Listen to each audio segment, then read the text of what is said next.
Okay, we have been told 5 minutes till the start of the competition. All three surfers will move beyond the beach.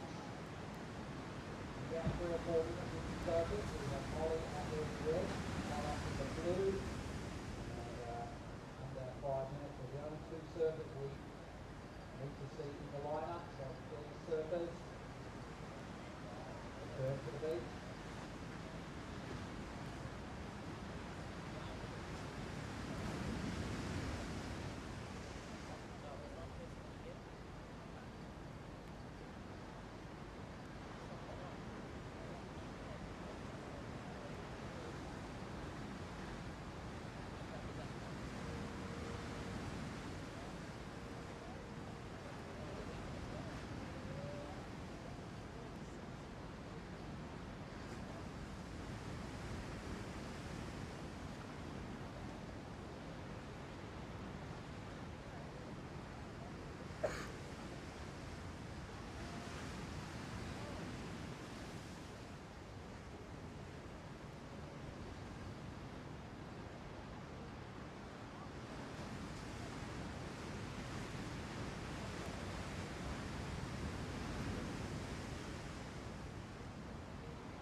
Okay, well, still under 5 minutes to start, 3 surfers.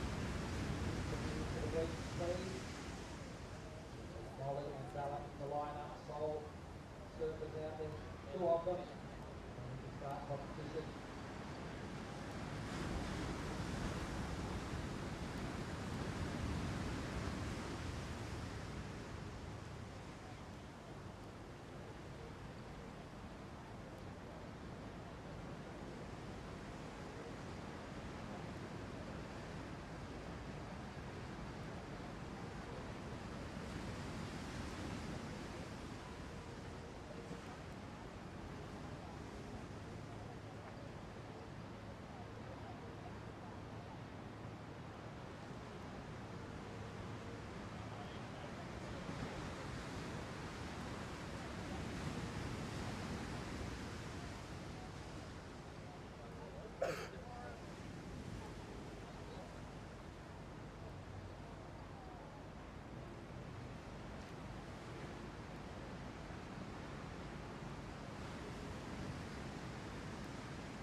Good morning, everybody, and welcome to the Western Australia Margaret River Pro. Barramamia, Crosby, Colapinto enter the Red Bull Athlete Zone, and all the warm-ups happening from Vahine to Griff after 4 consecutive lay days. Caroline Marks prepares for Bronte McCauley. In the round of 16, heat number 2, Leo Fioravanti continues his world title type form this season, and Brisa get a little pep talk. Bronte McCauley will have all the local support, including Mick McAuliffe, as we focus in on main break. Great to see everybody again. Bella Kenworthy, Molly Picklum in the first heat of the morning. About 51 degrees Fahrenheit, about 10.5 degrees Celsius. A little bit brisk this morning, but we've got pumping south swell in the water and winds turning offshore after a few days of onshore conditions. Thanks for being with us. Let's get some surfing underway once again. Joe Turpel, Jesse Starling, and Richie Lovett here for the morning report. Jesse, 4 days off. How was it for you? Oh, it was like holiday on those last 4 days off. It was so much to do in this region. A bit of wine was drank in the last 4 days as well, but it was great. Yeah, it's interesting too for all the competitors. It was really onshore, but they had to find some place in on this beautiful coastline to stay ready for game day, Rick. Yeah, there were a few little spots where you could go and still, you know, get in the water and keep the muscle memory moving. But yeah, it's a different story out there today. Things have really cleaned up, looking good. So now let's count down the start to the first heat of the day after 4 days off. There's the horn echoing off the bluff here at Main Break Margaret River at Surfers Point. Molly Picklum and Bella Kenworthy have been on deck for 4 straight days. Crazy strong onshore winds, a messy lineup, and things cleaning up overnight. It's a little bit of lump on the ocean surface, but it's amazing how quickly things can groom itself here in WA. 35-minute heats, no restarts. Full assist from the Red Bull skis and the Water Patrol throughout the day today. And seeing a lot of size in the sets already this morning from the sunrise. Now we're seeing that there's going to be some really solid ones out there, Jessie. Yeah, there's definitely no shortage in swell today, and it was interesting looking at it this morning. There's definitely a lot more south in this swell, so we actually saw a lot more lefts come into play in that free surf this morning. A couple of rights as well that really bent back at the surface, so we're definitely in for a great day of surfing here. So a lot of fun opportunity out there. The left is always an interesting topic when it comes to Main Break Margaret River, when it is utilized. Pretty rare, but with this angle of swell, you might see more lefts than we've had all event. Yeah, I think we'll see some scores on the left today for sure. It's a totally different break than what we've seen in the whole event. And there was a scramble this morning. The competitors area, there was definitely some confusion amongst the surfers and the coaches. They were all trying to figure out what was going on, you know, board size, what do we do? Although there's still a lot of energy, it's kind of slopey this morning. So the rights are going to be few and far between. They might taper off a bit quicker. You're going to have this super powerful left still coming at that end section. But definitely the lefts are going to come into play. So a really cool social clip of some old school Margaret River event with, you know, Barton and Dave McCauley and Flavia Patarats, all these guys, and they were getting scores on the lefts. Checking out the first wave of the morning, it will be rookie Bella Kenworthy finding a right. She can start checking out the conditions. Real slopey on the open face. And she's able to find a little end section to tag, but she'll end up falling off. So now Molly Picklum with priority. Bella Kenworthy, part of the rookie class with Aaron Brooks, Vahine Fierro. And just 18 years of age, having a stellar season last year on the Challenger Series, winning Bolito, runner-up at the U.S. Open of Surfing, as we see the opening wave of the day. Yeah, I actually really liked these 2 calves here from Bella Kenworthy. So a bit of wobble on this wave, but she really brings it back to the pocket on that first one and gets it in again.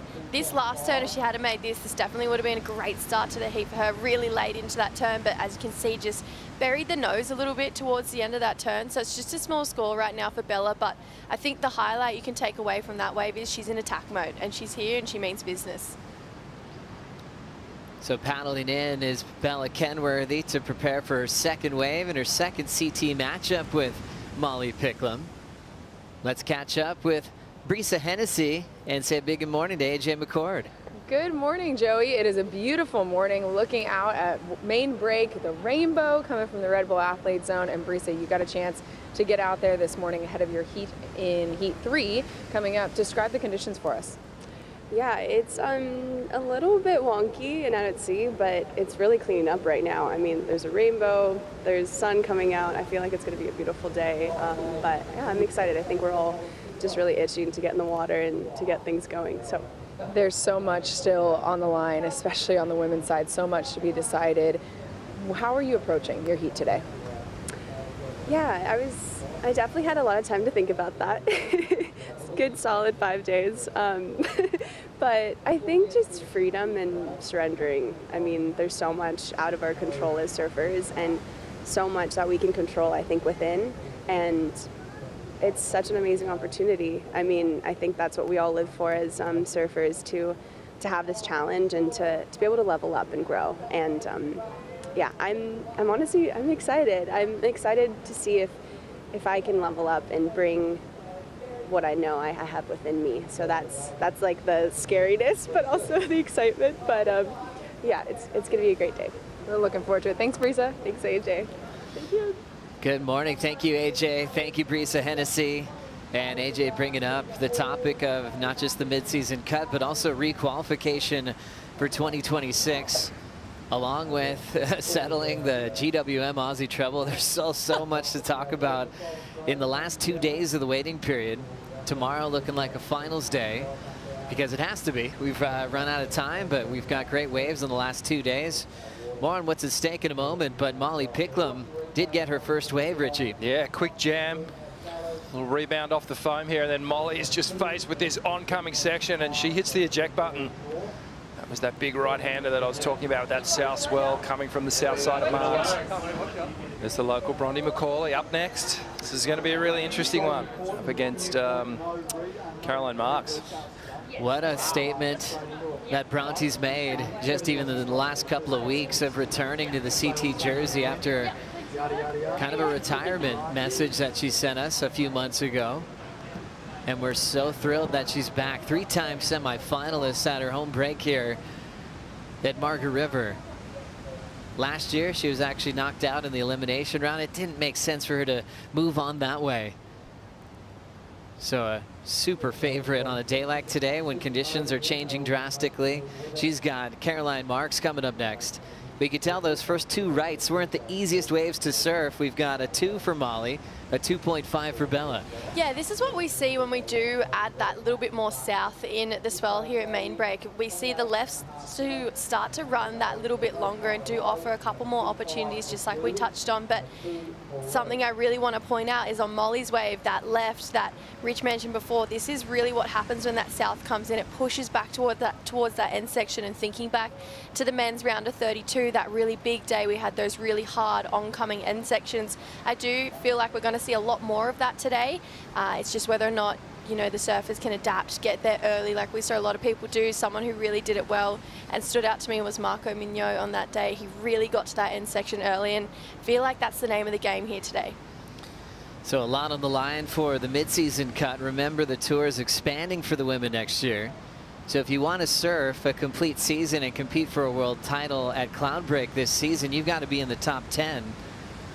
The top 14 will be safe for next year. So 11 through 14, we're focused on them for requalification.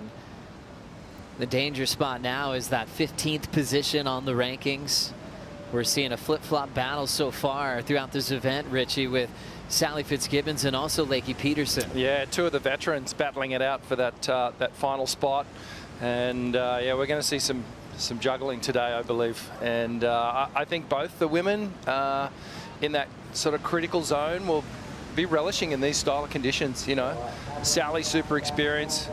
As we see Molly live action. Molly Picklum setting up this section, still chasing and searching for what's going to work here. Lays down the rail of the Darren Hanley design and gets there nice and early before the sections collide. So did well to read that wave, real slopey, so it's hard to just get going and off the top, but she did well with the assignment of just finishing 2 turns before the convergence. And she's going to enjoy the lift on the Red Bull ski and build her total over Bella Kenworthy. Rematch from Burley Heads, where Molly got the jump over Bella in the round of 16 on the Gold Coast. Yeah, and Molly, she's consistently got 5th here over the years, so I feel like she's got a bone to pick with main break. Try and get that little bit further. She's got to make it through this round, though, and this is a great start for Molly to try and build her score. You can tell she really decided to push and pull and choose her moments wisely. Loved that first turn, really carved back in that pocket. Gave her enough speed to come back and just really drive into that turn.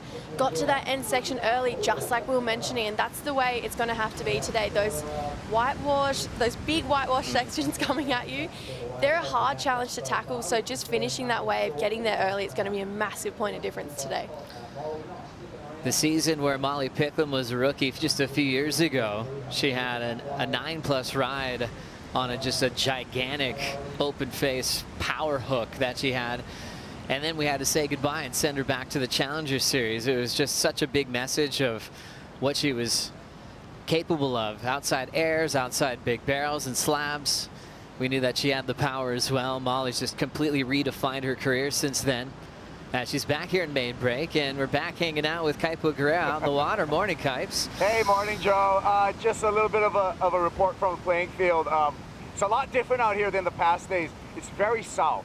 So it's an entirely different lineup that from last we spoke, and last we ran heats out here. The south is giving the wave a different personality. Offshore all day too is what we're expecting, so should clean up. We have a high tide this morning. Once we get past that high tide and the tide starts draining, I think conditions are going to improve and we'll see more steepness in the waves. So looks like we're setting up to be a great day out here. Loving it, Kaipo. Yeah, tide's still on the rise this morning. You like talking about the left. Anything out there so far? Being south, I think some of the lefts are kind of going out to sea a little bit. Maybe when the tide gets lower, we'll see some of that, but it's definitely a different takeoff spot. Here we got a surfer. Just a quick one for Molly. Yeah, but definitely a different takeoff spot. And we have the sneaker sets coming here too, just to keep things interesting from south side. Every once in a while, we might get caught inside. Hopefully not. Yeah, that's right. We'll be catching up with you throughout the morning. Thank you so much, Kaipo. And as Kaipo saw Molly take off and then not get it, we got to mind surf that wave all the way through. Nice hollow right, just wide open, Richie. That almost had a little bit of kind of snap or cure about it. Yeah. It was just really down the point. But like Kaipo was sort of saying, it's, you know, these bigger ones here, as we watch the screen, that whitewash going off to the left, you know, they can be kind of fat and burgery. But it's all about playing cat and mouse and just coming in on that little ledge and finding those ones that stand up and hit the reef a bit better. And that tide will run out, things will improve. It's actually cleaned up even since this morning when we came down here. So it's still a little bit unorganized. We've had 4 to 5 days of just really relentless, strong onshore wind. And it's really chopped up the ocean, messed it up, but it's getting groomed really quickly. And, you know, the buoys, they're still peaking. So this swell is holding, and it should hold through the day. And then things will get interesting tomorrow. But yeah, setting up well. Molly Picklum's second scoring ride, a 5.0. So 7-point total at the moment. Bella with priority, needing a 4.51. We talk about Caroline Marks having a lot of siblings. Well, Bella's got a lot of talented siblings in her family as well. Her younger sister was over in Japan competing in the Stab High event. Peter Kenworthy, who actually got some tips on how to do an Indy from Pedro Barros. Landed it, talked to her dad last night. He said it was such a great experience. So the Kenworthy family with a lot of talent, skateboarders, surfers, musicians. Waylon Kenworthy has played the national anthem at events before they've kicked off in Southern California. Loyal, Indy Riss, whose middle name is after Carissa Moore, their favorite surfer, and a, you know, really extended part of their family. So Belle at the moment, still just 18, but enjoying her time on the championship tour and trying to figure out a way to get past Molly Picklum here for a spot in the quarterfinals today. Yeah, and these two, they've matched up against each other a couple times. On the CT, like you mentioned, they matched up in Burleigh just previously in that last event. Molly got the jump on Bella on that one. They've matched up a couple times on the Challenger Series, and it actually has been the Molly show when it does come to head-to-head matchups between these two women. So Bella looking to get her first win against Molly right now. Small score to start. It's really that 5-point ride that's setting Molly apart from Bella at the moment, but there's so much time for these heats this morning. And I know it's a bit bigger, but I do feel like even with the lulls in between the sets, there's still great opportunity on those mid-size ones. And then we just saw that wave that Molly unfortunately just couldn't scratch onto. That was one of the best waves we've seen. You know, it just had this perfect shape to it. So it's really great indicators that we're going to have a great day of competing today. First tee of the morning, always has to figure out what's working. You know, it's kind of on dark in that warm-up session, and then there's two surfers out trying to find out where to sit, find where the scoring potential is. And so for Caroline Marks, she's watching, seeing where she might be attacking this lineup. For Bronte, she's probably seen it all before, but always has a good moment to take in this first heat to make her decisions for heat number 2, Rick. Yeah. Always the guinea pig heat, the first heat in the water. Surfers and coaches will be really concentrating on where they're sitting, where the scoring potential is, what they're capitalizing on, and potentially things that they're missing, where they can go, oh, okay, they didn't quite see that. Let's shift. I have a question for you because you're the fin expert. Go for it. What do you think we're going to be looking at most today? What's the best kind of fin we're going to see the athletes using? Look, I think something in that Carver family, something a little bit more raked out because it is slopey. I think the surfers will be looking for that fin that's going to just hold in through that carve a little better, and they can really control the board. Something a little bit more upright, could potentially skip out a little bit, especially on those longer carves. So I think we'll be seeing a lot of the Mick Fanning fin, a lot of the carver, and a lot of the Al Merrick, the AM template as well. That one's got a little bit of a smaller back fin in it. Which is almost sort of the best of both worlds. You get all that drive and acceleration off the side fin, and because the back fin's a little smaller, you do get that tail release, and you can really work the tail a little bit better. I always thought great advice. I heard from Taylor Knox once, was like, hey, if you ride a board and it doesn't feel great right away, change the fins before you get rid of it. It can totally change the feeling under your feet. As we check out the live rankings, Gabby Bryan way out in front with the yellow jersey. Well, I shouldn't say that. Katie's right there in the numbers-wise. Molly Picklum, 3. Bella Nichols, 4. Tyler Wright, 5. But looking at that cut line, Vahine Fierro moving up 2 spots on the live rankings. That's the cutoff for the rest of the season to try to compete for a spot at Cloudbreak for the world title race. 11 through 14. That's where you want to be if you want to make sure you're on tour next year for requalification for 2026. Yeah, it's a really interesting year for the females this year. So if you make 11 to 14, you don't compete the back half of the season, but we will see them again in the new tour format that we're going to see next year. We're going to have 24 women on tour, and touching on that stab high, the young ladybirds in that, I think, is a great indicator of where our generation and where the next level of female surfing is going. And the fact that we're opening up the tour to 24 women, it's just going to be generation after generation of really, really impressive female surfing. Last year's world champion, the youngest of all time, tied on points with Gabrielle O'Brien. Rogue set. As we see this solid one sneak up on Molly and Bella way out from where they were sitting. And that is the challenge of big main break, and on a shift in swell direction going real south. They're trying to figure out the system out there on the fly. A 5 and a 2. 2.5 for Bella Kenworthy. And looking at those rankings, Bella still looking to make it official on the cut. Already making the cut, Gabby Bryan, Katie Simmers, Molly Picklum, Isabella Nichols, Tyler Wright, Betty Lou Sakura Johnson, Caroline Marks. So for Bella, you know, for her just to do it on her own, just making the final will make sure she's advancing for the rest of the season. A lot of other things can happen if people lose out, but just focusing on what they have to do if they win. She's looking at least a final just to make it official at the cut. Yeah, and I think listening to Brisa this morning when we caught up with her, there's a lot of potential to take it in your own hands and really just try and create your own destiny where, you know, you don't want to be, unfortunately, losing in a round and then just having to sit and wait and kind of watch your future unfold in front of you. So really love that take on Brisa, and I feel like every single one of the women right now who aren't in that top 7 who have made the cut, who are sitting between that 8 and 14 position, yeah, they're just trying to take their own destiny and just make it happen for themselves. As we got a solid right setting up for Molly Picklum, drawing off the bottom, controlling that turn, big end section. She's gonna go for it. A huge finish. Molly is hanging on. Throws a fist up because she's like, I nailed it. That was a big end section turn. But unable to control it at the last second there. That's going to be tough to see that score incomplete. Yeah, so you can see here Molly's in sort of 2 minds as she comes up there. You could see she was like, am I going to go for the layback hack? Then saw this section coming at her. She hit it. Really brave attempt here and just got caught on her heels and trying valiantly to convince the judges that she made that turn. But they've been around the block a couple of times. I don't think they're going to be fooled by that one. Oh, and she had it though, didn't she? So close. She had a couple of moments where she was on her feet, but just totally off balance. The celebration, throw to the sky with her fist. It was just to show the judges, come on, give it to me. But it's a quick score of a 2.17.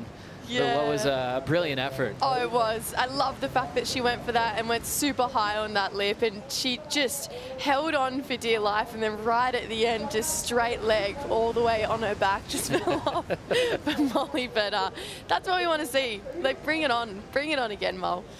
Molly Picklum, the highest scoring athlete all season, current world number 3, still with the lead over Bella Kenworthy in the first heat of the morning. We'll take a Bonsoy brew break. Be right back.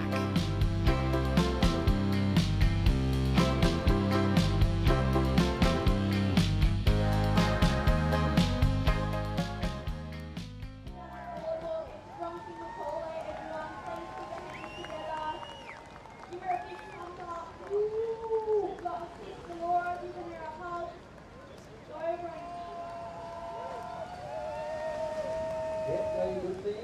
She will be taking on Caroline Marks in that next matchup. So I'd like to thank the lot out there. They were in great up. Thank you. We're on down here at the point. 14.5 minutes in this matchup. Well, that fight by Molly as the second line is starting to look really good. Yeah, it's not a game spell yet, particularly on that 5.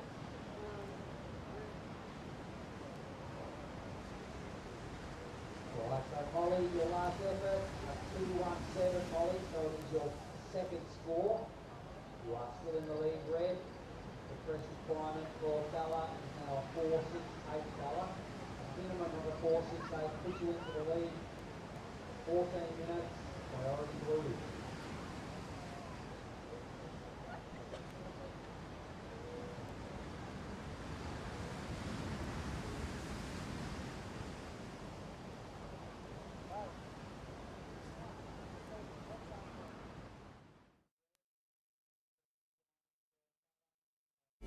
The Western Australia Margaret River Pro is brought to you by Tourism Western Australia, official tourism partner of the Western Australia Margaret River Pro.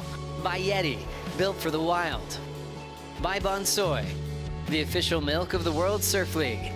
And by Shire of Augusta Margaret River, the Western Australia Margaret River Pro, where local surfing culture is celebrated and legends rise. Big morning for WA when you've got a local in the event once again. Bronte getting a hug from her big sis, Laura McCauley, who's in this event with Bronte back in 2017.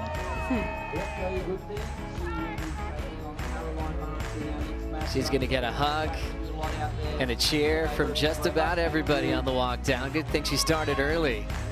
She's coming up next against a world champ named Caroline Marks. Wild card once again. 6-time semifinalist at the CT level, 3 of those here at Margaret River, and those were 3 consecutive seasons getting a semifinal. She's looking for her first appearance at a CT final and looking for her first win in what was already been a retirement party for Bronte. All the locals hoping for that story to unfold. Luke Egan, champ out here in the past, talking about the slope of the wave with Caroline Marks. Sharp competitor, using all that knowledge from what was an unbelievable career Hall of Famer in Luke Egan. Now a super coach. Had tears streaming down his face when Caroline clinched the world title a couple of years back, Rick. Yeah, it was, you know, emotional victory really for Louis, because many touted Louis as a world champ and he didn't quite get there. Had such a distinguished career and such a fan of surfers globally, and now just really passing on all that knowledge and talent in the coaching realm, doing really well. And you could see exactly what he was telling Caroline Marks there. Let's get those medium ones. Let's get those ones that offers that pockety little section that are just turning that corner a little bit, where you can really wind up on that backhand. You can see those competitors like Luke, now coaches, who age so gracefully in the sport. They always balance the hard work of competition still with the beauty of just surfing and surfing an uncrowded wave with your best friends. There's a balance of that. I think to have longevity in this lifestyle, where it's not just wins and losses, it's still the pure joy of going on a surf trip, and he brings that to the athletes that he works with. Yeah, I think he has the perfect balance between, you know, lock in and enjoy yourself, because I feel like he reminds every athlete to enjoy where they are. I mean, they get to travel the world and surf, and yes, it's a very, you know, lock in, you want to get the win, you want to make the cut, there's a lot going on, but he also reminds them to go and explore and enjoy the surroundings and go on a surf trip. And you know, I went to the Surfing Australia Awards at the end of last year, and Luke was inducted into the Surfing Australia Hall of Fame, and just hearing his story, it was so incredible to be a part of. Rolling into this one, rookie Bella Kenworthy getting down the line. One of the founders of the Pink Helmet Posse will drive into this end section with some speed and a smart place to tag it to reroute herself over that shallow shelf. Yep, that's still there. And she will now get her second scoring ride. Bella needing a 4.68 to take the lead off Molly Picklum. Molly looking and taking this wave. Her 5th wave ridden into the matchup. Nice controlled draw off the lip. Nice placement turn, and she is running out of time. That section taking down Molly. Could see her just with so much hope that she'd get a good read on a finishing move, but that one shut down the big hollow end section. Molly was thankful for a few days off. She was a bit under the weather last few days and started feeling much better yesterday morning. Perfect timing to compete. Starting with Bella's wave, Rich. Yeah, nice little hook off the top to start things off, and then navigates this end section really well. Just leaves it to that final moment, clips that little re-entry off the lip, and a late drop for Molly outside. I like the attack here. Nice and steep, up vertical in that section. And then this wave just runs off. Almost looks like she was kind of tuck in for a little barrel, and then that convergence of whitewater just running her down. It's so tricky. When you think you're early, you're still not early enough. It's just comes at you with so much speed. But that was a great wave for Bella. She's going to probably match Molly's 5 here. In the age of the wave pools these days, now seeing them on the CT this year, we got to see it back in Abu Dhabi. Bella had some great waves there. Molly Picklum almost won the event, runner-up to Katie Simmers, but it's the first time surfers, you know, since the wave pool introduction to the CT level, can kind of pre-plan waves, think about what they might do section to section. And you know, when you're in this wild environment that we're used to, you remember how important adaptability is. You can't do the same thing you did on opening day in the previous rounds. You've got to start from scratch, rely on your instincts. And especially on a new swell angle, when you're going, where is the takeoff spot? They've got to adapt on the fly. Yeah, especially when you're dealing with a break like main break. I mean, there's so much going on out there. And then, you know, we just saw a rogue cleanup set come through and unfortunately take the girls out. So it is just one of those days where you do have to just adapt, be ready for whatever's supposed to come. And when it comes to Margaret River as well, and we're talking about adapting, every day is different at this wave. And then we might throw in the box for a day, and then you got to be ready to go surf a really gnarly short slab. So much happening here in the West, and I love the way these girls are attacking it right now. And for me, I find it interesting that Molly hasn't made it out of the quarterfinals here at this event, because thinking back to an event she's so dominant at is Sunset, and it is a pretty similar type of wave to Sunset. So hopefully, you never know, this might be the year for Molly to have a breakout victory here at main break. That is a good call. Sunset Beach often with great comparables here to main break in Western Australia. Molly with 2 CT wins, both at Sunset Beach, going back to back. That event moved off the calendar, so she's had to have a different type of flow this season. However, ultra consistency, and quietly just behind Katie and Gabrielle O'Brien. And it's interesting how underground you can feel when you're not wearing yellow, when you're not winning an event so far this season. However, she's had the biggest point totals, even over Katie and Gabrielle O'Brien all season long. She's in a great place, Rick. She's in a really good place, and the wind feels like it's just around the corner. You know, when that consistency in the results are there and the consistency in your score lines there, it kind of sits well. It feels good. That niggling victory, you know, that might be going, oh, surely I've got to get one soon. You know, that'll come though, and I think Molly knows that. She's in a really comfortable space at the moment. But yeah, just on those last scores that dropped, the judges they want the attack. You can see that Molly got that 4.17 for that single turn and didn't complete the ride, but just by the sheer nature of you know, how critical that section was and how she attacked it, got a better score than Bella on that last exchange. Quality turns are the statement here. Molly Picklum out in front. 5 and a 4.17, 5.5 on the clock. In the first heat of the round of 16, Caroline Marks, Bronte McCauley up next. Stop 7 of the season. If you're making the cut, you're surfing lower trestles in San Clemente, California. And if you're falling off tour, you're going to the Challenger Series, which kicks off very soon at Meriwether Beach in Newcastle. So we'll keep you posted on that. Big heat today for Lakey Peterson. She gets to wait to see how things unfold in front of her, being in the last heat of the round of 16. So depending on who wins and loses, we'll see how much pressure she'll be on when she takes on Tyler Wright later on today. I actually think that is a bit of a bonus. You know, you get to watch everyone, how the day unfolds, and then, you know, you really have the entire scenario in front of you to attack your heat with. I mean, it's definitely one of those things where you would essentially try and block it out and just really focus on your performance. But if your number one rival gets knocked out or a couple people ahead of you don't make this round, it does really open up the door for a lot of surfers to make that top 14 and then that top 10. And I think if I was Lakey, I'd actually prefer to see what happened first instead of being the first person to do it. Oh, such a good call. Everyone else feel the pressure first, see what you need to do when you're out in the water for heat 8 of the round of 16. We'll keep you posted on scenarios as things change throughout the round. 4 on the clock. Bella with priority. Surfing through that Salt Creek area down south to San Clemente, lower trestles, Oceanside, just a little bit further down the coast in Southern California. Growing up competing with Sawyer Lindblad, Katie Simmers. It's such a incredible generation coming out of Southern California. And only needing a 5.67. Super talented in skateboarding. We mentioned founder of the Pink Helmet Posse. Her teammate on that little young crew, Sierra Kerr, just took a huge win in the Stab High yesterday in Japan. They were always skateboarding together in Southern California, surfing together all the time. Sierra will be kicking off an exciting run on the Challenger Series, trying to join Bella on tour next year. Down to 3 minutes. Bella still holding court with priority right next to Molly Picklum. Letting some waves go by. Smart decision so far, Rick. Yeah, definitely. You could see that wave completely closing out through the whole takeoff zone.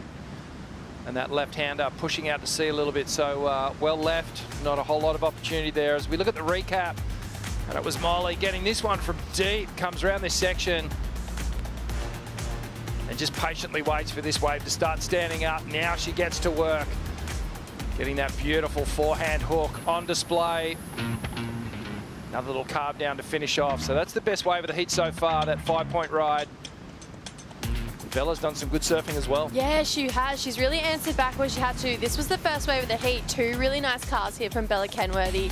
If she had got that end section, oh, she did. Sorry, I'm mixing up my waves there. But Bella, that was her best wave of the heat so far. And Molly answered back again. This one big hit has got her second scoring ride in this heat. And she did just unfortunately get eaten by this whitewater at the end of that one. But she's in the lead.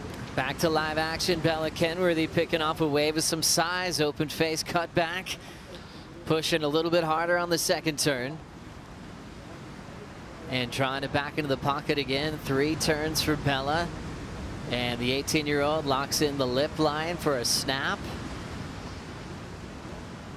And now she'll step off there with getting close to 90 seconds left.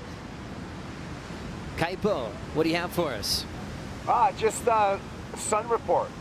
The sun's come out. We haven't seen that in a few days, so it's getting nice out here. I think the conditions are improving, and we'll see if Bella got the job done on that last wave. We're at the end of the heat already, Joe. I know, that's right. Gosh, the sun does feel great. It's been pretty cloudy and stormy for about 4 days now. Back to Bella's wave here, chasing a 5.67, Richie. Yeah, big old tall peak to start off, and Bella starts getting a few nice wraps done outside. Brings it all the way through. You can see this wave tapering off. One of the longest waves we've seen of the day, so this is going to be a really interesting one. Series of nice carves on the outside, a 5.67. There wasn't that one big standout moment. but some really good surfing nonetheless. Yeah, I really liked that second carve. I really love how she drove through it that little bit more. You can tell she was surfing and knew she needed to push hard on that one. Got the most amount of turns on the wave, and it was that bigger wave as well for Bella. So definitely giving herself every opportunity to get that score, and with 20 seconds on the clock, maybe it's one of those situations where Molly might have to get another wave. Numbers in for Bella Kenworthy of 4.6, her best so far. She's improved on every wave ridden, but she's just going to run out of time. So the momentum was in the right direction for rookie Bella Kenworthy, but she will be knocked out here in the round of 16. And Molly Picklum matches her personal best here at Margaret River, makes it into the quarterfinals once again, and keeps that consistent season alive here as world number 3 at stop 7 of the World Surf League Championship Tour. All eyes on the lineup. Caroline Marks, Bronte McCauley taking notes on how to perform on this big south swell that we have for this Monday morning. Take a quick break. We'll return right after this.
Big thanks always to our friends at Surfline for giving us the forecast for every event on the World Surf League Championship Tour. 4 days off, they called that into Monday morning. Richie Lovett, we knew this south swell was going to provide for us today. Yeah, we did.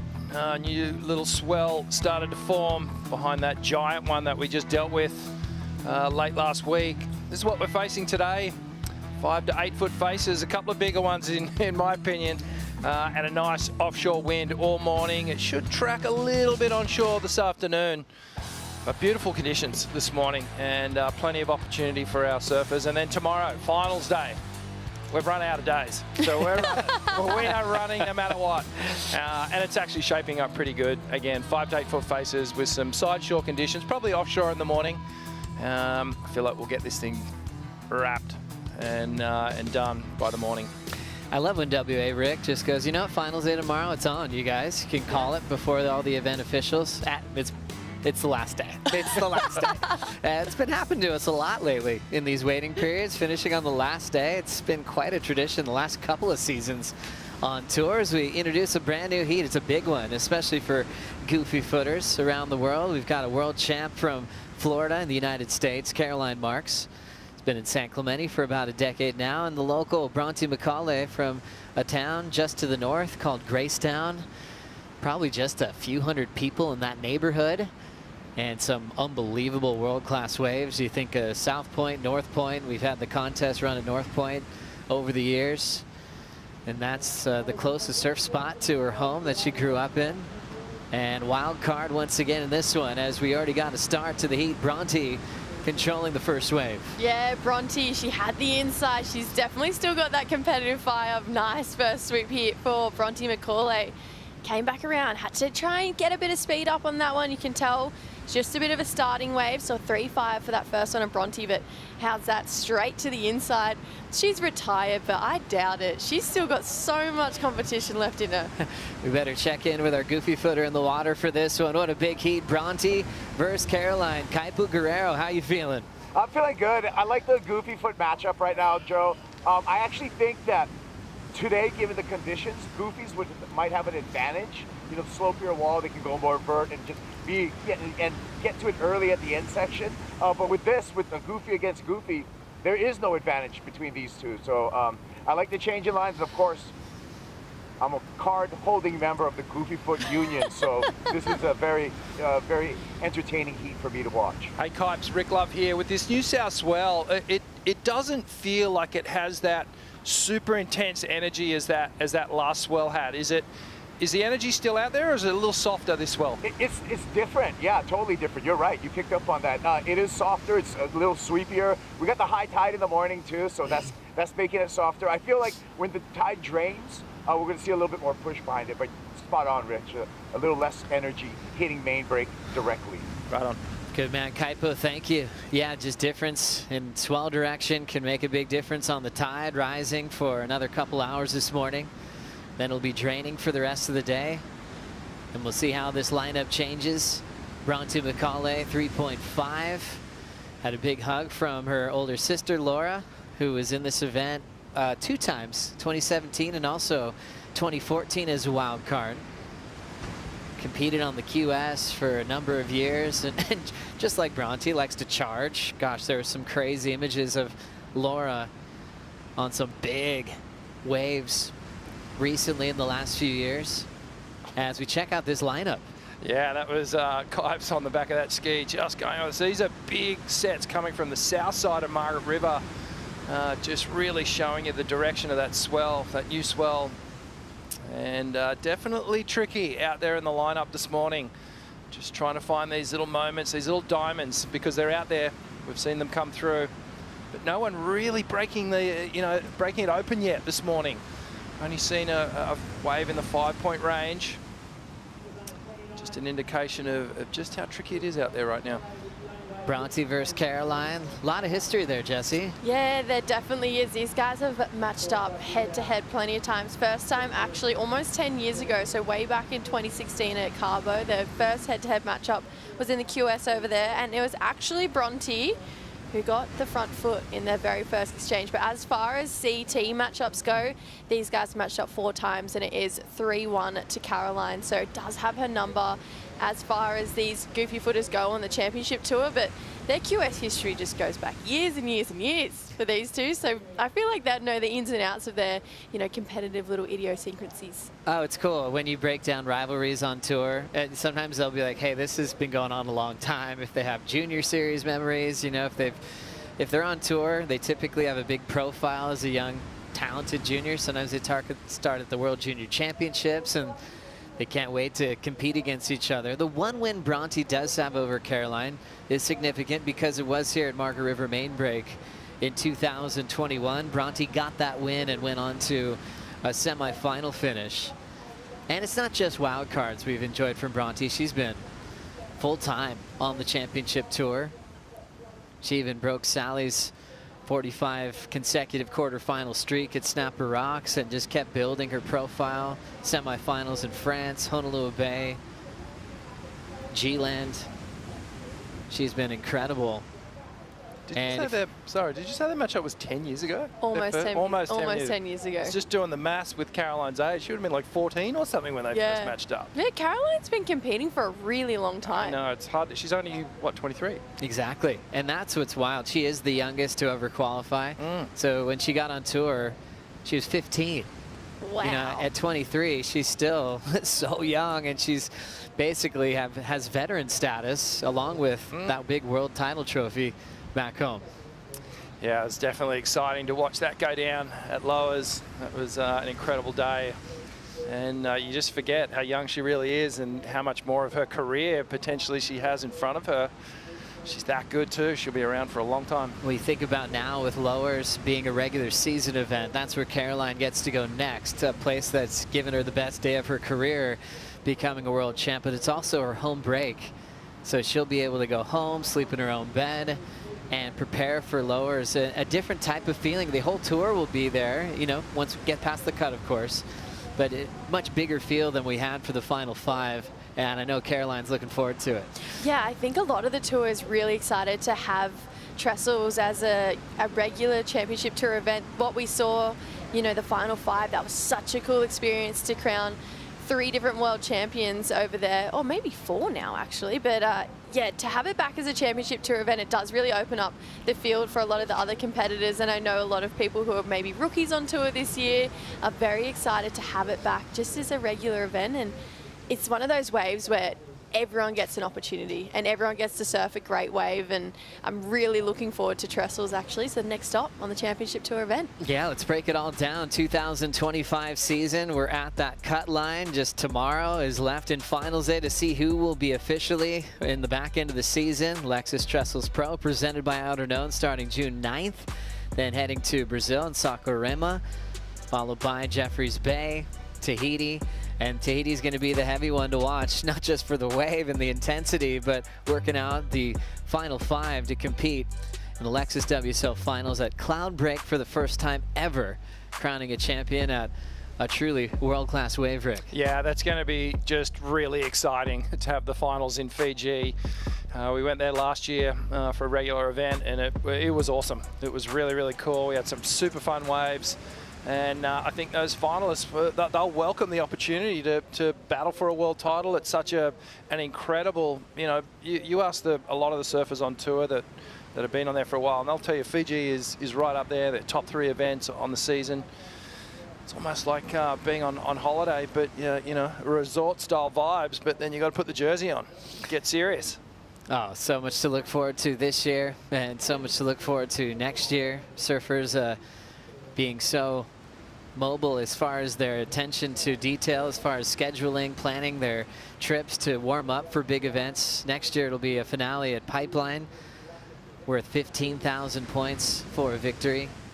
I don't know if any other sport changes as much as pro surfing as far as let's make it better. What else can we do? Do we have to reroute things? And gosh, this year there's so much to look forward to. Next year, everyone's fired up to see what comes. Who knows what'll happen in 2027? Because I know everyone involved in it just wants to make it, you know, truly the best sport in the world, and I feel it is. It definitely is. I don't know if we're biased, but it's, yeah. No. I think these are the best athletes in the world too. We are not biased. What are you talking about? The tour's shaping up amazing next year. I've been quizzing all the competitors and just getting their feel on it, and everyone is super excited about it, super positive about the tour. Going back to a regular season, starting in Australia, finishing in Hawaii with that crescendo at Pipeline, crowning of the world champions. And the other thing too, which is most important, is that these events are going to be slotted into peak season location-wise to give us the best opportunity to have the best waves. And that's the most important thing, is putting these surfers in the best waves in the world. It was called the Dream Tour. Yeah. And it lived up to expectations for many years. I feel like growing up, just watching the tour start in Australia and finish in Pipeline, there was always that hype to, you know, have it here, and you watch people compete at Snapper, and it was always the Gold Coast Pro was #1. Now we're starting at Bells, and I think finishing at Pipe is just, it's the way it needs to be for our sport. It is really the proving ground of surfing, and every single world champion who won there really earned it, and I'm excited. I'm excited for it to go back and start in Oz, finish at Pipe, and we just get to travel the world in between. How good is it? 22 on the clock here. Bronte's so happy to be in this event, representing the hometown. Her father won out here in '89, a championship tour event. Dave McCauley won. Here's Caroline Marks grabbing her opening ride. Nice clean fade into the pocket. She still has some open face to work with.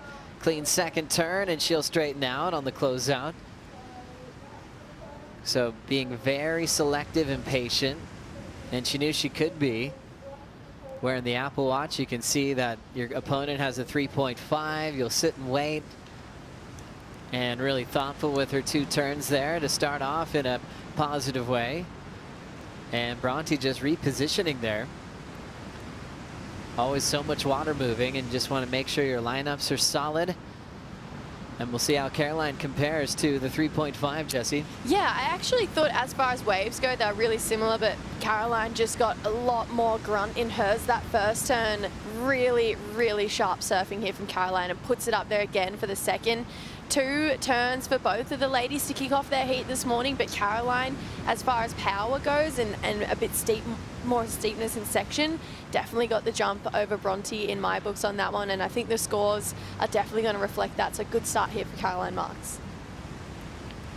Caroline trying to get herself on the list of champions at this event. Gabby Bryan, the defending champ. Carissa Moore winning the year before. Isabella Nichols had a amazing run to make the cut in 2022. Tatiana Weston-Webb in 21, then Lakey in 2019.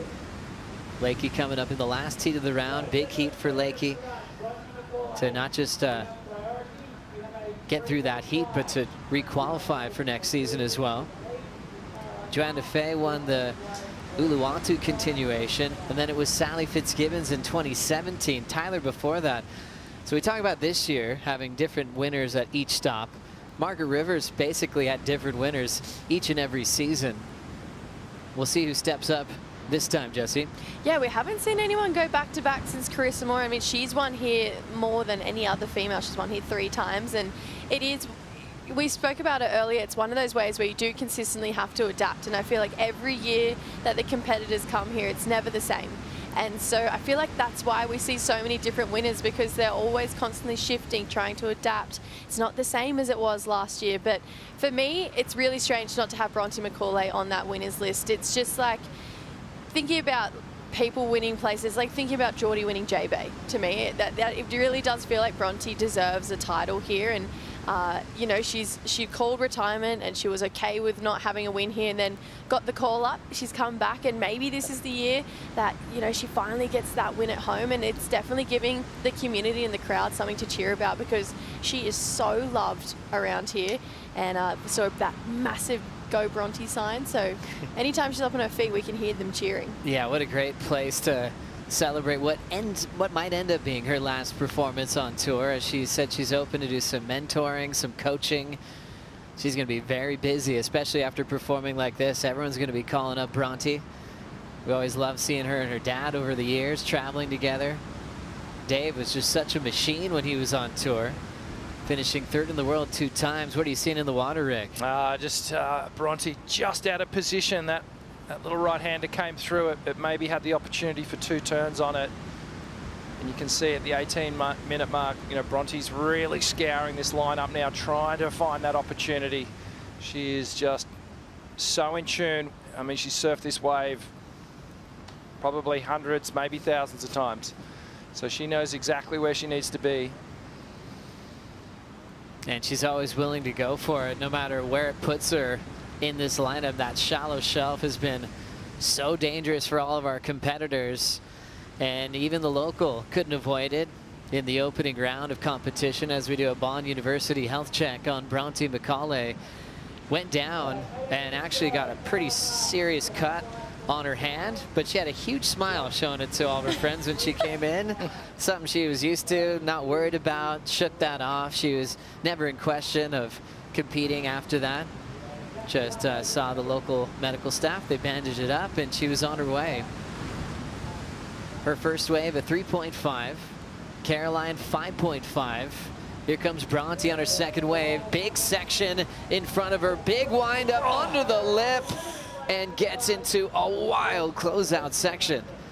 Wow, talk about commitment. So much risk in that turn, and she had to pay for it on that one, Richie. Yeah, I like the choice of wave, and I actually liked the choice of maneuver. It's just a little off timing. Like if she had made that, we know in that previous heat, Molly got a pretty decent score for that one committed turn, and that was committed. Unfortunately, just coming unstuck there, but I do love the commitment there from Bronte, and if she finds a wave that lets her just open up and bring that big backhand hook, she's going to drop a huge number. Let's see what happened here. Stone and Wood slow-mo. She comes around this section, drives hard off the bottom, gets right up under the lip, pivots so well, but just that lip starts throwing out, and she disconnects from the board and goes down. So copping a bit of a flogging there. She'll have to shake that one off. Reconnect with this heat, just find some rhythm. Well, when you're a great goofy footer, if you get a nickname compared to the best ever, Mark Occhilupo, it's a great thing. It's a big compliment, like, you know, Caralupo, as she's been called for many years, but maybe Brocky there on the way she's bottom turning. That was insane, Jesse. Oh, I like that call. I really like that call. Wow. No, she's one of the best goofy footers that we've ever seen on tour, and just even the way she places her front hand in the water as she bottom turns, and that's just the most textbook traditional surfing. And yeah, Bronte's technique has always been one that I've really admired and looked up to, and having her here at main break competing and going for massive end turns like that, it definitely puts on a show, and I love having Bronte back on tour just for a split moment competing here. Well, during that last wave for Bronte McCauley, AJ was catching up with Molly Picklum. Molly picking up back in the water like we didn't just have a few days off. Just how did you approach this first heat back? Yeah, we definitely had a few lay days. I actually got sick, so they kind of flew by, to be honest. But yeah, feeling healthy, and this particular day it was just like wobbly, leftover swell, and just was just like go for it mode. Try and catch heaps of waves, use the skis, and see how I end up. And yeah, Bella obviously too. She's such a good surfer, and it was a hard match up. But yeah, happy to have put some waves together. But ultimately, I want to be making those big turns. Well, and we've seen you have a few quarterfinals finishes here at Margs, and this wave just seems to suit your style so incredibly well. How are you leaning into that later in this competition? Yeah, for sure. Sorry, Bronte. Oh my gosh, I'm leaning into that. Bronte just went so huge. I don't know if you watched another replay, but yeah, I feel like this wave definitely, like, it's kind of sunset-esque. I think a lot of people look at my surfing, but ultimately it's just attacking and just trying to fit my maneuvers in the wave somewhere. It's a real wobbly ride at the moment, but I think today it's going to come down and maybe get even better. So hopefully later I actually get to feel like I'm ripping and feel the surf boots a little bit, not just holding on for dear life. Looking forward to seeing it. Congrats. Thank you. Thanks, guys. Thanks a lot, Molly and AJ. Molly reacting to the incomplete turn from Bronte McCauley. We got to see moments ago Bronte getting a 1 for that big wipeout. And then seeing Caroline get her second scoring ride at just a 1.5, still incredibly close, 13.5 on the clock. McCauley, the wild card. Caroline already set through the midseason cut. She was able to get a big victory in Portugal at stop number 3 this season. She had an option to go 3 in a row at El Salvador and got knocked out early. So for Caroline, last couple of events, she hasn't quite found that winning flow. But running into her, she's still happy, confident, and excited for a run at a second world title. And she came very close in going back-to-back. She was in the title match last year with Katie Simmers. You know, we talk about how young Caroline is and how long it feels like she's been around already, and she's only 23 years old. But then we look at that 23 years old number. She has so many more world titles left in her. I do not doubt it. And she's one of the strongest competitors that we have on the women's side of the tour as well. She's got so much tenacity behind her, and she's the type of person who will find a way to win no matter what the cost is. And I love that competitive edge about Caroline Marks. 12:30 on the clock. Caroline Marks looking for a spot in the quarterfinals, and all the locals here in WA want to see Bronte take the win and go on to win the event tomorrow. Bronte does have priority, just needs a 3.51 to try to find that score. We'll see if she can get it done right after this.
you want to surf big South Swell main break today? Well, you can, even if you're not here, because you can download True Surf. It's a great video game you can get on your mobile phone, and you actually surf in real live conditions. Play for free, download it now in the App Store and get it on Google Play, and join us here in Surfing Main Break. It's pumping. You'll get to surf in those real life conditions with Surfline Forecast, showing that we've got well overhead waves today from that southerly direction. Favorable winds after 4 straight days of onshore and storm surf. We even had a little bit of sunshine peek out just moments ago. Caroline Marks and Bronte McCauley, all goofy foot battle still with just about 10 minutes on the clock. It's been hard to find the secrets of success today. Molly spoke about it in her first heat victory over Bella. Bronte and Caroline counting a 3-5 for Bronte and a 5-5 for Caroline, showing how challenging it is to be in the right spot at the right time. Bronte is the one with priority and a veteran to competition, living just up the road. Said it was interesting when she got the phone call, Richie, to compete once again. She's like, okay, not only do I want it, but okay, let me order some boards. Found a sharp eye that worked well, and she knows what to do to prepare, but it had been a while. She's going into coaching mode, and then she had to switch gears into just prep for a championship tour event. Yeah, sometimes it's actually nice to step away and not be consumed in it, not be in that bubble, and on reflection, you can pick things up. You can find new little things to concentrate on, maybe something in her surfing that she wanted to improve on. So yeah, no, it's great to see her back in the jersey. She's still surfing so well, and she's got an opportunity here. That last wave that Caroline took off on, it didn't convert. She handed priority straight back to Bronte McCauley, so an opportunity here for a little momentum shift in this heat perhaps, where Bronte can get a good wave here and start to put some pressure on Caroline. Sometimes when that retirement thought enters a surfer's brain, they have more twin fins than they've ever had before. They try to go straight through sections because they're so just built with muscle memory to just perform and attack sections. And some go into retirement, they never change. You think about Mick Fanning, he still looks like he's surfing for 8s, you know, through his retirement run. Bronte's been absolutely ripping, charging, focusing on getting really barreled has been the main thing for her. But I love how she's just switched right back into gear, understanding the criteria and the format. At the moment, needing a 3-5-1. Caroline now with priority. Yeah. What happened there, Rick? Yeah, Bronte, just a little error there. Just couldn't quite get onto that wave. Hands priority straight back to Caroline Marks. So this has actually been a really interesting few minutes where nothing much has happened score-wise, but plenty's happened in priority and the momentum of this heat. So Caroline now with an opportunity to lock this one down with a good second score. That was big. Sometimes just those little things make the biggest difference at this level, as you see the camp for Bronte there. The guy with the beanie on in the middle, Mick McAuliffe, longtime legend in these parts, often was helping with the contest direction for several years, understands this wave so incredibly well. Dave McCauley with the hood on, the green jacket. One of the best goofy foots ever. One of the coolest guys to talk about with surfing, sport. He loves it. Well, talk about retirement too. He still rips. He feels like he never really switched off. He's always in attack mode out there in the free surf, and he's always the guys just like Bronte with the biggest smile on his face, happy to talk to anyone. So Bronte and her family, including her dad, just really beautiful people, and they're definitely always in her corner, and they know exactly what she needs to do. Just a bit of a mistake there with priority, but I don't think Bronte really switched out of comp mode either. I mean, she definitely wants to get barreled, but the fact that she wants to pass on her knowledge really does say to me that she does feel like she's still really in the game, and she understands, and she's in a time where she can really pass that on, and wave coming through here. Bronte lost priority, so Caroline's able to take this wave, looking to back up her 5.5. Quick snap through the open face. It's just a one-turn option for Caroline. So not too much damage done. Bronte back to first priority, Rick. Yeah, well, Caroline just getting the one turn on that wave, so she will inch further ahead and replace that 1.5. But didn't get the opportunity to back it up with that second score. You can see Bronte really wanted it as well. bit deeper on the peak, but Caroline just waits patiently off the bottom, gets a little hook here, and then that wave just starts to shut down. She gets engulfed. So a short ride there for Caroline. I think Bronte will be happy to hear a 2.83, knowing that the lead is very attainable. She attacked the wave before. She was surfing for an 8. So Bronte's trying to really swing for the fences, really attack a lip line if she gets a chance. Now with 5 minutes to go, you know, the sentimental value for her father watching her in a heat of competition. He's probably thinking maybe this will be the last time he gets to coach and watch his daughter at this level. And what an opportunity to compare your surfing to a world champ of Caroline Marks. Oh, absolutely. And that's the kind of perk of being a local for Bronte right now. She knows exactly what she's looking for. She's surfed this wave a million times before. The good news is it's not a big score. She needs a 4.84. That is not much, especially for someone, you know, of Bronte's caliber. And, you know, I'm sure Dave and co are on the beach just saying, you know, come on, Bronte, like, let's get through another heat, because I feel like even as a coach, but let alone, you know, a dad taking on that coach role, you do really want to keep going because it is the dream tour. But right now, Bronte, she doesn't need much, not at all. And we all know a 4.84 is well within her wheelhouse. So 4 minutes, still time to do it. Her dad obviously made a lot of her boards. Dave McCauley shaping some great equipment for many years for Bronte, and then he would just focus on coaching. Then she started getting boards from Darren Hanley. Be at the moment on a Sharp Eye surfboard. Coming out of retirement. Luke Egan focusing on Caroline Marks in this one. Also working with Baron Mamiya, who put on a masterclass performance at the box. As we lock in with Bronte, looking for a 4.84 here. Throws a carve off the top, and she is running away from a mountain of whitewater. The cliff is erupting with Bronte fans. And she had a 1 maneuver option as well, just like Caroline's previous. Caroline got a 2.83. Bronte needs more than that, though. She needs a 4.84 for a lead change, Rick. Yeah, it's going to be close. It was a big old section. She committed to it.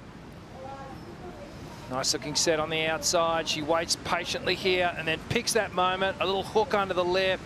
And then basically from there, it was just try and outrun that avalanche of whitewater behind her. There's this beautiful bottom turn. She sets it up. Look at the eyes, just fixated on that little moment. Now she pivots off the top. Really had to just kind of turn the corner up high on the wave. And then some drama as this thing was just chasing her down. One of the coolest styles to watch. I love her technique, the way she can read a wave, and that wasn't an easy read.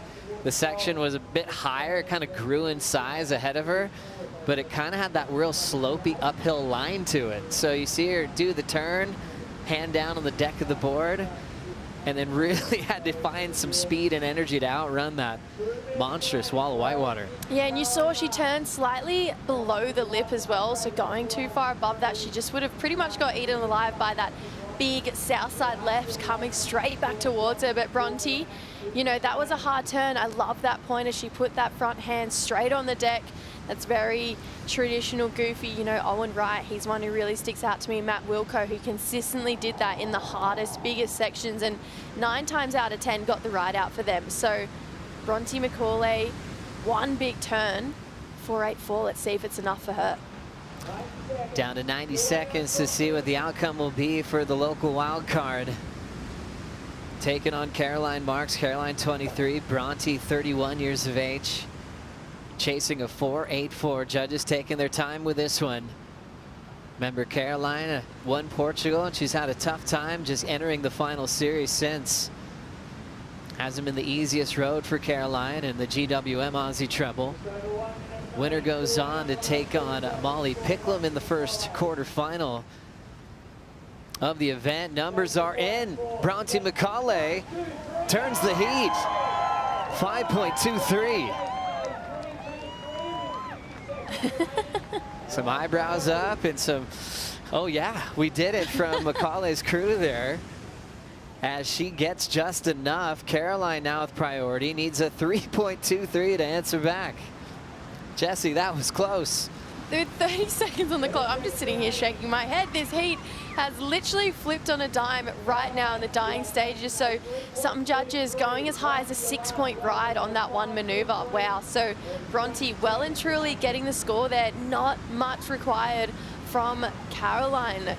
So she's already locked in for the cut, so she's not in a place where she can be, you know, worried to lose out in this heat. But we know Caroline, she's a competitor. She doesn't want to lose in the round of 16, but Bronte, she's saying, no girl, I want to take the win here. That was big. Caroline just paddled for a wave, lost priority. It's not going to matter now. Bronte McCauley takes out Caroline, marks on the last wave. And there is a moment to celebrate for her crew. That's given her a lot of support, but the majority of the fans here at Surfers Point woke up early for that matchup, for that victory. McCauley still with a chance to go all the way in this event, coming out of retirement to represent the locals here in WA. Caroline gets knocked out of the event. Will be preparing for her home break at Lower Trestles at the next stop of the championship tour. And we'll see what happens in the round of 16. Katie Simmers, Brisa Hennessy coming up next. Looking forward to seeing the show continue here in pumping conditions at main break. Take a quick break. When we return, we'll bring in Ronnie Blakey for the call.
There's so much to love about Western Australia.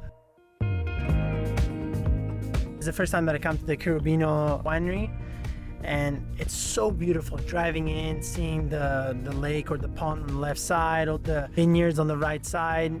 It actually did remind me a lot of home. Kelly's always been my idol. I've learned so much from him. If anybody can do 1% of the career he's had, I think that's a very successful career. We're lucky to be here on just an absolutely spectacular day. A bunch of good friends, amazing meal, some wine tasting, a really great seafood and steak layout. If there's no surf, there's plenty of other things to do. We've done helicopter tours here, plenty of friends who go fishing, do kayak tours, all sorts of stuff. Lifestyle-wise, it's great here. Can't really ask for much more. I gotta pinch myself sometimes.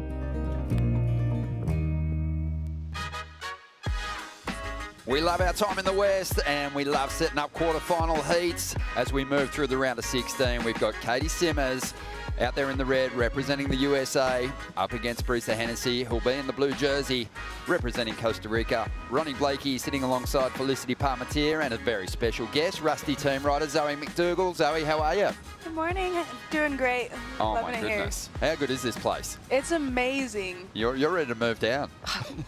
I want to do year-round winters. Winters here and winters in Hawaii. Yeah. Oh, perfect. The endless winter. Sounds fantastic. We're loving it. It's almost got a summery vibe out there about it today, though. Sun's starting to pop. It's starting to warm up, and so are the performances flick. There's been some big set waves rolling through, and Katie Simmers had this one during the break.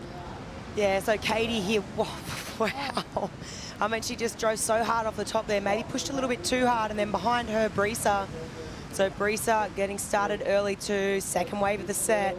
Nice 2 little turn combo, but conditions are looking pretty tricky. Like, obviously we've seen, you know, the ocean's clean. We've been off for 4 days, but there is a lot of lump and bump out there, and it's going to take a few hours for it to sort of sort itself out this morning, and you can sort of see both Katie and Brisa are a bit victim to that. Yeah, wind flicked offshore yesterday afternoon, started to groom this lineup, but it's been difficult the last few days, Zoe, to find a decent wave to stay in tune and ready for these last couple of days of competition.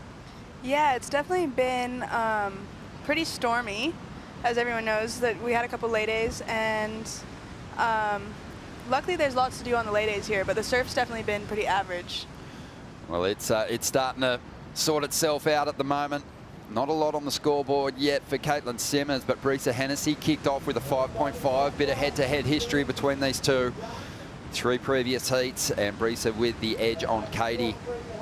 And their last heat was a quarterfinal clash at Sunset. How do you like those comparisons that are made between Margaret River main break and your home break, Sunset? Yeah, I mean, I actually haven't paddled out to main break yet, either times I've been here. But just... Why would you surf out there with all the rest of the world's best? Yeah, when you can search this entire coastline? Totally. Like, if I can get away from the crowd, I'm gonna. And there's so many waves here, similar to home. You got plenty of options. You don't need to go surf with everyone. But from watching this wave and from what I've heard, it looks a lot like a mixture of Sunset and Haleiwa. Yeah, that's a good read. That's a really good read. Interesting too, because, you know, Caitlin Simmers has obviously established herself in a very short period of space as, you know, a potential, well, just dominant force, already racking up 6 CT victories, which is quite remarkable in just a couple of years. But, you know, I'd like Brisa's chances in this heat with a lot of swell in this lineup. What do you think? Absolutely. I mean, obviously I'm really close to both of these girls. They're some of my best friends, and Katie's like my little sister, and I've obviously grown up with Brisa competing and just being in Hawaii. And yeah, I feel like they're totally yin and yang. And I love that about them. And that's why this heat is going to be so cool to watch. But I think the conditions really suit Brisa today. She's so powerful. But obviously Katie's just so good in the ocean no matter what it is. Such a cool, unique read. And I think what you were kind of saying about them is they're polar opposites when it comes to their personalities, but, you know, kind of very different too in the way that they will approach a wave in competition as well. Yeah. I think I'm a huge believer of, like, your personality shows in your surfing too, and your style, which, like, I feel like knowing them or even not knowing them, you can see that it reflects in their surfing a bit, like just their characteristics. What do you think the difference is in their approach, Flick? What are the weapons for Brisa, and how's she going to find the edge over someone that just has such a beautiful read? Look, I think Brisa, I mean, Zoe touched on it. It's the power, right? And I think Margaret River, it caters itself to that. It asks the question, and you got to be able to respond with that power. But I mean, Zoe and I were just having a funny conversation. You know, the last 4 days, we've been off, right, lay days, and you said you've sort of been alternating between one day Brisa, one day Katie, one day Brisa. What's the prep like? You know, obviously you grew up with these girls. How competitive are they? Are you guys still competitive? What was it like growing up, and what is it like now? Yeah, I mean, yeah, like all these days in between, and even on the days that you guys have been on, like, I've been really trying to get away from my crew of the boys on the team. So I've been like, hey guys, like, come rescue me, someone pick me up. And it literally has been Brisa and Katie are like my 2 friends that I've been cruising with here. And I feel like with Brisa, it's been like very zen. We went to Mend, we did the sauna and ice. Like, it's been really relaxed. And then, like, with Katie, we've just been like kind of rogue, having fun. Yeah, at the Settlers. Yeah. Having a good time. Dancing. Well, someone who knows all about that, having a good time when he's traveling the world, is Kuiper. He's going to give us an update on the conditions. Morning, Kuipes. Yeah, morning, Ron. Yeah, Oakberry surf conditions update. We got about 8 to 12 foot faces, 9 miles per hour cross offshore wind. Air is still a little brisk, but the water pretty warm. I just know Fahrenheit, so I'm going to go 74 degrees Fahrenheit. Maybe a little colder than that. But yeah, that's the update. And thanks to Oakberry for keeping us powered. Oh, yeah. The purple power. We love it. Thank you, Kaipo. And yeah, he's spot on. Guessing around 74 Fahrenheit. 73, as he said, maybe a little bit cooler. But it's looking nice and clean out there. But no major scores locked in for the competitors out there at the moment. Just a 5.5 for Brisa. Caitlin Simmons, she had a nice big wall. You can tell there's still some bumps, even though the sheets have been kind of pulled tight over this lineup at the moment. It's still kind of figuring itself out. Yeah, today, especially with the tide still it's rising, right? There's a lot of water on this reef, and Margaret River tends to like the low tide. So until we see that tide start to drop in, an hour and a half to an hour, it's still going to have so much lump and bump on there, and it's really difficult. We rocked up this morning, and you sort of see those corduroy lines. It looks clean, like you said, Ron. The sheets are pulled tight, but the reality is, and it's reflected in the scores already this morning, it's incredibly difficult out there. That lump and bump, if you're on the wrong side of it, the power's almost working against you. And obviously, mentioned the swell direction sort of changed. It swung more around to the south. West, it comes straight in, and it's actually, west means it's better for the left. South actually makes the left kind of a bit meh. So today, with that south as well, it's going to be a different read on the wave. But you can see it right here. I mean, just look at the chatter through the face of the wave. It's not easy out there right now, and the girls are doing a good job. We've got just on 24.5 minutes remaining here. We know that the Aussie Treble's been a tough one for Katie so far. She's been falling out of the mix in this round of 16 through the first two stops on the GWM Aussie Treble. So she's looking to turn in a big result here, potentially get back in that yellow jersey heading into the last events of the season. Brisa Hennessy, on the other hand, a really tough year for her. She's had a couple of quarters and a semi, but at the moment on the live ladder she's back in 13th position, so she wants to ascend, get into the top 10 and campaign through the back half of the year. Zoe, you mentioned you'd been hanging out with Brisa. Did you sense that she was kind of feeling the pressure of chasing that big result, or is she pretty composed? She was talking about it, but in her actions she seemed very relaxed. Like, I was thinking about if it was me in her position, I would be probably definitely not as chill. Well, here we go. This is Brisa Hennessy now. Let's see how she's feeling on the open face here. Driving up into the section. Oh, no. Well, she's going to get clamped there. A really hard one to read. Tried to get up there as soon as she could, but didn't have a lot of room to ride out of it. And behind her now, Simmons takes off, draws off the bottom, quickly gets into this first carve. She'll have room for a couple of turns. Taps away. What kind of finish can she put on this wave? 4 moves already, pushing hard on the final turn, and she'll go down. But will likely turn in a decent number here and get herself a solid score to build on. This heat's going to come to life. You can see the challenges with that southerly direction out there, Flick. It kind of means that you don't have a whole lot of room on the rights today. Yeah, for sure. They're shorter, more compressed rides. It's also the water on the reef. And it's super tricky. I mean, wow, Brisa, that thing just detonated on her head. But you know what? Smart decision by Katie. Second wave of the set, obviously a lot cleaner, a lot of smooth face there to work with. And the board's just going to cut through the water a lot nicer. So, I mean, she gets a little tap here, goes for the finisher, and sort of gets exploded. But, I mean, I think the takeaway for me is second wave of the set, incredibly clean. Board's cutting through because, like you said, Ron, you got that little bit of southerly drift out there as well. That's also making it just that bit harder. Zoe, it looked like Katie really adjusted nicely and got into that first turn really quickly, as opposed to kind of, waiting to get to that end section. And it just so happened the wave offered up some more opportunity down the line. Absolutely, yeah. We went out to the local Italian spot last night. I don't remember what it was called, but it was really good. La Scarpetta or Pizzica? La Scarpetta. Yeah, but Katie was making jokes. She made sure to finish her whole meal on her pasta so she would stay on her feet in the wind. I like it. So she did well on that one. I think pasta's kicking in. Gave it a good nudge on that final turn, but it was a 6 for Caitlin Simmers. Brisa Hennessy a 1.13, back in second spot now. Hennessy needs a 1.44, saving herself in that last clash. Some last-minute heroics, AJ, from Bronte. Last-minute heroics indeed. Something we're getting used to from you here at main break in this contest. You and Caroline both coming up and saying it was really tricky conditions to find your lineup spot. How did you find yours? I didn't really, to be honest. I was pretty lost out there. The sun was like covering my markers, and yeah, we both just really struggled. I think it was a really scrappy heat. I don't know how I got through that. It was really lucky. Just got a bit of morning wonk on it, and I made a few errors, and they were quite costly, and yeah, it just kind of flew by, to be honest. And then when that final score drops and you find out yet again you made it through in the final seconds, what was going through your head? Yeah, I didn't really think I would get the score. I didn't even know what I needed, to be honest. I just knew I had like nothing on the board, and then I knew she needed like a 2 or something at the end. So yeah, it was pretty frantic, to be honest. I wasn't really thinking very clearly. I was just like on the ski with my friend Jed. I was like, go Jed, go, go. And I was holding on, didn't even get up, and I was just trying to get one more wave. But yeah, it was tough. Caroline's a good friend, and it's always hard coming up against her.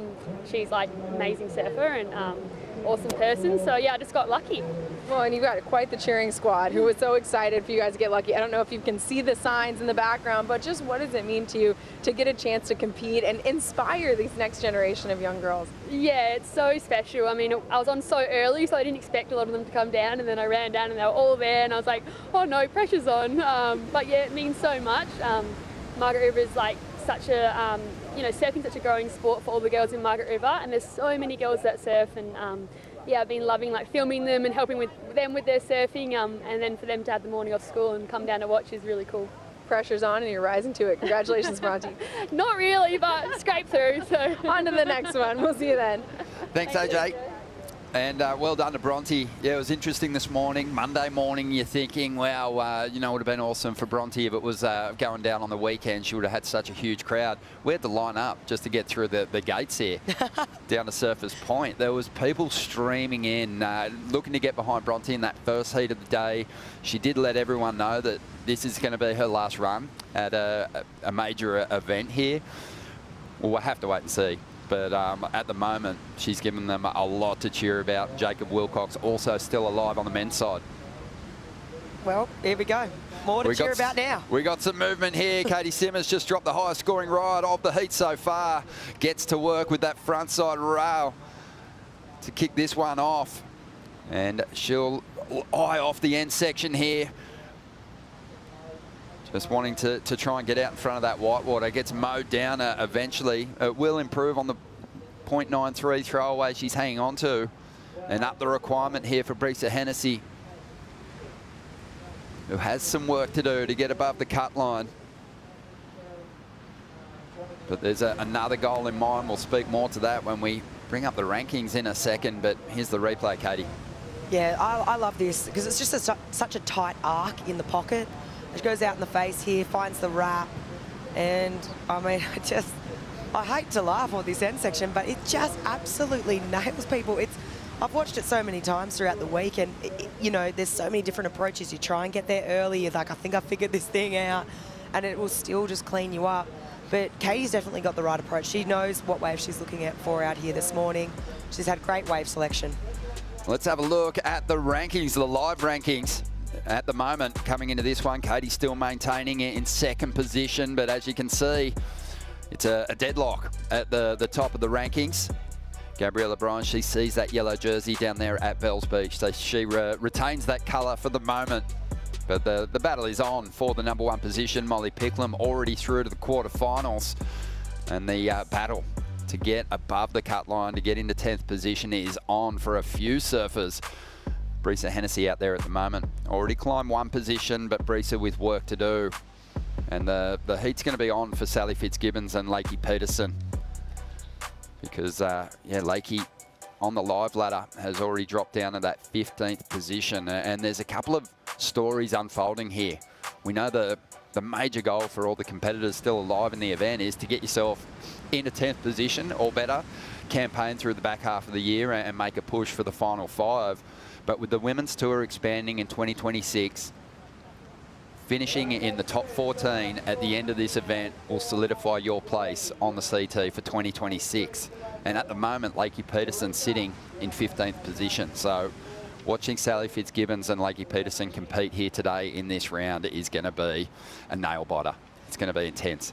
Yeah, really, it's all coming down to that heat, right? And I think if you look at the heat draw of the round of 16, what, is Lakey the second last heat? Last heat of that, right? Last heat. Last heat. So she is watching all the heats prior to her, and basically then is going to have to answer back depending on what happens, right? And she, I mean, we know Lakey, she wants this, and I think, you know, she posted something a few days ago on social saying, you know, it's kind of reawakened that, I guess, determination and grit inside her to want to fight back. But, oh, man, I just...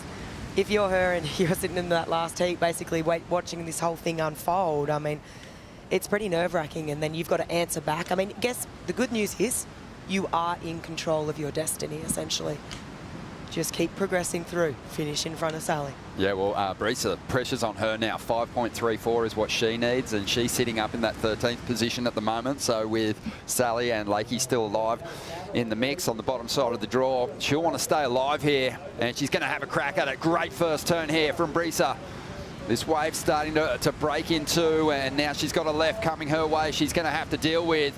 And she tries to place that turn, does well to stay on her feet here. It's a good finish.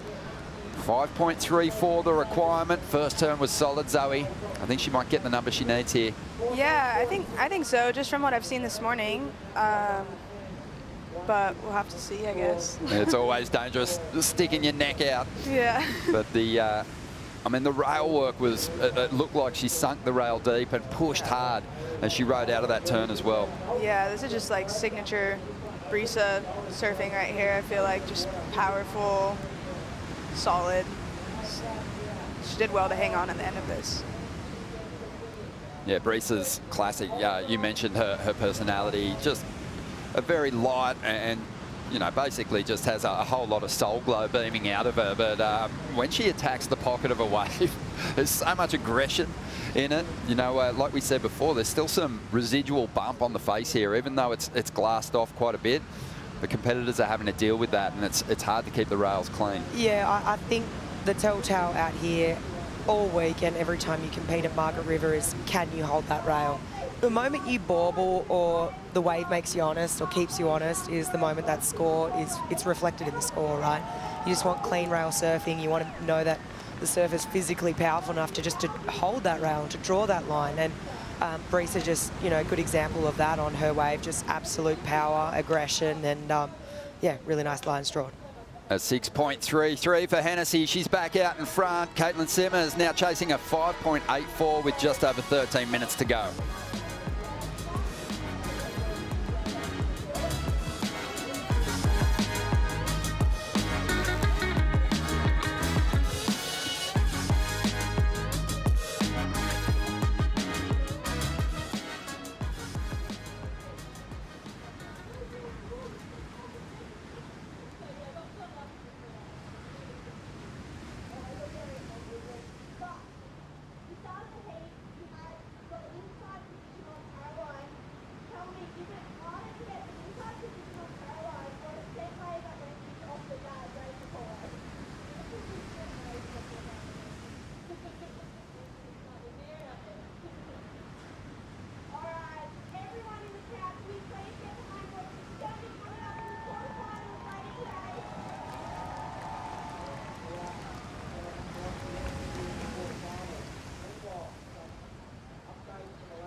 Welcome back to the show, taking a trip on the WA flight cam. Beautiful images throughout the event window here at the Western Australia Margaret River Pro. Stop number 7, and we're on the hunt for quarterfinalists. And at the moment, it's Brisa Hennessy out in front. And Brisa, like all competitors, left alive in the mix.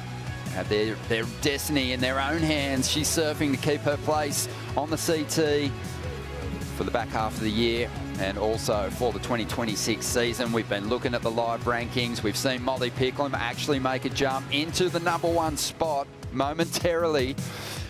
We'll see if Gabriella Bryan and Caitlin Simmers can stay on pace with her. But Molly through to the quarters in the first heat of the round of 16. And she's been ultra consistent throughout the season, Molly, but hasn't had a victory yet this year. She's after one in these last 2 days as we get back to live action here. And Brisa looking to get rid of a 5.5, couple of solid turns. That's going to feel good. And we might be seeing the best number of this heat dropping in just a moment. Yeah, wow, that was really big. Those sections, they were meaty, especially the finish, you know. That just had a lot. It was really dynamic. I think you're on the money, Ron. I feel that this could potentially be the best score of the heat. There's been some decent first turns in this heat, but I feel like the nerves of both competitors have been on show when they get to the end of the ride. I think Katie went to attack a section earlier on and didn't stay on her feet, and Brisa kind of held back on a section, so those big numbers have been reserved, but this was a great combination, Zoe. Yeah, this definitely looks like she just had a bit more attack and felt more secure now that she has those 2 scores. Katie would have seen that and got fired up, I think. How's what she's got to deal with on the inside? I mean, Yeah. Still had a lump in that first section she had to deal with, but have a look at this wave step out. Yeah, the step, it just gets so steep so quick, right? I mean, look at the air, just the legs fully extended there. She does a good job. She maintains speed, just got it front foot, you know, weight, kind of really helping her to get out in front of that section, and then Katie behind her now. Katie looking for a response, and it's going to have to be a pretty good one here because Brisa's going to drop a near excellent ride as Katie throws one up over that end section. Still has some room to move, and there is probably the most high-quality turn of this heat so far. And she is going to stay on her feet. Last year's world champ showing some great fight here. 7.83 was the number for Brisa, so the requirement for Katie in 8.16. She might just get there. I'm interested to see what her first carve looked like. You know, we had the water angle, and I mean, she definitely got up there, but I'm interested to see that from, you know, straight on. I think that'll be the determining factor for me. There was some quality turns that got done on the inside there. She really got it up into the lip a couple of times, so it's cool to see the women go 1-2. Let's break it down. What do you see, Zoe? Yeah, I mean, it's a smaller wave than Brisa's and like a bit foamy, but these next couple turns were so technical, and she just really clicked it after. I think these last 2, that was really nice. That one, yeah, that was clean. That was really sick. Is that a make on the last turn? Oh, I get so confused about the completion. Like, for me, she had control, and really, like, you can't be expected to ride onto the dry reef. So at some point, that wave decides how far you can commit. But this turn, for me, was high quality, really locked in at that point. Wow, she did so well.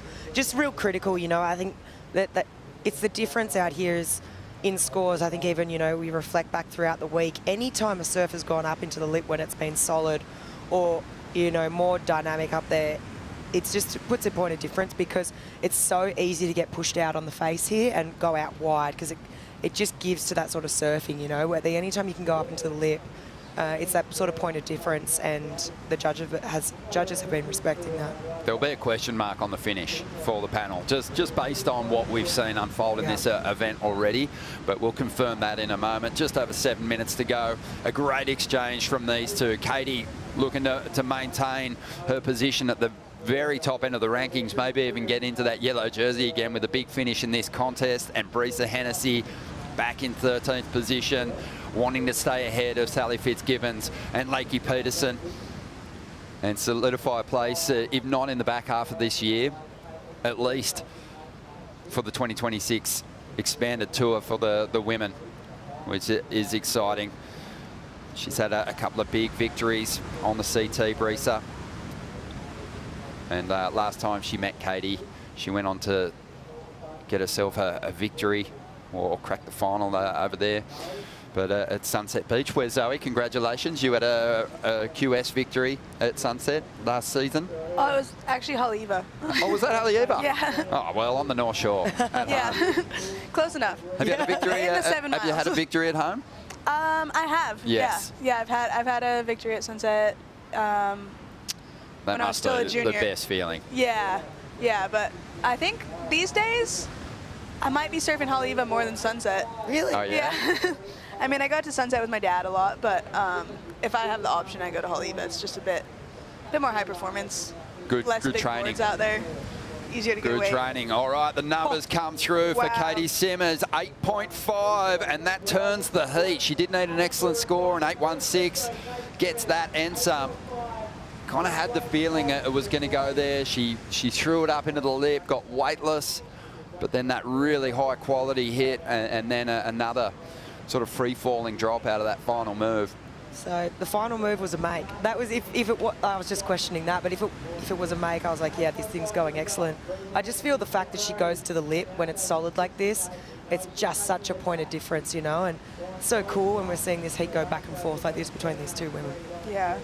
I mean, I think if they wanted her to ride out anymore, she wouldn't have fins in her. Yeah. Exactly. Yeah, you do Which see a bit of that. happens. Yeah, you see it. I think the big thing is showing that you're in control. Yeah. And once you've got that, I think, you know, this wave is going to eventually mow you down, or you're going to run into dry reef. Yeah, it is. And it was kind of like Katie only just had enough room to get off her board before that rock shelf revealed itself there on the inside. Just under 5 minutes to go here. And that is a solid heat score total for both competitors, really, as we dive into the GWM heat recap. Simmers all over the open face with some beautiful variation in her surfing. Yeah, it's been cool to see. Obviously, we love the different lines she draws. We've spoken about it, you know, since she's qualified for the tour. And then Brisa, you know, Brisa's had her moments too. This heat's been really cool. It's just gone back and forth. Brisa, you know, just a couple of big turns here.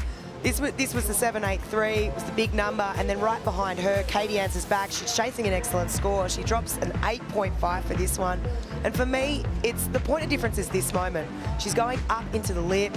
It's big, it's powerful, and this power gouge as well.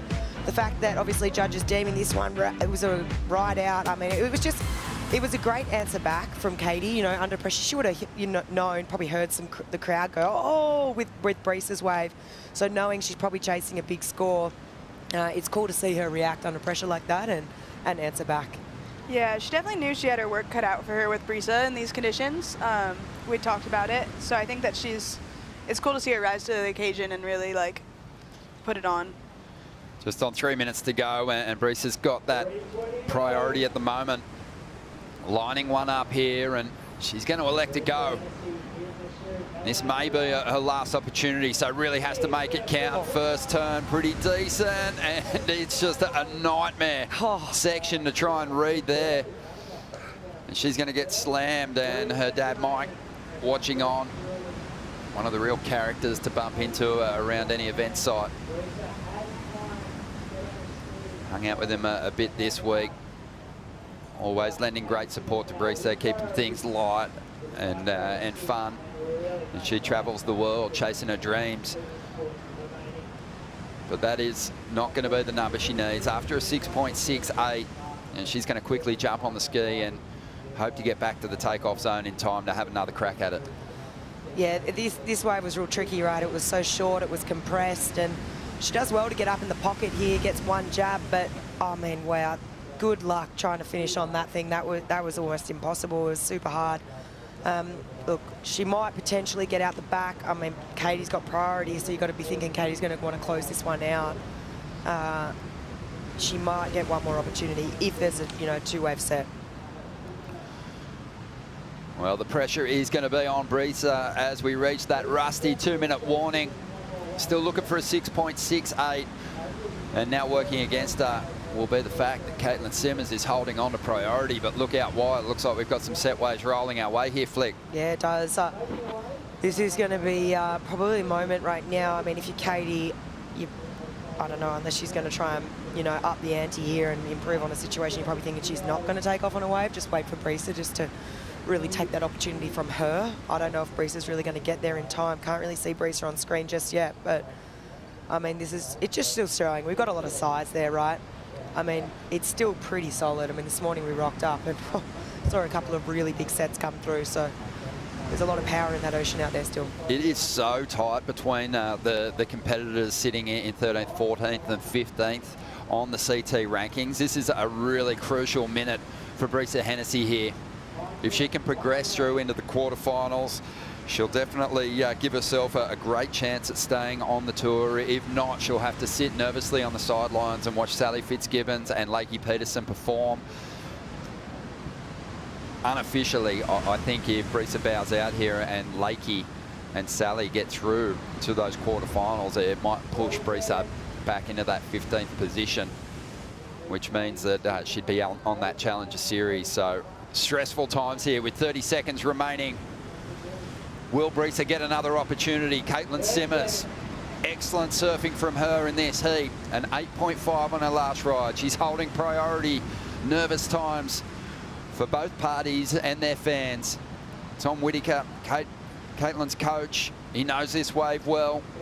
He's had a victory here himself as Katie opts for a left here, just trying to starve opportunity from her rival Brisa, who on the outside, I believe, isn't going to get that score. Tom Whitaker on screen. He's happy with the result in the context of Katie's year, breaking out of this round of 16 and getting yourself back into those quarterfinal clashes puts you one step closer to cracking the final five and getting the opportunity to back up that first world title.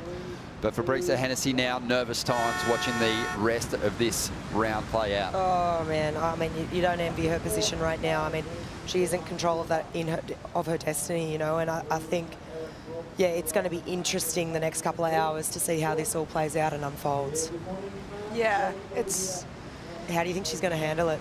I mean, I'm feeling for her right now. It's going to be a tense day for sure, watching it all. But you know, I think that she's always got good juju, and things will be fine, no matter what. Yeah, she keeps it pretty light, doesn't she? But yeah. You've got to celebrate the surfing that we saw from Caitlin Simmons out there, and a bit of a shaky start for Katie too, but she cleaned it up beautifully. Absolutely. It looked like they both got so comfortable as this heat went on, and it was we always knew this was going to be a good heat to watch. For me, it was like, I may be biased, but I definitely knew that this was going to be an epic heat, and I'm glad that we saw some good surfing from both of them, and I think that they can be proud of how they did. Zoe, let us know how the real estate game plays out over here in WA. We know you love your time here, but it's been a joy to have you in for the call. Yeah, good to see you guys. Thanks for having me. Awesome. Yeah, we'll be seeing more of Zoe McDougall in the future. We're going to take a quick break. We got more big heats coming your way from a beautiful day here in the West.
The Western Australia Margaret River Pro is brought to you by BioGlen, official vitamin partner of the WSL Australia.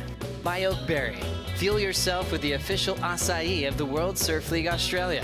By GWM, official automotive partner of WSL Australia. And by Stone and Wood, the unofficial beer of the World Surf League Australia. What is up? Welcome back. Stop number 7 is close to wrapping up. We've got to set up some quarterfinal heats on the top side of the draw. And it is looking like a good one, this one. Heat number 4, Luana Silva up against Erin Brooks, 2 of the young superstars on the CT, fighting it out for a place in the quarters. Ronnie Blakey alongside Felicity Parmentier. Also joining us, Vaughan Blakey. How are you, Vaughno? Frothing Ron, as always. Nah, psyched. I've just been watching the morning's action from the competitors, the Red Bull Athlete Zone, and vibes are high in there. Everyone is so jacked to paddle out and actually rip into this lineup. It was a little funky this morning. There's a little bit of a wobble through the lineup, but now, you know, as it's cleaned up, we're starting to see performances lift. I think that last heat with Katie just really finding her groove out there and getting that rail completely activated. It was good signs for the rest of the day. We're having fun watching the battles obviously unfold between the top seeds and those who are desperate for huge results. That was a big one for Caitlin Simmers in the context of the year, and I believe that with Katie jumping through to the quarters now, she'll leapfrog on the live ladder.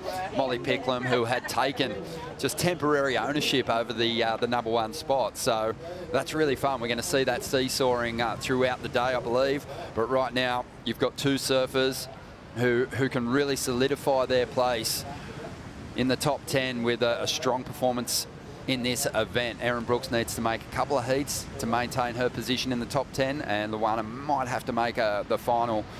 But this is going to be a lot of fun. Their first head-to-head clash as Championship Tour competitors as well. Yeah, this is cool. I mean, you've obviously got the goofy v regular, and 2 very different approaches as well, in my opinion. I think, you know, Luana, we've spoken about it, but obviously, you know, Sunset Beach coming from there, the big open face wave, power gouges, and then Erin Brooks just, as soon as she stands up, just that different level of speed and aggression, right? And I think on the back end, maybe a little bit more able to go up into the lip. So 2 different approaches here, and a lot on the line, Ron. So hopefully a good heat. Oh, it's going to be a great heat. And we've got Luana working with just an absolute strategic guru and a guy that takes a really holistic approach to his coaching. She is working with Leandro Dora. They've achieved some great stuff this year. And then Erin Brooks leaning into the competitive savvy and just mongrel attitude of Jake Patterson, who has had a victory here in the West, and probably of all the coaches has more experience in this lineup competing than anyone else. So both with great people that they can lean into. But the free surfing that I saw of Erin Brooks in sizing conditions in the lead up to this comp getting underway was maybe the best surfing on the backhand I've ever seen from Erin, and maybe some of the best backhand surfing I've seen here at Main Break ever. Great coaches, as you say, really impressive performances from Erin in the lead up to this. But both these women, I'd say on the back of, you know, really great advice and good guidance from those coaches, have surfed in form during the GWM Aussie Treble. Both sort of having on-off years up until they hit Australia, and they've surfed themselves into great form and some really standout performances and good results. So, yeah, this is primed to be a really solid battle. Yeah, it feels like Erin's just had such an amazing ramp up into a full-time spot on the Championship Tour. Obviously already getting a CT victory as a wildcard last year, whereas Luana, you know, she's also had a big win recently, getting a World Junior title, but it felt like that was an important confidence-building result for her, because she'd been bashed around as a Championship Tour competitor, being cut here at Margaret River twice before. So she's put herself in a much stronger position this time. Yeah, definitely. And here goes Erin. Whew, late drop here from Erin Brooks. Drives off the bottom straight into a huge opening turn. Really leaning hard into the pocket of this wave as Erin looks to size up this finish. Has enough momentum to get the hit done, but can't ride out of it. but what about the combo on the outside? It'll still be a good score, right? Those first 2 turns were solid, and just like we thought, you know, on the backhand, she has that ability to just pivot so tight in the pocket, and we saw that. So just that little whip of aggression too that she gets, like sort of a squirt, like zah! Just when you think she's really cut through it, she gives it more. It's the standout aspect of her attack is the aggression. She goes into these lips with so much intent. And even that little second turn there, it throws a lot of water. And that's a really good sign. Doesn't get the completion, but a lot of work done on the outside. I sense too, you know, a bit of hustle for that inside as we see this slow-mo replay unfold, Flick. Just the drive off the bottom there. Yeah, I think that obviously that turn's set up by the bottom turn, right? And also Margie's, where you take off on this wave dictates where you do that first turn. If you're too out in the shoulder, you're not going to be able to pivot up into the pocket. And I mean, positioning was good from the takeoff. It allowed her to go super tight, but I think it's all in the bottom turn because that wave had a funny angle on it. It's super hard to actually go up into the pocket unless you really draw hard off the bottom. So and she's got the right idea here. She's trying to get out in the face, trying to get there early, but just a little bit of the wobbly boot there at the end, but it's still going to fetch a good score. Yeah, there's a couple of things on that ride that I think the judges they're not overlooking it, but you can be forgiven. Those rides don't have as much energy in them, so it flattened out through Erin's first turn a little bit. But she still hit it in the right place, and the second turn was strong too. Another thing to note with the finish from Erin is she didn't once consider making her way across the reef. I think that's Jake Patterson's intuition saying, hey, there's big breaks in the sets out there, and you can quickly dart back out without having that big lap around the whole lineup on the ski. More on that in a moment, but right now we're going to hear from Caitlin Simmers, who dropped an 8.5 in that last heat. She's down there with AJ. Take it away. And we were just watching Erin on that end section. Katie, it's something you had to navigate in your heat as well. Explain to us what's making that end section so tricky to read this morning. I think it's the swell, because the swell's coming like really south that way. So it's just making the left from that wave like go under you, even when you're still like on the right, but you see the whitewater like under you. And then yeah, and the one that I didn't make, it was like I saw the white, you can like midway through my first turn I saw the whitewater coming towards me, and I was like, okay, how am I gonna go about this? And I kind of was just trying to race and do like the smallest cutback, and then you just can't. On some it's just like pretty impossible to ride out, but it's, I mean, in a way it's exciting because you're like riding out like not knowing whether it's just gonna like catch up to you or not, and it caught up to me. And yeah, it got you on one, but you got it on another. Talk me through that excellent ride. Yeah, I don't know if I've ever gotten an 8 out here. I didn't know I was capable of it because I'm pretty small and it's pretty big out there, and I don't know, I was trying to eat a lot of pasta last night in preparation, just try to be a little heavier because you want to like be weighed down out there because it's windy, it's big, and it's kind of like you're lost at sea out there. At least that's how I felt, and just try to tame the ocean, which is pretty difficult. Well, but you did it a little bit here in that round of 16. What do you want to build upon in the next round? I want to... honestly, more pasta for lunch? Yeah, do the same thing. I would like to do the same thing. We'd like to see a repeat performance. Congratulations. Thank you. Thank you, AJ. Yeah, Katie Simmers did well, but spoke to the challenges of attacking that end section today. And without that west direction in the swells, you don't have a lot of momentum going into the left today. It's sort of like you're fighting the direction of the swell in some ways, as we see Erin up again. Even over the bumps, does well to get up into the pocket of the wave. 7-point ride for her to kick off this heat. Loads up for the finish on the inside. Does so well again to just adjust and finish on her feet.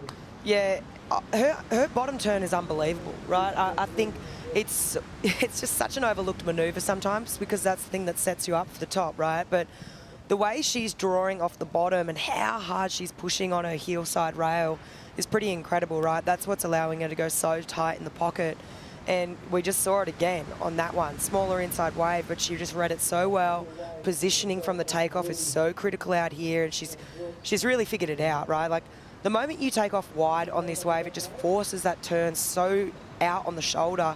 As we see this one, just look how much she draws and look how much wobble there was, and the fact that she was able to draw through that on a bigger board too is really impressive. Speaks to the strength of you know, Erin, and then just this crack on the inside. It's just beautiful.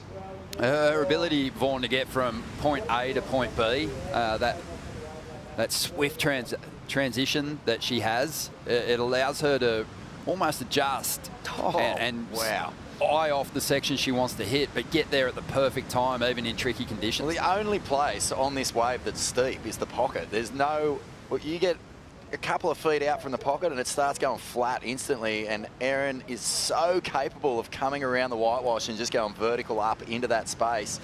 And, you know, Katie saying before, it was really interesting in that interview actually, that she wasn't sure if she was capable of eights. Well, she's doing the same thing on the front side. She's coming around the whitewash, throwing it up into that pocket and meeting, you know, the only place with true power, and she's able to generate big scores out of that little power zone. So, yeah, Erin and Katie are setting the benchmark for reading these waves perfectly. A nice little building heat score total here for Erin Brooks with a couple of rides, a 5.5 on the second. Luana Silva has shown that she can drop big scores.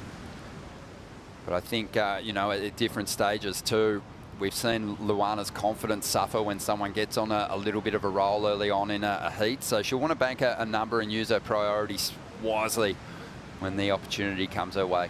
Yeah, I felt like she turned the dial a little bit on that in a couple of heats at Burleigh, where, you know, she had to get into that scrap a bit and come back from behind, and she did it well. I think that speaks to where she's at, really, at the moment on the back of this Aussie leg and her performances.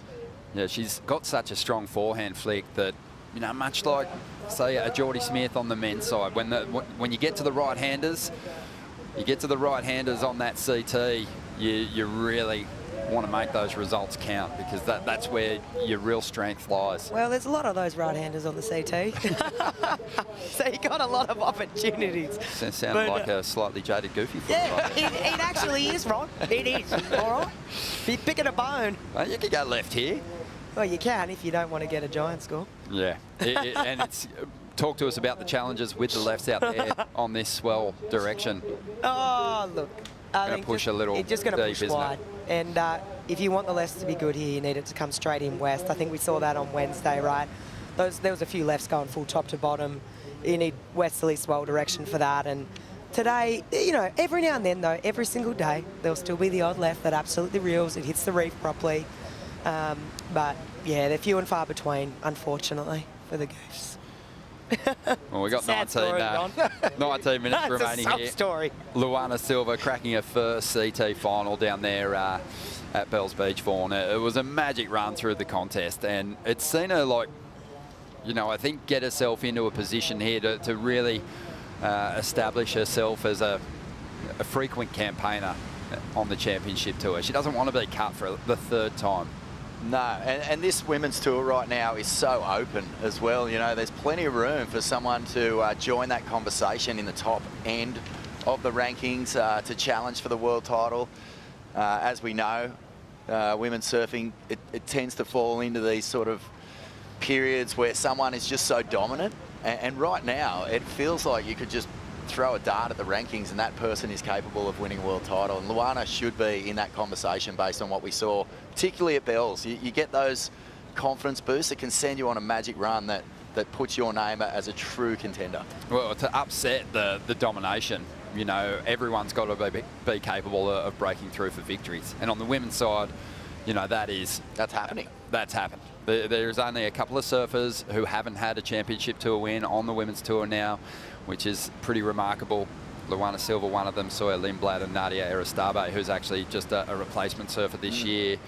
But everyone else has a CT win. And no two-time winners in this year's tour. That's right. Well, a new winner for each event. So, yeah, it's wide open, the women's tour. It's fantastic to watch. And it's also why you've got this kind of log jam at the back end of the top 10 and just outside the cut at the moment, campaigning for those places at the back end of the ranking. So the battle is on. It's all unfolding here in this round of 16. Erin Brooks doing her bit so far to maintain her position in the top 10, but Luana's got a bit of time on her side here. 17 minutes remaining. And with priority at the moment. As we have a look at career wins for surfers on the Championship Tour. And there you go, Bella Kenworthy, the other competitor, yet to break through for a CT victory, but showing some real promise. But have a look at that. Tyler Wright, the most dominant force and winning. Again, have a look at Sally Fitzgibbons, 12 CT wins, and to maintain a place in the back half of the year, she needs event win number 13. Well, look, I mean, if you think about Burley and that breakthrough final, you know, I don't think she made a final, what was it, since 2021. She's got to be taking some confidence from that. So, I mean, it's definitely within reach for Sal. She's not going to back down from the challenge. But yeah, that graphic right there, I mean, it just really speaks to the point, right? I mean, look how many women have won on the Championship Tour without, you know, only 4 women not winning. It just makes it so exciting to watch, sort of anyone's game. And yeah, it's super exciting. 16 minutes to go here, and Luana's been out there for some time waiting for that first opportunity. Hasn't converted just yet, and Vorno at this point in a heat, if you've held that priority, if you've been patient, you know, you really need to convert when that opportunity arises. She wants to maintain pace here with Erin Brooks. You do. And there's that other little burning sensation inside. You're just going, man, I've got to start surfing as well. You want to convert. Yeah, Erin, your opponent, has a couple of really good scores. Oh, it's tough. Where do you sort of flick the switch and have to reassess your strategy and just start getting a few waves under your belt? I mean, look, you got obviously the jet ski assist out there, so look, you can get a couple of waves relatively quickly, but it's never a good feeling when you're hearing you need a combination of scores, right? I think we're probably going to see Lulu pull the trigger. She looks like she's pretty keen on this one. So here we go. It's a gentle combo at the moment, though, but Luana will look to capitalise here. Drops to the bottom of this one. It's a good-sized wave. Needs to get into that open face, and does with a nice carve. Can she combo it up with a couple of big hits here on the inside? Does well to stay on her feet after that rebound. And now trying to gather some momentum for a finish here on the inside. Banks nicely into that final section. And that's exactly what she needed. So showing that she is running on great form and a lot of confidence at the moment. Waiting more than half the heat to get this first ride flick. Yeah, I think, you know, it's great. Obviously breaking that combo, no doubt. But beautiful first wrap. I love that. For me, if I'm going to single out one moment, I really love that. Unfortunately, the wave here sort of letting her down a bit, just forced out into the face. But she just needed a wave on the board. She just needed a score to sort of alleviate the pressure. So she's going to do that, no problems. But yeah, for me, that first manoeuvre, that's where, you know, majority of the points will come from. Yeah, I think she'll maintain pace here with Erin Brooks. Her score likely to fall somewhere, I think, between the two numbers, a 7 and a 5.5, but we'll find out what Luana Banks in just a moment. Right now, we're going to take a quick break as the surfer representing Brazil looks to fight her way back into this one.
It's pumping. It looks so fun. 6 to 8 foot sets for them through, which is a bit small for the Margaret River girls, honestly. So Yeah.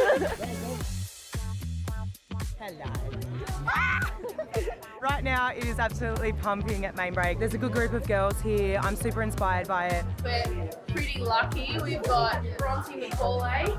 This is going to be Bronte's last CT event. Yeah, I actually know a lot of you guys, had a lot of surfs with everyone. So I'm not surprised that everyone wants to surf with the overall charges. It looks super duper fun. Many people out there, but I'm super excited. Sometimes it's a little scary, but it's really fun when you're with your friends out there and you paddle and catch waves together. We've all got each other, so it's fine. If we go down together. That was a good left, that one. Yeah.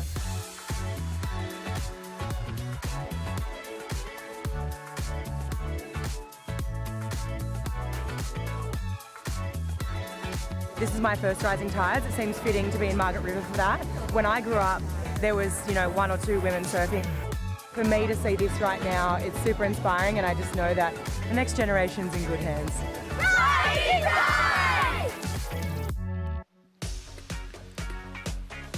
Rising tides, always such a great day. Felicity Palmetier leading the Groms around the lineup, and rip it, Flick. Oh, every now and then we dust off the cobwebs, Rondo.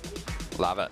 Good times, and Luana Silva turning in a 6.07 on her first ride out here, getting herself back in this heat after a 6.44 now to get herself into the lead with 10 minutes remaining. Erin Brooks has gifted Luana priority out there. It's been a bit of a paddle for a wave just moments ago. And that's exactly what Luana wanted. Was playing catch up there for a moment, but converted nicely on her last ride.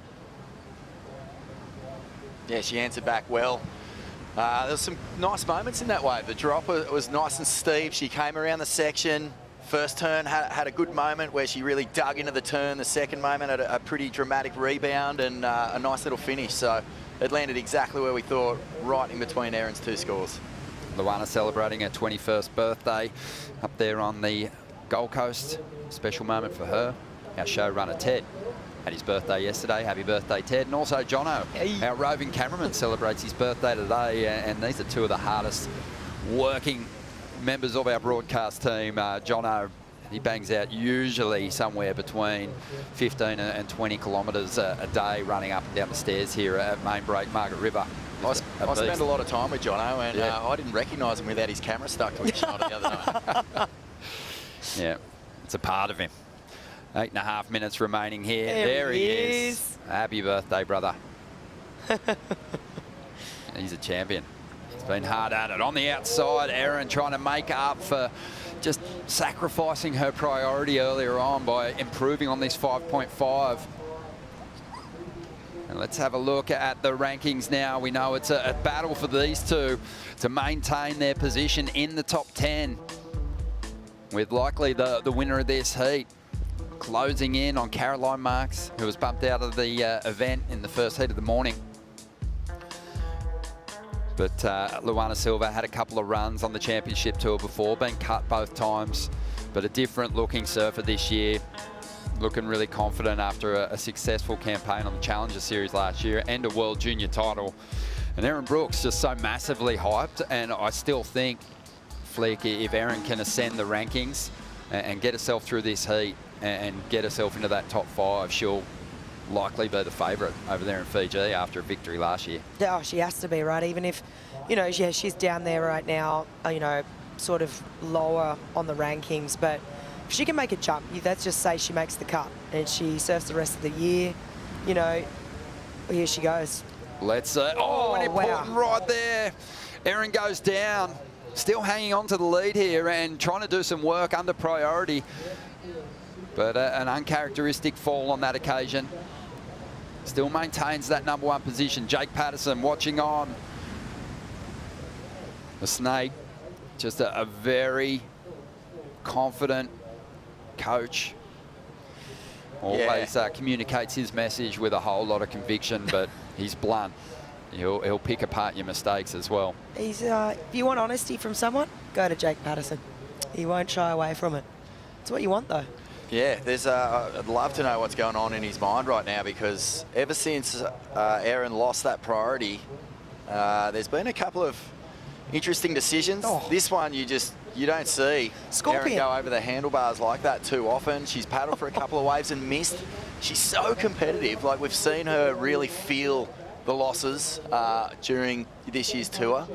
And I just wonder whether, on losing that priority, whether it's just got into her psyche a bit. She seems to be a little flustered right now. Yeah, it was also an illustration of just the bump on the face, despite the fact that the conditions are clean. There's still some lump there, and it brought Erin undone, as we see Luana Silva now going after the lead. Needs a 6.44. Great first turn, but it is just a straight up left coming out of there.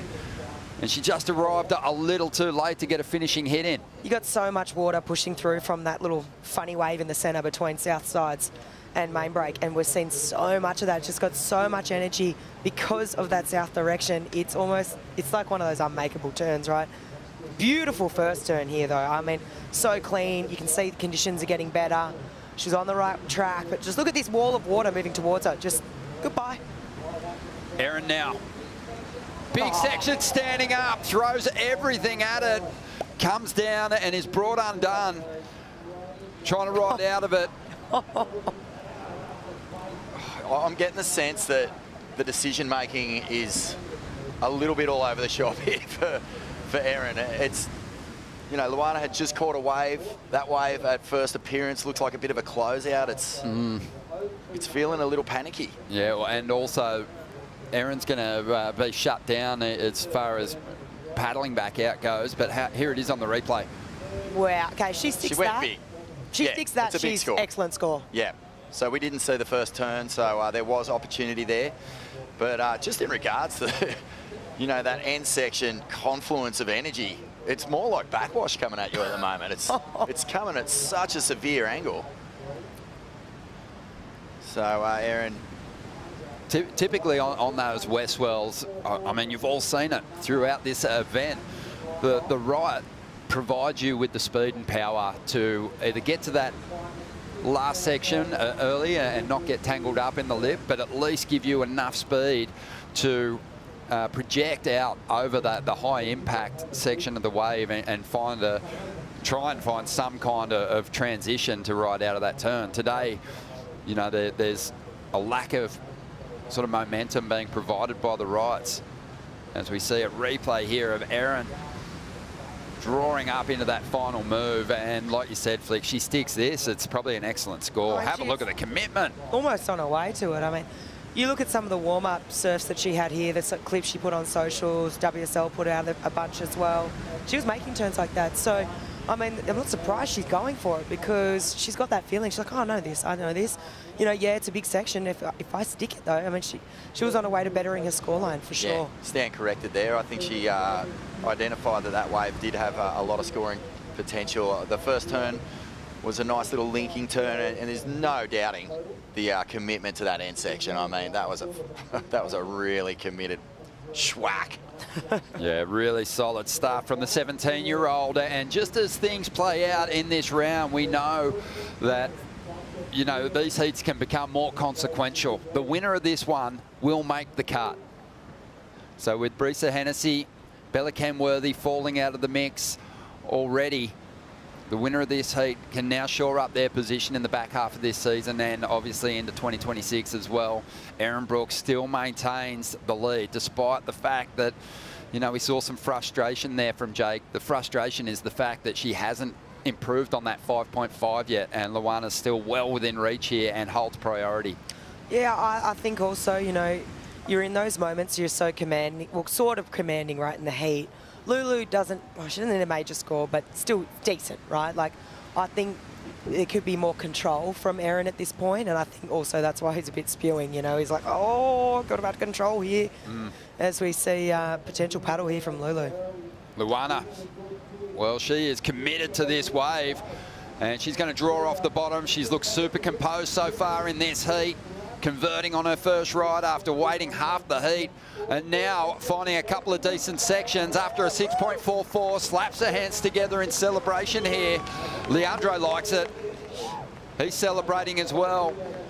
The big combinations have been hard to come by in this heat, and Luana found room to move a couple of times there. Checking the clock, 1 minute and 40 seconds to go, and Erin might need a response. Well, this is major. I think, look at the shape of this wave. The thing absolutely flexing. Look at the spray flying off it. Nice first turn, and you can see she's waiting for it. I love this. It's paced. Just the 2-turn combo here, but it was big, and, you know, she's pumped, and for good reason. And I think Erin right now, I mean, you can see that, you know, the amount of rails she had that board on, but Erin, you know, this is sort of at her own demise, really. Just the, to your point, Ron, just that, sorry, Vaughan, the, you know, that frantic nature and maybe not being so commanding when she could have at the end of the heat here. Yeah, it's odd to see someone else holding the lead, but, you know, the person chasing them are appearing to be in more confident and composed form. And, yeah, the feeling is that Luana may have done enough here to get herself the lead with just 45 seconds to go. Waiting on those numbers to come through now, Vorno. I think she was definitely feeling she got the score. Looking back at the replays, it does feel like she's done plenty. There was some good high-speed drama in those turns, particularly the last turn. Score has dropped. 6-7-3. We got a new heat leader, and Luana Silva potentially going to survive the cut for the first time here. Erin Brooks now needing a 5.8. 15 seconds to go. Luana's going to save herself the paddle into the lineup. She's celebrating already. 10 seconds. Let's get eyes on Erin Brooks. Will she get an opportunity on the outside? Paddling for this one, but she's not going to get into it. And this heat is going to come to a close. And Luana Silva, for the first time in her career, has made the cut with that heat result. And impressive stuff. It was a 15-minute heat for her. Yeah, and first half of that heat, Erin Brooks surfed so well, built beautifully. First 2 scores on the board was solid, but back half the heat was extremely flustered, and Luana Silva sensed it, kept her head together, and has surfed one of the best heats of her career to make the cut. Amazing what a bit of confidence will do for someone. Luana extremely talented, and she is on her way to the quarterfinals again in 2025. Erin Brooks will have a nervous wait now to see what unfolds in the rest of this round. There's still some people chasing big results on the bottom side of the draw. As we dive into the GWM heat recap, Flick, it was a great start for Erin. Oh, all the momentum was going towards Erin, right? I mean, we couldn't stop singing her praises because of this kind of surfing. Great decisions at the start, the first half of this heat, right? And for some reason, it all started to unravel. I mean, she had great moments out there and really had a commanding lead for the first half, and was asking the question from Luana. Luana was out there sitting, chasing a combination of scores, you know, and to Lulu's credit, she fought back and she didn't let the pressure get to her, you know. I mean, when you're hearing your competitor, you know, drop 7s and 5-5s, you're thinking, hang on, but then Lulu fought back, Vaughan. She did, yeah. And Ronnie made the point, you know, Lulu at times has let someone with a big lead get the better of her, but she just kept her head together here. And there was a moment where there was a priority switch, and that really affected Erin's entire back half of the heat. She started making some poor decisions, and meanwhile, Luana went to work on waves like this. And that first turn, a nice carve, but this last turn, plenty of drama. A lot on the line, speeds into it, and watch the emotion here. She gets the job done. A great performance and shown a lot of maturity. Yeah, expecting a pretty emotional post-heat interview from Luana Silva. A massive result for her as she locks down her position on the championship tour. Unlikely she would have been aware of that paddling into that heat, so what a fantastic reward. Leandro likely letting her know that, and they are buzzing. We're going to step out of the booth here and hand over to Joe Tapel, Jesse Starling and Richie Lovett for Gabrielle O'Brien and Sally Fitzgibbons coming up next.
It's hard to pinpoint just one thing that makes Western Australia so special. As a surfer, it's an incredible destination because there's world-class waves, and if you're a foodie or a wine connoisseur, no other better place in the world.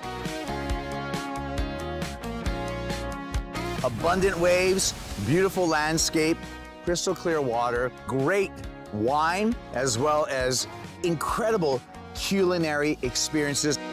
This is a beautiful slice of the world. There's endless ways to have an adventure here. There's always something new around the corner, another new beach that you've never heard of before, a new track down in the forest that you've never seen. I think some of the best chefs in the world are here, working in the wineries, working in the restaurants. I plan on fattening right up this year. It's been a great time once again in Western Australia. We see this beautiful view of our whole setup here in this contest site overlooking Main Break as we get to the Hydrolite Heat to Watch. Round of 16, heat number 5 features the current world number 1, reigning event champ as well, Gabriella Bryan from Hawaii, taking on the Aussie superstar, longtime veteran, 3-time world runner-up, and Sally Fitzgibbons fighting for her spot on tour. Once again, it's been quite a journey with Sal. Watching her come up the ranks as being one of the best athletes we've ever seen in pro surfing, and now in a situation where she's got to win to really be on tour next season. Joe Turpel, Jesse Starling, Richie Lovett, as we break this one down. I mean, this is as big as it gets. Gabby Bryan, who's had a sensational season, taking on Sally, who is an emotional favorite here in Australia. Oh yeah, we've actually seen some Go Sal shirts walking around the event site this morning. I think there's a lot of people, you know, rooting for Sally Fitzgibbons to get through, but there's a lot of the line. She's been in this position a couple times before, just like we saw Luana Silva in that last heat, and you can tell she definitely wants to make the cut and not get, you know, push back to that Challenger Series. Yeah, what a story it's been, and looks like Sally Fitzgibbons got the first wave during the break, Rick. Let's have a look what Sal got done here. Big fading bottom turn, nice wrap off the top. Brings this wave down the line, and a huge carve as that second turn hits that final section. Wow. And does she hold on? No, not quite. Oh, she did so much good work on this wave. Sally Fitz just in attack mode at the moment. Beautiful swoop off the top there. Sally compresses the body. Holds all that power and energy. She comes off the bottom here. Beautiful highline attack. Cuts it right at that perfect moment. Little mini airdrop. And then this section just looms up in front of her. Massive airdrop, and unfortunately just could not ride out of that one. That was still some good points in that wave though. And now rush in the pocket on a slopey part of the wave is world number 1, Gabby Bryan. Was really hoping this thing would have a real big bowly end section. It just stayed kind of full the entire way down the track. And a lot of excitement off of Sally's big finishing move attempt. Big airdrop, knowing how important this heat is. She'd be preparing for it over the last 4 days like it's the biggest matchup of her career. There's times it was Sally the one wearing the yellow jersey throughout her career, taking on the younger names. Things have flip-flopped. Now she's 34 years of age, trying to stay on tour. Let's watch Gabby's from the beginning here. Oh, she's just so good. She has so much power behind her, but this wave, you're right, Joe, it never really steepened up exactly how she would have liked it. She got a couple of great carves through on this wave. She knows how to put it on rail, that's for sure, and came towards this end section and just hit a bit of bump there on that foam. So, you know, getting her first score underway, but look at that. That is a happy Luana Silva right there. Yeah. That was it. No. That was it. No way. That was it. Wait, I want to hug too. Good moment.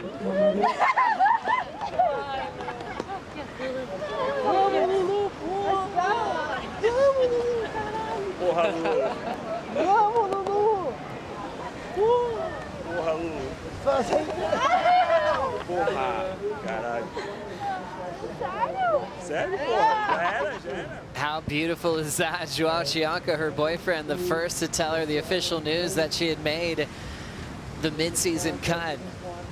She kept saying, "You're serious? For real? Can I let it go?" She was keeping it all inside, and then the hugs continued from one of her best friends on tour, Betty Lou Sakura Johnson, who'll be out there next against Sawyer Lindblad. Also Ian Govea.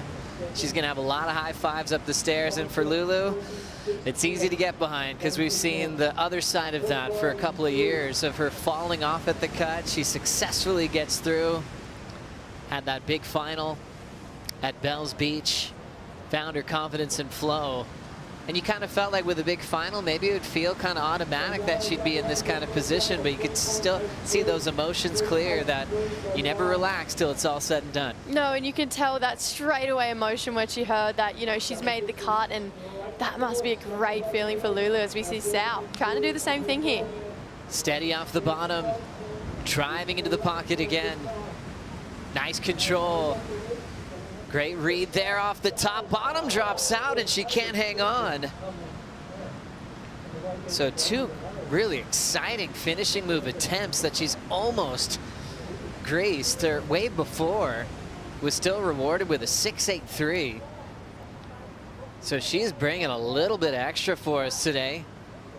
Gabby Bryant's start, that slopey one that didn't really give her a big section, 3.83. This is Sally on the Stone and Wood slow-mo, Rick. Yeah, you can see she's just cutting through those offshore conditions. The board's jumping around a little bit, but Sal really settles the board off the top, gets the carve and waits patiently for this section. She starts lining up this big opening finishing turn, just trying to hold that hillside rail, just overextends. And perhaps if she was just stayed a little bit more compact and compressed through that turn, she may have been able to find a line out of it. But clear, she's in go mode. She's in attack mode. And this is the type of heat that Sally gets out of bed for. She loves it, you know, those big challenges. She never shies away from it. And no bigger heat than at the moment against Gabriella Bryan. She has been the in-form woman out here at Margaret River Main Break for the last few years. She certainly has. We'll get that last score in for Sal, 3.77. She's out in front, but let's join the celebration with Lulu and AJ. Thanks, Joey. We were just talking about that heat, Lulu. My goodness, waited 20 minutes to find your first wave. What were you looking for, and how did you know you'd found it? You know what? I don't even know why I sat for 20 minutes. There's actually a couple of good ones that I let pass by. I thought it was like in the wrong spot. I was just a bit nervous because that heat was a lot. It's always such an important round, this round. It's so critical, and I'm glad I got it done. I mean, I didn't have the highest heat, the highest score of the heat, but you know, you don't always need that to make a heat. Critical in more ways than one for you, because not only have you made it to the next round, but this time last year it was a tears of sadness on the beach here at Margaret River, but moments ago we saw tears of joy because you've officially made the cut. Talk us through the emotions that you were feeling. Sorry. It's a lot, you know. The last 2 years it hasn't been the easiest competitive wise, but I never gave up. I never backed down, and I just thank my mom, my dad, and my brother watching. They backed me so hard. Sorry. It's okay, it's a lot to take in, but how much does it validate all you have put in the last few years to grind and have this victory? Oh, it just feels so good. It's a sigh of relief, really. I worked so hard, and I can't believe I turned it around. And just these 3 events in Australia, it's a lot. But yeah, I'm so happy. I'm so stoked. It's for Tati as well, that she was the only Brazilian girl that was sticking it out for the last 10 years, and I just want to back her up and be as good as she did and represent Brazil as well as she does. Yeah, I'm really, really happy. Speaking of Brazil, o que você quer dizer nesse momento para o Brasil? Queria agradecer a todo mundo que torce para mim, que me apoia, minha família, meus amigos, todo mundo no Brasil também. Esse esse dia muito especial para mim, para passar o corte pela primeira vez.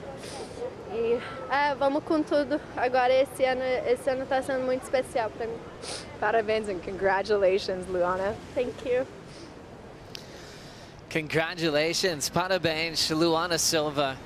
The emotion just shows all the hard work, all the ups and downs. Remember, she was the first call-up when Steph Gilmore continued her sabbatical from the tour. She had the feeling of not making it through the Challengers by a spot, then got called up again. Talk about a roller coaster. Luana Silva, you deserve it. You've officially made the cut. Look at these names. Gabby Bryan, Katie Simmers, Molly Picklum, Isabella Nichols, Tyler Wright, Betty Lou Sakura Johnson, Caroline Marks, Luana Silva. 8 names making the cut out of 10 to complete this season. What a great time for Luana Silva to enjoy the whole year, now fight for a spot to compete at Cloudbreak.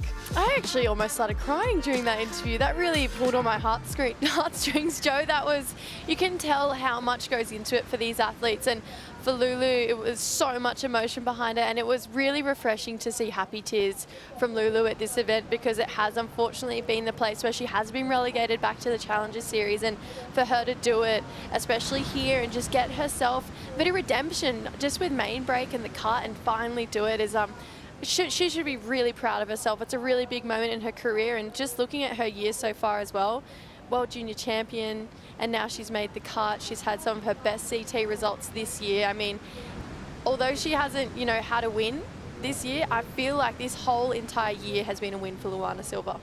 Totally agree. She went straight to her family to thank her mom and dad, her younger brother, that give her all the support. I mean, when it's all said and done, they leave these big contests, they leave the big cameras behind.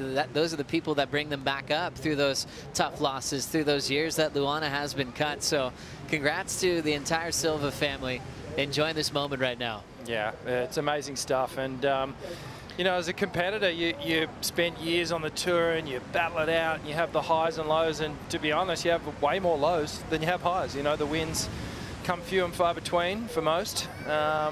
And it's tough, you know. It's the greatest life in the world. It's a privilege, no doubt about that. But it does have its moments, and those people close to you, the friends and families, they're the ones that kind of keep you up. They keep you positive and keep you motivated. And a lot of the times you feel like you're doing it for them, you know, and the losses, you feel like you almost let them down at times. So, you know, not surprising to see so much emotion pouring out of Luana. But yeah, it's unlocking confidence for her, which is great to see, and it's translating into the way she's surfing as well. Gabriella Bryan paddling in. The world #1 takes a cool airdrop, but then slides out as she was winding up for a big open face hook. So big commitment takeoff and just a slide out on that open face section. So she'll be incomplete, chasing a 6.78. Best score for the heat so far was Sally Start at the 6.83. And just an update on the live rankings, Fitzgibbons at the 14th spot. So remember, we're really focusing on 11 through 14 for requalification for next year as the tour expands.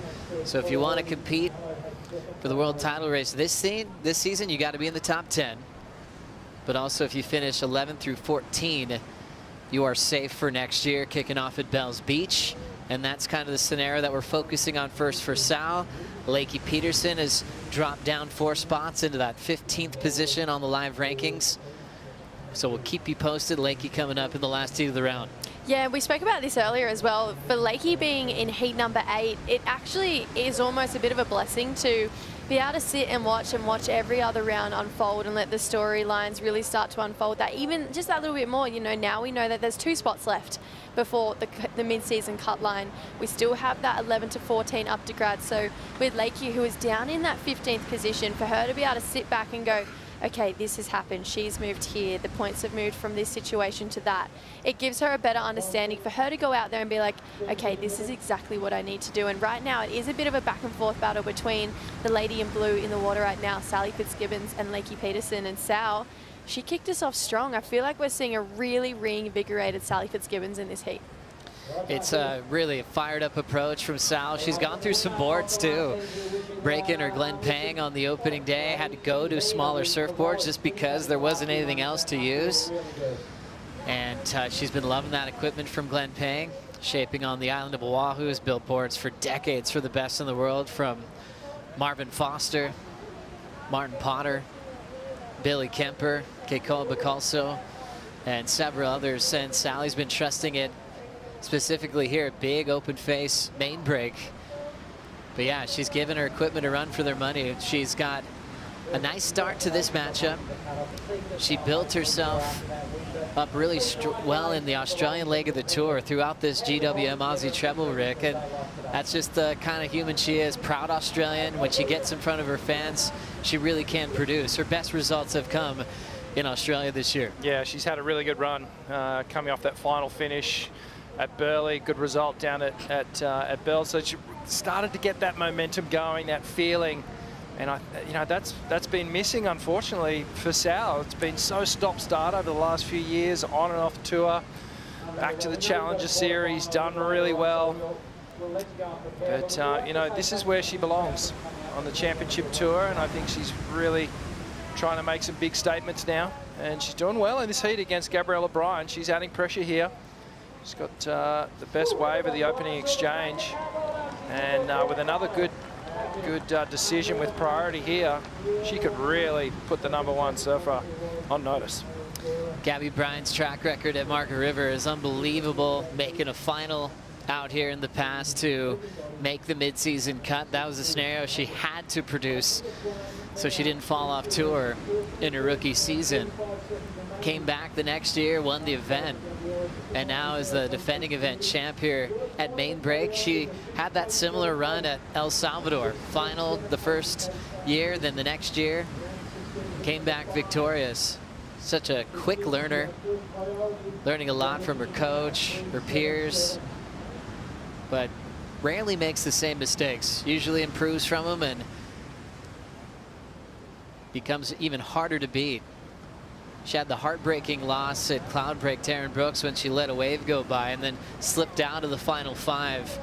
She had to look at that, really painfully look at that mistake, and she knows that she'll never do that again. So I love seeing her growth as a competitor. Oh, absolutely. I think maybe Gabby more than anyone I've seen grow since she's been on tour. She's consistently got better. She's consistently found herself and improved on all those little mistakes she makes along the way. And she's definitely one of those surfers who doesn't really have any weaknesses when we think of small waves. She just belts it. When we think of big waves, that same I'm going to go out there and attack attitude really translates beautifully when we get big main break or when we had big sunset. When pipe gets big, Gabby, she's definitely not scared, and I think it's a testament to why we see her in the yellow jersey so early on in her career, and she's definitely looking to hold on to it. I mean, we saw Molly, she's momentarily actually gone to the top of the leaderboard right now, but it all does depend on Gabby Bryan and her points right now, whether she maintains yellow for the rest of the event. But this heat, she definitely needs to find something, needs to get something going, because 13 minutes to go. She only really has a 3 on the board. So true, Jesse. Heat 5 of the morning, Rick, and we got here. It seemed pretty warbly, kind of tough in those first couple of heats. That first heat with Molly, they were trying to find where to sit in the lineup. Peak high tides basically now. It's going to be draining for the rest of the day. Things are cleaning up, and what are your expectations for our conditions today? I think we're going to have good waves throughout the whole day. We'll see the wind check around a little bit and maybe go a bit side onshore by this afternoon, but it is definitely settled and become more established. The way the lines, the swells coming in, it's been ironed out, and that wind's helping to groom the swells as it's reaching Margaret River here. But still plenty of size and power. Great conditions, fair conditions for all our competitors at the moment. So our surfer ranked 14th in the world, Sally Fitzgibbons in the lead, surfing for her career at the moment against world #1, Gabby Bryan. We'll take a Bonsoy brew break.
Time for the Pulse to show you the biggest highlights of today's competition. Molly Picklum was actually happy to have a few days off because she was a little under the weather and now feeling great here in the round of 16. Was able to progress to match her personal best result that she's had at Margaret River into the quarterfinals. Yeah, she's in her 4th consecutive quarterfinal here, looking to break out of that round still for Molly, but big smiles.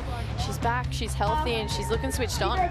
Local wild card, big hug from her sis before she walked down the stairs. Actually about 10 hugs from the locals before she hit the lineup. Close decision went her way over world champ Caroline Marks. Yeah, this was a real battle between these two women, and it was the commitment from Bronte McCauley. The big maneuvers got it done.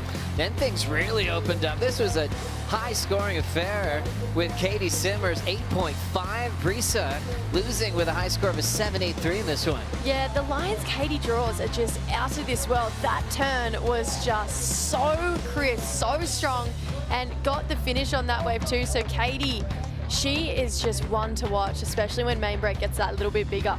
Then we saw a very emotional victory for Luana Silva, making the cut for the first time in her career. Yeah, real seesawing battle here with Erin Brooks, and Luana Silva just battling to the very end, gets this final wave, banks those turns, and secures her position on tour next year. Joao Chianca, her boyfriend, with the message of letting her know she officially made the cut, and all the tears went out. Big thank yous to her family. Luana Silva will be competing for a spot in the Lexus WSL Finals at Cloudbreak.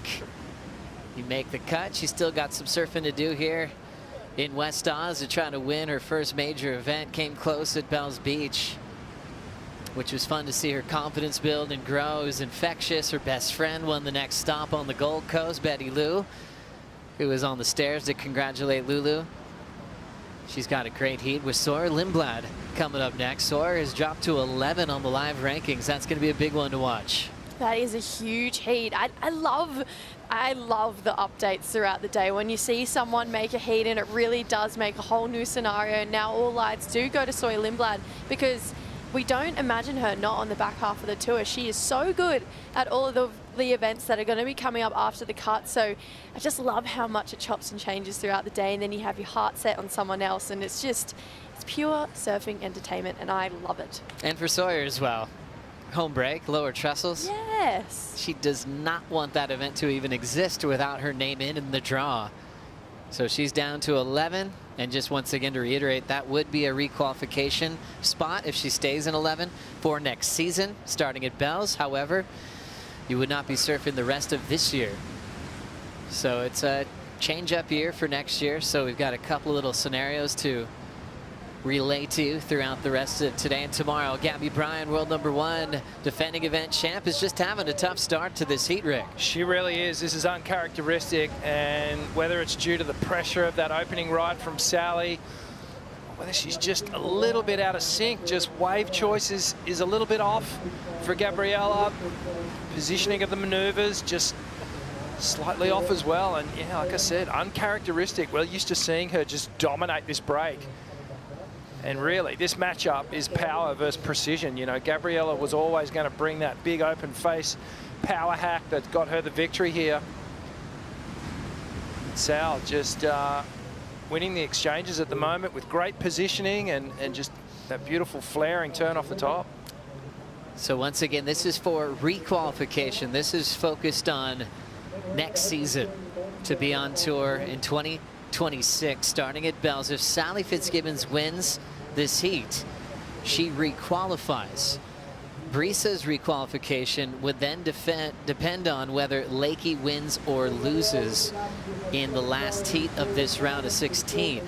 If Sally loses this heat in the next 6 minutes, Then Brisa will requalify, and then Sally's requalification will then depend on what happens with Lakey. If she wins or loses, once again, requalification, that's for next year at Bells Beach. That's not talking about the cut in the top 10.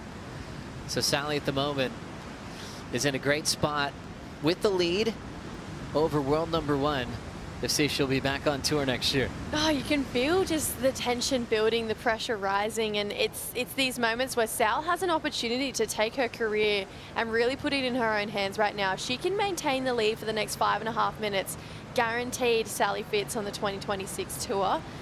It's nervous times though for someone like Brisa, who surfed a brilliant heat this morning. I mean, she surfed great. Katie just found another gear this morning, and now it is a nervous wait for Brisa.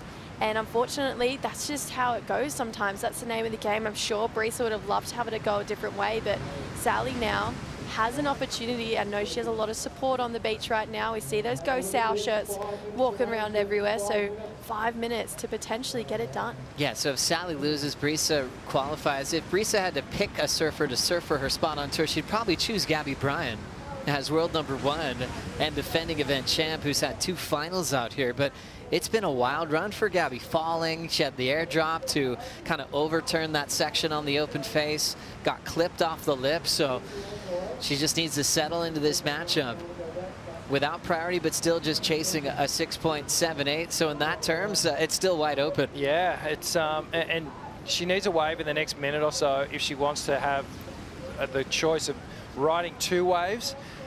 Because you've got to assume that Sally's going to replace that 377 and make that requirement of the 678 a lot steeper. Sally with priority, she'll just really choose wisely here, because the opportunity is there to really lock this heat down. Waves approaching now, both the competitors having a look. Sally making a motion. Fitzgibbons using priority to try to better a 3.77. Nice clean rails, throws down the arcing turn, 3-time world runner-up on the wind-up, and she will have a little air under her board and loses the finish. Feeling the pressure of this moment. Looked like she was on her way to really make sure she had a better backup score to her 6.83, but falling on the end section is tough. Gabby now with priority. Yeah, I could feel like when you watch Sally surf that wave, it really did look like she was thinking, I need to make this end turn. And I think as soon as you start to think that, that is actually when it is all systems over. When you start to shift that mentality to like, oh, look at this section, I'm going to belt it, to, okay, I need to make this turn, I need a better 377. It applies an amount of pressure that is really unnecessary on your shoulders, especially in kind of crunch time positions like this. So it does leave the door slightly open there for Gabby Bryan, looking for a 678. 3 minutes to go, and just by that pulled back shot, did look like there was a couple lines on the horizon. It's an interesting spot to be as a competitor. You're right on that fine line between thinking about what you're doing and just reacting to the wave and how you would naturally surf it. And Sally was caught right in the middle there. If she watched that wave over again, I'm sure she would mind surf it differently, have a different rhythm and flow to that wave. There was just that moment of hesitation towards the end, and it sort of second-guessed her line. Last score for Sally does see some improvement, even with the fall of 4.33. Now forces Gabriella Bryan to need a 7.33. And as time's winding down, it might just come down to one more choice for world number 1. Yellow jersey could be in jeopardy, as we saw in the live rankings earlier. Even with Molly's win, she temporarily took the number 1 spot. Here goes Sal under priority, grabbing this wave, passing the rusty 2-minute warning. She will find a finishing move on a nice closeout section. Gabby Bryan trying to find her feet here. Big blast there in the pocket. Showing off her power, lays down that rail again for an aggressive 2-turn combination. That's the type of combination you're expecting from Gabby this entire heat. And she's able to deliver with 90 seconds to go. Wow, that first turn actually took my breath away. That was so powerful, and this is going to come really close, because Sally's got to score to lock in for that one big manoeuvre, but Gabby Bryan, that was the best surfing we've seen this heat. So much power behind her on a big set wave too, and I think her stand tall at the end of that, she knew she meant business. Sal here on this wave, she knew she needed this big turn here on the end, just really puts it up there for a finish, and you could see Gabby paddling behind her, and this had a good looking wall as she paddled in, so drops down to the bottom. Look at this turn, just so much power in that, right in the critical part of the wave, and lays it on rail again for a finish, well out in front of the foam, carried her speed, carried her power all the way through. Look at that turn, so much strength behind her surfing right now. It's well and truly in the pocket, carries that speed through to this next section, and she's just going to put it so hard on rail. Look at that fin, completely out of the water, and look at this, just pushes so hard through. Wow, Gabby Bryan, that was excellent surfing there. Oh my goodness, Gabby Bryan couldn't just stay on her feet this entire heat, and then turns in the best number we've seen today. Gabby Bryan throws down a 9-point ride and takes it off Sally Fitzgibbons right on the buzzer. You know, Gabby with a huge win. Richard Dog Marsh won't be thrilled with that performance, with all the falls and mistakes, but she just turned in that unbelievable performance with power at the end there. So now Sally dealing with the heartbreak loss after controlling the lead for the majority of the matchup. So Sally now loses. That means Brisa Hennessy requalifies for the tour next year. Congrats, Brisa. I think I made the heat. Yeah, I got me. Can I have a signature as well? World number 1 enjoying the fans, saying, I think I won my heat because it wasn't going well till the 9. Way to turn that one around. So Sally will now have to wait to see what happens with Lakey Peterson at the end of the round to see if she can requalify for next season. Wow, so fate is in someone else's hand now for Sally Fitzgibbons. And she'll be wondering what actually just went down then. She had the lead, had the control of the heat for most of it really until the final minute. And Gabriella took off on that last wave. But undeniable surfing here from the #1 rated surfer. Beautiful power hooks. She got the win. That was undeniable. A big 9-point ride for Gabby Bryan. She moves to the quarters. Up next, Sawyer versus Betty Lou.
The Western Australia Margaret River Pro is brought to you by Boost Mobile, official telecommunication partner of WSL Australia. By Bond University, your ambition belongs here. By Hydrolite, official oral rehydration partner of WSL Australia. And by Rusty, official apparel of the Western Australia Margaret River Pro. Round of 16 continues here. Sawyer Lindblad taking on Betty Lou, Sakura Johnson. Betty Lou coming off a big victory, her first of her career on the east coast of Australia, Burleigh Heads, as she's already made the cut. She's number 6 in the world on the live rankings. On the other side of that, Sawyer Lindblad is 11th on the live rankings and wants to be in the top 10 to make the cut so she can compete on her home break at stop number 8 of the World Surf League Championship Tour. The tour moving to San Clemente, California after this, and that's where Sawyer grew up, as this one's already off and running. Regular foot, Betty Lou. Goofy foot, Sawyer Lindblad. Sawyer's had some success here, especially when her spot on tour is on the line last season. Went all the way to the final, Jessie. Yeah, and came in 10th. So she knows what it takes to have a bit of pressure of that cut and really convert, considering we saw her do it exactly the same thing this time last year. Also, we're looking at a rematch of this time last year as well. These ladies met up in the round of 16, 2024 Margaret River Pro, and Sawyer got the jump on Betty Lou. So these ladies right now are 2 for 2. And Betty, unfortunately, every single event here has lost to a goofy footer. So she wants redemption right now. Oh, big time. Betty Lou working with Tommy Whitaker. Sawyer working with Tommy Whitaker's best buddy, Jake the Snake Patterson. All that coaching began when they were on tour together along with Rick Love, kind of working out how they can support each other in an individual sport. Sometimes it comes down to where you're from, who you grew up with, and you guys can join forces to figure out a playbook. It's also focusing on each other's strengths, what your friends can use against other competitors, and all that motivation turned into a couple of the best coaches on the championship tour. Snake watching this. Sawyer Lindblad just trying to read that first section, kind of felt off balance from the get-go. And now that warm-up's out of the way. Scrap that one, start again. And just was a little off balance from the opening takeoff. There was a little wobble off the bottom, and I guess that just set her flow off kilter for that entire wave. But still very early days in the heat, and just a little settler. You could just see maybe an indication of how bad she wants to get through this heat. But advantage now for Betty Lou. So right in these moments, you know, when you hear that score come through for your opponent, it's a really low score, you go, okay, here's my opportunity to really start building some pressure, and with a good number, I can start controlling this heat. It's interesting, Rick, when you think about how important that support crew is, and when you guys decided to support each other, maybe not always having an official coach, but relying on your peers that actually know you're surfing sometimes better than you do. They can see clearly what you should do and apply to certain conditions. How was that role with you? Yeah, absolutely. It was really cool. I used to lean into Snake all the time. We all did. You know, he actually took that coaching role within our crew for a lot of years, you know, just because he is just so technically minded, and you know, he was just the ultimate at figuring out a way to win a heat, even against, you know, more formidable opponents that were higher on the ratings. So you know, Snake, he's such a tenacious, determined character. Tommy, a little bit more kind of mellow and fact driven, I would say, but both equally as talented in the coaching roles now. I think this heat is super exciting, not only for the women in the water, but the coaches for sure. What was your worst, best heat of your life? It's the worst heat I've ever seen you surf, for sure. That was crazy, that last one. Was it? Yeah. Yeah, crazy. No. I gave it a high 8, 9. Incredible. It was whatever the score you needed. I was just like, land this last turn. Yeah. I swear, if you miss that last wave, I'm going to fuck with the rest of your life. Yep. Your coach is down there too, by the way. He's got a few things to say to you, I think. I think he's busy. Not the next athlete. Nice. Nice. You're a machine. You don't give up. Oh, It's so easy for you to get a 9 when you need a 9. Huh? no, it's not. It is. I almost went on the first one too. You just couldn't You catch just couldn't it. catch You it. didn't go. That's the only reason you didn't go. Sorry. Sorry. Jesus, smashed that last one. Incredible.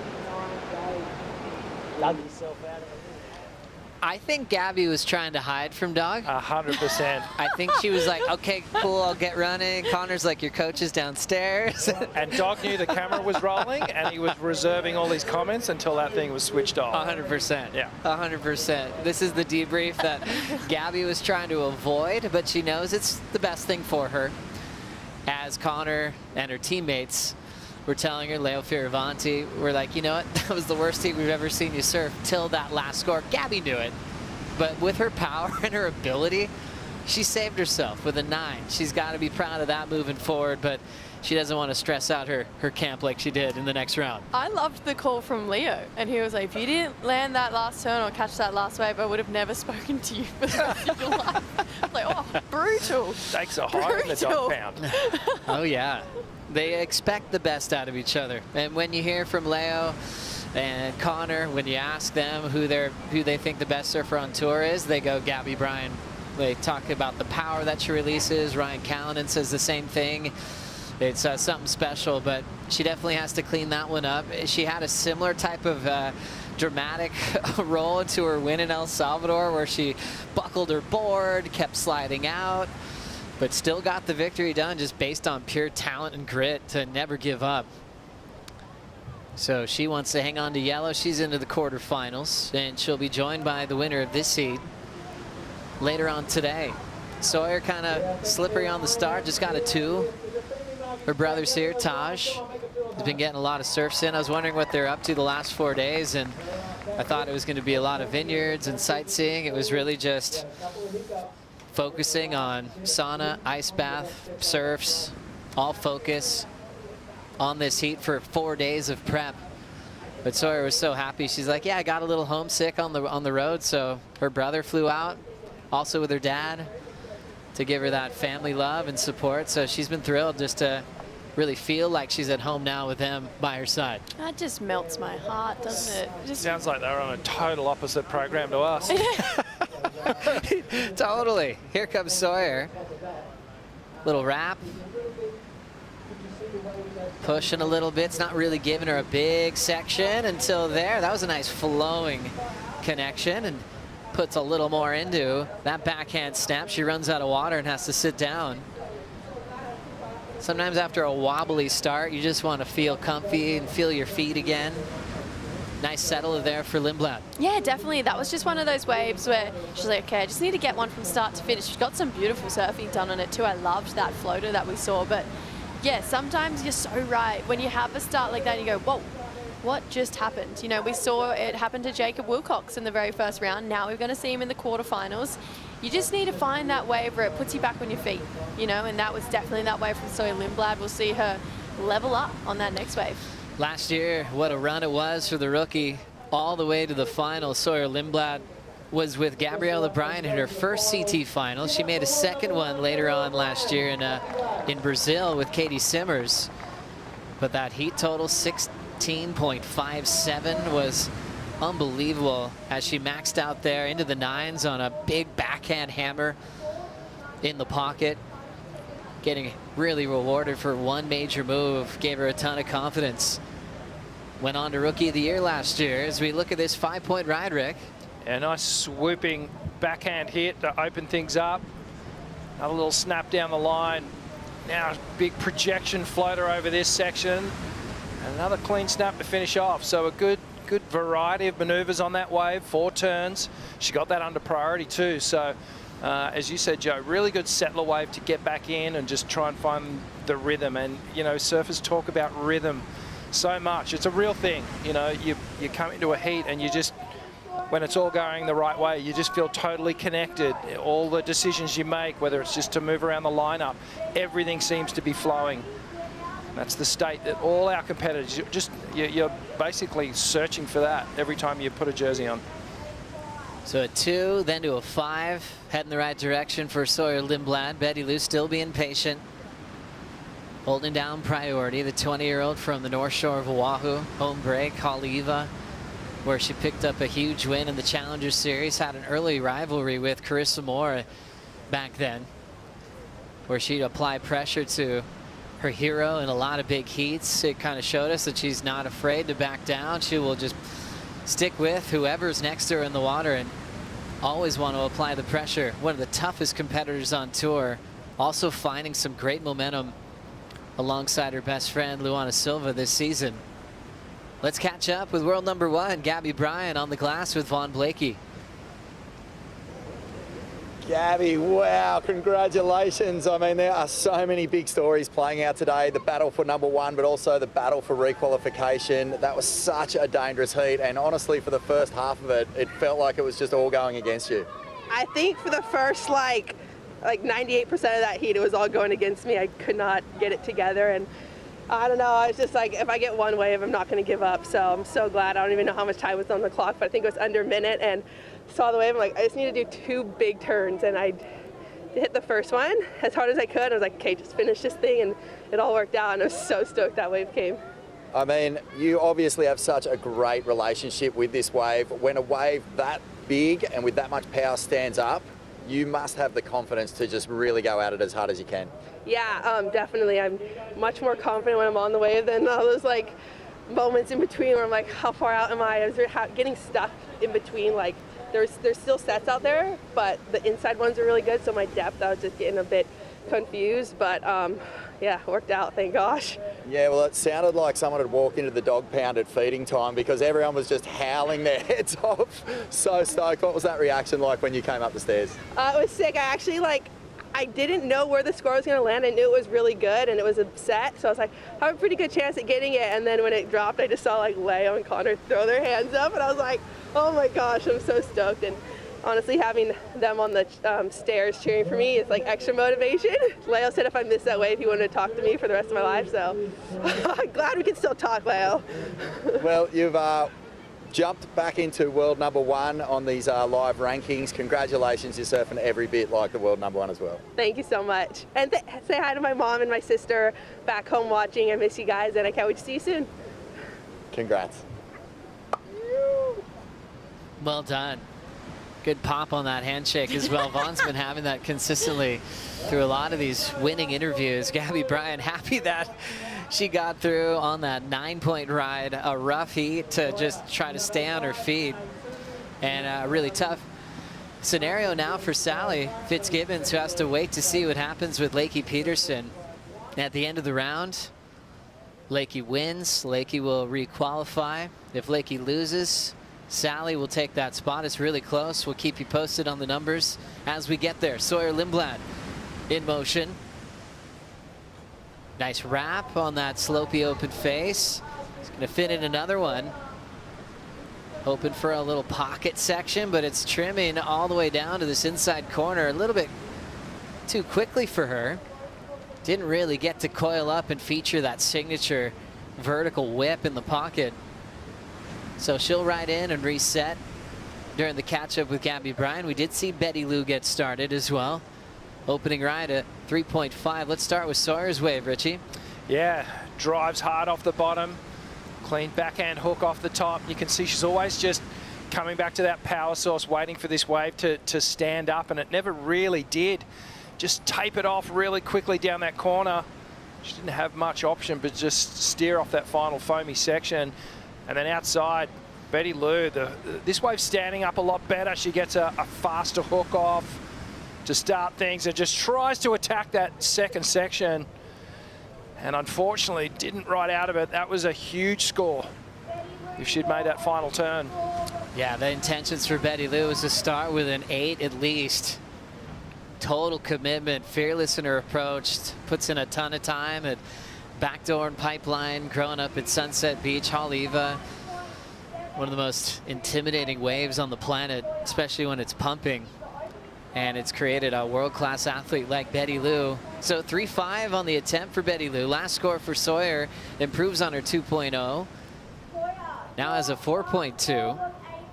She's inspired so many young athletes in San Clemente. The San Clemente board riders pretty much untouchable in that circuit. And the women's side led by Rosie Hodge, who's been in San Clemente for a long time. Rosie always tells us about the young talent coming up like Avery McDonald, Ruby String. Eden Walla has been on such a roll. Remy Todd as well. Sawyer loves surfing with all of them, and they're so inspired to maybe get to where Sawyer is one day. Yeah, even Eden Waller taking out the stab high yesterday as well. So she's already got an air game. So young as well. She's under 15. So definitely excited to see you know, how that kind of progressive surfing really does start to slot into this generation coming into the tour. And Eden Waller, and all those San Clemente girls, you can definitely expect will challenge for a spot in the upcoming years. Yeah, can't wait for the WSL Rising Tides at the Lower Trestles. This is going to be a packed lineup when that one gets started. So Sawyer out in front, her dad, a longtime competitor, kind of in that Rob Machado age, you know, where all those contests that were happening back then in Southern California were so intense, packed beaches. Mark Lindblad, a total shredder. Good friends with guys like Shane Stoneman, who shaped surfboards up in the Central Coast of California. Shane was one of the best surfers out of Southern California. There's a story where he had like a heat loss and he's like, I'm out of here, and just drove up the coast, moved away from the spotlight and began shaping surfboards. And he actually helped Sawyer's brother Taj make his first board. So he's learning the ropes of the planer and finishing a hand shape. It's something everyone should try at some stage, huh, Rick? Absolutely, yeah. Super fun too, creating your own boards and then getting out there and surfing them. And it's really a great way to learn the craft, understanding the surfboard and what it does. 15:35 on the clock here. Sawyer Lindblad with a 5 and a 4.2. Remember, one spot out of the top 10 as we prepare for Vahine Fierro taking on Isabella Nichols coming up next.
Last stop of the season was a huge one for Betty Lou Sakura Johnson, winning her first championship tour event in front of an incredible crowd at Burleigh Heads. Oh, this was just a really special moment for Betty Lou in her career. She said it on Instagram. She thought something big was coming here in Australia, and it was right now. Stop number 2 of the Aussie Treble, getting her maiden CT victory, and look at that smile, look at that crowd. Very well deserved there for Betty Lou. A huge one for Betty Lou and put her in a great position for the GWM Aussie Treble. The winner takes a GWM Tank 300, tied on points with Isabella Nichols, Rick. Yeah, and we're going to see Isabella Nichols hit the water really soon. And Betty Lou, she's in this heat at the moment, needs to start building some scores. Still just at 3.5, so you know, this Aussie Treble is really starting to heat up. Joanna Silva still going. Erin Brooks out of the race. Sally's dropped out as well. So those two surfers up top with a big advantage right now. Definitely. We'll see who ends up taking it out. We'll give you an update on the GWM Aussie Treble at the end of the day, leading into finals day tomorrow. And we'll see it if it is Betty Lou with the keys. Right now with a 3.5 start in this one, holding down priority. Traveling with some great supporters, Brody Sale, her mom Shinobu. Her mom Shinobu from Japan, moved to Hawaii when she was 18, didn't really know much English at all. And just is such a great supporter of Betty Lou, just says she wants her to be really happy. That's it. just here to be mom, on tour with her. And Betty Lou wouldn't have it any other way. Shinobu's face was just unbelievable when the horn sounded at Burley Heads. Just tears you couldn't like avoid, just were flooding down her face. And it was such a great moment for her family. Her younger brother, incredible baseball player, feeds off Betty Lou's success as well. And at the moment, just a 3.5. Big story for Betty Lou this year is joining forces with Tommy Witz for the first time, but also jumping on surfboards from Matt Biolas. Two great decisions and turned in some of the best moments of her career so far. Yeah, well, it's clearly working for her. I mean, she's had her first win. She's looking pretty good here when she gets on her feet. And I just think all year round we've seen Betty just almost with this new fire, like this new spark, and I'm really excited to see what she can bring in that back half of the season as well. Thinking of, you know, Trestles, thinking of Brazil, thinking of J-Bay. J-Bay really sticks out to me as a wave that we'll see Betty Lou really light up at. She's such a strong power surfer, and it being her forehand wave as well, I just think that's a career that I'm going to pin mark and say I think Betty Lou's going to do really well there. Totally. 10:45 on the clock. Talking to Sammy Tuck this morning from the board store. He's like, yeah, there's a lot of great local shapers you can rely on. If you take a trip here to the west from Matt Manners, Nathan Rose, Dave Mannion, Chapstar Surfboards, Zach O'Graham. There's been a lot of great board builders here for decades. So if you make a trip to the west, tap into some local knowledge. Usually send you the right way down the track. They'll let you know if you need four-wheel drive. They'll let you know where to have a big lunch. And don't be afraid to say hi and support your local surf shop as well. That's usually where you get all the great tips globally when you travel.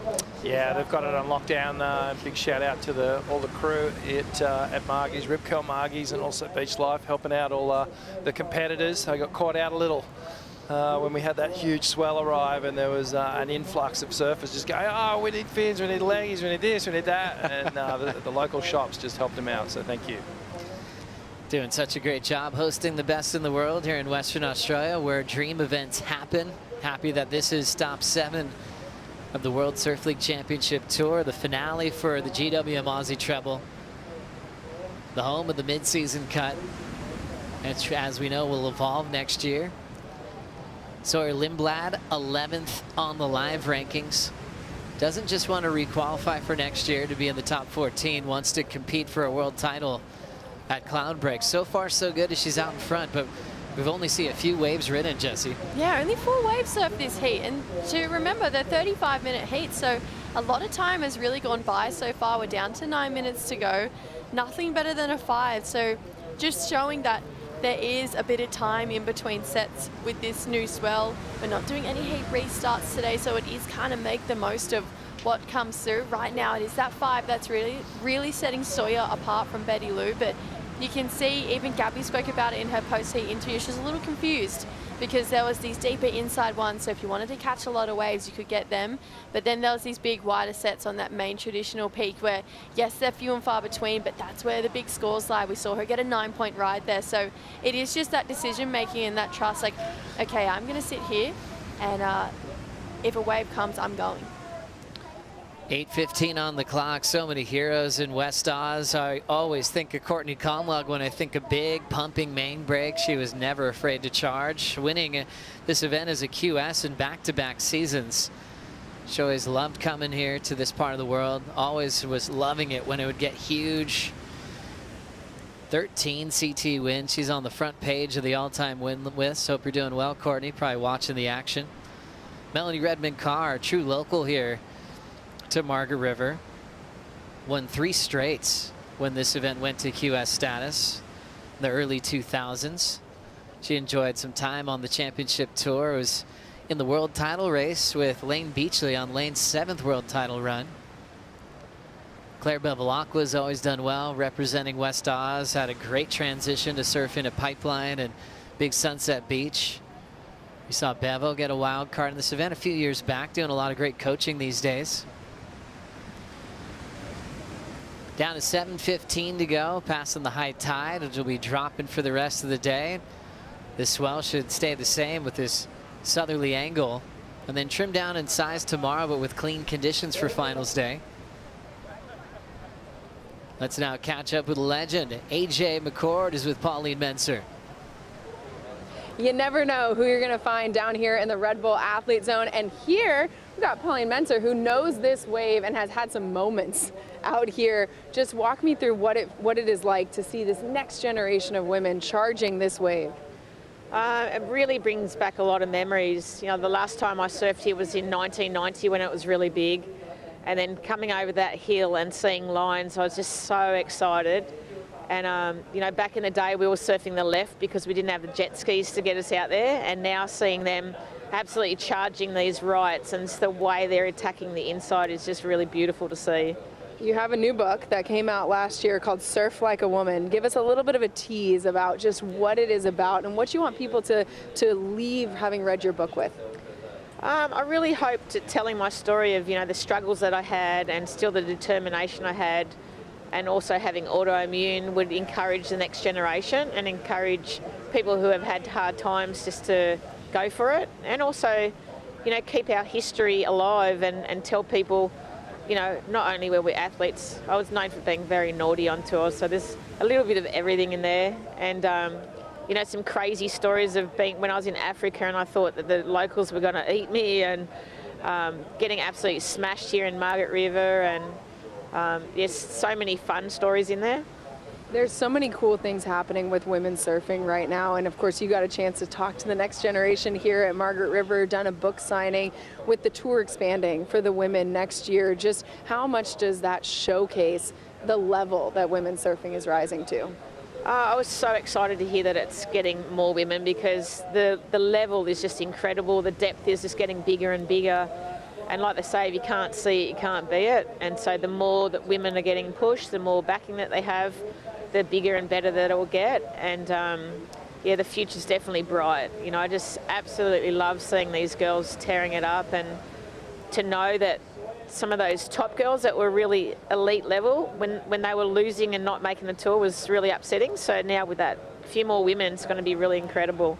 Well, and every single member of this next generation is standing on the shoulders of the generations who came before us. So thank you for what you've done for women surfing, what you continue to do. We're so excited to have you down here. Thank you. Well, that was special. Always great to run into Pauline Menser. She's been so open with her career, what she went through, the battle with arthritis she had when she was in the middle of a world title race back in the '93 season where she had won 3 in a row. But that book opens up with a horrendous wipeout that she had at Margaret River that she just spoke to AJ about back in 1990. That is a wild one to watch. It was pumping out here. One of the craziest wipeouts you'll ever see. As we get caught up here, Betty Lou, Sakura Johnson on this last wave. Jesse? Yeah, just getting caught behind on that second turn. So a bit of frustration there from Betty Lou. When she's on her feet and she's turning, she looks sharp. She looks really switched on. She's digging in that rail really beautifully. It's just wave selection has kind of been her worst enemy right now. Unfortunately, just not getting that big click moment that she's looking for. But hey, we've seen heats turn in 60 seconds to go. Hello, heat number 5, the one before where Gabby got a 9 in this last 60 seconds. So it just goes to show it's really not over until that hooter sounds. Very true. Yeah, that was one of the craziest saves we saw. Gabby with the 9. What are you seeing here, Rick? I just saw a beautiful wave just rifling down the reef. But Sawyer just opting to stay in the lineup here and control this last 3 minutes with priority and the lead. So she's just waiting for Betty Lou to join her. And so there was 2 options there. She could have potentially taken off, improved on the 4.2 and made that requirement of a 5.7 a lot harder. But I guess the smarter play right here was to just stay in the lineup and then try and diffuse any chance that Betty Lou is going to have in these final minutes. And I guess if another primo wave does come through, Sawyer still has priority. So she's in the box seat. See how those decisions play out in the next 2.5 minutes. Sawyer, number 11 on the live rankings, hoping to move up a spot into the top 10. Aaron Brooks going down earlier today is making things interesting in that top 10 picture for the last 2 spots to make the cut. Lulu was able to make the cut earlier this morning.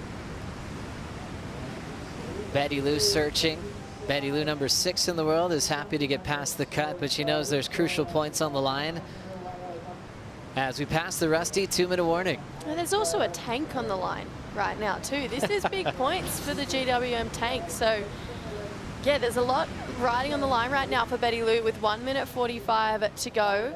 And we know that there's a bit of a tie at the top of the rankings there. So this is a moment where it could really change that up with 90 seconds to go. However, Sawyer, she needs this. So it is kind of a moment of, you know, does Sawyer just get on through and potentially get back on tour? Look how nervous the family is right there watching on. So 1:20 to find out, but it can be done. It can change all in the dying stages of this heat. That's right. Sawyer's dad and brother looking on, holding their breath with 1:10 on the clock. And making that decision to let that set wave go since Betty Lou wasn't out the back yet to control the lead and priority. Decision's feeling better and better as time ticks away, Rick. Yeah, absolutely. With each moment, the ocean is just sleeping.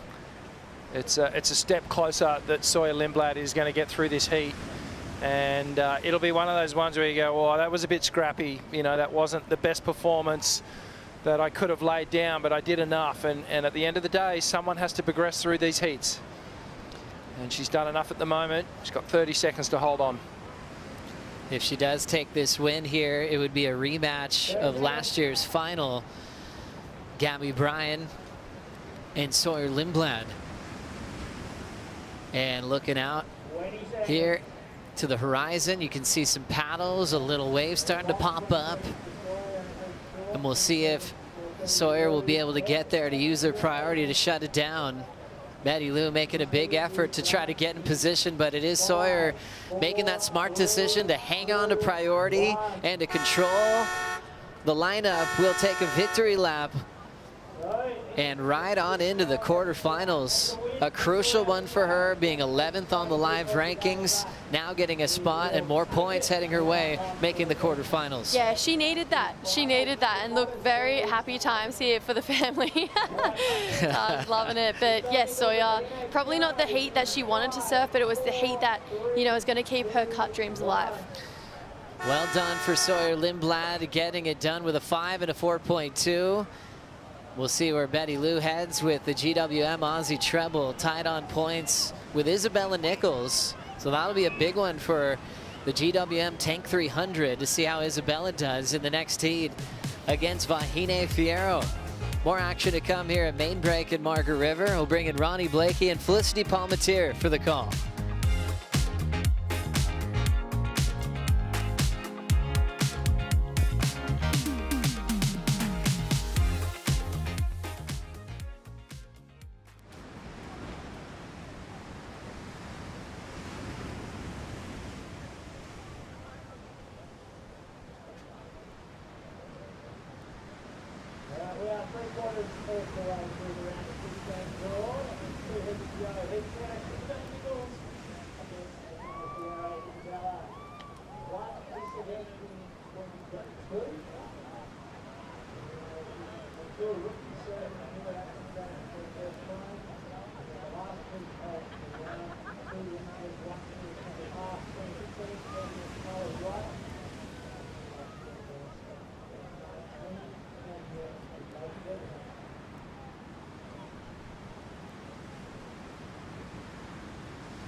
We are in beautiful Margaret River, Western Australia.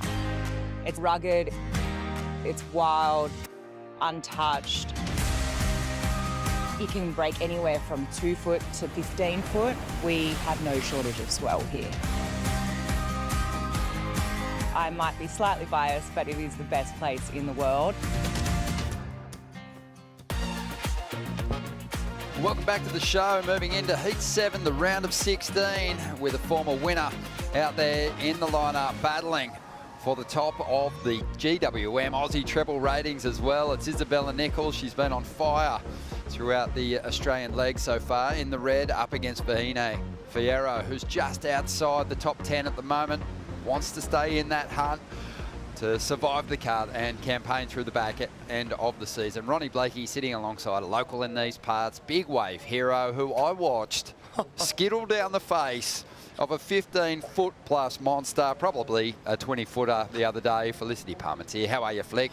Oh, not well after that wipeout, Ron. Actually, my pelvis is a bit twisted. I got some whiplash on the side of my neck, and I need to be put back together, actually. That was pretty crazy. No doubt. It was huge out there the afternoon that we called competition off, and Flick got amongst it, but consequential out there at the moment too, with every decision counting. And we had this, and we saw priority awarded to Isabella Nichols there in that instance. Okay, similar situation played out on the Gold Coast in Burleigh with Vahine. So this is just really risky behaviour. You'd think you know, she lost a whole wave at Burleigh in that heat, and you think you make a mistake like that, you're not going to potentially be putting yourself in that situation again. Obviously, there's a lot on the line right now, but that was touch and go. Yeah, that in that instance, at the start of the heat, priority neutral, so really competing for that first ride. And often if you kind of, you know, block your competitor in that neutral situation, then and don't get the wave, the priority judge will deem that you had an attempt at that ride and limited the opportunity for the other competitor. So Isabella gets that priority, and we'll see how she uses it here. And this is a great clash. Isabella Nichols, well situated at the top of the ranks at the moment, 4th position. Obviously an opportunity for her to do some climbing, but also the front runner now for that GWM Tank 300 that's up for grabs on both the men's and women's side. That new car up for grabs, and with Betty Lou falling out of the mix, those two were tied at the top of the women's rankings. Isabella, a big opportunity here. Yeah, I mean, there's a lot on the line, right? I mean, Isabella can potentially drive away with a brand new GWM motor vehicle, and then Vahine obviously wants to jump up into, you know, above the cut so she can surf the back half of the tour and surf at a home break as a full-time CT campaigner. Yeah, where she's had a victory as well. So, no, it would be massive for her. Everyone wants that that opportunity in the back half of this season. So many greater events on the schedule. No waves ridden just yet, but we're already seeing, you know, high drama in this round of 16 for the women. Things unfolding in a very interesting way. And we've got some really consequential heats coming up. This one in particular sees Vahine chasing a spot in the top 10 because Sawyer Lindblad just progressed through that last heat. She's into the quarterfinals on the live ladder. She's moved up in a 10th position now. Oh, it's crazy, right? I mean, you look, Erin, Sawyer, Vahine's just under there at number 11. You know, it's just so tightly packed. And, oh, I mean, yeah, Vahine right there, you see it, number 11, just below the cut line.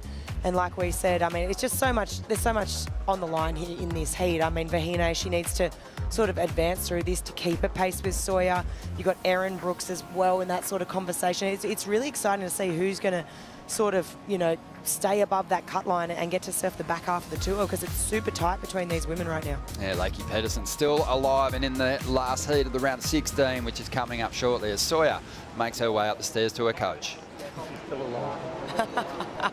See how I didn't ride a wave? Yes, we saw you paddle over 10-point rides. I know. I know. I had to. I know. Because if I fell on one, I would never. There's no fall. I know, But anyway, got the job done. We're going to do better. Yeah. Lots better. You can. I know. We know you can. Good job. Well, that one we were doing the good before. Yeah, I know. It was... You could have gone a million other ways that were way better than that you didn't go. under priority. And but anyway, survived. Have you got? Jake Patterson, like he often does, he's kind of breaking it down. Important that the competitors learn from their wins like they do their losses. And Jake saying you had opportunities. She didn't want to risk falling and giving up that inside position, but he was like, be confident. As we see now, Vahine trying to get started. Drop a big number on her rival, Isabella, who's right at the top end of the rankings. Clean combination. What kind of finish can she put on this wave? Wow, she did well to pull that board through the whitewater then. It almost looked like it was going to swamp her equipment, and she dug it out. She's got a big smile on her face, Vahine.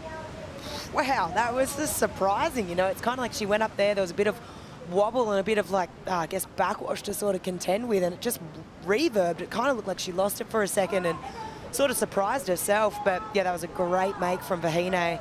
And let's break it down. So, you know, sort of real TPE wave to begin with. I mean, and it's because of that, naturally she's to go out in the face, but lines up a couple of nice turns here. You can see right now the conditions are improving, right? Just the face of the waves are looking a lot smoother, and I mean, that was just so dynamic, that last turn.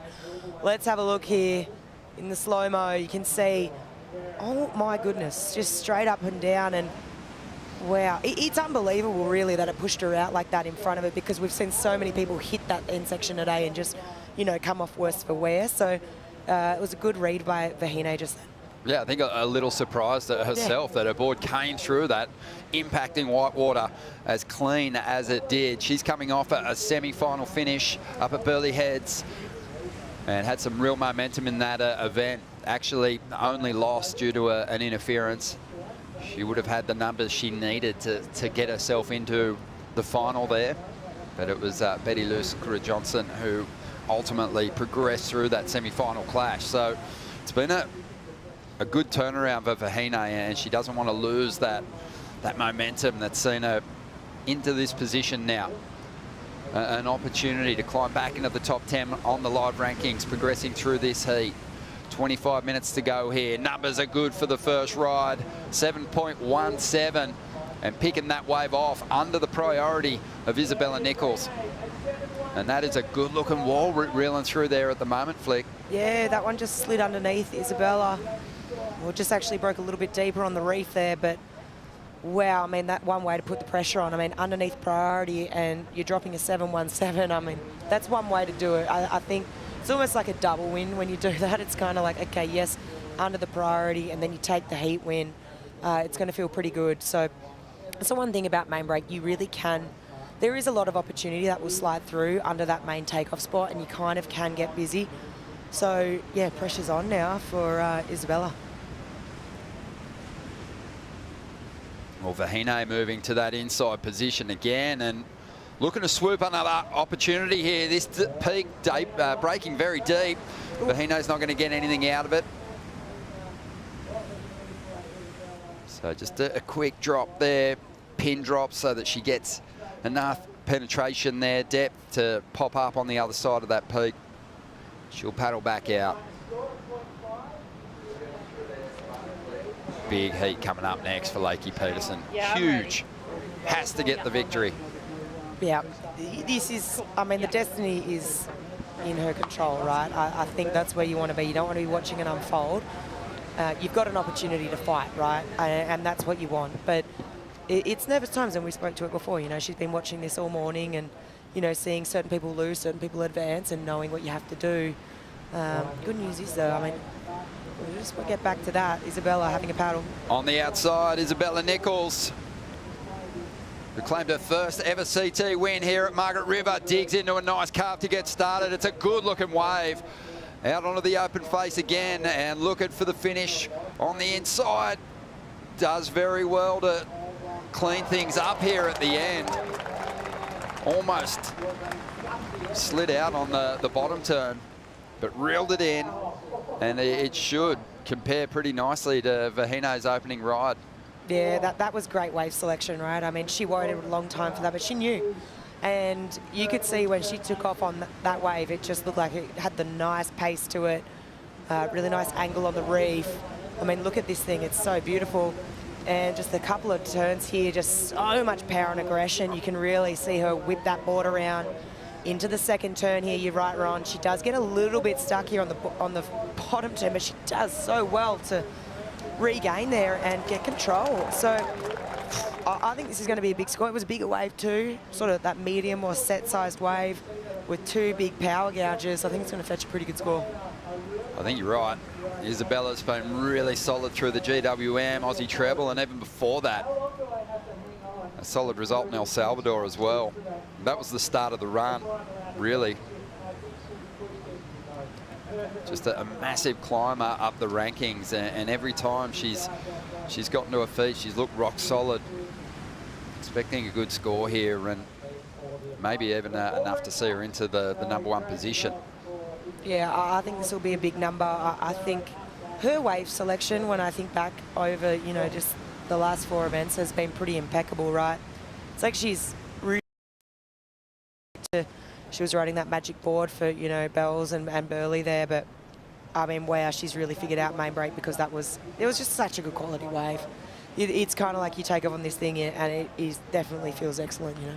Isabella came onto the tour in 2021, had a magic run in her rookie season, cracked a final in Newcastle, which will be the first stop of the Challenger Series, kicking off June 2nd.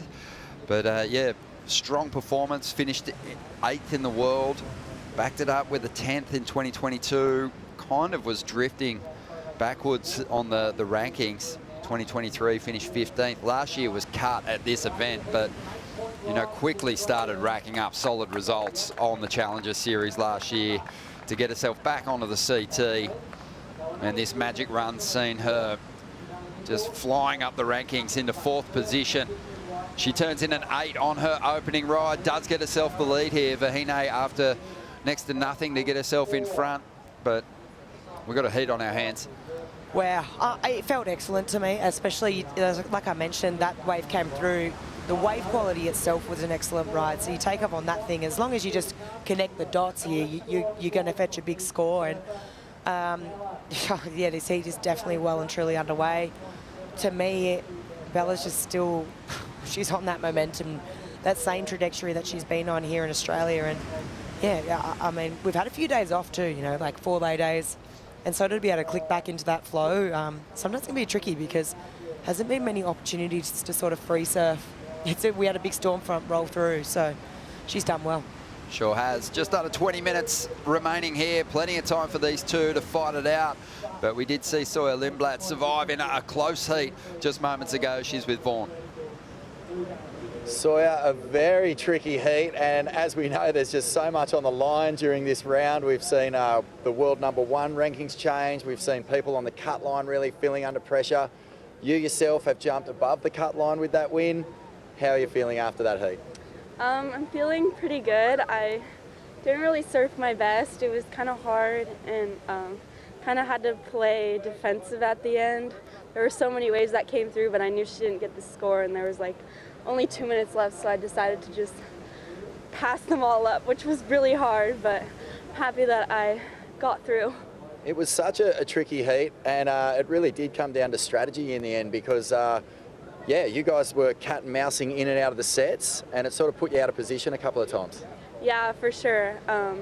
It was pretty hard, because I wanted to sit under her and get like the insiders when I had second priority, but she was sitting pretty far in, so it was a hard situation, because if I went out the back and got one, she would probably just go on it. So I don't know, yeah, it was tough, but I'm really happy I made it through and ready to go for another one.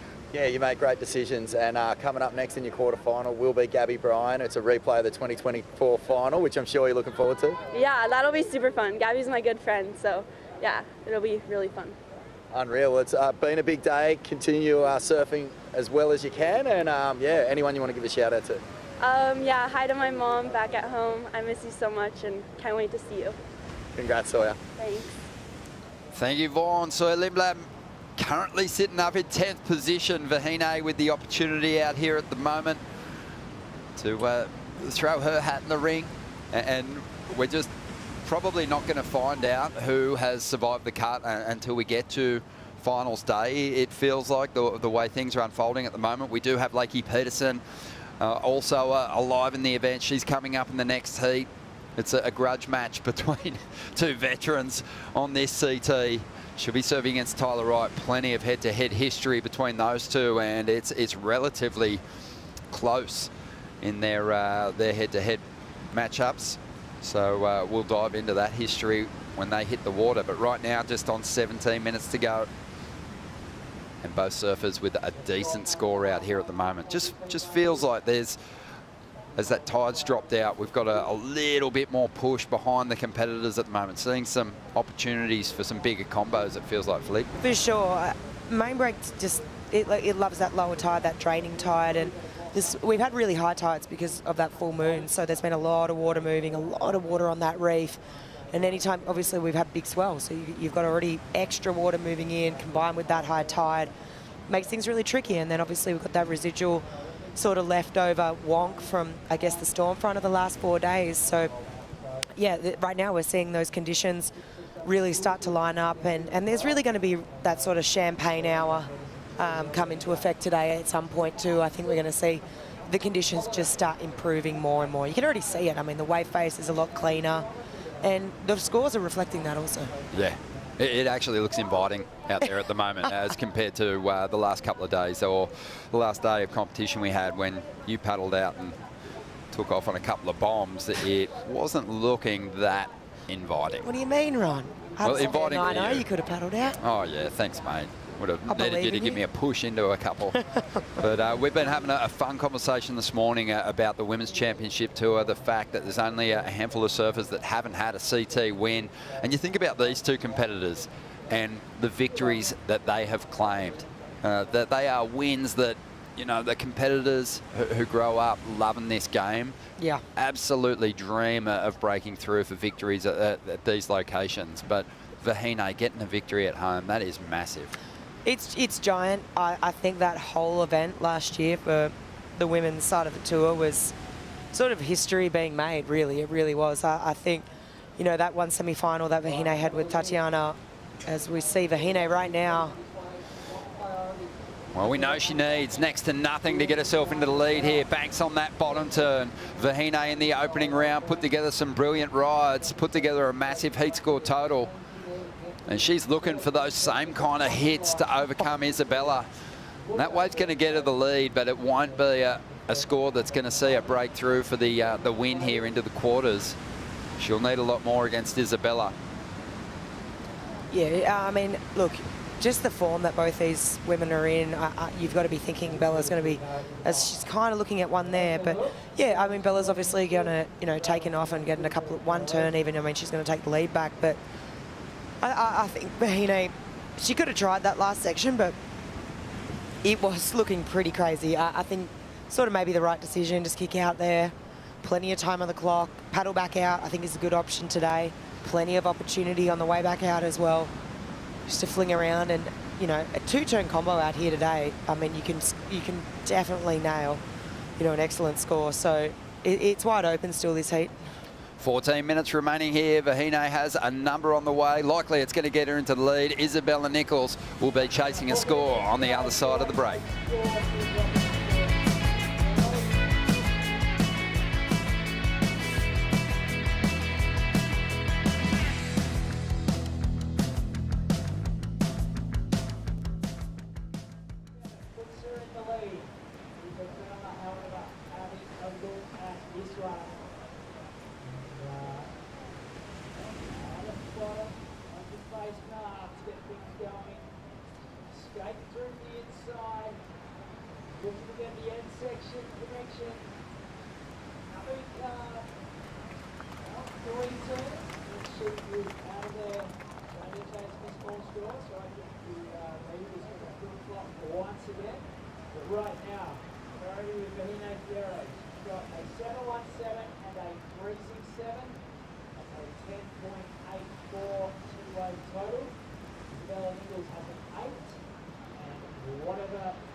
The round of 16 continues. Heat 7 out in the lineup. Isabella Nichols holding the lead over Vahine Fierro. We'll get caught up on those scores in a moment, but right now we're going to check in with AJ. We are in the perfect spot. We have so much surfing happening today at the Margaret River Pro. So I'm inside the Oakberry Acai trailer where all of the goodness is happening. Look at all these incredible toppings. They've got some granola, some homemade peanut butter right here. So if you're coming down to the contest, this is the fuel you need to be the best fan you possibly can be of these surfers. Come on down, check out Oakberry Acai. 12 out of 10 recommend. I can back that. As we see Lakey Peterson getting in the zone for one of the biggest heats of her career. And she needs a huge result here to make the cut. But she, the first goal is surviving this heat and getting herself into that top 14 conversation. As we see Tyler there in the foreground, getting herself prepped as well. All the competitors, they have a different way of going about it. It's always fun to watch. Isabella Nichols reclaimed the lead during the break. She had a 5.33. Now Vahine with priority on the outside after a 6.17. Ronnie with Flick here in the booth. We've been talking about these two, their amazing results. We mentioned Vahine's big win, but you've also got to remember as a wild card, her results there are unbelievable. A couple of semi-finals, the victory as well. She really wants to make this cut and give herself an opportunity in Tahiti, because a victory in the back half of this season might be enough to see Vahine potentially crack the final five. If she can catch fire through the back half of this year, you know, and she's challenging at Cloudbreak, she could be a real threat for a world title. Yeah, my thoughts exactly. I think, you know, let's just, you know, if she doesn't make the cut, she'll probably get a wild card, but obviously she wants to make the cut. She wants to surf at home and claim those points. I think you look at the women's tour this year, and that's why it's so tight, is because there's been a different winner at every event. So with Vahine, you know, potentially being able to get a win at Chopes, and, you know, who knows what happens in the back half of the year, how that shapes up, if that could, you know, a bit of momentum, it can change everything. And I think about her awareness in consequential waves, and you apply that to Cloudbreak, I think you couldn't really not be thinking that should be a sure bet, right? I mean, the two women on tour, for me, when I think about Cloudbreak, are Vahine and Erin Brooks. I think what we saw from Erin there last year as a wild card, you know, she obviously took the win. The control in the barrel from both of those women is so advanced, and it's because of time spent at, you know, on those sort of waves. But we got to witness it last year. There's Erin on screen, but yeah, these two women, they're just the control in the barrel, the awareness, the knowledge, I guess. They're really, you know, leaps and bounds ahead.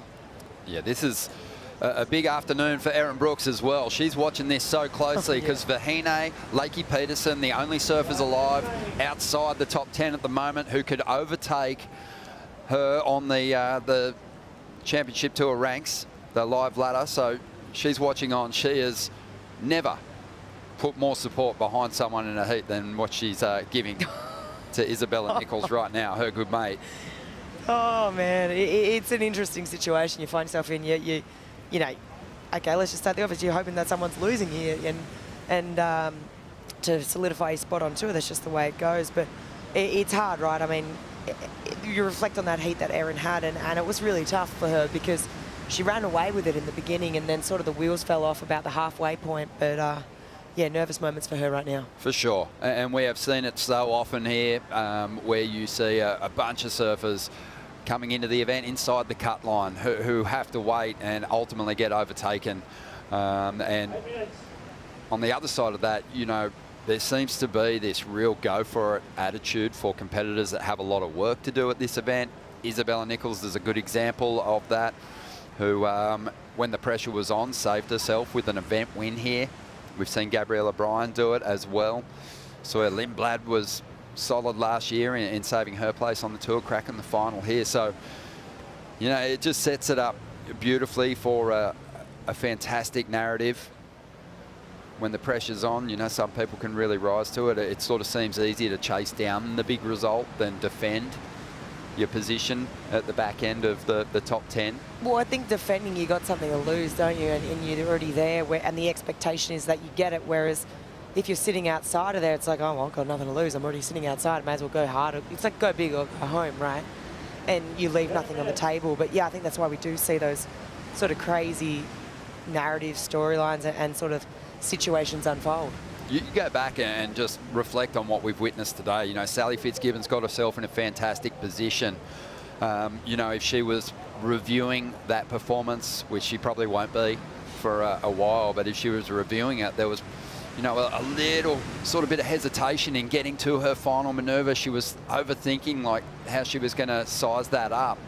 And her opponent, who's just running on pure confidence, when she got her opportunity, just looked so sure of herself and turned in the number she needed. That, I think, is the danger for Vahine too in this situation. We saw her take a wave moments ago, and she opted not to hit the end section. It's sort of like you're up against someone sitting in 4th position who's running on just pure form and confidence at the moment. If you don't throw everything you've got at it, you might find yourself on the wrong side of the cut line. Well, that, and I think when everything's said and done at the end of the day, you want to know you gave it your all. I don't think you want to be leaving stones left unturned, because that's the situation that eats you alive. They're the ones that you lay awake at 3 a.m. at night thinking, no, should have hit that end section. Exactly. Could have been a different story, you know. You don't want to be, sort of leaving anything to chance. Especially if you've committed to a wave and that wave is taking you out of the takeoff zone, you may as well try and max the score on offer. And we'll see how Vahine deals with this priority. As I mentioned in the earlier rounds, she didn't get the victory in the opening round, but she was up against Gabriella Bryan, but she did have one of the healthiest heat score totals of that opening round. In fact, it was the 2nd highest heat score total, 14.83, only outdone by the current world number 1, who had a 15-point heat score total. So she's achieved excellence in big conditions on the backhand, Vahine. She'll want to do that again as we dive into the GWM heat recap. This was Vahine's first wave. It was a 7.17. Yeah, so Vahine here just applied the pressure from the get-go. She actually paddled for a wave and lost that priority, and she got this under priority, which was cool, right? So she's applying the pressure and really put it up there for that last turn. Sort of surprised herself with the finish there. It was really dynamic. But Bella fought back. This wave was 8s all day, right? You take off on this thing and it was just looking beautiful. Laid down 2 nice looking carves here and just answered back. I mean, the 8-point ride, say no more. She almost had a little bauble there on that last turn, but did so well to recover and backed it up with the 5.33. So she's now applying that pressure to Vahine. And I think for me, both girls have, they've had great wave selection. But it's for me, the takeaway in this heat is the conditions are getting a lot better. You just see how smooth that wave face is getting. And really right now, we're coming down to the crunchy time. I think Vahine sitting out here, quite a lot of pressure on her shoulders, chasing a 6.17. And she's got the priority. So 3.5 minutes on the clock. Yeah, it's also worth noting too that without that west direction, the rights are a little flatter, and I think that kind of plays into Isabella's favour in this heat with that strong rail work that she's got. Thinking back to Vahine's performance in the opening round, really nice steep walls that she could get that vertical approach happening on the back end. Not as much of that here today. Yeah, definitely. I personally love surfing margs on more of a west angled swell. It just suits it a lot better, both the left and the right. And you've nailed it. I think it's really easy to get hung up the top on your backhand because you load up so much on the bottom turn, you eye off this section, all of a sudden it kind of goes a bit fat. The wall sort of essentially falls away from you. So I think even though Erin lost in her round of 16 heat, she actually was doing a great job. It's really important to sort of, on the position of the takeoff, be deep enough to come around it from it. I think the moment you get found out here is if the positioning from the takeoff is too wide. you're forced out onto the face. We're getting down to the 2.5-minute mark here. And Vahine's after a 6.17, holding the priority. This heat is just ticking on by, and a crucial one for both these competitors. Isabella Nichols looking to separate herself from Betty Lou Sakura-Johnson, who fell out of the draw in the last heat. They were tied at the top of the GWM Aussie Treble rankings, and Isabella can take the outright lead here, progressing through this heat. 2 minutes remaining. Will Vahine get her opportunity? You know, you talk about the form of Isabella. It just feels like Vahine's tapped into something too in the last few events.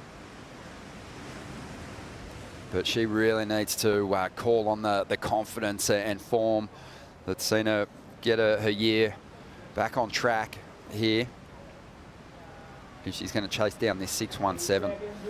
Just looking at the waves from the GWM heat recap there, and you can just see Isabella just looking a lot more sure-footed and confident in how she's going to approach each ride so far in this heat.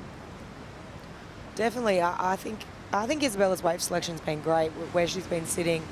For me, yeah, her first turns have been so strong. You know, I think Vahine's had a couple of moments too, but that 7.17 for me, the strength of that was the last two manoeuvres, whereas for me, Bella's, you know, the 8 was her first two big calves. It was just super strong. It looks like Vahine is going to have potentially a look here. Lets that one go. Yeah, and well, you can see why that wave kind of moved to the inside and looked like it was going to shut down pretty quickly. So just 40 seconds to go here, and not a whole lot of swell line activity rolling our way at this stage of the game. Isabella Nichols chasing a second victory here in the West and a second victory this season at stop number 7. Well, right now, Ron, it's like the prophecy we're talking about. It's kind of, if she had gone for that last turn on that big meaty section, you know, potentially her score might have been jacked up a bit. You know, I think maybe, you know, could have been some opportunity there. 10 seconds to go, and that's going to be all she wrote for Vahine. Isabella Nichols is going to get herself the victory here and move ahead of Betty Lou Sakura-Johnson on the GWM Aussie Treble rankings. And Vahine now, well, she is going to just be reflecting on what could have been, obviously, a slightly wave-starved heat in the final stages there, and she wanted to get herself on a quality wave, but it's cost her a spot in the quarterfinals. Isabella Nichols, a chance at claiming a second victory here in the West. Oh, second victory in the West and on the way to the GWM tank. We're going to take a quick break here. We've got a battle between two veterans about to unfold with massive consequences. Tyler Wright up against Lakey Peterson next.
It's pumping. It looks so fun.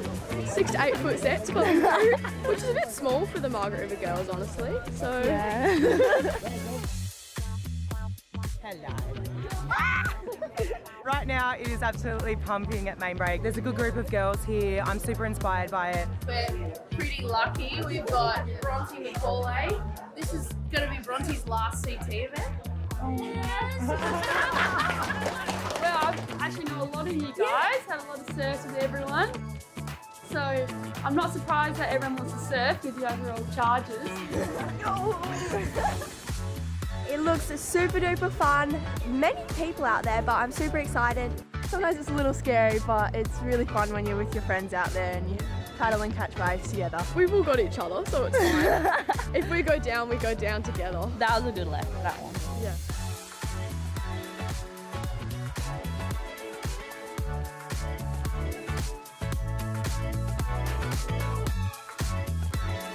This is my first rising tides. It seems fitting to be in Margaret River for that. When I grew up, there was, 1 or 2 women surfing.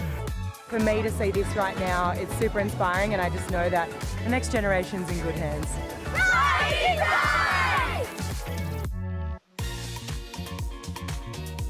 We love Rising Tides, featuring our very own Felicity Parmentier, an absolute legend in these parts, big wave surfer, former CT campaigner, and joining me for the call as we get into the last heat of this round to decide our final quarterfinalists. And it's a battle between two of the most winning surfers on the championship tour. Tyler Wright, two-time world champion, up against Lakey Peterson. And Lakey Peterson fighting hard to keep her place on the CT. A must-win heat for Lakey as we see Tyler taking off early into this first section. Rips into the carve. Bit of foam on the face. Tyler so sure-footed. Plenty of variation on that forehand, trying to get to that turn early. And we've seen it a couple of times today. Surfers without that west direction in the swirl, struggling to go into that final hit with a whole lot of momentum. And that's what's brought Tyler undone there. A former winner at this contest. Both these surfers are, in fact. Great heat. This one during the break. Yeah, so obviously here, this is like his first wave, and there was a real jostle there. You can see what it means, I think, straight away. Just the intention behind Lakey. She's just super keen to have that inside position. And then Tyler had priority, so she takes off on this one. Nice and clean. I mean, this first hook and jam in the pocket, really well timed. Unfortunately, this one just finding a bit of froth through the face here. Wow, I struggled with that one. But and then just coming to that inside section. But yeah, I think just judging by, I guess, the intention at the start there, you can feel the energy and the weight of this heat. Yeah, Tyler wants to get that winning feeling again. Hadn't had a CT victory since 2023, but opened this year beautifully. Another win at Pipe for her, where she's closed out events before. She's well situated at the moment in 5th spot, but Tyler sort of has not been a part of that Final 5 conversation as often as we would have thought since its inception. And she's got a good opportunity this year. She's also had some incredible trips to Cloudbreak in the past and had some amazing backhand tube rides out there. So this is a big opportunity for her today to crack those quarters and solidify a place at the very top end of the ranks. Yeah, I think, if she cracks these quarters, it's just only going to add to her campaign. She's already had a win this year. First event of the season at Pipeline. So I think, if she can crack finals day here, she's sitting at number 5th on the rankings. It's only going to help. I think it'll be really interesting. She's had a shot at that situation, the Final 5, going for that world title. And I think it'd be cool to see her go back and fight for another one, just with the experience she has now at that format and just the pressure that comes with that. It'd be pretty cool, especially considering you've won an event this year. You'd be feeling pretty confident that you could, edge up into that top 5 position to fight for a title. Bit of a turnaround, though, compared to what we saw at the last stop on the Gold Coast, where the Final 5 was just hammered in the early rounds. Here in the West, the Final 5, or the top 5, I should say, they're sitting pretty in the quarterfinals already. So the big thing for Tyler is not losing pace with her her mates up there at the top end of the rank. She wants to hang out with them tomorrow. Yeah, totally. I think, I mean, she can get through this. She's going to be doing a pretty good job at that. I mean, you know, you look at the women, you know, underneath Tyler, you've got Caroline, she's out. You know, you've got Betty Lou, you've got Luana, Erin, but yeah, she wants to keep it pace for sure. And I think, I really do believe Tyler surfing suits this wave. You know, even when I saw her take off on that wave, it's sort of reminiscent of that form that we saw her, that she was in when she went to the win here. Just so in tune with the right, so in tune with sort of matching power for power, which is what you have to do here. So, look, I think, yeah, if she can crack the quarters here. And tomorrow's looking, you know, when I think about finals day tomorrow, the swell's going to drop a little bit. It's going to be super manageable. Yeah, and just with that experience that she has out here, she'd be feeling good. Well, with as much time as these two have had it on tour, Lakey into her 13th year on the CT, Tyler surfing her 14th. There's, of course, going to be plenty of history there. 16 previous matchups, 9 going Tyler's way, 7 for Lakey Peterson, and a lot of them, you know, semi-finals, quarters, even a final in Bali back in 2018. But their last clash was at Pipe, and that's where both of them claimed their best result this season. Tyler went on to get the victory. Lakey Peterson, a 3rd place finish for her. And since then, it's been the worst kind of consistency for Lakey. She hasn't been past this round, the round of 16, since that semi-final result. Yeah, it's kind of crazy to think, right? I mean, with Lakey, with so much experience and, you know, she's such a good surfer. It's interesting to think about that. I think she posted on socials a couple of days ago, maybe it was yesterday, just her thoughts kind of going into, you know, this sort of cut scenario and how she's feeling about it and how fired up she is about this, because she kind of needed something to like fire me up and give me that grit, give me that determination. You see Tyler having a little look here, just a little bit too far inside. But yeah, she's basically saying that she needed this to fire her up. Well, to guarantee her place above the cut line, Lakey's got to go on to win. But, you know, there's another goal in just surviving this heat. You know, Lakey, just with the way her results have fallen, and with Sally making the final at Burleigh Heads, Sally's actually above Lakey on the ratings, and we know a top 14 finish, you know, getting to a 11th place in this event and 14th place will ensure a spot for you on the 2026 tour. So Sally waiting nervously at the moment to see if Lakey survives this heat and pushes her back to the Challenger Series. A heat win will guarantee Lakey's here on tour next year. Wow, it's just crazy, right? And it's a full year on tour, right? You think, you know, it's a pretty incredible year. You know, the news got, you know, announced during Burleigh, and I mean, it's a full rejig of the tour. We're back to, you know, what we used to know a few years prior to this Final 5 situation, and I think having a full year on tour is something to be pretty excited about and something that you really want to fight for. Yeah. Yeah, we knew we were going to get a lot of drama out of today. We always do with the cut. As Vahine just digesting the result, knows that she won't be competing in the events post-cut, but you know, likely that she is going to maintain her place on tour for 2026. Which, I mean, in this moment, of course, that, you know, she's going to be upset about this. But it is good news. She's got a full year on tour next year, and she can look forward to that. I mean, it's really pretty amazing, right? It really is the dream. And but no doubt, this is not going to. She's so competitive, and she would have wanted to compete at Chopes as a full-time resident on the CT. You know, no doubt she's going to be getting a wild card. But I think, yeah, it's going to sting, and it's going to take a few days to process that one.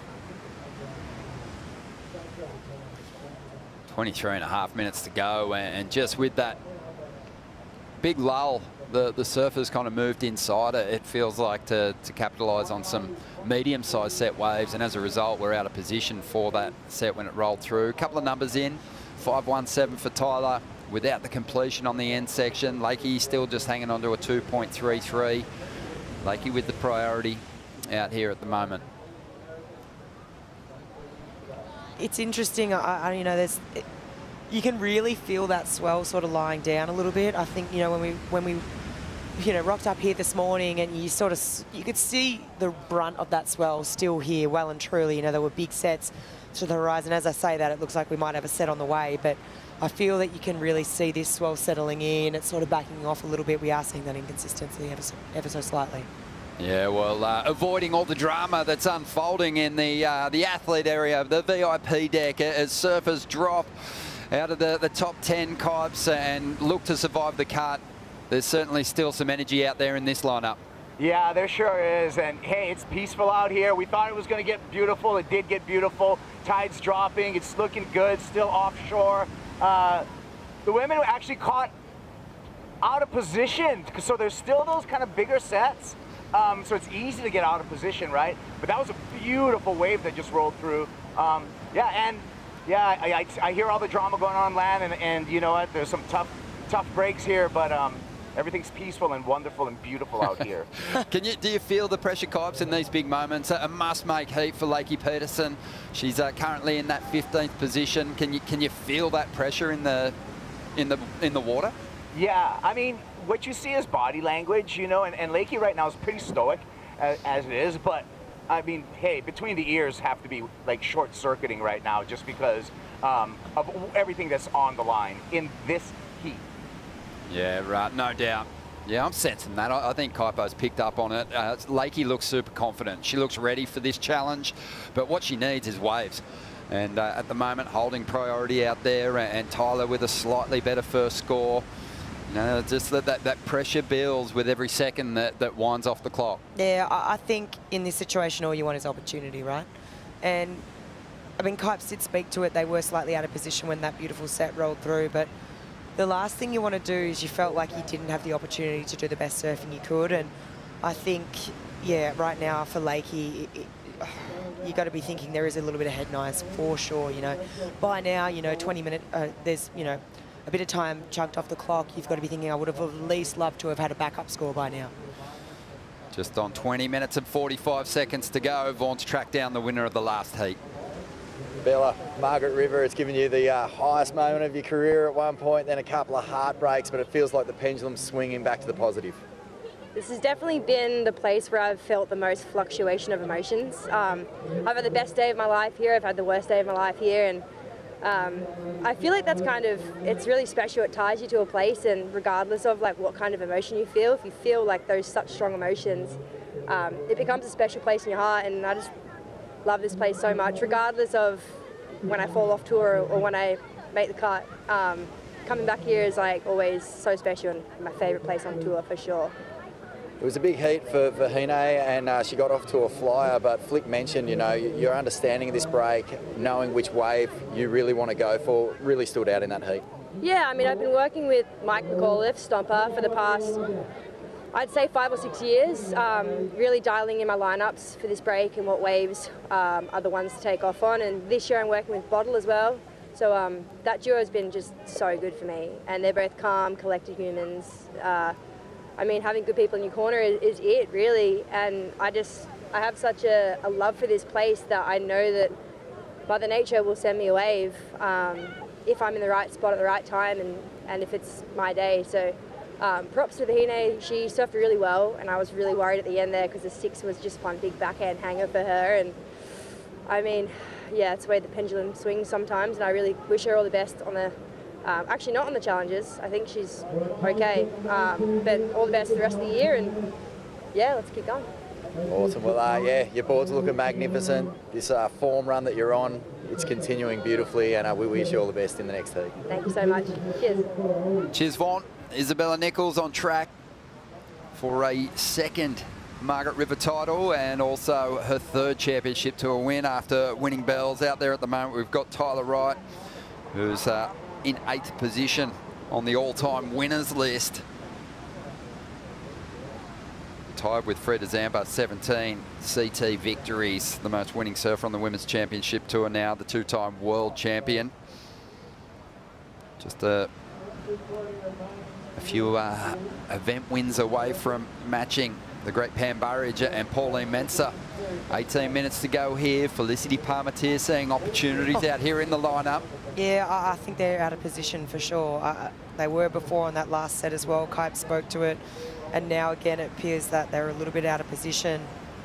So, look, I understand that you want the smaller to medium-sized waves out here at main break, unless you're on a really big board and you're chasing those sets. The smaller to medium-sized waves are no doubt that's where the scoring opportunity is. It feels to me that they were just sort of out of position there. Two surfers that have had victories here. Still a lot of former champs left in the mix here on the women's side. Lakey Peterson, 6 CT wins. Her last victory, it came in 2023 at Jeffreys Bay. And she desperately wants to get herself back to J-Bay. She needs a victory to guarantee her place in the top 10. As we see Tyler there appealing for a shift up in the priority. And Tyler just getting herself into position to capitalise on this one big section, and digs in. A beautiful turn there, and will find room for more. Nice hit with some foam on the face. This wave taken under priority, and she'll duck out before the closeout section. That one was going pretty dry, so really looking to just save the equipment and the body. It feels like avoiding that final section, but the work on that first steep wall flick, it was A1. Wow, Lakey let her go. That was interesting to me. That wave was so clean. I mean, let's see, Lakey has a look. I mean, Tyler goes right underneath her, actually. So Lakey peeled. Yeah, that's actually going to be super interesting. I think, okay, regardless of that, this is going to be a 6 score. It was 2 amazing turns. It was really clean. But Tyler was positioned directly underneath Lakey. That's true. You still have to be paddling for that wave if you want it. You've got to fight for it. Wow, okay. Did Lakey petition, though? Oh, she did. She puts her hands up. She put her hand up, but Kaipo, was she paddling for the wave? No, you know, I think in that case, playing the game, you've got to force the issue. And so I feel like if Lakey actually made a big attempt and then, you know, put her hands up after attempting to catch that wave, Lakey just kind of took too long to decide, basically, and Tyler just swooped it. So I think that was a fair play. Yeah, a bit submissive in just pushing and forcing for that priority. Obviously, didn't have a whole lot of room to move. Tyler was right there, but... Could she really paddle, though? I don't know. Well, she was right on top of her. I'm not sure. Here we go. So we're waiting on scores to come through. I think it was a very different situation to what we saw at Burleigh Heads, where Betty Lou paddled over the top of Vahine, basically, and forced the issue. And maybe Lakey could have been a little bit more intent in getting into that wave, but it was an 8 for Tyler, and Lakey now has a big number to make up, and she's doing pretty nicely with this wall. Couple of big hits on the outside, probably some aggression being unleashed on this wall as she brings it through to the inside, gets a finish, slaps her hands, and that is a big exchange, and we're going to see a solid score drop for the Californian as well. Fire up, fire up. That was so epic. I mean, you could really see Lakey was just jazzed as we see Tyler out the back. But yeah, Lakey just really coming out all guns blazing on that one, leaving nothing on the table. That's the kind of surfing we want to see. You can really see her fighting for this right now, just the intention. She's even getting on the back of the ski. Let's have a look here. Beautiful looking wave. These conditions are A1 right now. Waits for this first section. Look at the beautiful bowl here, the spray thrown from that first turn, and just aggression, right? That's what comes to mind here. She really was not, she was going to slap this wave hard. It was a good score, it was a good answer back. She's fired up. As we look at this super slow-mo here, just, wow, just beautiful surfing there. And, you know, you hear Tyler's dropped an 8, you need to match it.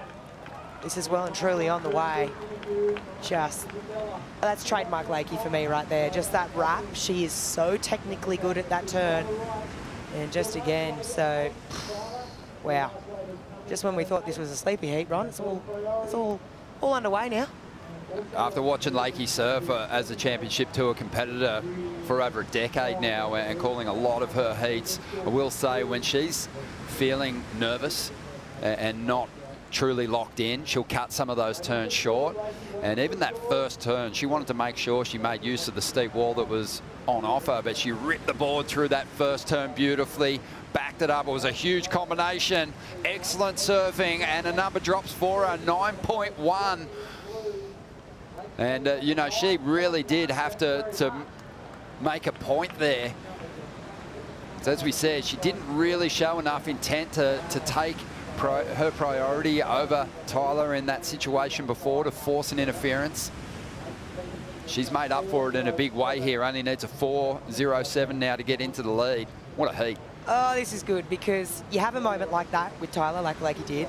And she, you know, she did kind of have like, hang on a second, what's going on here? You get so fired up in those situations as a competitor. And then to be able to have an opportunity like she did with that wave and absolutely go to town on it.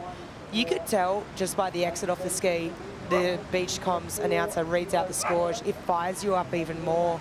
I think, yeah, well, we're going to see this next exchange that goes down between Tyler and Lakey right now is going to be pretty critical. It's going to be super exciting as well because both these women are so fired up right now.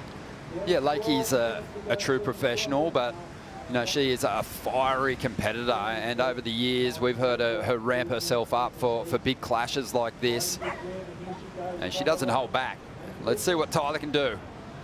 Well, it's just a big in-out, and Lakey now with priority on the outside. Doesn't need a huge score, so that just worked out perfectly for the American, and we'll see what unfolds here in the final 12 minutes. But Tyler Wright's just gifted priority to her opponent with 11.5 minutes to go.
Welcome back to the show.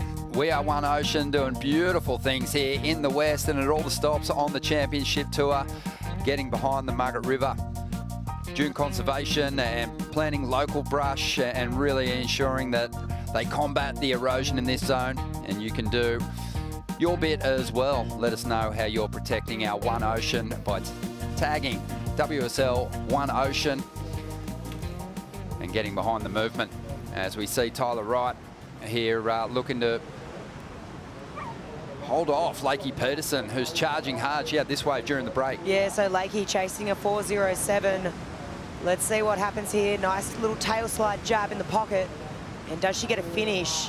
She does. So Lakey looking on her way to sort of flipping this script right now. And then Tyler gets this one as well. So Tyler, wow, okay, this is so cool.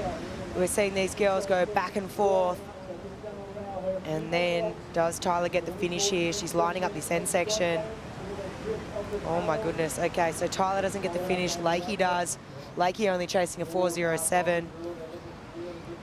And Tyler, just beautiful rail work here, as you see. But this wave sort of had a funny angle on it. Not really offering too much. This next jab here. Nice little slow-mo of this section, but for me, it's Lakey. Lakey's out in front now after that last wave, well and truly. Yeah, this is turned into quite a heat, and really interesting when you reflect on what's unfolded so far. Lakey Pedersen really could have forced the issue. It would have been a priority to interference, and she could have almost shut the heat down at that point. But the priority judge obviously deeming she didn't have a really good look at that wave. She wasn't intent enough on taking that ride. So Tyler, you know, took it happily and got herself an 8-point ride, and it has set herself up pretty well on the heat. Lakey responded with one of the best waves we've seen her ride this year for a 9.1, now backed it up with a 7, and Tyler's after an 8.11 to get herself into the lead here. Yeah, this has been a really interesting heat. There's been a couple of sliding doors moments here. And, I mean, obviously it's all come down to that last sort of exchange, that last scenario, and Lakey just absolutely capitalising on this situation and the beautiful conditions, right? To me, Lakey's picking great waves. I think that's the difference. You know, I look at Tyler's, Tyler took off on that second wave of the set. It had a funny angle on it. It wasn't, you know, for me, it's the wave selection. Lakey's really nailed it right now, and, yeah, really closing out this heat. Tyler Wright has had an interesting few years. Her brilliance has come on, or her motivation has been on show at different stages.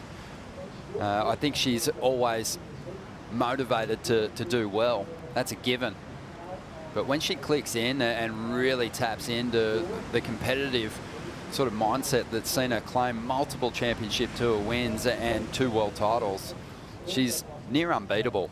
And she's even openly spoken about trying to find that motivation as one of the longest serving members on this championship tour. Lakey Pedersen, on the other hand, got a lot to fight for in this heat, and that is being demonstrated at the moment. It's been a super impressive performance when it counts. Yeah, totally. And I spoke to it earlier, but Lakey's had to watch all these previous heats unfold, and she, yeah, obviously is coming from behind, but you're just watching all these scenarios play out in front of you. There's a lot of pressure. You know, we've come to Margaret River now for the last few years when, you know, we know the cut's been in place, you know, the emotions that are associated with that. So she's really impressed me in this heat, sort of rising to the occasion, you know, and on the flip side of that right now, I mean, you know, you got to feel for Sal, because she's on the receiving end of this if Lakey is to get this win. Yeah, it's heavy. 5.5 minutes to go here. For fans watching on YouTube or Facebook Live, those streams will stop at the end of the round of 16. A new live stream will start for the quarterfinals and beyond.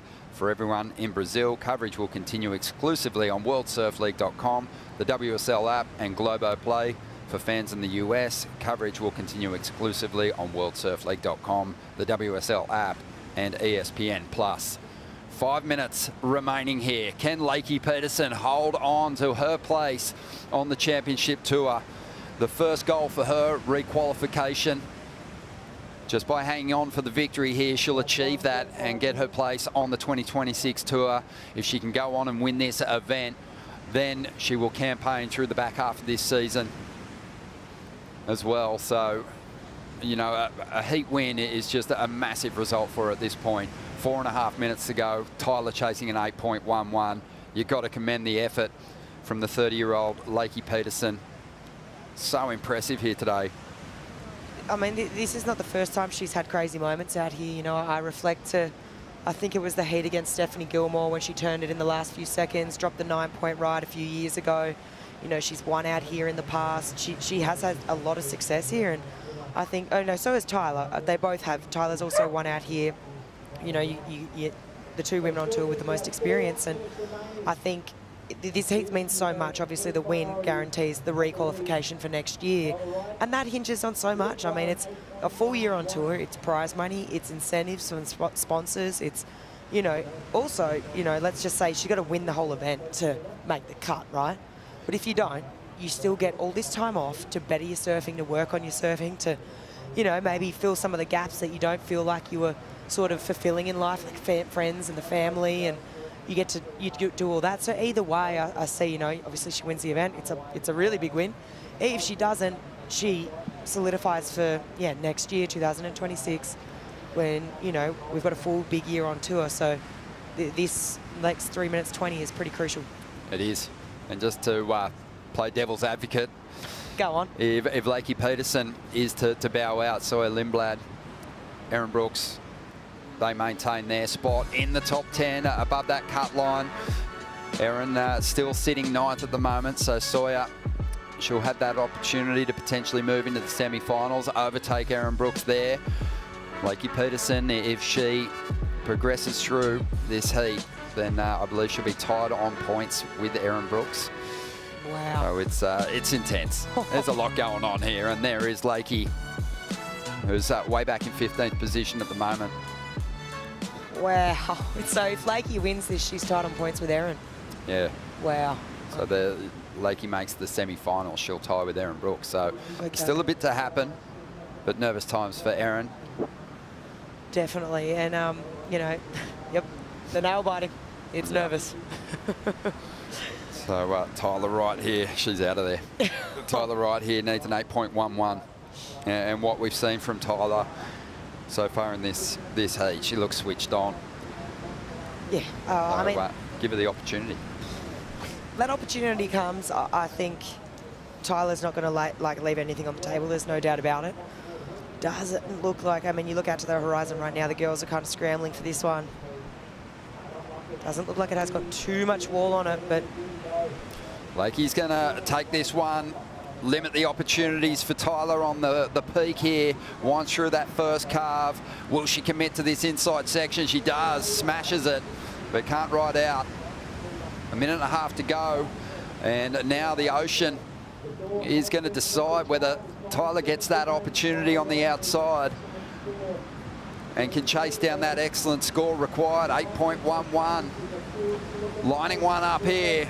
The two-time world champ is going to make her move. Let's see what she can do. Has a lot of speed, digs into the first section, cuts that turn short so she can get back out in front here. So a couple of hooks in the bowl. Will still need a big finish to go excellent on this one. And she's going to get slammed down by that wave. Her coach, Richard Dogmarsh, watching on. And that's not going to be the excellent score that she needs. 50 seconds to go here. Lakey still just punching her way through the whitewater here on the off chance that Tyler can get in a position to capitalise on another wave here, but it's all over. It's done for sure. You can see Tyler heading in right now. Let's have a look. This wave had a lot of lump and bump in it. Tyler picks the eyes out of this first section. Layback jam, comes from behind. That little swish in the pocket, but I mean, obviously this wave's not the 8-1. You know, it's not what she's chasing. This heat's done now. Tyler's not going to have another opportunity to get out the back. And Lakey progresses through. Huge. So Lakey Peterson re-qualifies for 2026 with that heat win, and now goes after a huge result to potentially get above the cut line.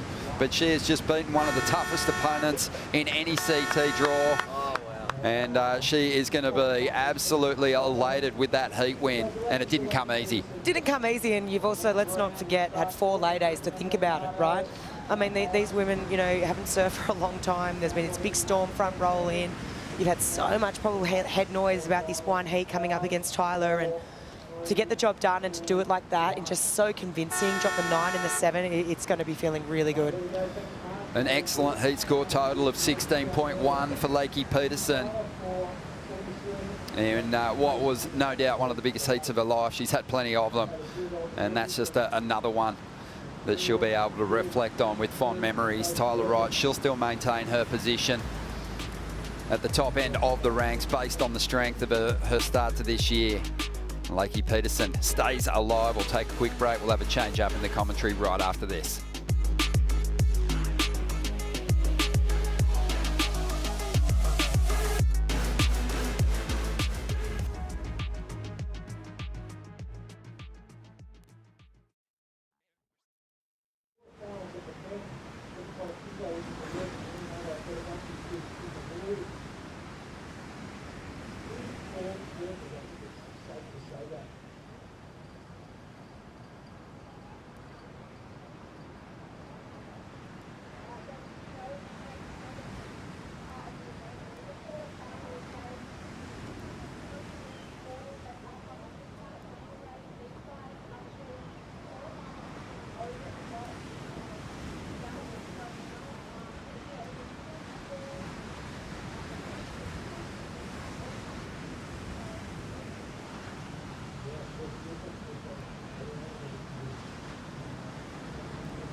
The thing about history is that whatever happens, happens.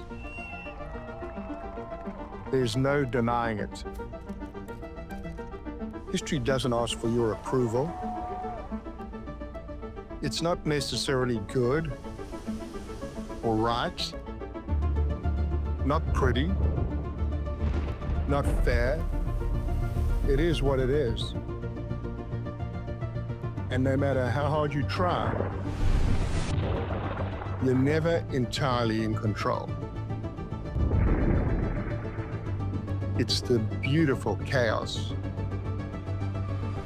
Hell and heaven canceling each other out. Triumph and defeat. This year, history will be told in 12 chapters. 54 men and women will write it. And once it's written, it can't be unwritten. The question is, will you witness it? History will be written live at worldsurfleague.com.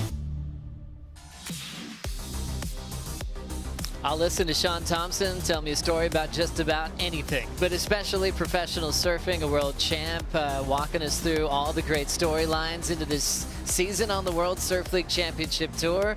Sean, a world champ from the late 70s and still the biggest surf fan. He'll be watching this one.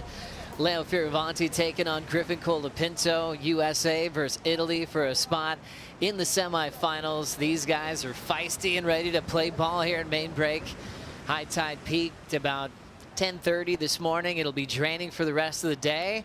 Conditions are ideal, and these guys both love a big main break right to sink their teeth into. Joe Turpello, Jesse Starling here for the call.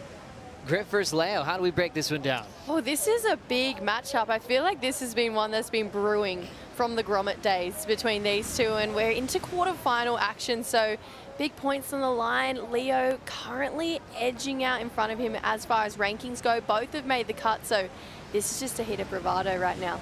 Griffin will take the first wave. Leo's one of the toughest to start against, and he just choose this one to get things started down the line, attacking the lip well there. Mid-face snap to try to get down the line for a finish. Gets there in time, but doesn't right away. So much flair in the style of Griffin Colapinto. He can change gears on the dime. He's checking out the bottom of that surfboard shaped by Matt Biolis.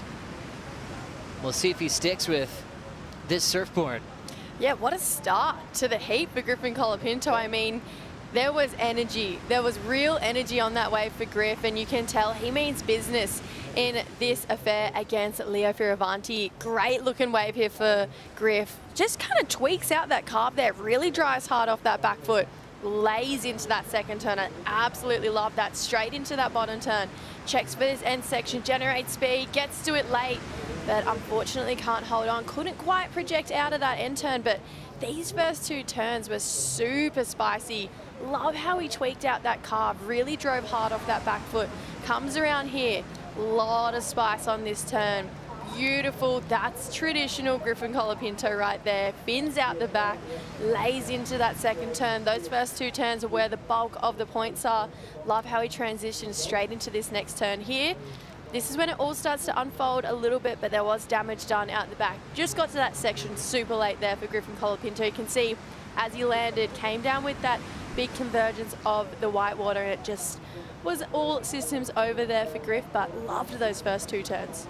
What a great balance of energy in the water right now with Griff versus Leo here. You think with Leo, he's just the ultimate competitor. Reads the ocean like a chessboard. You think of form and a solid foundation. Every time he turns and draws a line, it's drafted like an architect, really precise. It's repeatable, meaning reliable, where he could just go round after round. And for the judges, he hits every part of the criteria. Put that with a strong headspace, super confident. And Griffin, you know, can hit all those points I just mentioned too, but there seems to be, especially after the wave he rode at the box, sort of this unscripted formula that he can reach to, kind of a heart-type surfer, passion over a formula at times, is Leo. He's going to get things started. Just starts off with a quiet hook. Staying full on the face, has to keep a higher line here. Now the Italian trying to get through a really challenging convergence, and he will explode.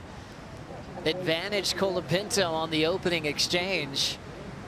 Leo seeing Griff sneak underneath him and get the first number, which is a 6.33, and then Fioravanti starts with a fall. Even with the fall, I think there was really great moments on that wave for Leo as he just gets absolutely detonated on that one after it. But Leo, he means business as well in this quarterfinal. This is a great matchup between these two. So much energy in both of their surfing, but even just that massive oncoming section, Leo went for it and he thought, you know what, I want the big points. He was surfing for an 8 on this wave, unfortunately got the fall. Loved this first carve, really held the rail all the way through. Carries so much speed through his turns. He really generates speed out of nowhere. That's one of his superpowers here. But look at that wall of whitewater. And that was just a little hard to watch, actually. That looked a bit painful for Leo, but he's back out there and he's hit plenty of those end sections so far in this event. So let's see him hit some more. Gosh, he's such a warrior. So many injuries throughout his career. He reflected on his dislocated shoulder he had at the box years ago and then absolutely sent it in his heat over there. Years later, he said he was waiting for redemption on the slab, earned his spot here in the quarterfinals back in main break, opening up with a 3 compared to Griffin's 6.33 as we focus on the final bracket for the Western Australia Margaret River Pro. It's Griff versus Leo. We'll get into the goofy foot for Japan and Cronulla. Connor O'Leary taking on North Shore of Oahu's Baron Mamiya. Quarter 3's got that wild card story like we saw with Bronte McCauley on the women's side. Jacob Wilcox takes on Crosby Colapinto and Jordy Smith. Heard that name a few times on Dawn Patrol. Jesse Starling is a favorite to win. He'll have Imai Kalani DeVault, which leads us to that last scenario for the midseason cut. Yeah, it is that, you know, that last position he's fighting for with Alejo Muniz. Needs a big score, needs to win the event, but I am invested in that story. I'd really love to see Imai get there, but gosh, I'm excited for that Jacob Crosby matchup. Gosh, Margaret River brings all kinds of feels. You see how competitors handle pressure. Well, Lakey eats pressure for breakfast. Lakey's with AJ. She really does, Joey. And Lakey, you shared a few days ago on Instagram that you've been struggling to find the fire, the grit, the confidence, but that sometimes you have to go to the bottom to find your way back to the top. How did you tap into that fire today? Honestly, I just felt like I'm better than that. Like I don't know, the whole week and having so many lay days, it was like the gnarliest mental challenge of my life this week to just stay in it and not freak out. And I don't know, surfing's given me so much, everything I have, and an amazing life, amazing friends, and it's also broke my heart so many times. And I feel like I've just finished second so many times, like world title. Last year I got 11th here. I was like, I'm not doing that again. Like I'm gonna just put my best foot forward, and I don't know, I guess you do. Sometimes you just gotta get to the bottom to find what you're made of. And I knew coming up against Tyler, that was like one of the hardest heats of the round for sure. She's such a smart heat surfer, and she's obviously won out here and so good. So I was thinking I needed probably 2 8s to win, and yeah, I didn't start ideal, but the fire was deep in there and it came out. It was almost like we could physically see the fire coming out of you there. You drop a 9.1, high wave of the day, highest heat total on the women's side of the draw. Talk me through what you saw on that wave and how you attacked it. Yeah, well, I kind of started the heat bad, and then she got an 8, and I was like, okay, I knew what the good ones looked like, and right when that wave popped up, I was like, hey, this is the wave, this is the one. You could see it had enough wall down the line, you know, and a little bit of a finish, and I just kept thinking, gosh, just let it fly. Like, if I go out, at least go out surfing your best, or trying to, even if you fall. So yeah, the ocean just sent me that wave. I felt like God was on my side, and I don't know, it worked out, and yeah, hopefully we can keep it going. It's really fun out there right now. We'll see you in the quarterfinals. Congratulations. Thank you. Shout out just to my family and my friends and my husband. He's been like the biggest rock ever for me this week. But yeah, just everyone who's supported me over all these years and never given up on me. Thanks for believing in me. Good job, Lakes. Thanks. Well done to Lakey Peterson. Lot to talk about there, but we're still continuing with live action. Leonardo Fioravanti Big end section, attacking it with a beautiful line and somehow hangs on. No way. My hands are in the air. That was crazy. Wow. He took the absolute perfect line to have the ability to ride away clean on what is one of the most impossible end sections that we have on tour. Nailed it with speed and precision.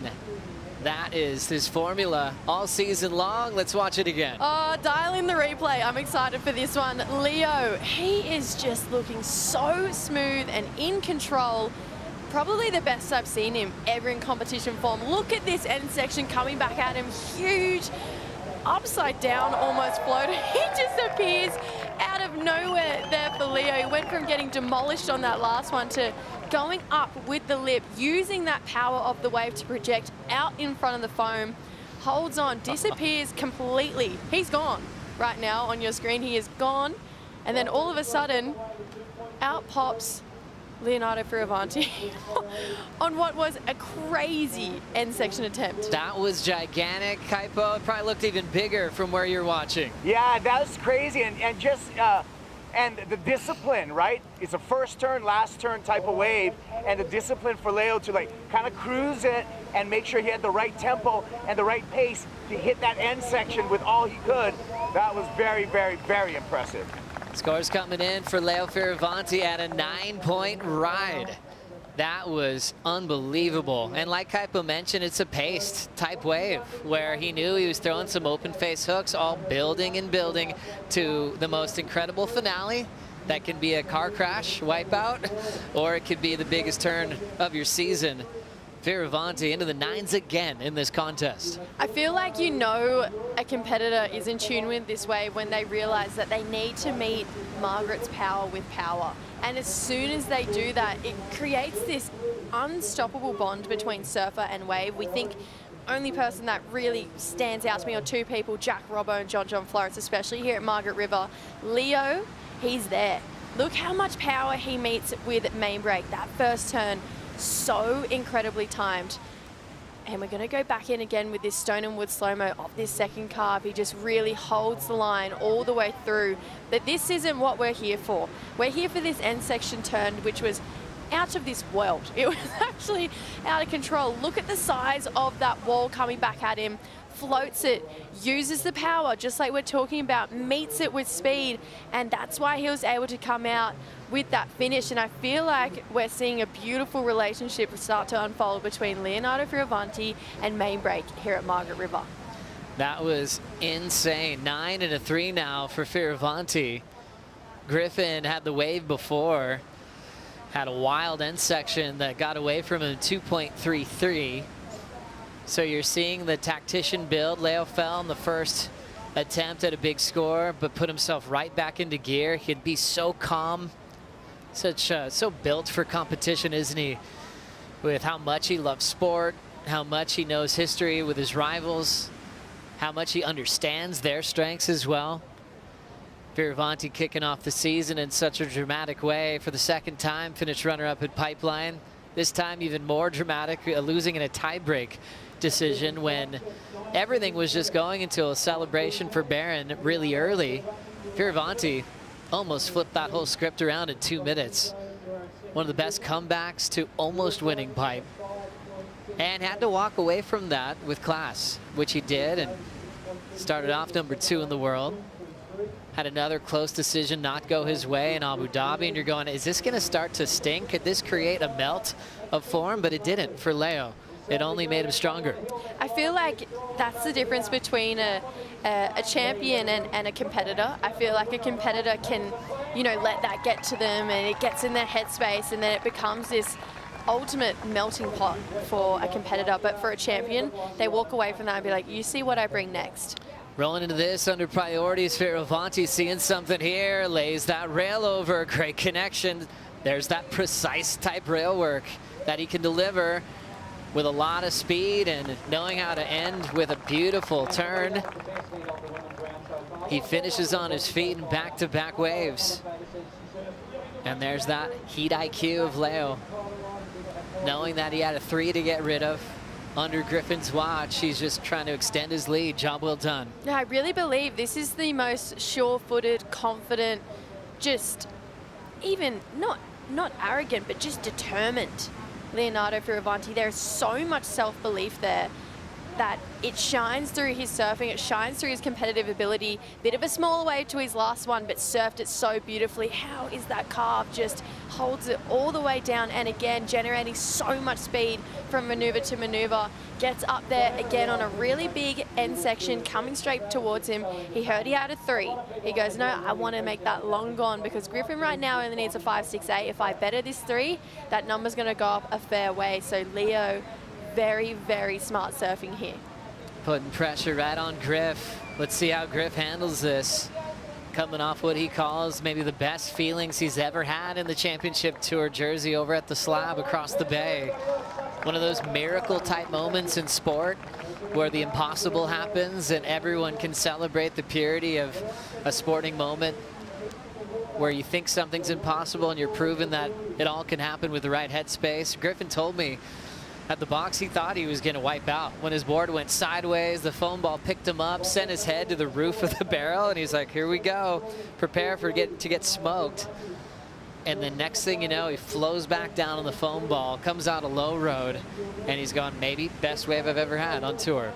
Oh, that wave was still one of those waves where you just start to scratch your head. You're not really sure how that actually all came about, but Griff, that's the form we love to see him in. When he's in that flow state almost, he really does become this animal type competitor where he uses his spirituality and his breath work. He's very into that, and then mixes it with power surfing and just raw Griffin Colapinto style, and I love it.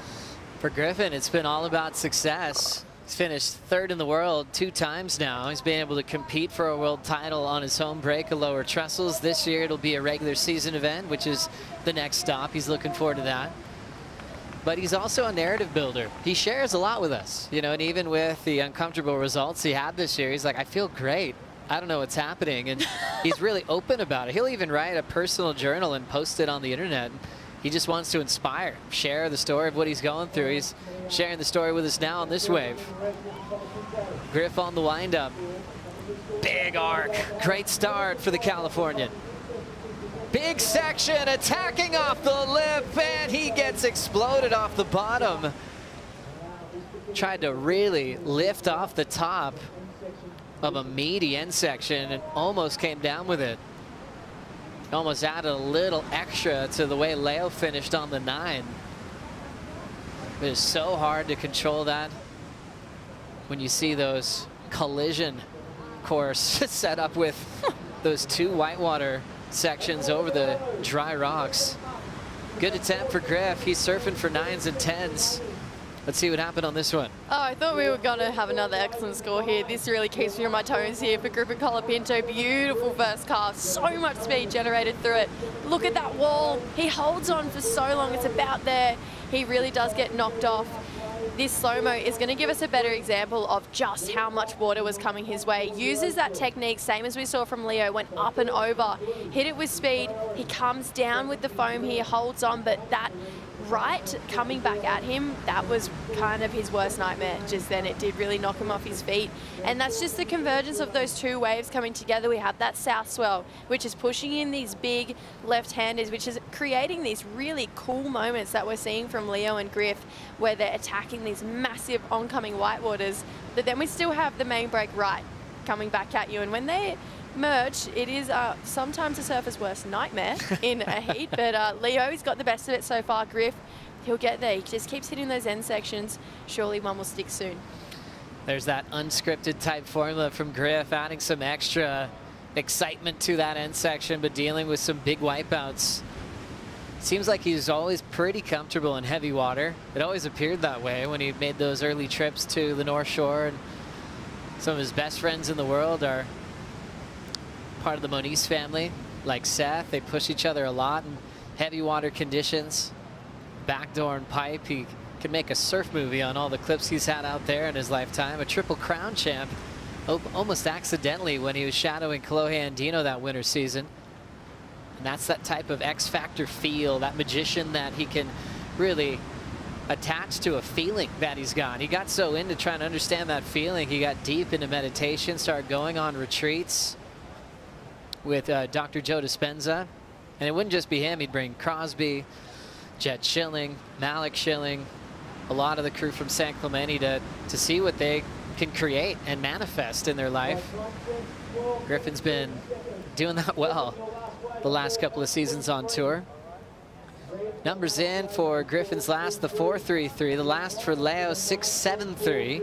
So Fioravanti out in front with priority. Griffin now needs a 9.4. Yeah, it's a big score, but it's definitely doable. We've seen him go excellent in this event before. Prior to this event, he was coming in with 9 excellent scores here at Margaret River. So he definitely knows what that feels like. He's surfing like he's surfing for excellent scores. Thinking about if he had have completed those couple of rides, he would have 8s and 9s in his lineup as well. So it really is just trying to find that mastery of that end section right now, but he's looking again. Leo shattered him with priority, but he's going to let Griffin go on this one. Just set up work, looking for something big. Spring loaded, full rotation, and a perfect landing for Griff. He is a magic maker. Where's the formula? It's unscripted. Colapinto chasing a 9.4. Wow, wow, wow. When you see him, his stance slightly widen a bit, I was like, oh, damn, he's going to the air on this section. And it was meaty, but that full rotation was huge. He's been watching the Stab High the last couple of days. 100%. He's such a big fan of surfing, such a big fan of going big when he needs it the most. Oh, he's fired up. He's screaming at all of his friends, his brother, his coach, Tommy Whitaker. Pure adrenaline right now on his comeback in this heat, and a big full road. That was monstrous. Let's have another look. This was out of this world. This was huge. He comes into this wave with so much speed. He checks this turn. He goes, you know what? I'm going to go big. Widens that stance. Big section. Wow. Lands full air rev. Nose to the beach. Just so much spin, really just so much height here for Griffin. That was excellent, excellent surfing. Griffin Colapinto, he needed a 9.4 and gets himself a 10-point ride here. So Griffin just making magic happen, just like we were saying he does. He's found that flow state. Look at that air, just a full, complete rotation there for Griffin Colapinto. 10s across the board from all of our judges. That's what you call a perfect 10, when every single judge doesn't hesitate with that number. That was unbelievable. Watching perfection with a big punt like that, Kaipo. I love it. A 10. And you know what? Just the other day, you were describing the crazy wave that Griffin had at the box, right? And I asked him, hey, man, what do you got to do to get a 10? And guess what? He just answered it. That's what you got to do to get a 10. But what about airs like that, Kaipo, at Main Break Margaret River compared to other venues? I mean, the intensity of that loft and that rotation that he just drilled. Yeah, it's offshore too. This is not an air wind, right? So he did that flat spin out into it. You could see him loading up. That was incredible to see. That was all day long a 10. Congratulations, Griffin. Good man, Kaipo. You might have to help Griff at the airport because he's got a Yeti 110 Tundra filled with Yeti products that he will be sending to San Clemente. You know what? Yeti's so good, they probably already got him set up at home in San Clemente from one of their local dealers. That was so well deserved. And like Kaipo mentioned, the wave he had in the box, I think people had 2 hands up waiting for a 10. Didn't come out that way, but after 4 days off, he's showing that he's still in top gear, even if the venue switched back to Main Break. Here's the view out the back that Kaipo saw on the Stone and Wood slow-mo. I'm still scratching my head a little bit. Look at this air from Griffin Colapinto. So much height. Using that wind to really leverage him to get higher. Look at his eye line, looking straight down in front. There's a lot of water coming behind him as well, and he just sticks it so clean. Hands up to the sky. That was a well-deserved claim for 10 points there for Griffin. This has been one of the most remarkable events for Griffin Colapinto. What a way to come back in this heat. And I love that we've been really living through a lot of great airs. Congrats Stab and Stab High for a great event over in Japan. And so we've been really just loving all the different versions of punts the last few days. And to see him do this at Main Break, nothing short of astounding. Watch this up and out for Griff. So the 10 takes him to the lead. Leo needs a 7.34 to answer back, and it's far from over. Leo already has a 9 in this matchup.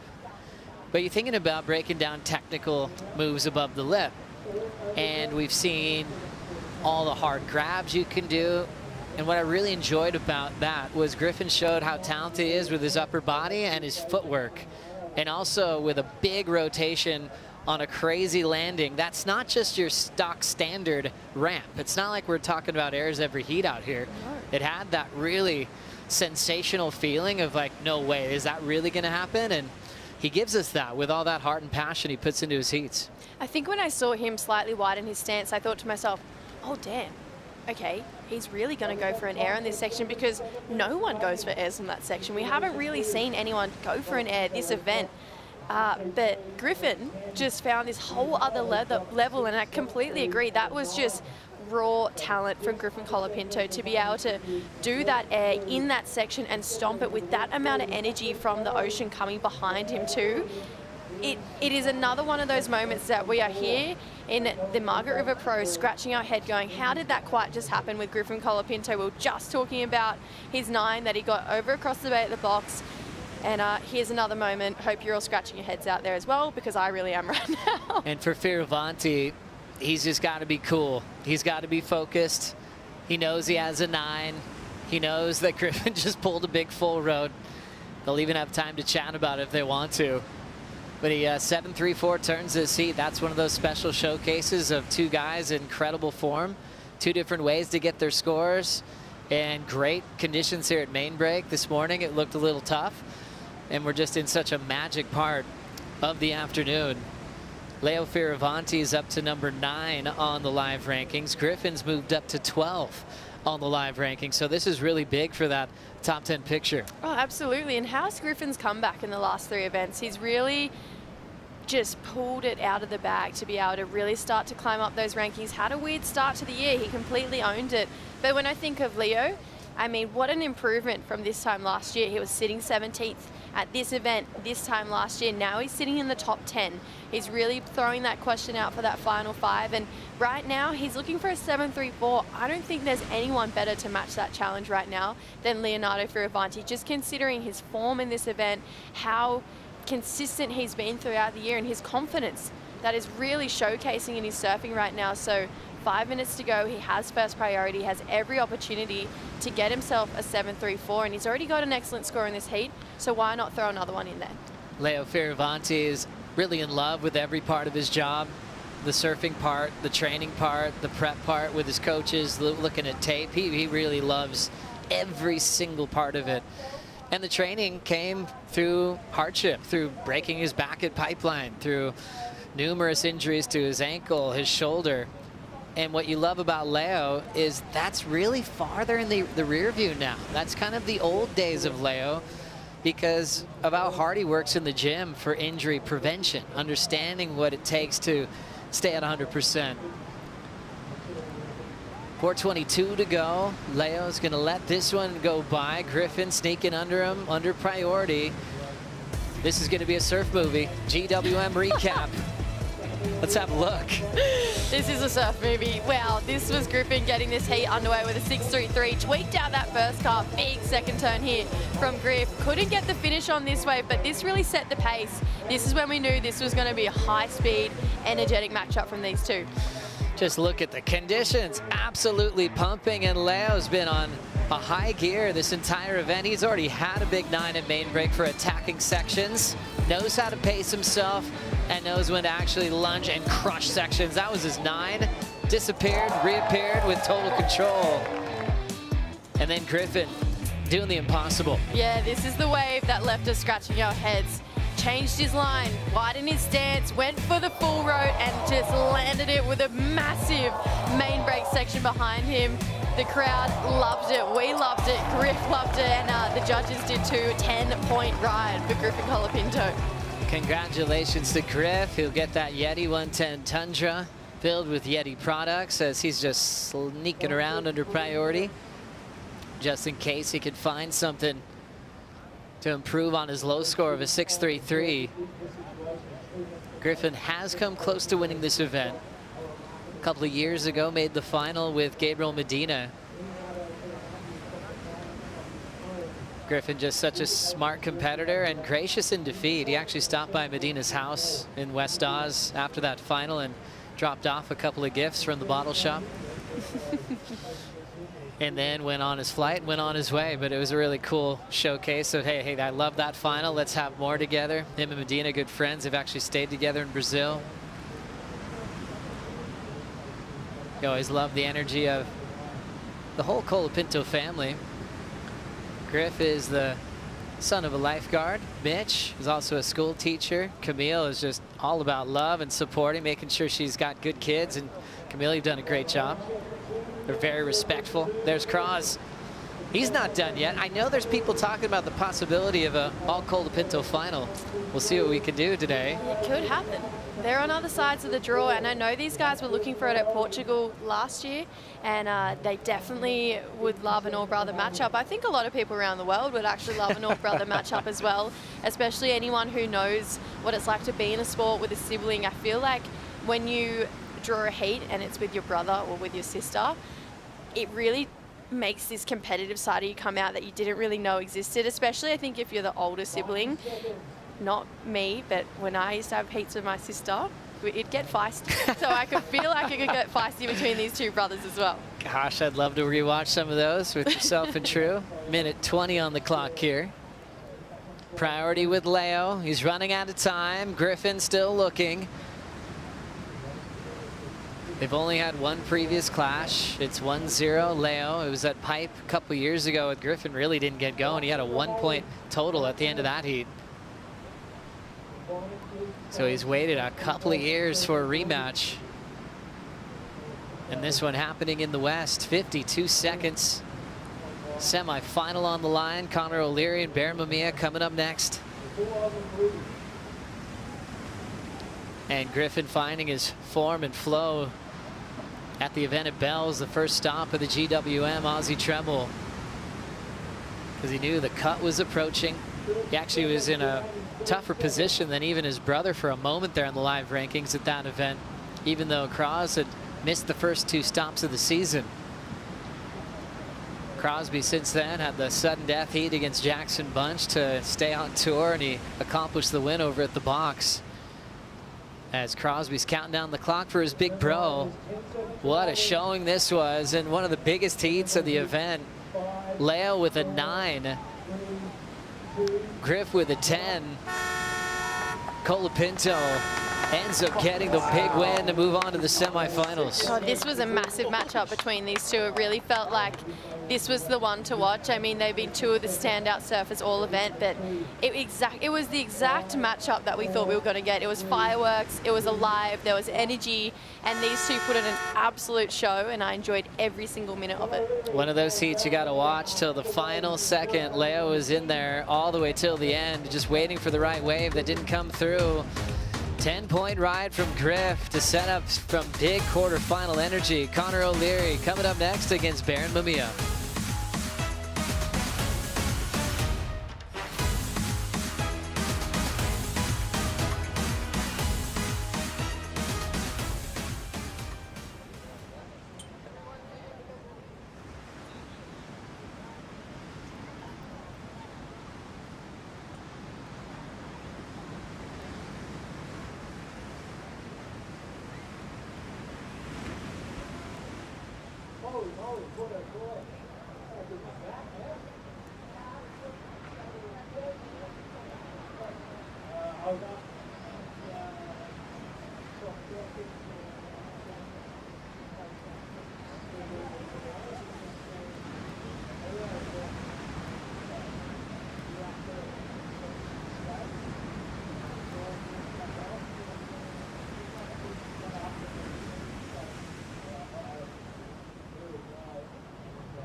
No matter how many times you come to Western Australia, there's endless ways to have an adventure here.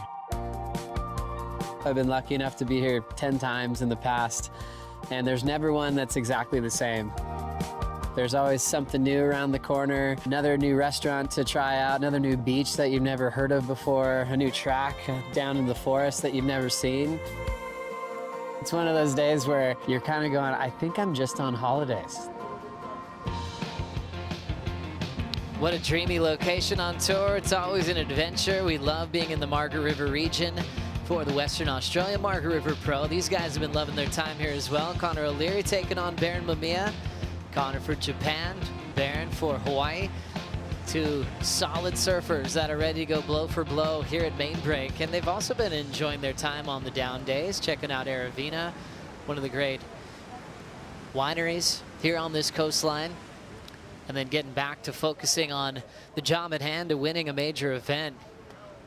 Pretty challenging to do. I guess that's an understatement. But for the world's best, they get all these chances. They're on tour, and their goal is to not just win a world title, but they need to start winning events to get there. And for Connor, he's had some really strong performances and even made a semifinal at Pipe, getting closer to that breakthrough championship tour win. And for Baron, he's had that, you know, multiple times at home. 2 at Pipe, 1 at Sunset. And his goal this year is to win on the road for the first time. And he's also getting close. Semifinal at Portugal, making a lot of serious improvements in all the quality waves around the world. Yeah, definitely. He has a strong point that we all know and love, and it's in heavy barreling waves. You know, when it comes to waves like Pipeline, waves like the Box, no one really comes close to him. I truly believe, like, just the way he reads the barrel and the way he can change his line on a dime.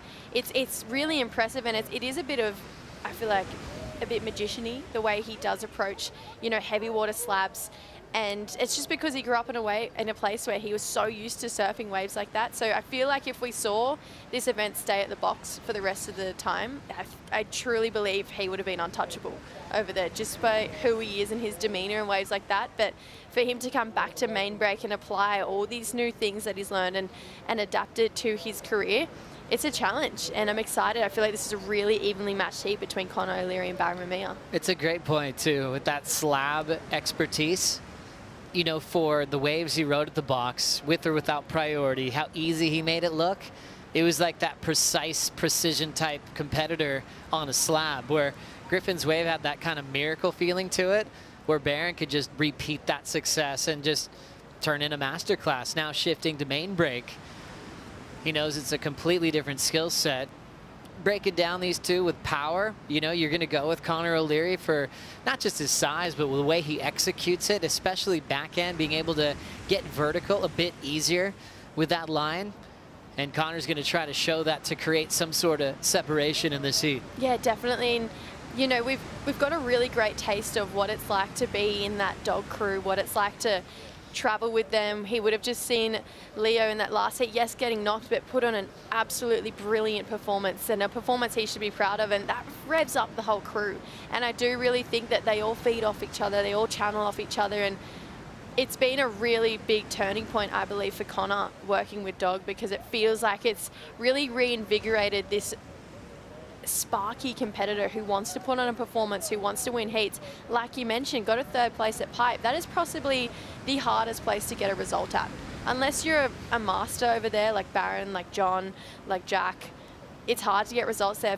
So for Connor, who has had time there but not as much as them, and get a result, it's incredible. So true. Let's check in with Kaipo.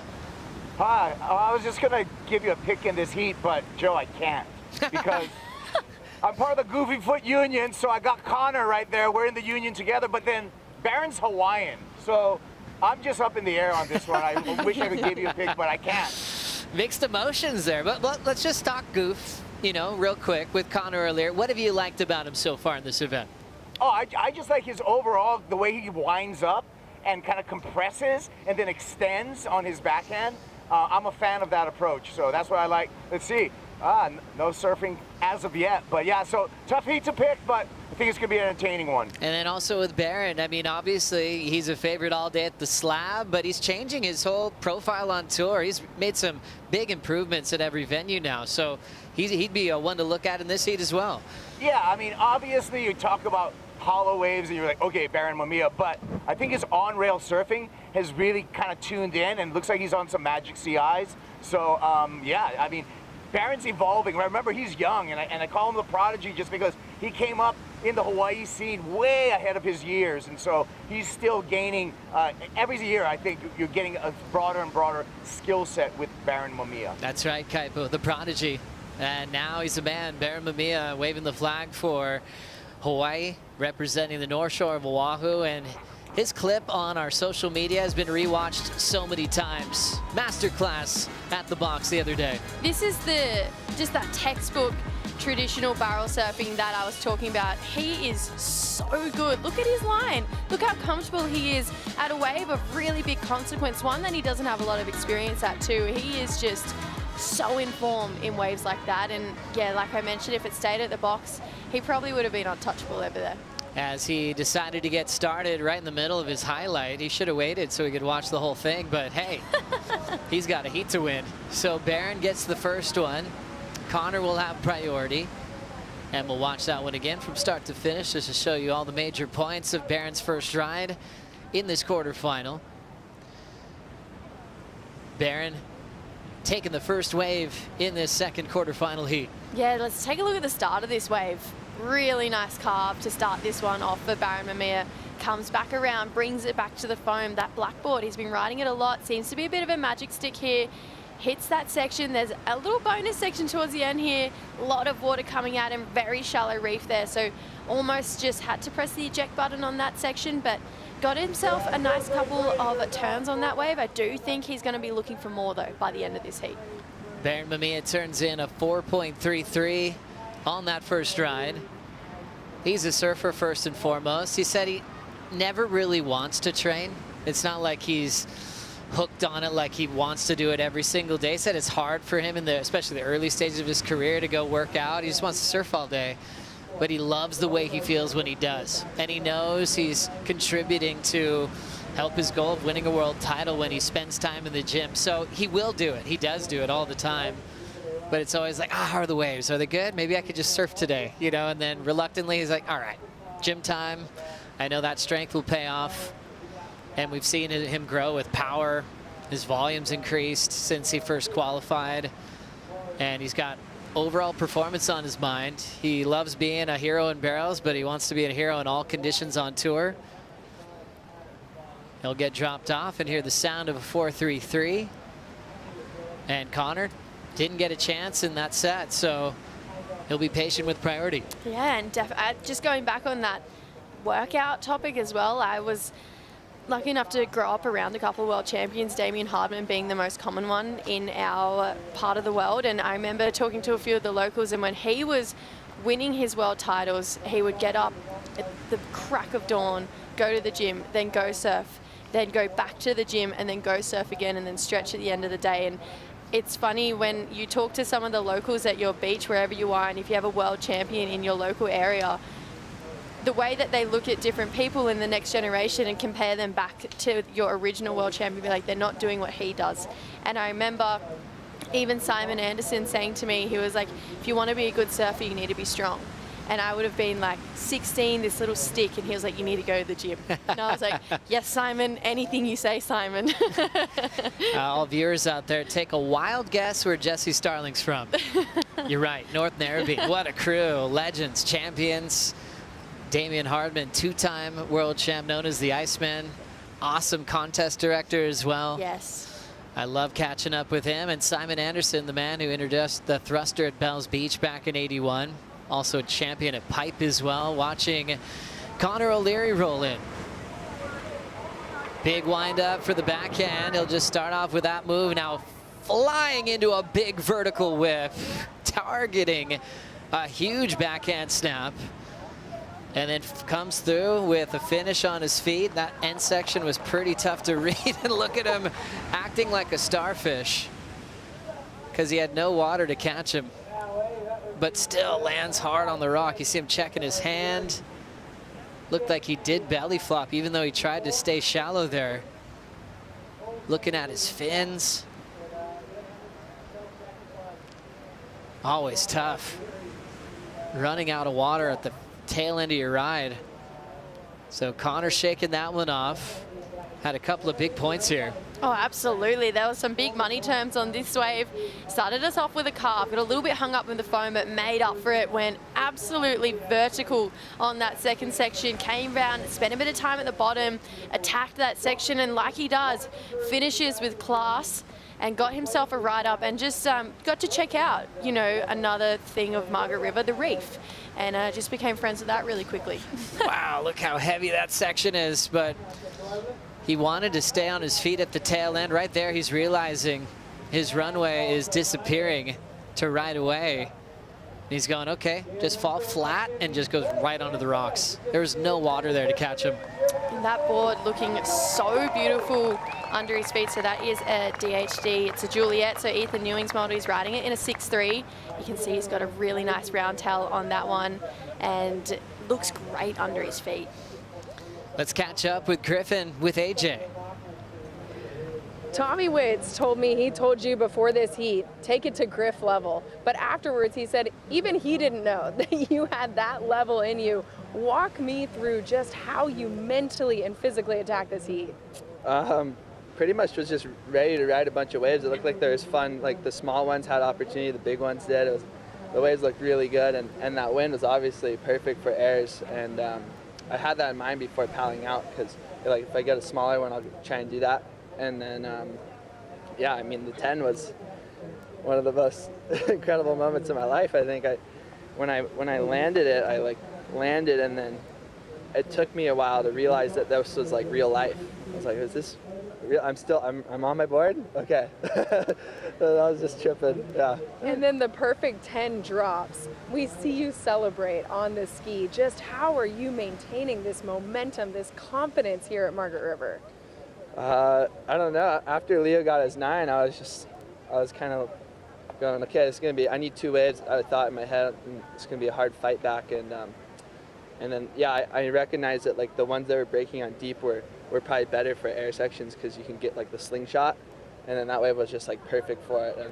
But yeah, when I paddled back out, I was like, wow, there's still kind of a lot of time left. Leo only needs a 7, and I was like, okay, I gotta like forget about that. But it was really hard. I just kept like replaying it and thinking about like what Tommy's gonna say and all this stuff. So, and then no waves really came for Leo at the end. So it just kind of like Mother Nature hooked me up on that one.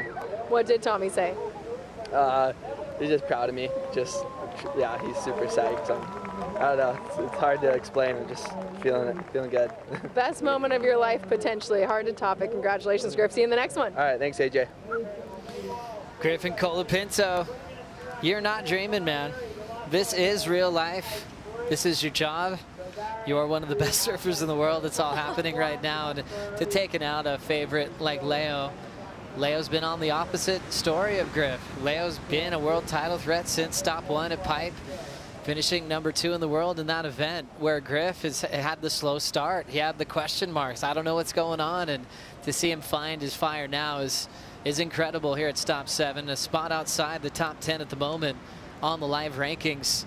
Moving on to the semifinals. Yeah, he's just looking so switched on. That was really incredible stuff. I love the bit of insight we got with Tommy Witz, and I feel like Tommy has this ability to really breed calm and just believe in yourself kind of athlete mentality. I remember watching the finals the year that Steph won her 8th world title, and he worked with Steph there, and he said technique over fatigue, and that has always stuck with me since watching that. That is just, to this day, one of the best things I think you can hear a coach say, no matter how tired you are, technique over fatigue. And I think he just really breeds like mentally stable athletes. And so when you've got your back up against the wall and your competitor's got a 9 and you're looking for a big score, you're able to find a 10.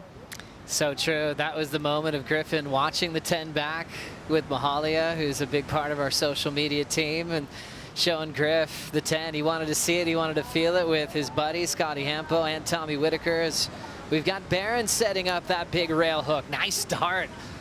Looking connected. and getting a little section to grow in front of him now, hanging in there. So we haven't seen him do a turn in a bit, but he was hoping that the last part of the wave would have a bit more for him. It'll probably be a throwaway score. I called Barron before the season started, wanted to talk about life and everything else, and he said that sunset win for him has been a confidence builder for a long time. He knows how good he is at pipe. He doesn't have to really think about that at all. He actually didn't have Luke come over and coach him during that event. He's like, I got it. And then he went on to win. So he proved that he totally knows what he's doing on his home break. But he reminds himself of winning Sunset, knowing that he can do it in other venues. So it was something he actually thinks about a lot. It's like, don't run away with everything else as far as being crate and barrels. He's like, I beat everyone at Sunset, and I can do that again. And so that's been a confidence builder for Barron Mamiya.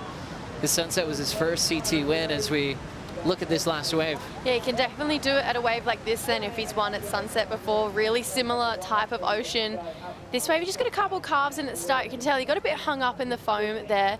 Tried to gain some more speed to move on through to this inside section.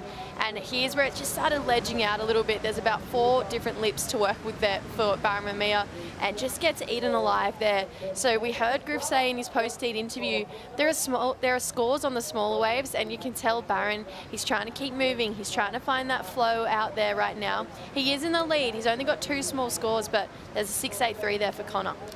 Let's talk surfboards with Kaipo. Yeah, talking about Barron and that CI that he's on, it's the ECT, an Eco Carbon Tech from Channel Islands.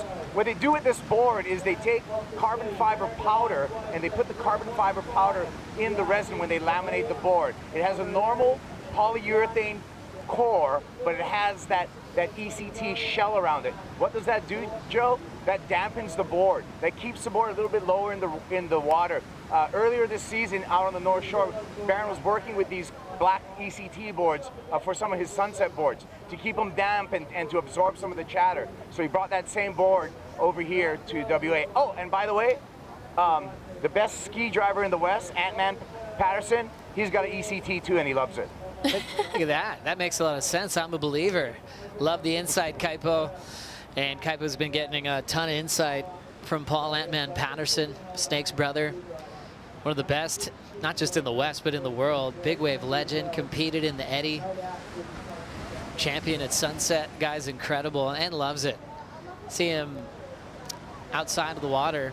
He talks to you about intervals, swell direction, everything. Just as passionate as ever about the ocean, about the world's best surfing. Great to have him once again on the Water Patrol, and thanks for having us in this beautiful part of the world in WA. Channel Islands, wow, what a huge name in pro surfing. Led by Al Merrick, Britt's father, who retired a while ago from making boards for the best surfers in the world, but gosh, had so many great world champions with Lisa Anderson, Sofia Milanovic, Kelly, Tom Curran, Kim Merrick. Barron wants to be on that list as far as the CI team legacy. Back for more in quarter 2 after this.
Let's look at the pulse, see the biggest stories of this big day at main break. Margaret River, Luana Silva survives the cut for the first time in her career. This big win over Erin Brooks. Oh, there was a lot of emotion in this one for Lulu, and she did it in style too. Really beautiful surfing for Luana. Had a really emotional interview and got to have her boyfriend Jao give her the news that she made the cut. A lot of love between those two, and it's a happy time for Luana Silva. That was so cool. And Gabby Bryan, I think, probably got a little bit lectured after this performance. Going to start off with a lot of falls, but then did this two-turn combo, one of the best combinations of the event, a 9 to eliminate Sally Fitzgibbons. Yeah, we had Leo saying he would never talk to her again if she missed that last wave, so lucky she got that one.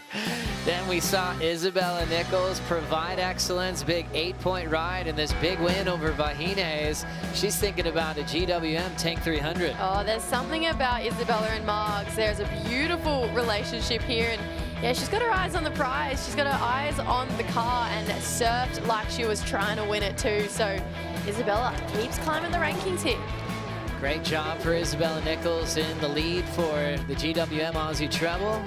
Then Lakey Peterson was under pressure. She was in a must-win situation against Tyler Wright, and she got it done. Oh, when her back's up against the wall, she definitely doesn't disappoint. Lakey, such beautiful surfing in this heat. She got herself an excellent score, a 9.1, and just with surfing like this, she just went full attack mode, loved it for herself, and needed to get the result, and did it in that must-win situation. That was massive. Lakey Peterson moving on into the final series as we break it all down. Molly Picklum takes on the wild card from the West, Bronte McCauley. Remember, Bronte's had 3 semifinals in this contest. Katie Simmers taking on Luana Silva. Gabby Bryan trying to go 2 in a row with Margaret River win. She takes on Sawyer Lindblad, rematch of the final last year. And then Isabella, Lakey Peterson quarter-4. Yeah, that looks like a massive stack of quarterfinals. Very excited for Molly Picklum taking on Bronte McCauley. That's one that really screams to me. I feel like we're going to have a lot of energy up on the hill watching that heat. We've got the local girl Bronte and probably one of Australia's favourites, Molly Picklum, taking that one out. So quarterfinals to look forward to. And so much on the line. And just to report in on what's happened so far with requalification, that means for next year. Mid-season cut, that means for the rest of this season, as all roads lead to Cloudbreak. Sally Fitzgibbons has missed requalification as she will be focusing on Newcastle and the Challenger Series. Brisa Hennessy, Bella Kenworthy, Vahine Fierro, Lakey Peterson, Sawyer Lindblad, and Erin Brooks have all requalified. That means all for next year starting at Bells. Now we're focusing in on 2 spots remaining, and there's 3 surfers left for the mid-season cut to compete at lowers and beyond this season. And we'll see how that one ends up. Where Sawyer, if she wins her quarterfinal, she's in. If Lakey wins her quarterfinal, she's in as well. So we'll see what happens with Erin Brooks, who was knocked out of the contest earlier this morning. If Sawyer or Lakey lose, then Erin Brooks would be able to make that mid-season cut as well. Wow. That's a real tight situation between those 3 women going for 2 spots. During the break though, Barron got himself a pretty nice wave here, 6.83, gorgeous looking carve. Comes back around, belts that second section. Wow, Barron, this is more like the Barron we know.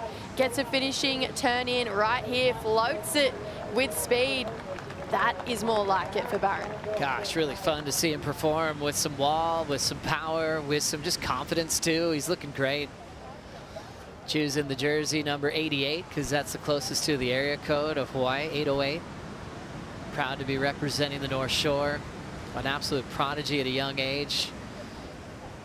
Joel Centeo spotted him when he was really young. Probably signed his first big contract with Joel and the crew at the time. Started really building his profile as one of the best ever at pipe. Now 2 titles to his name. Think of where his career goes with the announcement of pipe being the finale and now called the Pipe Masters once again. He is so thrilled. And so far leading this one. He's got all the support with Luke Egan. And Barron's got some friends that surf really, really well. Makana Pang is actually a really good DJ. Performed at a festival recently. His dad always shows up to that one with big posters supporting his son. And Kalani Rivero, man, he's hilarious. He just released a movie that Barron has a big part in as well. Maybe don't show it to too young a kids. The language is a little... Okay, you know, noted. I had to turn it down with my daughter in the living room. No, they're great. They're so funny. Noah Beshin, man, he's got a great sparring crew at home. But they laugh a lot, too. They're just having the best time.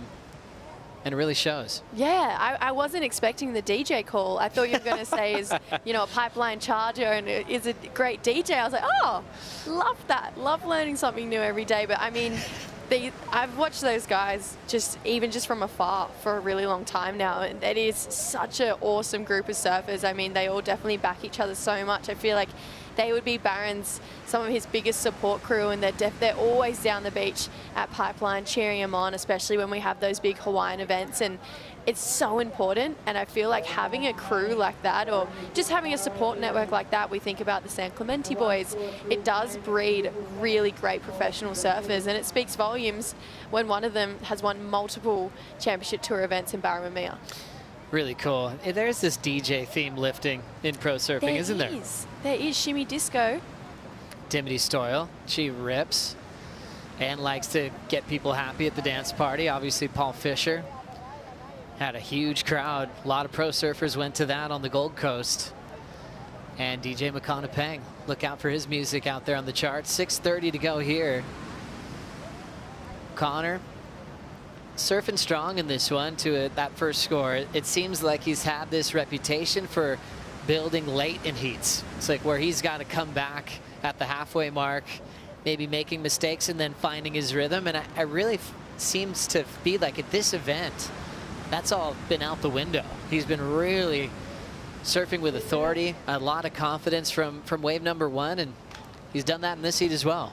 Yeah, I mean, they have matching high scores right now, so he needs a 4.34 to better, because if not, it will be a tie, and they both have the similar high score, so he needs to get that little point better over Barramamia. But I feel like we've definitely seen a different version of Connor O'Leary in this event. If anything, usually he's probably the most similar competitor to, I'd say, an Ethan Ewing, where he does sit and wait for those bigger waves because he is a bigger guy. He needs that extra power behind him. But this event, he's really dominated with just being so sure-footed from the get-go. And Connor, he's staying patient in this heat. Doesn't need much. A 4 is absolutely nothing. And considering the caliber of his surfing, that's probably one big turn for Connor O'Leary, because we know how hard he pushes when it does come through.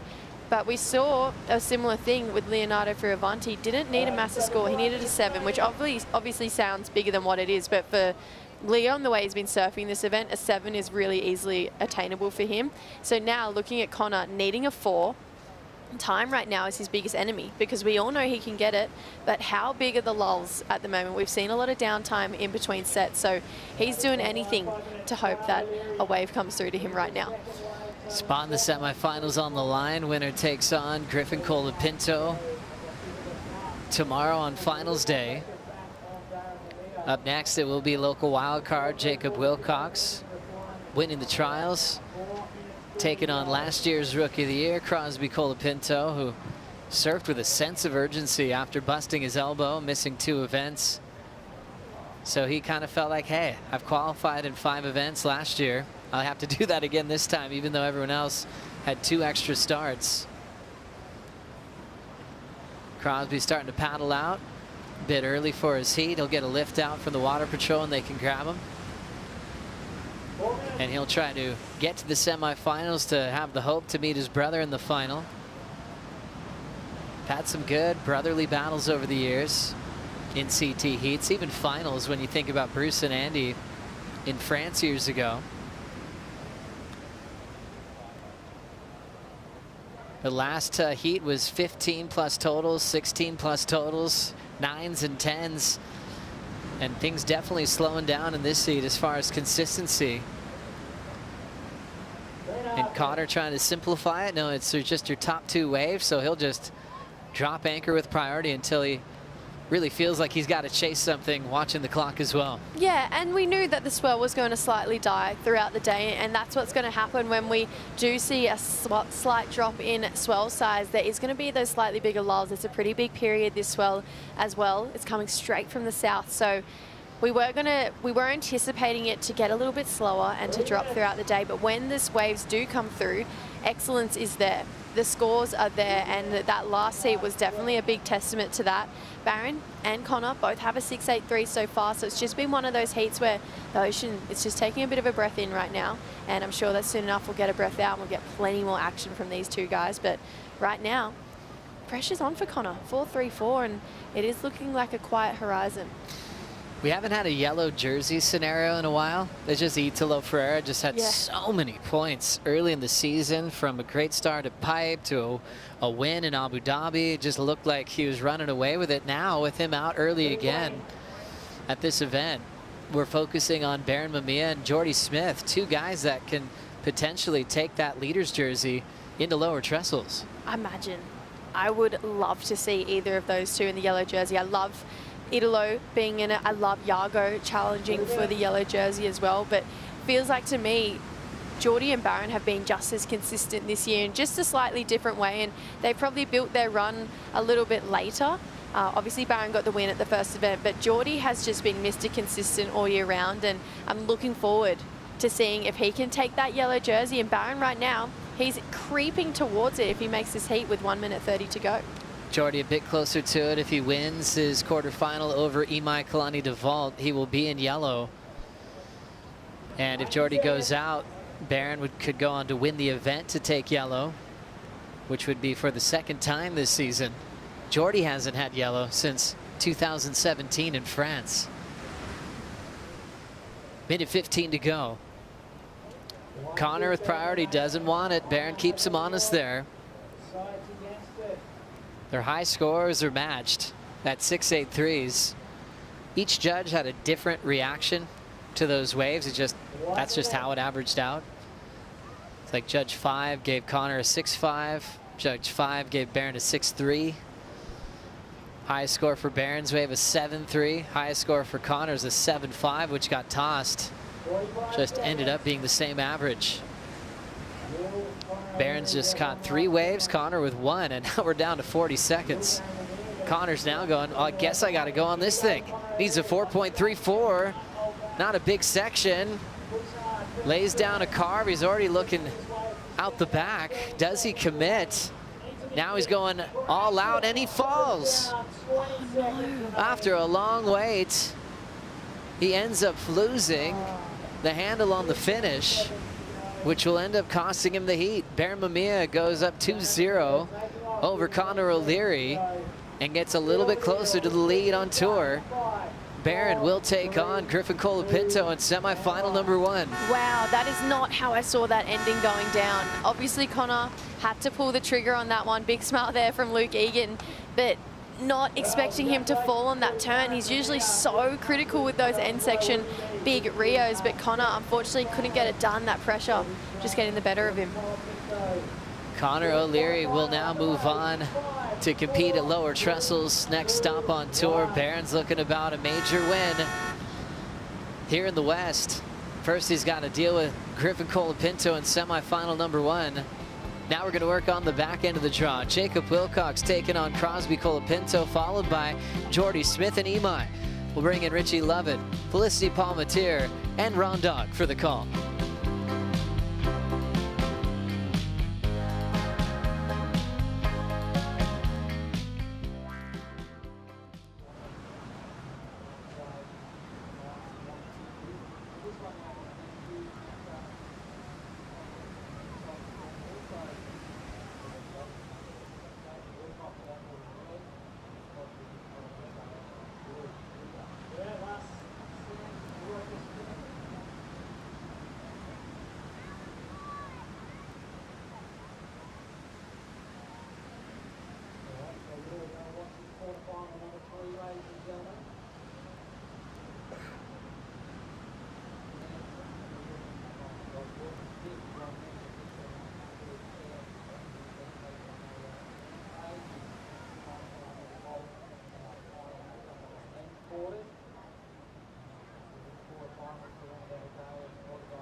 Western Australia, it's dreamy. This is a beautiful slice of the world. Abundant waves, beautiful landscape, crystal clear water, great wine, as well as incredible culinary experiences. You gotta come here. Tick the box, get over to the west and check out this surf-rich zone.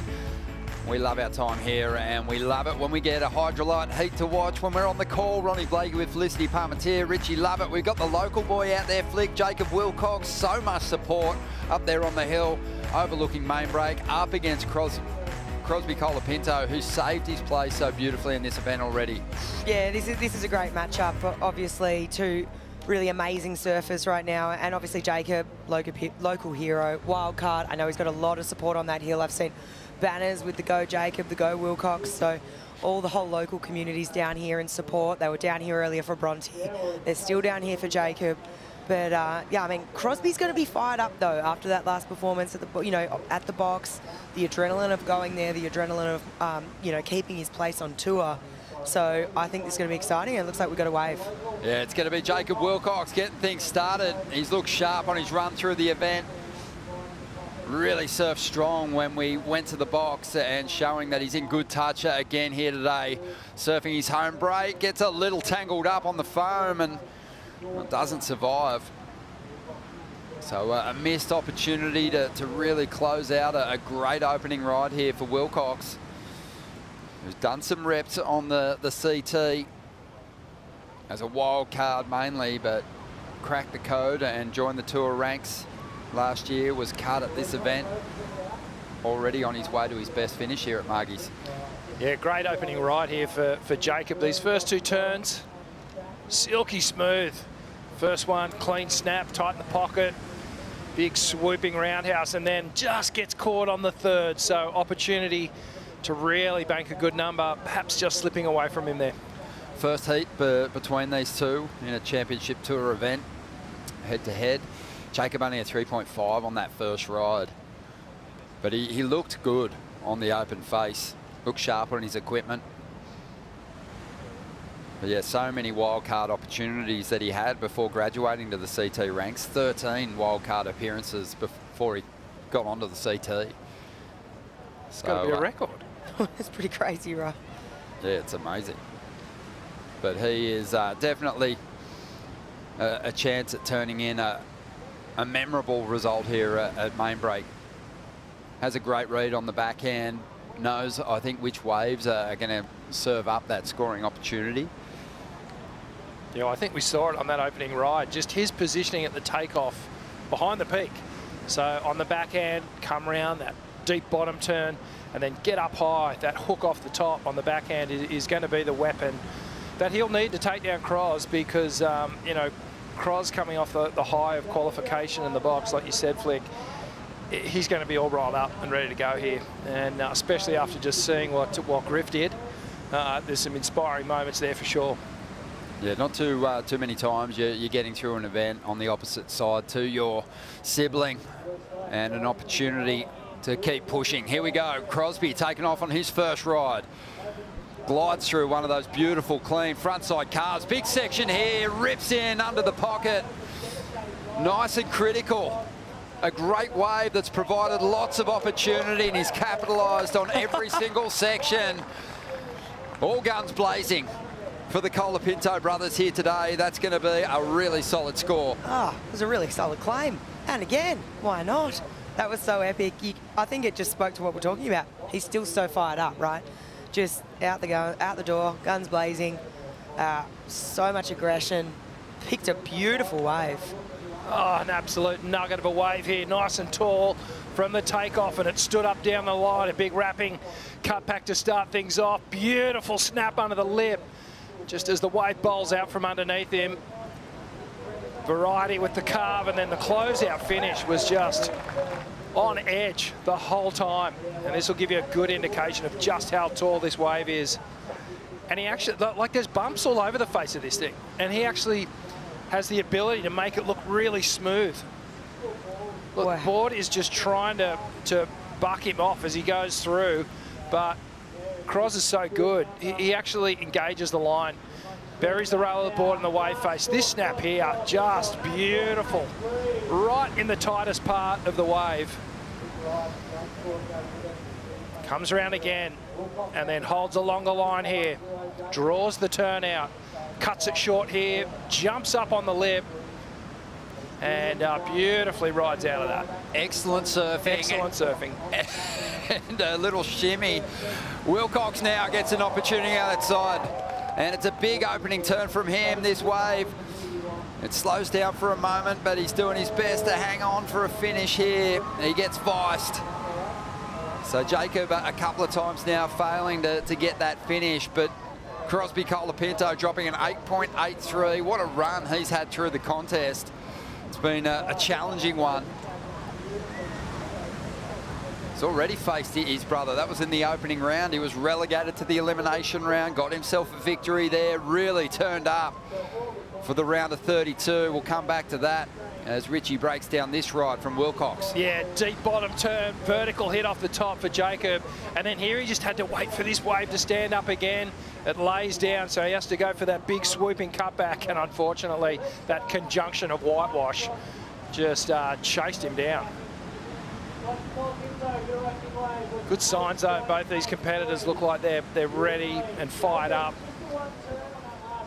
Jacob just a little on the back foot with that 8.83 from Crosby. Yeah, wanting to get the quick start, probably thinking about what unfolded in that last heat, the slow nature of that heat, a lack of set waves. Jacob wanted it a quick start, didn't convert.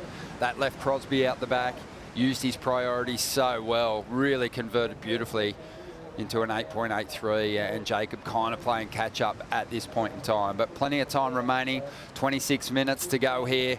Baron Mamiya has just carved his way into the semi-finals, AJ, looking sharp. And he's won in so many different conditions. Your heats have thrown so much at you. That one felt like much more of a mental battle, just making sure you picked the right waves. How did you approach this one? Yeah, the heat before, it was a lot of waves. You know, Leo and Griffin were surfing really good, and I was just like, okay, I think it's going to be like, there's going to be a lot of waves, I hope, in this heat. And then we got out there and we kind of were out positioning. I was kind of pushing Connor a little deep just to not, you know, give him the best wave, like the first wave of the heat. And yeah, it seemed like I got one wave, I got a 4, and then he got his 6.83, and then I kind of just was under power, just rolling, just kept going, and then finally something clicked. I got a 6.83, and then I matched him, and then we just sat for 10 minutes, and then a wave didn't come in. And I was kind of, I mean, it was only, he only needed like a 4.3 or whatever it was, and I was like, he's going to get the score for sure. Like, that's like nothing. So I was just trying to, like, you know, try and like maybe stay busy and try and get away, but nothing came in. Yeah, it was pretty unfortunate for him. It just went dead flat, and I think the dying swell, it's starting to die a lot faster now. But yeah, I mean, I made it, so I'm stoked. Well, and it seems like you're just learning to win in every condition. We've seen you grow throughout the season. Now 7 stops in, looking towards that back half of the season. How would you convey the way your surfing has grown this year? Yeah, I mean, working with Luke this year has been insane, you know. I'm just like, you know, at the beginning of the year, I didn't have any expectations, you know. Obviously I was like, hey, I want to do good, and then I was like, hey, you know, I really want to like make a run and put it together a full year and surf really well throughout the whole year. And I don't think I've ever really had that before. And I was like, hey, well, I'm gonna get a coach. So I hired Luke, and it's just really nice to, you know, he sees things that I don't see, and he's been really helping me out with just like my surfing and then also like heat strategy. I feel like I haven't had any like crazy mind-blowing like surfing, you know, besides like the barrels and pipes and stuff, but I just feel like I'm surfing a lot smarter and not doing the dumb things that I used to do, you know. You know, surfing heats and competing and traveling and all this stuff, it takes a toll on you, and it's definitely pretty gnarly, you know.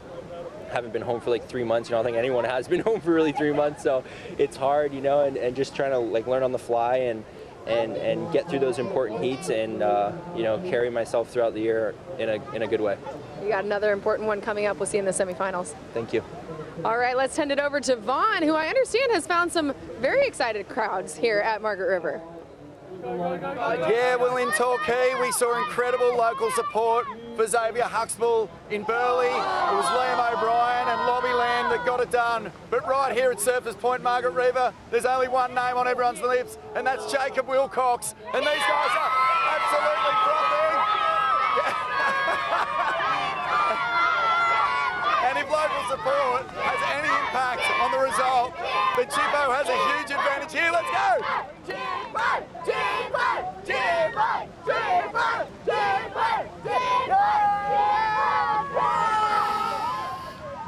Jacob Wilcox, he'd be loving that. He's out there. He's going to need a couple of big numbers, it feels like. Crosby Colapinto kicked this heat off with an 8.83. AJ talking to Barron Mamiya about his run through the contest, facing many different conditions. I think everyone's faced that, but the challenges for Crosby in his quest, there's been a couple of stories for him. In his quest to get above the cut line have been huge. Around a 32, he came up against Ethan Ewing, and the form Ethan had been showing with that incredible forehand had him as probably the toughest draw in that round. Crosby went excellent, 16 points there, and then I think was really feeling the pressure when he reached that heat that was going to decide whether he stayed on to against Jackson Bunch over at the box. So it was a low-scoring heat. Jackson needed a 4 to turn it in the final stages, and lucky for Crosby, it didn't happen.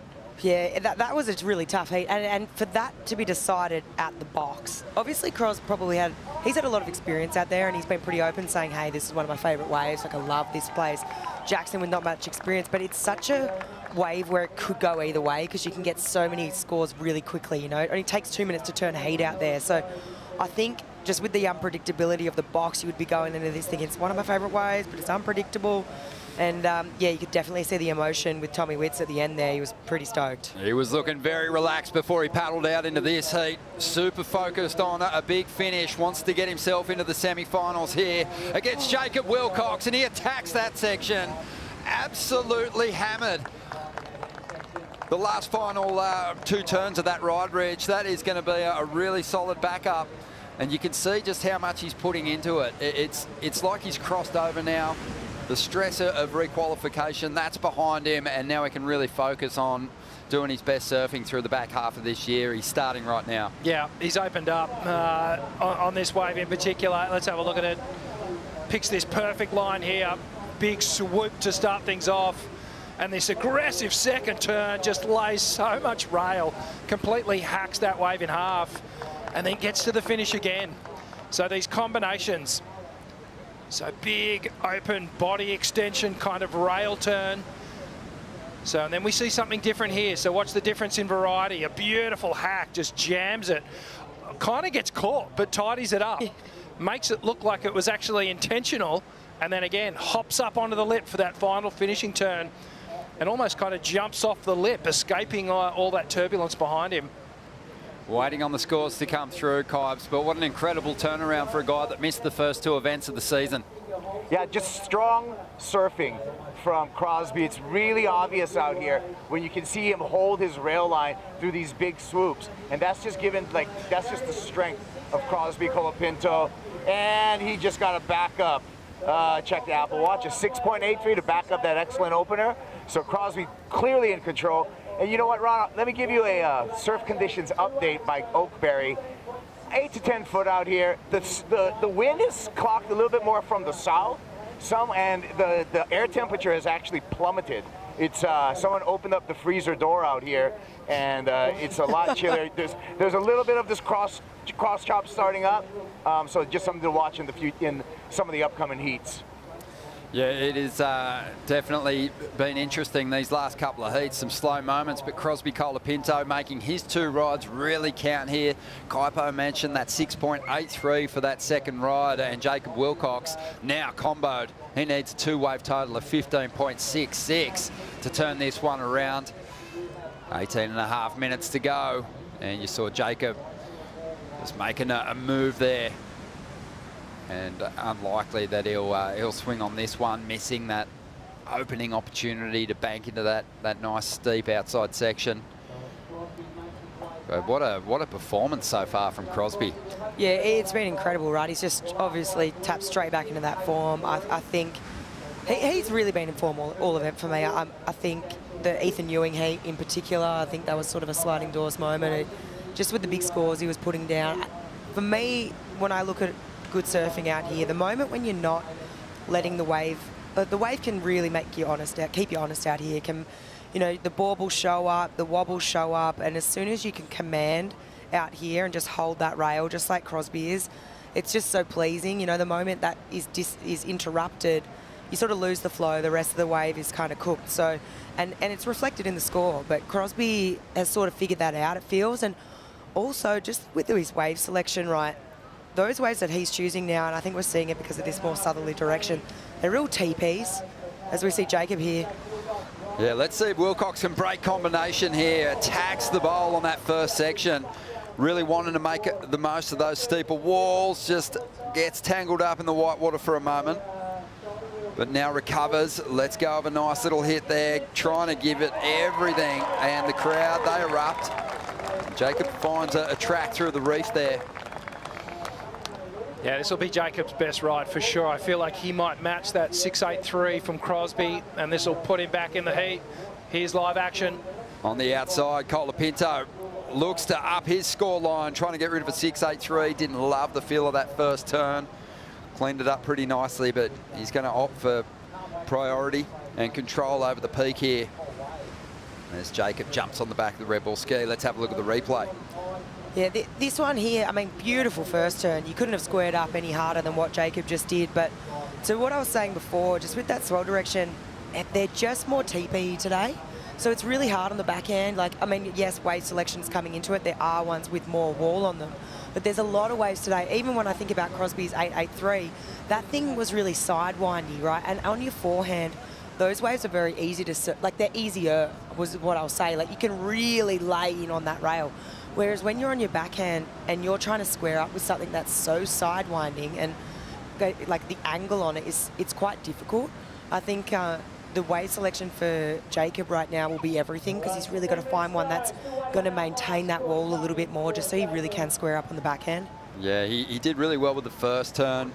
You wouldn't say that he teed off the way he would have liked. He kind of came up under the lip, and then the wave kind of had a slow period through it, and he kind of made up some numbers at the end. But I don't think it's going to be the score that helps him chip away at the requirement to give him a really good shot at taking over in the end of this heat. Yeah, 6.1, he's still going to need a near perfect 9.56 here. Yeah, he needs some big numbers for sure. And as you said, Flick, the first job is to actually pick the right wave that he can tee up on and just get those sections that stand up in front of him. And he can get that top to bottom surfing going where he can square up and get vertical off the top. But he's up for the challenge. Still plenty of time. 15 minutes. This heat's had a bunch of opportunities, more so than the heat prior. So the ocean perhaps coming alive a little bit. We've lost all those big closeout sets that we had this morning. So the swell definitely starting to taper off a little bit. And just got a little too high on the wave there for Cros. Just caught an edge and just went, nah, I'll take priority. Well, Jacob already equaling his best finish in a CT event here with a quarterfinal. He quarterfinaled at Bells as a wild card in 2019. Crosby Colapinto looking to break into the semis for the third time in his career. Hasn't cracked a final just yet, but the way he's surfing at the moment, he's a good chance. Here at stop number 7, we're going to take a Bonsoy brew break.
Welcome back to the show. We are closing out our quarterfinal, the bottom half of the bracket, looking for our first semi-finalist in that second heat.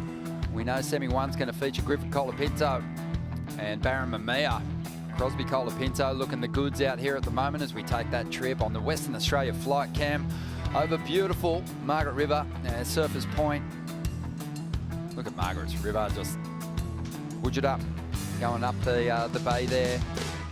Such an awesome place to just scope out. Awesome bush tracks around here. Love our time on Budja. Oh, we do, and we drink it in all different ways. Here we go, Crosby trying to replace that 6.83 with something bigger. Looks like he's loading up for a huge finish down the line here. Drives up into the pocket, almost sticks the rotation. Body surfs backwards out of it. Jacob Wilcox has a mountain to climb here. Oh, no. Oh, no. Oh, dear. That's right. He'll As much as we hate to see it, we love to see it. Can we get a replay of that? Missed it. But yeah, Crosby's set himself up pretty well here. He's left Jacob Wilcox, the local, chasing a 9.56 here with just over 11 minutes to go. Jacob with priority. He'd love to break it down in a couple of rides and really put some pressure back on Crosby here. And he's eyeing off a left here at the moment, grabbing the rail of the wave, and he'll cut through. Oh, no! And he's tripped over on the exit here. Got some cover, but, you know, left some points on that ride. You're kidding me. It kind of looked like there might have been, yep, splash. Yeah, a bit of frustration. There was one more section there to be ripped into. It kind of gave that feel that there was just a little bit more wall. But that's what you got to do out there. If you want to go left, you have to backdoor it. You have to be super deep. And he was really trying to get back on his back foot quickly because the scoring opportunity on the left is in those first couple of sections, Rich. Yeah, he just got stuck forward on his board as you watch the replay. Watch how far up his board is. Sticking his hand in the rail, slowing down, pops out. So got some good travel time. Oh. And then just hit a speed bump, and he wasn't set over the back of his board, just in that sweet spot. It just fully threw him off. So a missed opportunity there for Wilcox to take a little bit off the requirement. Just over 10 minutes to go here. And Wilcox is going to still be fighting for more. Hear the crowd starting to light up in anticipation of this next big heat. Geordie Smith will be taking on Imai Kalani de Vol. And we know Imai's got a lot of ground to make up if he wants to get above that cut line, but he's still got a fighting chance. Geordie's been one of the highest scoring surfers in the draw. Yeah, Geordie's been on an absolute heater, throwing down those big man hacks. Real display of power surfing that is just so suited to this wave. So he'll be liking his chances against Imai, but Imai's found something in this event. It's some of the best surfing I've ever seen him do, and he even said it in his interviews, you know, something's clicked. I've just taken the pressure off and just decided to just surf freely, and you can see it showing. Imai with obviously that big goal of making the cut. Geordie Smith with a heat win. He'll be in the yellow jersey. Oh. So a lot on the line for both competitors. 8.5 minutes to go here. Wilcox turned in a 4.83 for the tube on the left. Ruining the fall on exit. Crosby Colapinto now back in control of the lineup and still holding control of this heat at this stage. But a couple of attempts to replace the 6.83. But he's sort of approach those rides with a all or nothing mentality, knowing that they were tapering off pretty quickly, those waves. So he kind of threw everything at it.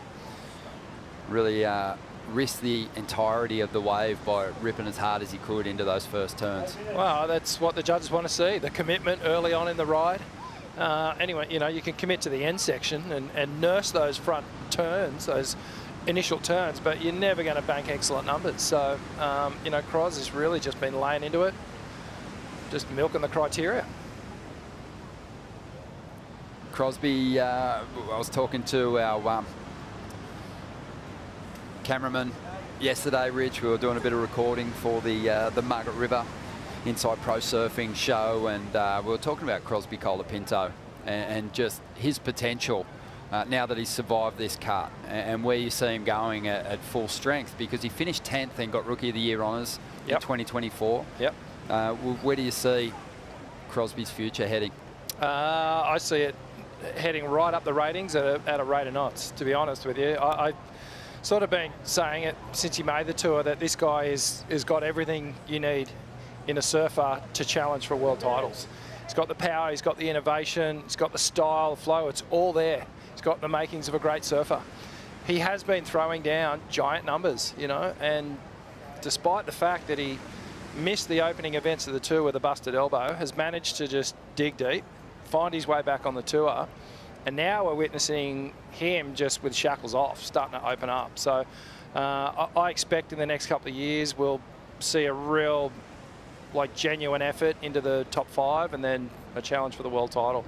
Throw big waves at him, he'll stand up to it. You know, he's one of the best at pipeline. He's just really well-rounded. Well, here we go on the outside. It is Crosby. Again, having a crack at getting rid of this 6.83. Glides through the carve. Happy to limit the scoring opportunities for Jacob Wilcox as well. Clean rails through the second turn. Loading up for the finish on the inside. Just in attack mode there. That was one of those tricky ones that was coming together. Always going to be difficult to ride out of. Brother Griff watching on, as he always does.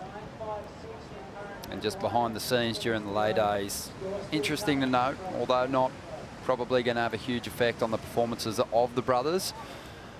In a ping pong tournament at Jake Patterson's, Crosby got the jump on Griffin in the final.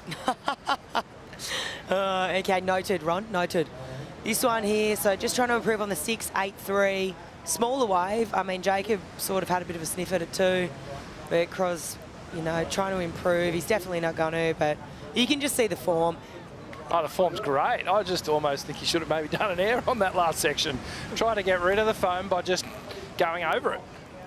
It was a smaller kind of wave. It felt more like an exercise in limiting Jacob's chances of getting back in this heat, didn't it? Yeah, for sure. I think just a defensive move, really. I mean, really the wave quality itself is he's not going to improve on situation, but we'll see what happens here. Jacob out the back now.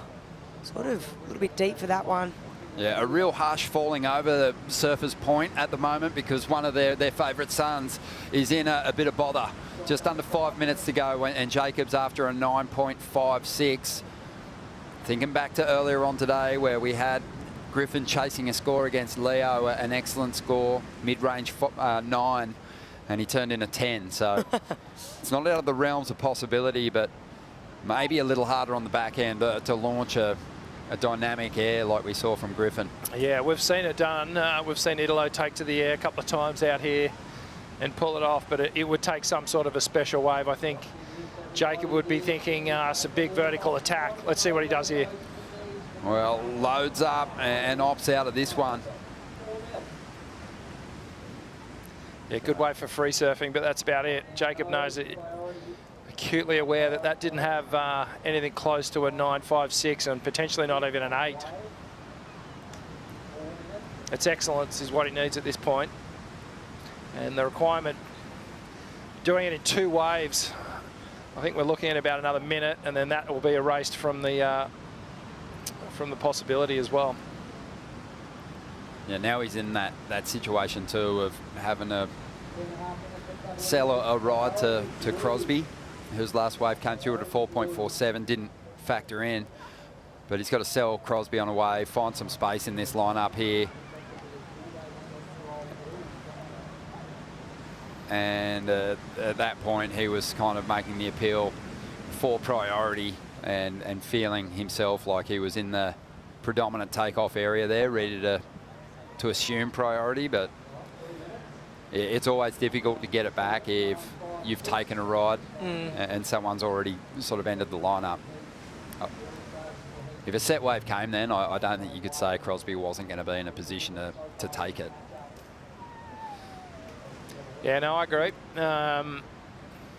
There is a priority judge who has an eagle eye on exactly what these guys are doing, where they are position-wise, and the camera angles can be a little off-putting sometimes, a little, you know, not exactly a true reference on what's going out in the lineup. Yeah, he knows his stuff too. Ian Ratso Buchanan, a Grandmasters champion. Competed alongside Wayne Rabbit Bartholomew and company back in the day. Here we go, 2 minutes to go. And it's turned into that situation where time's got the better of Jacob Wilcox here. And we did see that priority actually was awarded to Jacob, so it's worked in his favour. But he is going to throw it away here as the rusty 2-minute warning hits screens. So it just took a while for that to adjust. Excuse me. As you were. Yeah, big shout out to Rusty too for all the killer threads this week. You're really making the most of it, aren't you, Rich? Saw you down there in the merch tent doing a bit of shopping, Christmas shopping. I was actually earlier on. I did. I grabbed my daughter a T-shirt, and I think I've got a bit more to do. Iconic logo, the R dot.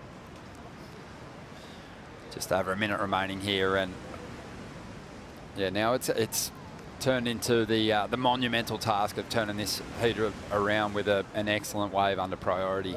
Very hard to do. Yeah, it is going to be hard to do, and I think, you know, as the afternoon unfolds, we've all come to the realisation that there's a bit of inconsistency here. You know, like there's longer waits between sets. Looks like there might be something small potentially roll through the lineup, but yeah, I think this is going to be a pretty difficult job. You know, I mean, second highest wave of the day, it'd have to be. So it'd have to be something pretty special. 40 seconds remaining here. Wilcox looking for opportunities in this lineup. Crosby Colapinto is going to use his priority. There's not a lot in this ride, but he will bring it through to the inside. And doesn't even attempt to improve on his heat score total, knowing that wave's just going to be too small, not enough steep wall on it on the outside. Jacob Wilcox trying to get himself into position. This one's starting to cap though, and likely it's going to catch him out.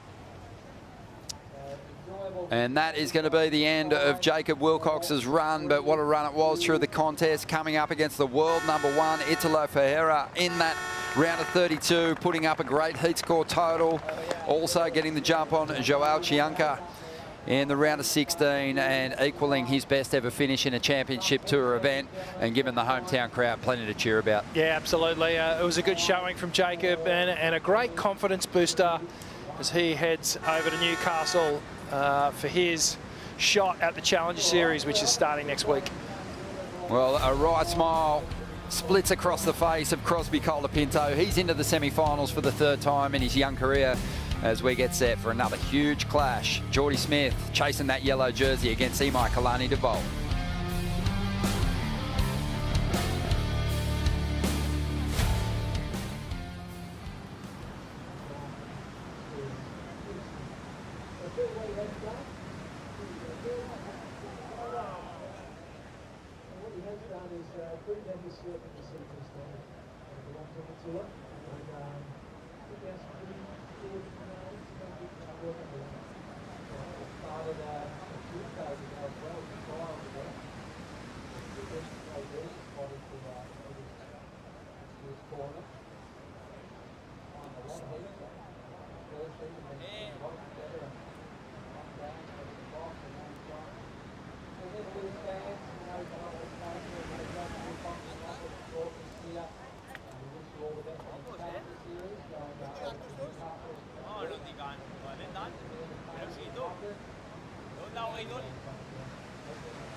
The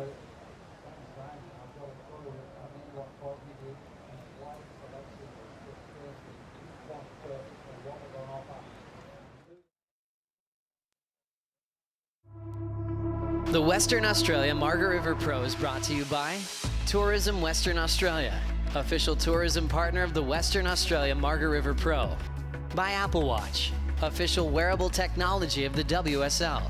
And by Shire of Augusta Margaret River, the Western Australia Margaret River Pro, where local surfing culture is celebrated and legends rise. Here we go. The battle for the yellow jersey is underway. Geordie Smith has that opportunity with a heat win here. The big South African, the longest serving member on the championship tour at the moment. He can seize the #1 position. He's up against Imai Kalani-Devault, who's got to power his way through to the last heat of this contest to even have a chance at getting above that cut line. But so far, so good for Imai, the surfer from Maui, who's looked really sharp on his run through this contest, but he'll have his hands full with Geordie, Rich. Yeah, he will. Geordie's been one of the informed surfers of the entire event. And, you know, when you're looking at the heat draw as a competitor and you see one of these top guys, you kind of go, oh, okay, all right, I know I'm going to have to drop some big numbers to get through this heat. But, you know, you just never know. Like, you know, it's just he's on such a heater at the moment, Imai. He's really found some form, and if he can just eliminate that pressure of having that big name and just continue what he's doing, in 31 minutes time, he might walk away as the winner. You never know. Yeah, well, you know, you've got to love it, the position that he's got himself in here. There's one place left up for grabs. Above that cut line, it'd be at the expense of Alejo Munez, who's sitting in 22nd position at the moment. But Geordie just in vintage form. They're getting close to a couple of decades campaigning on the championship tour. Into his 17th year and just tapping back into event-winning form over in El Salvador. It was an emotional victory for him. He would love to bag another big result here before heading over to Trestles, where he's had a win before and had a number of great performances, memorable performances, before getting over to his home break, J-Bay, an event that he's dominated over the years and dropped some of his best numbers. A really good chance at getting himself a world title shot in 25. It's a pretty good run for Geordie, isn't it? There's a couple of pet events there. So we see a bit of a hustle. Oh, and it's going to be Imai getting that inside position, but unable to punch through the curtain here. This is not your typical lightweight curtain. It's a heavy drape. And it knocks him down. They're blockout blinds out here. Oh. Yeah, so Geordie, he gave up that inside position to Imai, and he's going to put himself in a position for a wave on the outside here. He just covers so much of the face of these tall walls and rips through that first carve. Razor sharp through the opening move.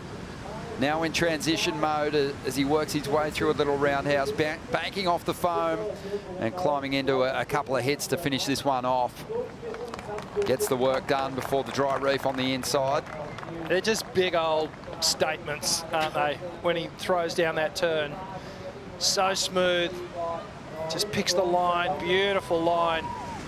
And then when he does that turn, it's got so much impact and oomph behind it.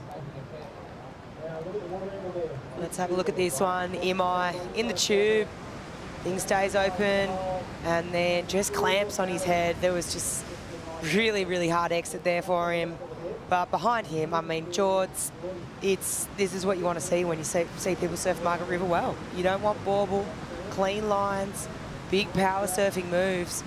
And to me, I'm just seeing your steak and potatoes right now, like really good steak and potatoes, just sort of just nice controlled surfing. I feel that he has another couple of levels to click up into, but it's like, let's just get the solid score on the board. Let's finish this thing, and then let's go. Filet mignon and duck fat potatoes. Thank Geordie you. Smith looking sharp on the opening exchange, Kaipo. Really swift in those transitions up into the pocket too.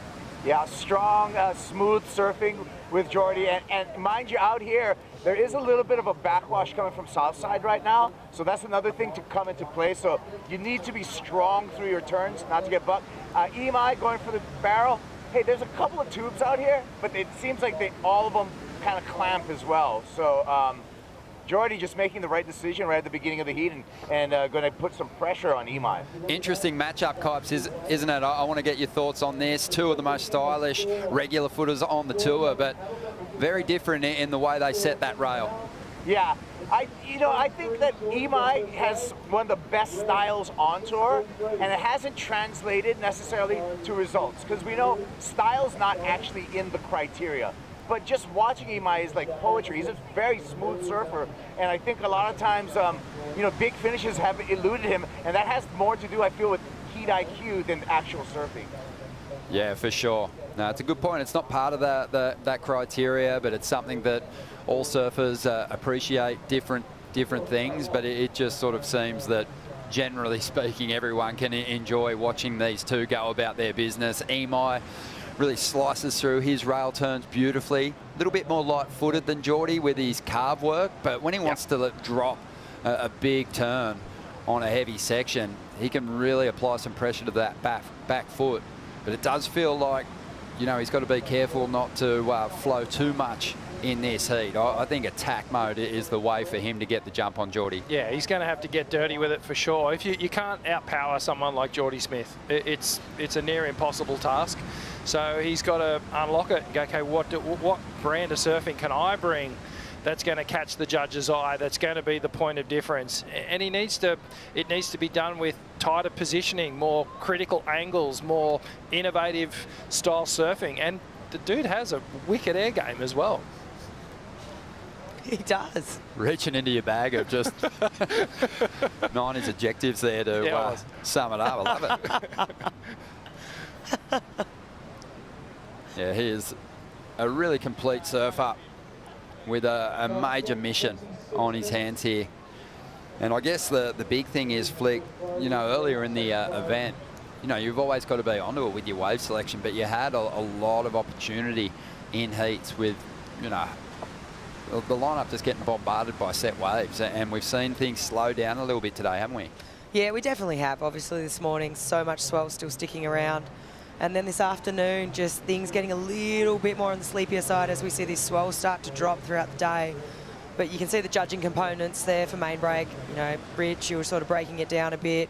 We were talking about style not really being on there, but if you look at that last one, flow and connected surfing, that I guess is where the style comes in, right? I mean, for me, that speaks to style. You could almost add it. Yeah. Flow and connected surfing with style. With style, yep. There you go. We just rewrote the rule book. Judges' criteria. Well, 6.33 for Jordy. Imai without a number to speak of just yet. 25 minutes to go here. Let's get caught up with AJ, who's tracked down Crosby Colapinto into his third semi-final. Yet another semi-final for Crosby. Locked in. You did it here in Margaret River. I heard Tommy Witz before the heat tell you got to get it down to a 7 because you're coming off such an emotional high of watching Griffin pull off a perfect 10. How did you do that in the span of just one heat? I just did the Skull Candy headphones on and just got in the zone, but it's just been such a wild week of emotions, and then watching Griffin the box and having to come back down to earth after seeing that barrel, and then watching Griffin's 10 was just mind-blowing, and then having to just come back to focusing on myself and then going out there and just doing one wave at a time. So it's just been a wild week, and we're still going, so we're just one lap at a time. One wave at a time. You had that beautiful 883. Talk me through how you identified what you wanted to do and showcase in your heat. I wanted to go out there and just, you always want to start on a good wave, but I wanted to just focus on myself and sit in the spot that I wanted to. And then he went on that first wave, so it allowed me to kind of just wait and be in position for the best wave. And that wave was really good, and I just dropped in and kind of felt present on the wave and did one turn at a time. And then the end section came, and it kind of just everything flowed together. And after getting starting on an 883 is super nice just for your mentals, just to calm down and just be okay, one more wave, and then got the 6 after, and I was feeling comfortable. Also probably super nice on the mentals. You make the cut. Your brother makes the cut. You make it to the semifinals here at Margaret River. Just how are you feeling yourself start to free up and showcase who you are and what you can do? Yeah, definitely nice. Like making the cut and then going into that heat, I could feel I was a little more free than the heats before, but definitely just want to keep going and do well and just keep going with my brother too. So just trying to stay present and enjoy it, and just honestly just a really cool week, like a week that I'll remember forever. Congratulations. See you in the next one. Thank you. Well, this is it's a long ladder climb for Crosby Colapinto on the live rankings, already jumping up 11 places to 16th position and still going. And he's going to take on the winner of this quarterfinal clash in the semis. Geordie Smith got the win on the opening exchange, but this heat far from over at the moment. But this has been a strong event for Geordie over the years. Any wave that serves up walls with a bit of height, bit of power, you know, Geordie's going to lift with his heat score totals. Maintains one of the best heat score averages, and that's as the longest serving member on tour. So yeah, it sort of suggests that this is a bit of a pet event for Geordie for turning in big numbers. He'd love to drop another one here to go with the 6.33 opener. Yeah, when you think of Geordie, and you do naturally think of waves like Margaret River and J-Bay, you know, Sunset, those big open face waves, but he's had some amazing results in some of the beach break conditions as well. You know, wins in Brazil. He's so well-rounded. Yeah, you think about this event too, you know, like everyone wants to get the W, but, you know, this has been an event that's helped Geordie maintain a position at the top end of the rankings for a long time. In 10 events here, he's had a runner-up, 6 quarterfinal finishes. So, you know, that's in addition to the run-up. So 7 quarters that he's cracked, 8 this year. It's been impressive to watch. And then he's had a couple of ninths and just won 13th. So, you know, always maintained a really solid average place at this venue. And he would have been rubbing his hands together thinking, okay, you've already climbed to the very top end of the rankings, and now you're coming into stop number 7, where you generally get yourself that quarterfinal finish. Geordie's holding beautifully, and with a victory in this heat, he'll seize that #1 position on the rankings. Which would be pretty cool. I mean, obviously both the stories here that could play out would be amazing, right? You know, Imai has got to advance, win the event, saves his spot on tour. George, if he advances here, he's got that yellow jersey, which is pretty incredible as the longest serving athlete on the men's tour. And probably, I'd say, probably his best start this year in, what, 10 years on the championship tour, 8 years or something. You know, he's been in that top 5 the whole year, the win, and El Salvador just rocketing him. And it's just been so cool to see, and I think, I mean, you already spoke to it, Ron, but you think about all the events in the back half of the year, George has just been so strong at every single one, with final finishes at all places on tour. You know. Yeah, Trestles he's won. Yeah. Brazil he's won. Rio he's won. Rio he's won. J-Bay he's won a couple of times. So, yeah, he's well poised to make a run at that final 5. There's a couple of people that come into my mind that haven't achieved a world title that should have achieved a world title. Taj Barrow won. You think of Luke Egan, maybe another. Geordie's probably at the top of the list of surfers who deserve a world title. So it's an easy story to get behind. Yeah.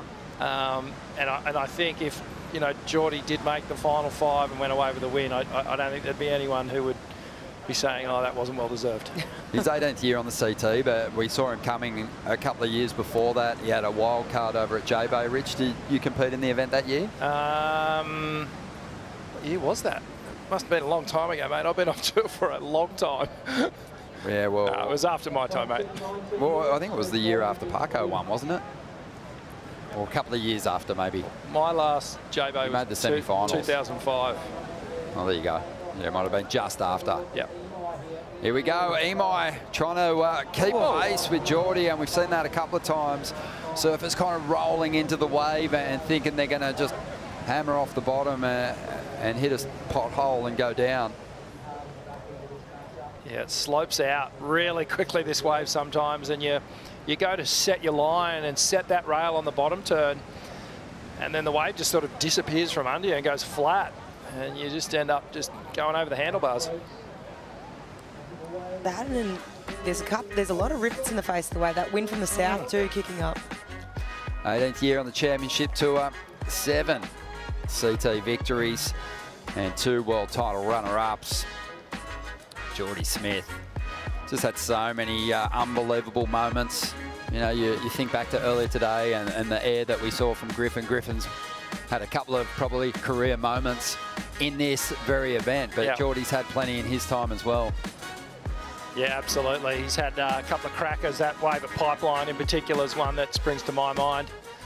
An amazing, and a couple of, you know, those waves at J-Bay have been just, you know, he's one of the best to ever do it out there. Yeah. Perfect heat at J-Bay, right? Yeah. That was unbelievable. So just over 17 minutes to go here, and we've seen just that energy really fade out throughout the day. Frequency of set waves has really dropped off, so capitalising on your opportunities has been key. Geordie doing really well with his first ride. And as the time winds down on the clock, it kind of becomes a real position of power. Having that bank score, there's a set, medium-sized set wave standing up here on the outside, but not sure this is going to eventuate into anything for our competitors as Bronte McCauley gets set to hit the water for the first quarterfinal of the women's event here at the Western Australia Margaret River Pro. Getting into it, good on you. Yeah, it's right. We'll get that away, I think, Bill. Taking it completely in the river.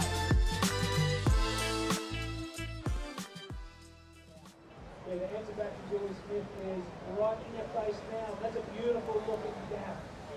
Not complete the turn, however.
Welcome back to the show. We are into quarterfinal number 4. Geordie Smith is out there against Imai Kalani DeVault. And we know this is the last event with the GWM Aussie Treble coming to a close tomorrow. And, well, it's still up for grabs, the Tank 300. Kanoa Igarashi had a really strong start through those first 2 events, Bells Beach, Burleigh Heads, but they're tracking him down. Griffin Colapinto, Geordie Smith making a charge in this final contest. If Geordie makes the final, Geordie gets the tank. If Griff wins the event, he wins the tank. It's basically a battle between Geordie Smith and Griffin now. Yeah, it's a bit of a showdown, right? And it's super exciting, I guess. Just have to wait to see. Obviously, Griff already advancing through, and then we've got to see what happens here in this quarterfinal. Number 4 between Geordie and Imai. At the moment, it's looking favourable towards George. So someone's going to be driving away with a very, very nice motor vehicle. Oh, that's on the men's side. And then on the women's side, the fight is still on. Isabella Nichols looking the goods at the moment, already through. And let's see if she can hang on. Looking to survive the quarters and then really make it difficult for anyone to track her down. 13.5 minutes to go here. We had a couple of falls during the break. Geordie Smith hasn't been able to back up the 6.33. Emai's turned in his best number, just a 3.67. Doesn't need a whole lot to get himself in front at the moment. Geordie's moved to the inside, maybe just looking to get the number he needs just to push this requirement higher for Emai. Yeah, I like the strategy of where Geordie's sitting now, just 10 yards or so behind Emai. We have a look at what happened during the break. This is Emai's last score. Nice tidy swoop off the opening section there. Roundhouse cut back into that rebound and then a quick out. So a two-turn combination. And this was behind him. Geordie Smith just goes for that big hack and just gets caught on his heels. That wind really playing a bit of havoc now. Yeah, Geordie, I think identifying that he wasn't going to have a whole lot of room to move there, so really dug in.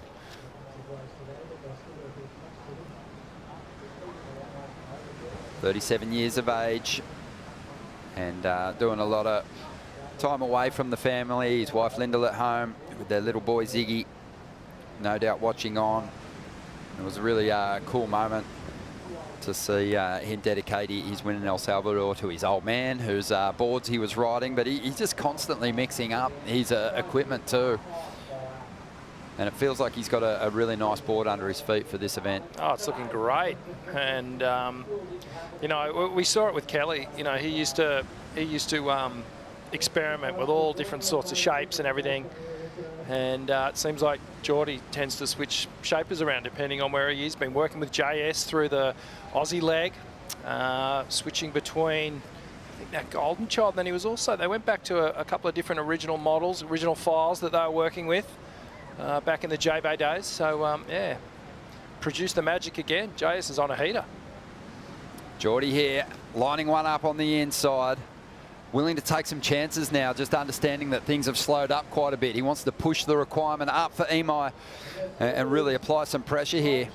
Emai sitting staunch out the back, waiting for an opportunity on a high-quality set wave, and there might be a couple rolling our way. Yeah, well, what can happen in these situations is that you start waiting for something that just is disappearing. It may not come through, so there's an adjustment that needs to be made.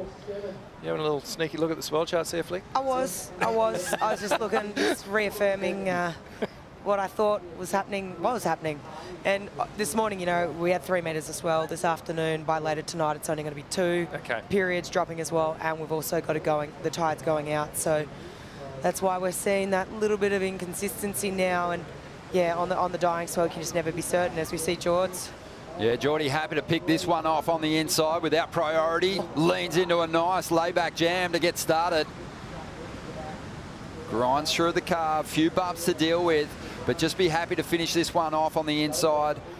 Again, goes to the rail, has room for a nice little combination there, and he'll get out of there. Behind him, Emai, really looking to drop a solid score here. Kicks on the fins, gets a little bit of release in the tail there, and climbs up over the foam, and he gets a finish. And after sort of really struggling to convert in the early stages of this heat, he's happy to throw his hand up for that one. Oh no. Not a cakewalk there on the inside. Jaws might have taken a little bit of bark off there. It's best to keep the surfboard intact as well. You just see them kind of hanging on top of the whitewater there. But just like at J-Bay, when you get that shallow little brick section on the inside, it's nothing that Geordie hasn't dealt with before. I think all the competitors in the draw, as we go to the replay, Geordie expect to take a bit of skin off on the inside there. Yeah, for sure. As we see George just nurse his way through this carve here. Opening turn, amazing, real power hack. And then he just knows, right, he just wants to back up the 6.33. So let's just not be silly here and let's just find the finish, and he does. So he's going to back up the 6.33 nicely. Really beautiful turn, and then Emai behind him out the back. Beautiful swooping manoeuvre there. And then a nice carve. So a couple of nice manoeuvres there, and he brings it through to the inside, so gets the finish. So when you try and like compare the two waves, right, I think I almost want to say, you know, Emai's initial first turn, I mean, that was the highlight for my you know, just watching that back, and Emo, he's stoked on that one. It's his first real score of consequence on the board, really. I think it's going to be a really good score. Geordie Smith, he just turned in a 5, so the requirement for Emo is a 7.66. And Geordie, you know, he caught a wave, Rich, that it was like a maze. He had to find his way through certain sections of it, and he did pretty well. He found the exit to the maze at the end, whereas Emo had a wall that was just ready to be pulled apart. It was a little bit more simple. The track wasn't a maze. It was just a really clean track, and in fact, it might have had more points in it. We'll see where the number falls. Yeah. I'm just thinking it is going to at least go into that 6 range in my mind. There was those 2 outside turns had a lot of impact. The third had that little bit of tail release, and that's that point of difference between these guys. Geordie tends to sink his rail right through the entirety of the turn, pull it out at the last minute, whereas Emi will go through the carve and then get the tail release and put a bit of slide on there, and then he'll re-engage. So it's a different style of an approach. Looks like a decent score's dropped. 7.83. Pretty hard to argue with the flow there. The judges really liking it. Remember that they're watching these rides from a long way away. They don't necessarily tune in to zoomed in shots, and that would have just looked really clean, that wave start to finish.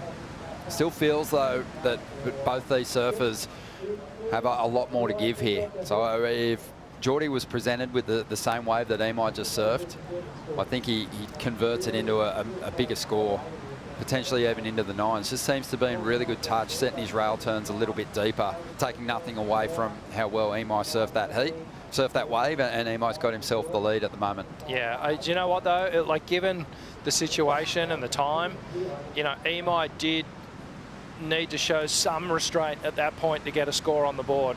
He could have converted it, I agree with you, there was 8.5 points probably on that wave, maybe even a 9 at full tilt. But I think where his mind was let's get a score on the board, let's get in this game, and then let's battle it out for this second score. Yeah, it's worked out pretty well for the Hawaiian, who needs this heat. Otherwise, he's back on the Challenger Series. There's a chance. That's all they need sometimes. It's just a little chance. Seen it a number of times here in West Oz before.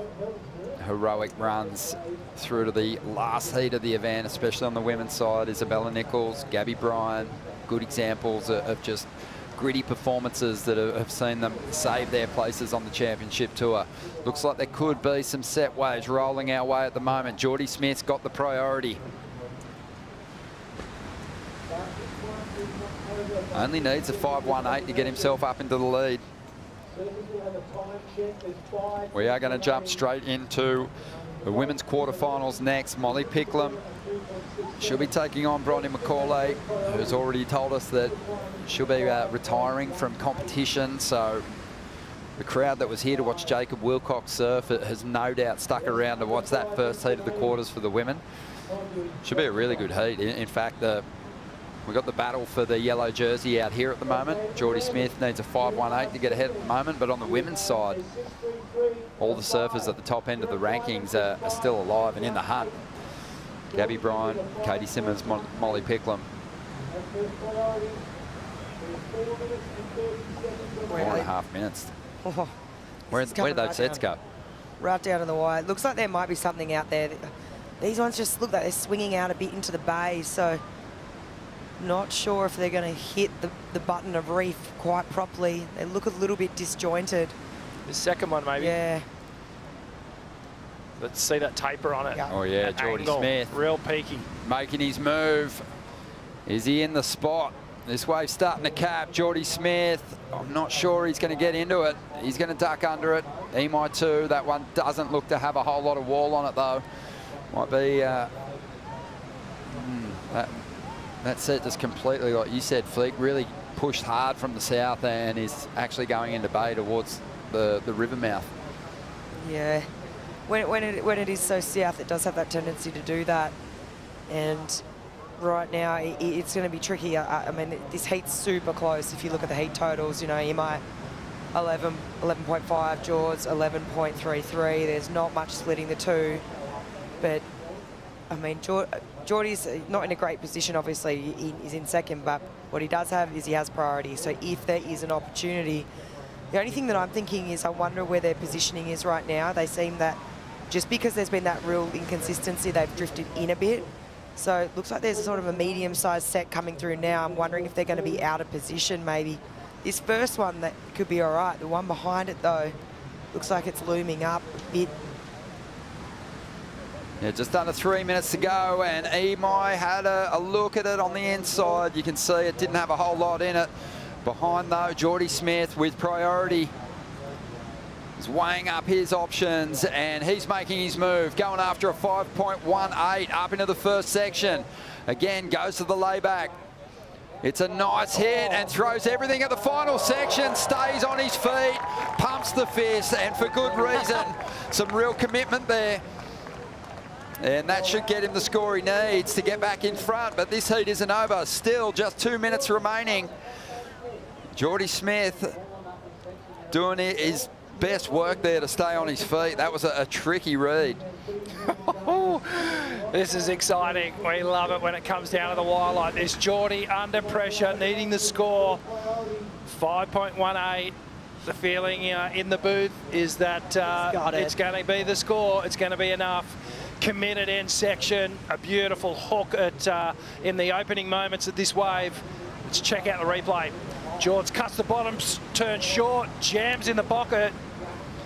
Eyes off that second section and just levitates over the lip there for a little moment. Finds the landing, gets engulfed, comes out with the fist towards the sky. Oh, wow. That was so dynamic, right? It's kind of crazy. Just the disappearing act, I think, adds to the drama. It really does, you know, as a fan and as a spectator, commentator watching that.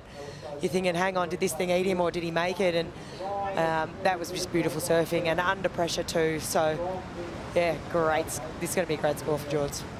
There's the tendency sometimes in those situations to just place the board on the lip line to try and find a really good balance as you ride out over that really high impacting water, but Geordie hammered it. He really leaned into that final section, matched the power of the section with a big hit and dropped an 8.17, and that was right on that rusty 2-minute warning. So he made his move at the perfect time. Geordie Smith back out in front, and the requirement now for Imai to save himself in this one and break through to the semi-finals for the first time in his career is winding down. He needs a 6.68 here. Wow. 30 seconds, a little bump. This swell line that I do not think is going to eventuate here, and doesn't look like there's too much more behind it. Maybe a little lump here. Oh, he's going to have to put his head down and really motor towards the inside, hoping that this wave stands up and gives him something. And he's going to have to really hope for a high impact section. He's paddling into it. Oh, it's borderline. He's going to surf it like he was up in time. Clean carve off the top. Needs this thing to stand up, ramp up on the big inside hit. Does well, clouts the section, but we're not convinced that he was even up before the hooter. It might have felt like it for Imai because that sound takes a little bit more time to hit the lineup. But he has had a really commendable fight through the draw here at stop number 7. But Geordie Smith very strong on his final ride, and the requirement 6.68. Yeah, so you actually need to be on your feet before that hooter goes. Yeah, no ride, unfortunately, for Imai Kalani to bowl, but you know, he's shown in the past that he can rebound really quickly emotionally with the Challenger Series, seen him quickly turn around the disappointment of being cut and turn it into a final result in the Challenger Series. So we look forward to watching him. But Geordie Smith moves into the #1 position on the live rankings, and for the moment will be assuming control of the Championship Tour ranks. Wow. We'll see if he can close it out. Right now, we're going to go to a quick break. We'll get the women's quarterfinals underway in just a moment with Jo Turpel and Jessie Starling. Stay with us.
It's hard to pinpoint just one thing that makes Western Australia so special. As a surfer, it's an incredible destination because there's world-class waves, and if you're a foodie or a wine connoisseur, no other better place in the world. Abundant waves, beautiful landscape, crystal clear water, great wine, as well as incredible culinary experiences. This is a beautiful slice of the world. There's endless ways to have an adventure here. There's always something new around the corner, another new beach that you've never heard of before, a new track down in the forest that you've never seen. I think some of the best chefs in the world are here, working in the wineries, working in the restaurants. I plan on fattening right up this year.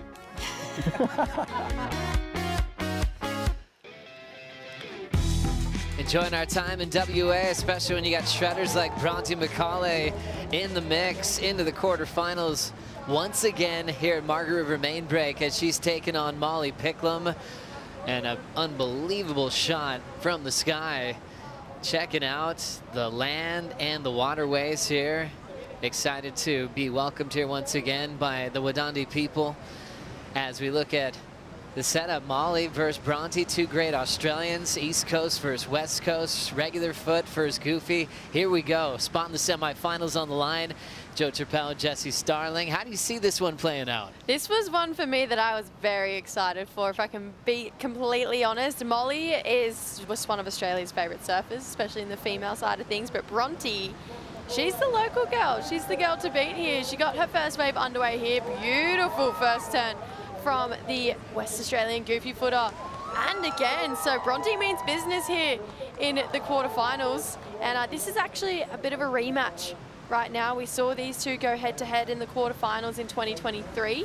Bronte getting the jump on Molly there. Molly, however, never made it out of the quarterfinals. So both of them with a little bit of grit and determination behind them right now.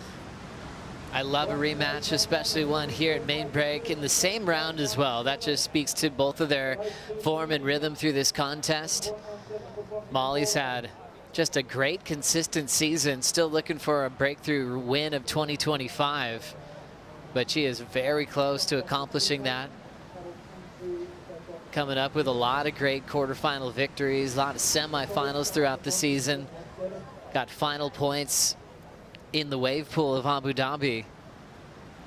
So she comes in with such a strong position on the rankings at world number 3 behind Katie Simmers and Gabrielle O'Brien. Waves on the way, priority with Molly Picklum, but Bronte McCauley already hears the sound of a 7.17 on her opener. And you can tell she's feeling pretty light today, you know, and even throughout this event. Must be special knowing that she's already got a new career kind of underway as being a mentor and a coach. And you could really feel it. We've seen her under pressure of staying on tour, being a replacement surfer in the past, doing the qualifying series at the same time. So she's been through the hard roads of being a competitive surfer in her life. So here, it just seems like she's enjoying it. Even when she got the victory this morning, she's like, I didn't even think I got the score, but I'll take it, move on. So she's got a real dangerous, light wildcard field to her in this event. I feel like that is the perk of being a wild card, and now Bronte does get to experience that, because more times than not, she hasn't been the wild card in this environment. You know, she's qualified, she's been consistently full-time on tour, but now this year she doesn't have to deal with the cut. She doesn't have to deal with the pressures that, you know, all the other surfers and tour competitors are feeling right now. And it does make a really dangerous competitor, and one who has just shown us that she is one, because she's locked in a 717 on her first wave by, I would say, probably her second gear surfing. So to know that she has so much more to give, and she's already locked in a 717 in this quarterfinal matchup, it's on. It's game on, and I know that scores like that only rev Molly up even more. She loves a challenge, so let's see how she answers back. A lot of big news to talk about in just a moment as we lock in with Molly Picklum. So much speed off the bottom. Setting up the second point here. She'll just really try to lean into the carve. Wave went flat on her. So she's basically finishing a little warm-up wave. You could tell she was just in attack mode and maybe overcooked a couple moments there. The goal is to come off the bottom at 100% and see a big section you can lay into, and she kind of had to adjust on the fly. But she'll have more chances. Solid competitor, fell off at the cut in her first try on tour, came back better. Let's watch this one again. I like this wave from Molly. There's a little bit of variety, and it really puts her arm back in the wall for this one. Can tell that wind's starting to pop up a little bit. She got stuck at that top third. Buried a little bit of rail, but really regained beautifully. Carried speed through this wave, stomped on the tail, and that was just dry reef on the inside there. So Molly said, you know what, I'm going to keep my fins for the remainder of this heat. It's a 4-point ride for Molly's first wave, but I feel like from her first showing that she had here back on her rookie year, and she got that 9.7, that just showed to me that Molly means business over here in WA, and she was confident out here. And I think when you watch a surfer be confident at a wave like main break, it's a little bit scary. So we talk about Bronte being a scary wild card. I think Molly's just as scary. Fun heat just developing here as we came off some big heats, and a big one for Jordy Smith, who now takes the lead on the rankings. Jordy is with Vaughn. Jordy, fortune favours the brave, and mate, that last end section hit, needing the score, was pure courage, man. You absolutely slammed that thing, and the judges just bathed in it like a hot jacuzzi. What a result. Stoked, bro. Yeah, I kind of left it all to that. It was difficult, you know, just a whole bunch of lay days, not really have the opportunity to kind of stay in rhythm. And then obviously today with the swell direction changed up everything a lot. So kind of was a different field we were playing in, but just so stoked I had that opportunity. It was either that or nothing. So just stoked that one let me go and rode out. Man, we know you've been on tour for a long time, you've seen and done it all, but you know, these explosions of emotion that we're seeing, they really speak to how much you're just loving the game at the moment. Oh, absolutely. I'm just such a frother at the moment. Can't get enough of it. Surfing, competing, everything. It's really, I think, showing in my surfing, and I think that's what everybody's kind of lacking. Everyone's loving it, mate. They're not just liking it. And some more good news, you've just gone to #1 in the world. Oh, that's cool. I'm stoked, yeah. Still a couple more events, but yeah, bro, let's keep it going, eh? For sure. And just a little update on your hand. You got a little bit of blood in your nose there from when you wiped it. Is it your nose or is it your hand that's bleeding? Yeah, I know my hand out. I was trying to get priority on the inside, and as I went, I saw Ima, he had the wave behind me. I thought he got lucky and got a wave that he could get around the reef, and so I went to jump, and as I jumped, I kind of tried to starfish, and then of course, the rock just slayed me, but it's all good. It just kind of lets me know when I'm standing up on the wave. And other than that, it's fine. I was claiming super hard, you know. get the blood above my head. Yeah, always a bit of a pride before the fall. No, congratulations, man. That was another great heat, and just love seeing you send it in those end sections. It's a thing of beauty. Thanks, bro. Big news for Jordy Smith, world #1 for the first time since France in 2017. Wow. Jesse Starling's fantasy team is doing great. With the big pick with Jordy Smith before the event started, seeing the form. On the other side of that, that's the tough walk for Imai Kalani DeVault up the stairs, down the beach, just having a little quiet time. We wish him the best of luck on the Challenger Series. He had the long shot to try to qualify. If he won the event, he would have taken that last spot on tour, but since he's out in the quarterfinals, big congratulations to Alejo Muniz taking that 22 spot. We know it was 8 years in the making for him to come back to the tour. Now he's officially on for the rest of the season and also for the start of next year in 2026. This is official now. We're finished with cut scenarios. This is your top 22 moving forward. Yeah, that was a big emotional roller coaster, that last quarterfinal, but that's it. That's the cut for the men's side, and it's a really good looking top 22 as well. One that I think is just going to put on an absolute show in the back half of this season.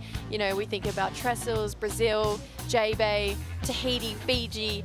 Every single one of these competitors is going to put on an absolute show, and it does really speak to the hard yards of the 7 events that they've had to put in, and now they get to reap the rewards, and we'll see them next year for a full year, all the way to December. That's going to be insane. Congratulations. What a tough task of being in the top 22 in the world. And now we're working on the WSL Final 5. Lowers next, followed by Brazil and Saquarema. Energy's insane there. Jeffreys Bay, South Africa. Tahiti, the final event of the regular season to work out who will be competing for a world title at Cloudbreak. Bronte McCauley and Molly Picklum enjoying the eruption from the crowd. A lot of support for Bronte, like you expect here at Margaret River. And just with that one wave, a 717, one of the best backhands you'll ever see in high performance conditions or on big hollow lefts as well. Loves a big barrel on her backhand. She's got some crazy venues to get shacked around these parts, from North Point in her backyard to also the box across the bay. Coming from a hard charging family, this is just business as usual for Bronte. The McCauley names all around the staircase here, from local events at Margaret River to pro events that her dad won back in the day. And the crowd trying to root her on to a semifinal, something she's accomplished 3 times in her career at Main Break. Yeah, it's one of those things where you do just really want Bronte to do it, especially here at Main Break. I've spoken about it before. It's like Geordie winning J-Bay. It's like Mick winning Snapper. You know, it's just like cheese and crackers. You expect Bronte McCauley to have a big result here, just because not just her name, but how talented she is at this wave and the read she has on it. And like you mentioned, she's made the semi-finals 3 times. At this point in time, she's on her way to a 4th with 21 and a half to go. But how many heats have we seen today where they flip on a dime in the last 1 minute, 30 seconds? It's just been the theme of the day today, and everyone, they're fighting for a spot in finals day tomorrow, and that's where every competitor wants to be. Support crew's growing for Bronte. Cool to see Jacob Wilcox. Tough loss he had just moments ago to Crosby Colapinto, and just ready to support BMAC for the rest of the event. Her boyfriend Will right there in the mix with the hood on. If you come to WA, you can also order a surfboard from DMAC. DMAC surfboards, a lot of great local shapers like Alver, Al Bean, Colin Earl, Wade Freeman, Moose. So many great board builders in this region. Lane Albert, absolute legend. I got a board off him maybe 3 years ago now. Still making great equipment. You can find it in the local surf shops in the area. Always great to ask the locals questions, where to be at the right time, and especially the McCauley family. I ran into Richard Dog Marsh early in the waiting period. I was like, how you doing? He's like, fantastic. Paddled out on a great left, and I ran into Dave McCauley out there, and I'm like, did he give you a wave? He's like, of course he did. That's the kind of glow that Dave's got on him, you know. He's got right away everywhere. And he sees a friend, he's like, you're up. Go have fun. That's rare to find, and we're lucky. to call D-Mac a buddy. And you see him in the water, you're like, I think I might get one today. I'm going to get a wave today. Thank you, D-Mac. No, he really is a light on the tour, and especially when Bronte was full-time, you could really even see that through the screen as well. And he's just such a big fan of his daughter and her surfing, and he'll be there for any single victory, whether it's, you know, coaching one of her new juniors to a junior title over here. You know, they have the Taj Smalls Prize, which is a really big event that they have over here in WA that Taj Barra gets to put on. And it's really cool to see a lot of that generation now passing on to our juniors coming through. People like Parko, he's got a comp on the Sunshine Coast that comes over too. So I feel like that's probably the trajectory of where we're going to see the Macauleys and Bronte go, especially with this new coaching career that she's going down. And what a great person to bounce off than her dad. And what a great thing if Bronte would be full-time as a coach on the CT. What if she was traveling with a little stable? That would make sense. Yes. Her surfing mind and how talented she is. Meanwhile, Molly waiting, kind of stumbled a couple times on her 4. So in her mind, that's a throwaway score. Working with Glen Micro Hall in the early stages of her career, and then deciding this year that she would kind of do her own thing. And it's been working for her. Traveling with her boyfriend Austin, her mom's here. She had a couple of down days where she wasn't feeling top-notch, a little under the weather, so she was happy for 4 consecutive lay days just to kind of rest up and hydrate to prepare for game day today. But her story is a really fun one, just the rapid rise to kind of be one of those new faces of the modern era of the championship tour, especially with the additions of event parity with Pipeline for the women. Perfect time for Molly Picklum to show how much she loves that wave. Molly growing up was always that, she was always that 10% better than everyone else, whether it was surfing wise or competitive smartness. She just always had that edge on all of us growing up. So when Molly, you know, went on to do what she's done in her career, we weren't surprised at all. And especially with Pipeline, she was really putting in the time there from a really young age. You can see a little dolphin on the screen.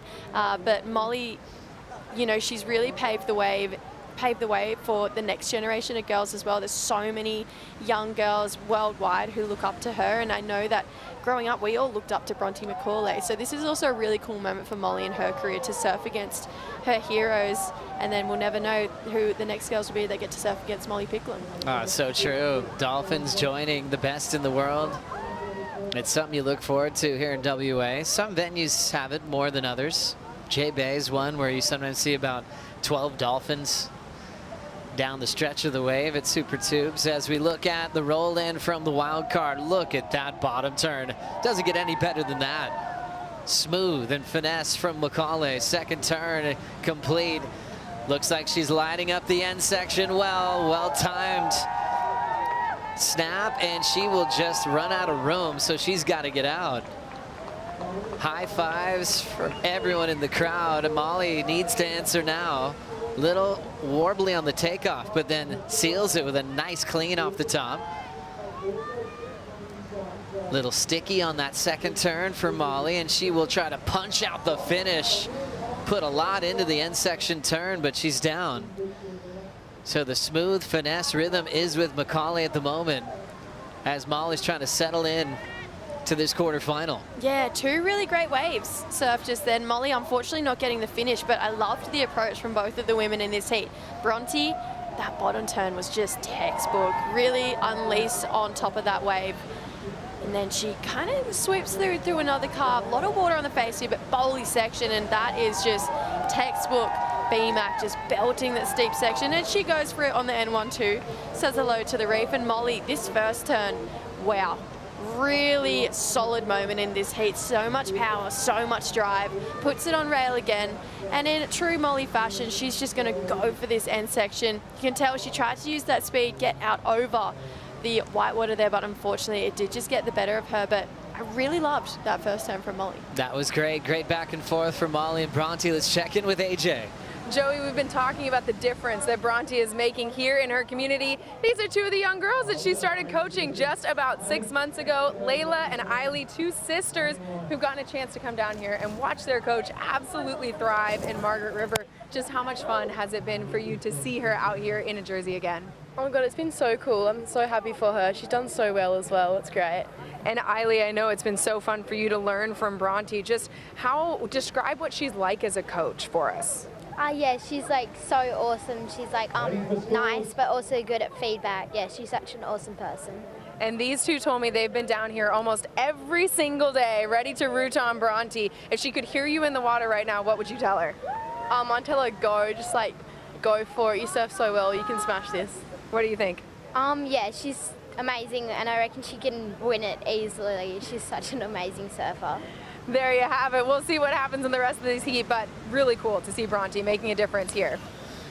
Certainly, AJ, that is amazing. Love that. The students here, they're backing their teacher, seeing their coach just take it into the world's best in so many different ways, from the early rounds of performance. Close decision went her way early this morning. And those grommets hanging out with AJ have already accomplished a lot. Yeah, so much. The Frasers really similar to the McCaulays. They're a big surfing family. Both those girls have an older brother, Oki, who's really talented coming up through the ranks. But the youngest one, she is our current Australian junior champion. So Bronte coaching one all the way through to an Aussie junior champ title, which is a pretty big thing over here. A lot of the greats have won over the years. So Eiley getting one at a really young age, and yeah, she's doing a great job. And Bronte, she's a brilliant coach. Bronte has been winning every exchange so far. 7.17 over Molly's 4.0 to start, then a 6.67 over Molly's 5. So clear separation between the two right now. And it's coming down to the smooth reads of Bronte McCauley controlling her home break. Really solid backhand surfing, and Molly's almost there. Just a couple of little bumpy sections where she's almost lost her rail. And McCauley putting her head down, paddles hard for that one. She'll lose priority on that paddle attempt. Now Molly's got it. Yeah, Molly, especially with a couple lines coming through, this could have been a bit of a mistake here for Bronte, considering how tenacious Molly is. If she gets an opportunity, she's going to make the most of it right now. So priority back to Molly. Time for her to get herself that excellent score she's looking for. You can really tell she's surfing for excellence, just being that completion, which has been a bit of a theme throughout the day. Let's see if Molly can break out of the quarterfinals for the first time in her career at this event in Margaret River. Can she slow down the wild card? We'll find out right after this Bonsoy brew break.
Let's open up the pulse and watch perfect surfing, perfect tens, maybe one of the best airs ever completed at main break.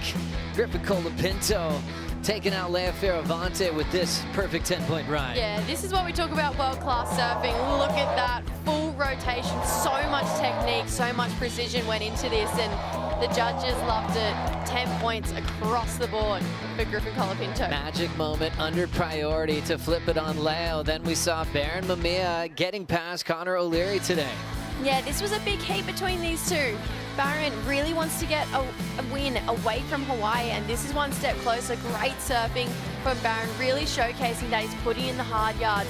He's really leveled up his game, and he means business here in the West. Able to get the victory over Connor. He'll have a matchup with Griffin Colapinto in the semifinals. Back into the quarters was exciting.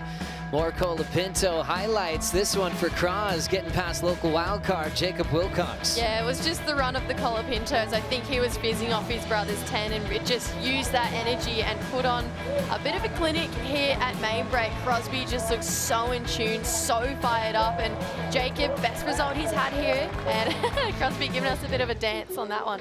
Crosby's hoping for his brother in the final, but first he'd have to try to get past this man. New world #1, Jordy Smith, taking out Imai Kalani-Devon. Yeah, big thanks to Jordy Smith for keeping my fantasy dream team alive. Thank you, Jordy, for serving like this. Huge end section, back on the ropes, needed a score and got it.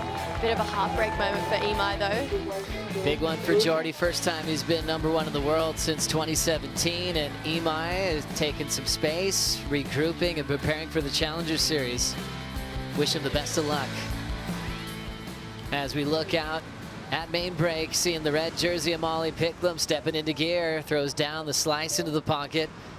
She's had a 4 and a 5 so far.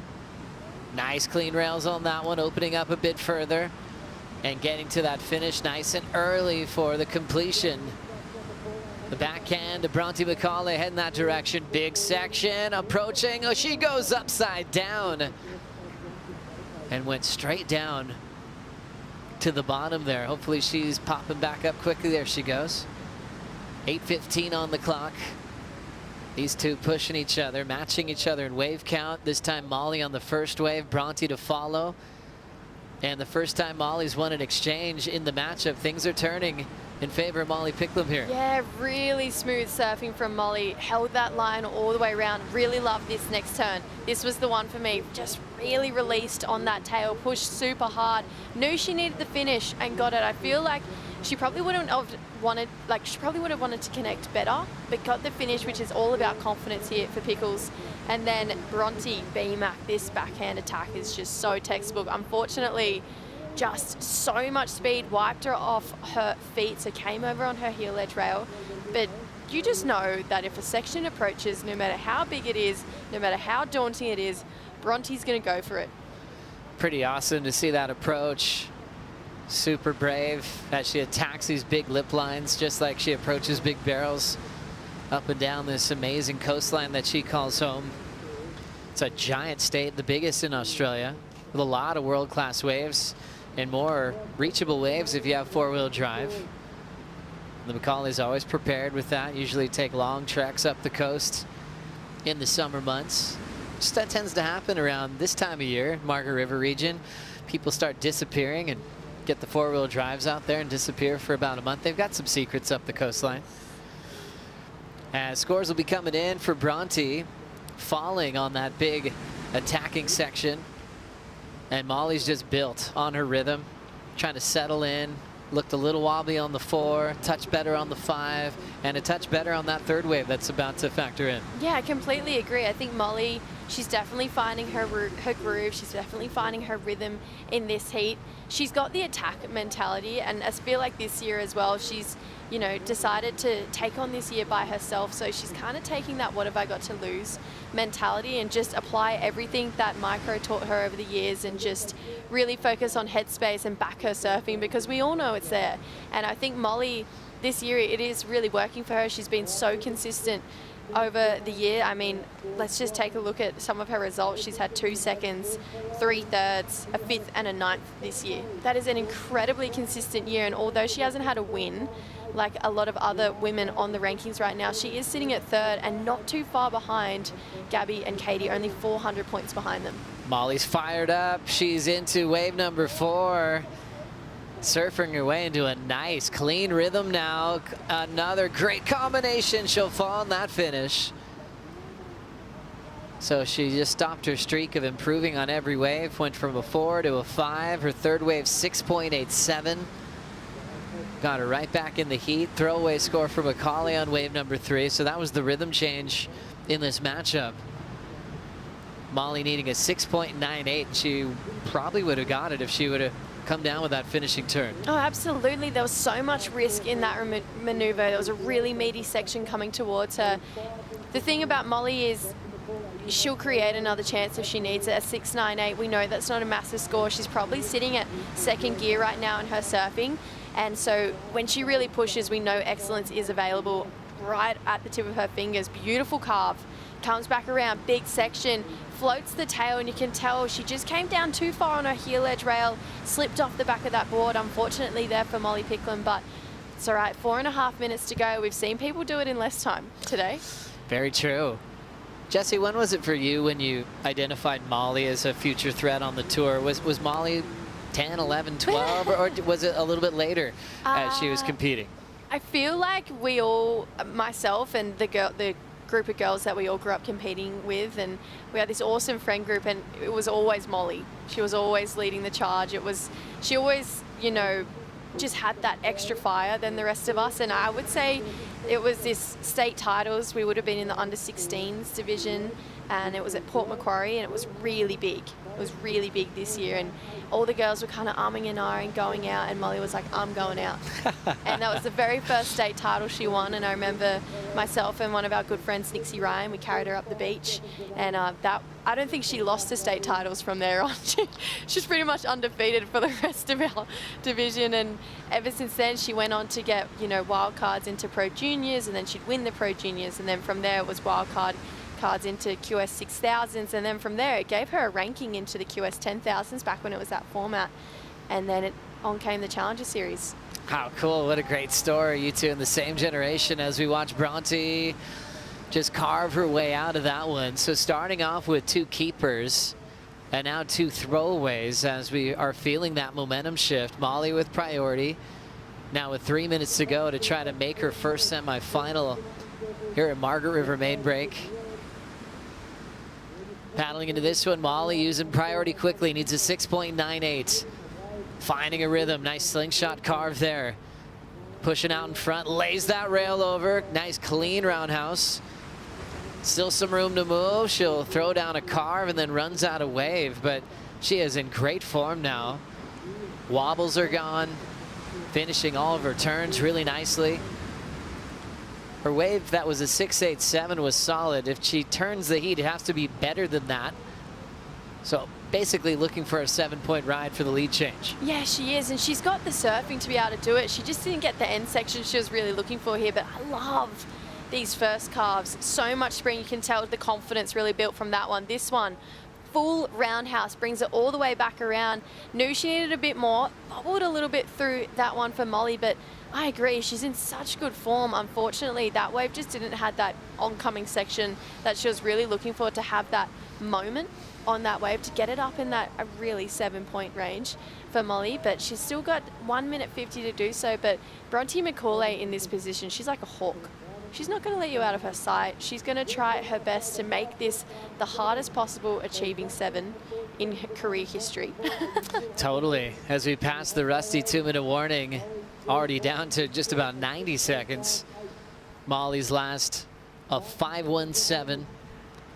So still needs a 6.98. And now without priority, Bronte McCauley, unbelievable run as a wild card. We've had some great ones in WA for many years. We mentioned Claire Bevilacqua in the past. Recently got to put the jersey on again.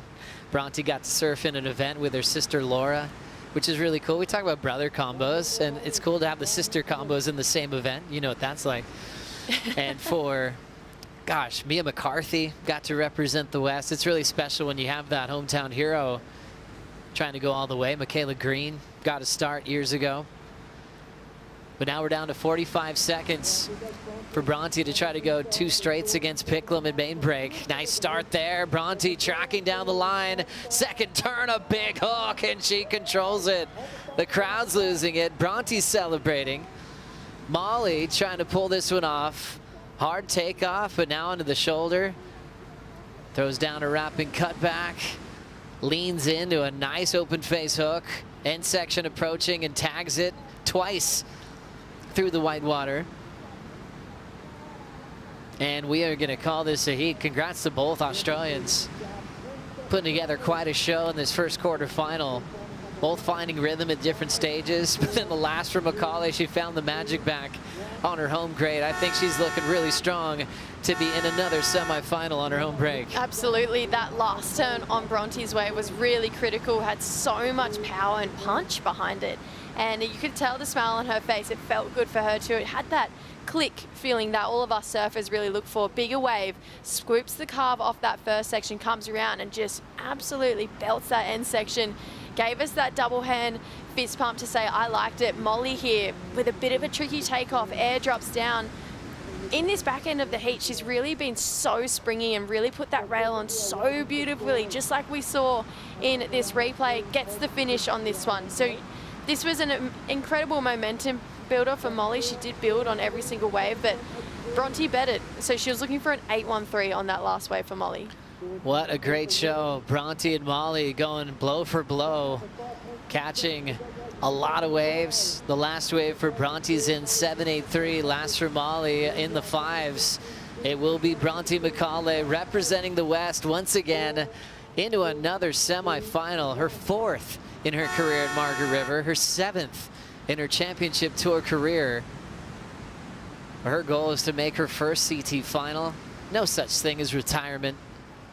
She still has so much great surfing in her, eliminating current world number 3. Yeah, she's just still got that competitive fire. I think the retirement was called too soon. She's still in such good form, and even thinking about her heat against Caroline, she scratched for that inside. So bring on more Bronte Macaulay in this event. That backhand is on fire. West still cheering for Bronte in this one. Up next, it's Katie Simmers versus Luana Silva. We'll be right back.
We're gonna go on the Southern Hemisphere's longest jetty. It's so long that we take a train out there.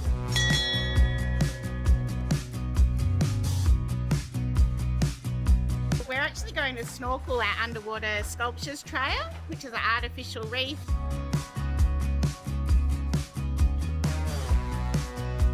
Beautiful. So amazing swimming between all the pylons and seeing all the fish.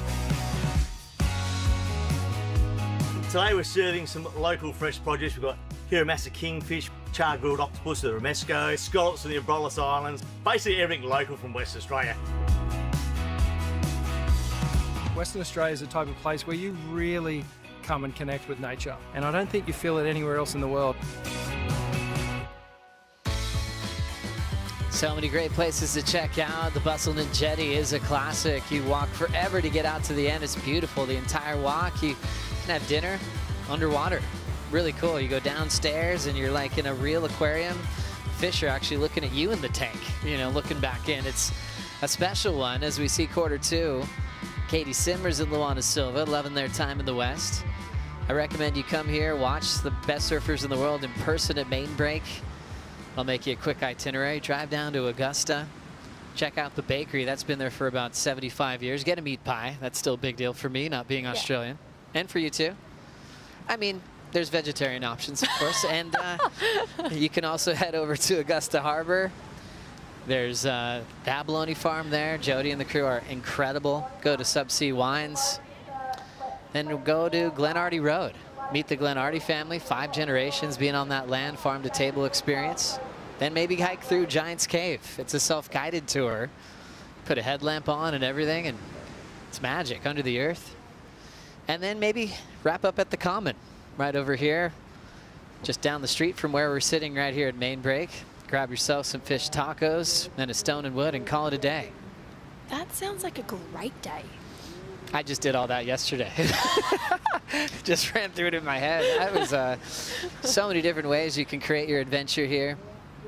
And we love, obviously, world-class waves that we have. Today's been a really great day. Those first couple heats we've been mentioning, we're a little tough finding the takeoff spot, seeing the severe angle of the south swell being really different from what we've had. And once we passed the high tide, everything just settled in on the reef, and we've seen some unbelievable performances leading up to a great one here with a new school heat, Katie versus Luana. Yeah, loving this quarterfinal matchup, heat number 2 between these two girls. I mean, these two ladies have matched up a couple of times on the CT right now. Katie with the win, Lulu one behind, so could potentially make it even right now in this quarterfinal. But two really different surfers, the way they approach this wave, even the way they draw their lines. I feel like Lulu has really caught fire here in Australia. She's really made just a bit of a moment over here at the Aussie Treble, and right now she's just made the cut. A lot of pressure is off her shoulder for the first time in her career. She's cried tears of happiness on those stairs, and it was so refreshing to see for Lulu. So right now, she's got nothing else to lose. Tears of joy from Luana Silva, thanking her family, going through all those ups and downs. But now she gets to really see what it's like to be freed up. She gets to surf the back half of the championship tour instead of going to the Challenger Series, was what she's had to deal with in her career so far. Style-wise, breaking down the style and approach between Katie and Lulu, what do you see there, Jessie? Katie, I see a little bit more of a, how would I put it? A bit more, in the nicest way possible, a bit more staunch Katie style. She means business. You never really know what you're going to get when Katie is up on a wave. She draws so many different lines, which I think is why she's so entertaining, because you're not sure what a wave is going to look like from Katie Simmers, because she keeps us on her toes. And for Lulu, I actually see a lot of resemblance to Stephanie Gilmore. There's a lot of grace. There's a lot of flow there. I feel like she's got a little bit more femininity when it comes into her surfing. And I love the difference in the two, because Lulu has this beautiful power gouge that she really relies on, and it's something that has got her so far in competition. It got her to a second place at Bells Beach. Katie, on the other hand, she can do airs. She lays it on rail, like maybe stronger than most of the women on tour. She's definitely one of my favorite surfers to watch, purely just for that surprise factor. Great breakdown. Katie Simmers' brother Timo got to compete over in Japan in the Stab High. Big congrats to Huey Vaughn, taking a big win, doing double duty, asking questions, doing huge airs. Joel Vaughn's younger brother, way to go, taking out a huge win. And just focusing on those airs and what could happen in pools. You'd love to see Katie in an event like that as well. You know, she loves to go for big airs. Coming from Oceanside, you can see her skate influence as well and how she performs on a wave.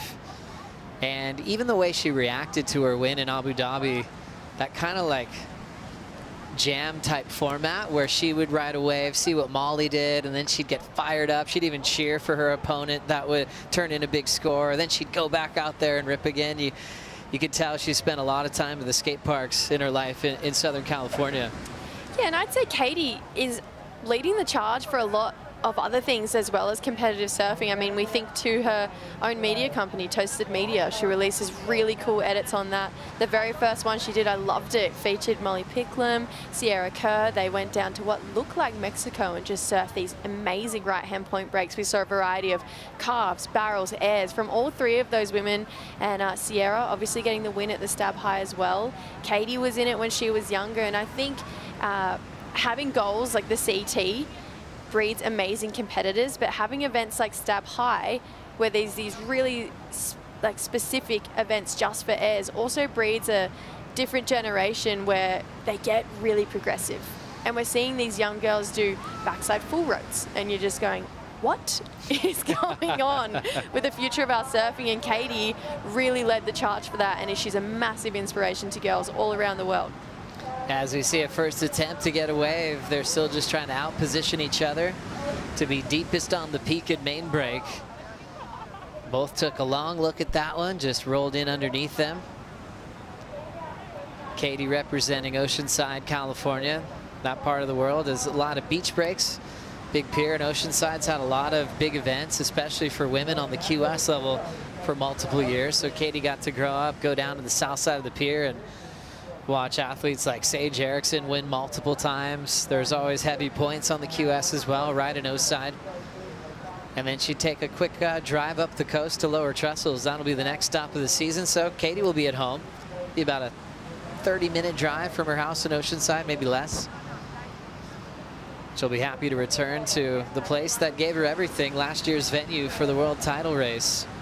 Now in the regular season, so Katie will always be looked at as a favorite at every event on the calendar. And being the youngest world champ, just broke the record that Carissa held for a long time. Yeah, I cannot believe that. Last year it was a really clutch performance from Katie, and it wasn't an easy road to get there. We think about the year, all the events she needed to get to be there. And it really highlights for me as well the year that she said no to the tour. And she said, no, I'm not ready. She said, someone else can have it. For her to be able to step away from that, realize she's not ready, then come back to the tour and in her first few years get a world title. I mean, that speaks volumes about how in tune she is with her surfing and her competitive career and her decision-making skills. And I loved it. I loved every part of Katie's journey. And you know what? And talking about Luana as well, looking forward to seeing how her journey unfolds. Totally. That's unheard of. Taj said that years ago. Then Katie is the only other person I've ever heard of not accepting their spot on tour and waiting to develop further. It made sense. She's a world champ. Let's now hear from Bronte McCauley with Vaughn Blakey. Bronte, well, this last lap is starting to turn into a little bit of a dream come true for you. Congratulations into your fourth semi-final here in the past 5 years, but tell us what it means to you to go out there and put on a performance like that.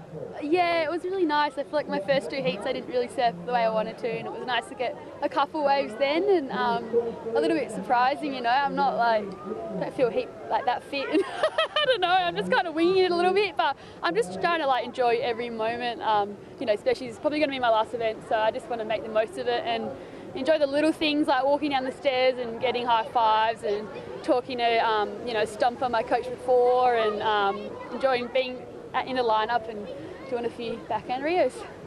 Yeah, well, those backhand Rios are really looking sharp. I mean, that heat this morning was so close. It came down to a clutch moment.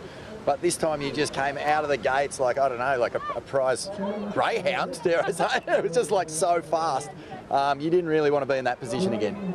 No, yeah, I was a bit disappointed with my surfing this morning. I didn't really do anything. I just got really lucky to get through. So I just wanted to open up a little bit more, and the waves were really fun. It was pretty much perfect margies, really. It's been an epic day. So yeah, I was happy with my surfing then, and good to get the job done. And what will it take to bust through into a final? Because you have had a lot of experience in these semis. Yeah, I've had a few semis here now. So yeah, I mean, just two good waves really. Trying to keep it simple and see how we go. Nice one. Well, you've got so much crowd support, and you're giving everyone something to cheer for big time on finals day. Yeah, it's been so epic seeing all the crew down here. Even first thing this morning, everyone was here bright and early, and they're still here today. So it's pretty special, really. You know, not many surfers get to compete in their hometown, and I get to do that. So I'm just really lapping up every moment. Yeah, well, we wish you all the very best tomorrow, and I just hope you get to enjoy every second of this finals day that's coming up. Yeah, thanks, Borno. It's been awesome so far, so I'll just keep at it. Yeah. Well done, bro. Thanks. Thank you, Vaughn. If that's winging it, I don't know. That was insane. She's absolutely ripping, just like she has her full-time spot on tour. And one thing I caught in that talk with Vaughn was, instead of, yeah, this is my last event, which we heard earlier, she said probably my last event. So there's a chance we'll see more Bronte McCauley out of retirement. I'm hoping so. With surfing like that, really fun to watch. She's into the semifinals, taking on the winner of this heat, which is still quiet. No scores yet. Yeah, it's been a really quiet heat, actually. So both the girls have tried to get into a couple, but have been just that little bit too far out, or the wave just didn't eventuate towards them. There's definitely a couple of inside ones that have rolled through, but I love that was Bronte's winging it.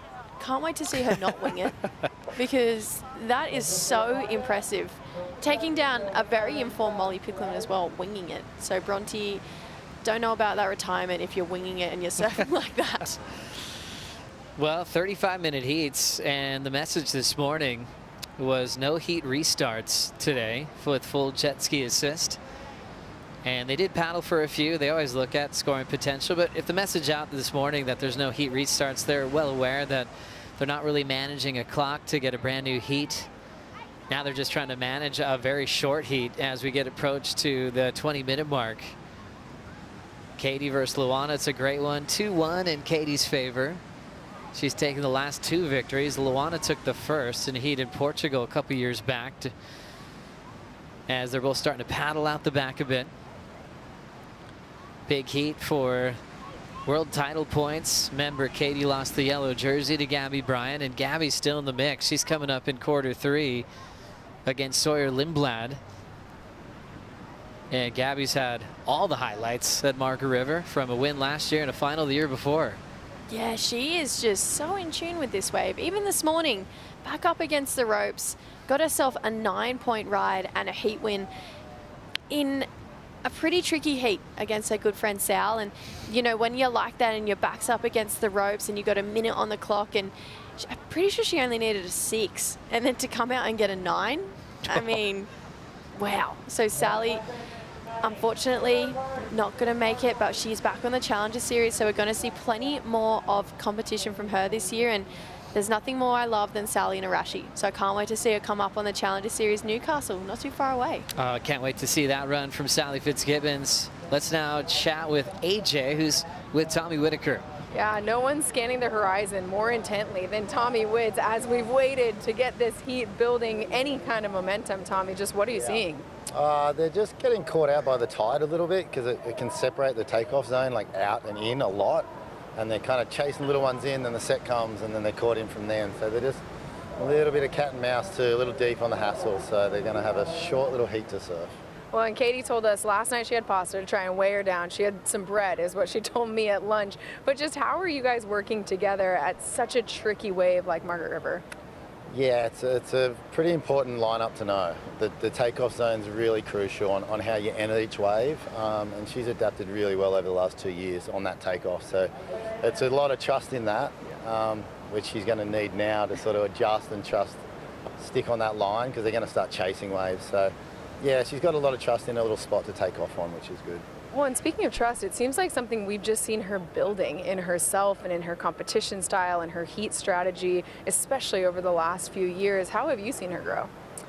Yeah, I mean, I look at the growth as a human as the biggest aspect. She's a world champ, which is awesome, but along with that comes a lot of sort of tough times away from what people see. So just the way she's handled that and grown up, and taking on bigger decisions and accepting sort of the busyness and the life on tour is huge. So it's great to see.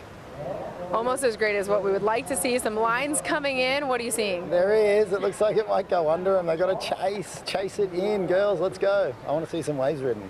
We don't have a megaphone, so we're going to have to just hope that he telepathically communicated that to Katie. Exactly. We want to see some surfing. Thank you so much, AJ. Thanks for the time. Coach Tommy Whitaker. Such a talented surfer. long-serving member to the QS Championship Tour, champ at Margaret River, super coach for Katie Simmers. Instant connection. But yeah, building the human aspect, carrying yourself well, being a young world champion, a lot can happen overnight. And Katie spoke to that. It's like, how's your life changed? You're still a teenager. You've won a world title. And she said one thing, the pressure does feel like it's off a bit of like living up to expectations. But she's like, yeah, I don't know. Some great sponsors, a little bit more money. Everything else is the same. I just want to go surf. She just loves riding waves, and it really shows. That is so funny. You just earned a little bit more money. And everything else. She Mum still deserves cooks it. dinner. Yeah. Yeah. No, I love that mentality from Katie, and I think that is something that, you know, is a real testament to her. She hasn't lost herself through this. She's still the same Katie that got on tour, and it's still the same Katie that said no to tour. And I love exactly what we just heard. I mean, the human aspect and growing as a human, I think that's a real testament to his coaching strategy as well. And it is a massive part, because your life does change on tour. It's a completely different life that I think not a lot of people realize until you're in it. It's a very fast-paced lifestyle. You're constantly away from home, and yes, you get this glamorous, I'm traveling the world, but sometimes you get tired, and sometimes you just want to sleep in your own bed, but you got to be in Brazil next week, you know. So it is a really busy lifestyle, but having a coach in your corner supporting you through all these changes, who has lived through it himself, it's a massive thing to have in their corner. And yeah, he's a great coach, and so is Snake for Soy Lindblad, who's coming up next as well. Exciting one. Well, this one's very interesting. 35-minute heats, 20 minutes, and we haven't had a ride yet. Tommy Witz thinks maybe a little out of position. Tide's dropping out till about 8 o'clock tonight. And that takeoff spot has shifted on these two. Let's see if they can find the Magic's takeoff spot, as Gabriella Bryan's preparing for a rematch of last year's final. She takes on Sawyer Lindblad coming up next.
Always a good time to remember to get your limited edition merchandise from these events that happen on the championship tour. Time to shop now and get your gear from the Western Australia Margaret River Pro. Stop 7 of the World Surf League Championship Tour. It's always one of a kind, new artwork for each and every season that we have here in the West. You can shop now and check out worldsurfleague.com, WSLstore.com. Also find jerseys of your heroes, and make sure you follow along with each and every event on the calendar.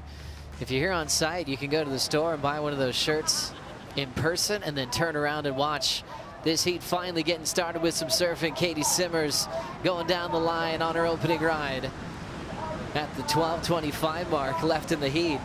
Couple of nice carves, still looking loose. Nice connection there in the pocket for the reigning world champion. She will step off after waiting about 20 minutes for them to get started. We went to break, and then Lulu got her first ride. A short one there, but she got on the board first, and then Katie Simmers to follow. and just trying to shrink things down into a really quick heat with 35 on the clock, knowing they're not getting a restart. Then really pay attention to where the takeoff spot had moved. Here was Lulu's first wave during the break. Yeah, just a small score to start off for Lulu, but that's that power hack we talk about. She relies on it so much. She's got it so dialed. It's got her the win at the World Junior Championships earlier this year. But how good is watching Katie Simmers surf? She is just so fun. You never know what you're going to get. She carves down this first section. Really love this one. Holds the line a bit more, kicks the fins out, comes through here, belts that one off the top. And she just was coming towards some pretty shallow reef there, but the damage was done. Scores are in for Katie Simmers. Katie throws down a 6.5. Lulu's opener a 3.67. So after a long wait, quarter two finally gets started. Katie, world number 2. Luana just made the cut in her last heat, so had the emotion of knowing that she's got a full year on tour and requalified for the next season. So I'm sure she's feeling loose and ready to attack now with priority, making the adjustment on the takeoff spot, which kind of brings up to those last scenarios. As we were talking about before, it was tough to see Sally drop to 15th, meaning she didn't requalify for next year. Tour is expanding, so it's top 14 that will move on to be part of the tour next season in 2026, but it's just the top 10 that get to surf the rest of this year in 2025, which includes Lowers, Brazil, J-Bay, Tahiti, and hopefully you're in the final 5 for Cloud Break. Paddling for this one, it will be Luana. Nice open face, a lot of speed. Growing up surfing waves at Sunset Beach, she knows how to draw a big line into the pocket on the open wall. Nice form on that fading turn, and she will put one over the top of the end section. And that little collision with those two waves makes it hard to ride away. She'll be incomplete on the finish, but she will get into the lead, getting a second scoring ride. Yeah, definitely didn't need much. Was only chasing a 2.84 to get into the lead for Lulu. Katie with that one wave of the 6.5. So this heat, both these ladies are surfing a 13-minute heat right now, so probably not the original plan, but now it's on. So it means that it's game time. Lulu knows this. She gets up on the very next set that rolls through. A lot of board chatter on the face here. You can tell she surfs big waves because she held that line beautifully for a full roundhouse. Comes back again, drives into this one a little bit more. Uses this speed to try and project up over the foam. She did the hard work to come over the left, but that right really just did fumble that board for her. So Lulu, she's going to get another score, but she's probably going to be looking for more once Katie gets her second wave. So Katie Simmers, 6.5 start, now a second scoring ride as you see her paddling back out. This is what Katie Simmers just did. Yeah, Katie, big airdrop here for Katie. Comes back around, good looking set wave, beautiful carve in the pocket. And it was just the one maneuver wave for Katie.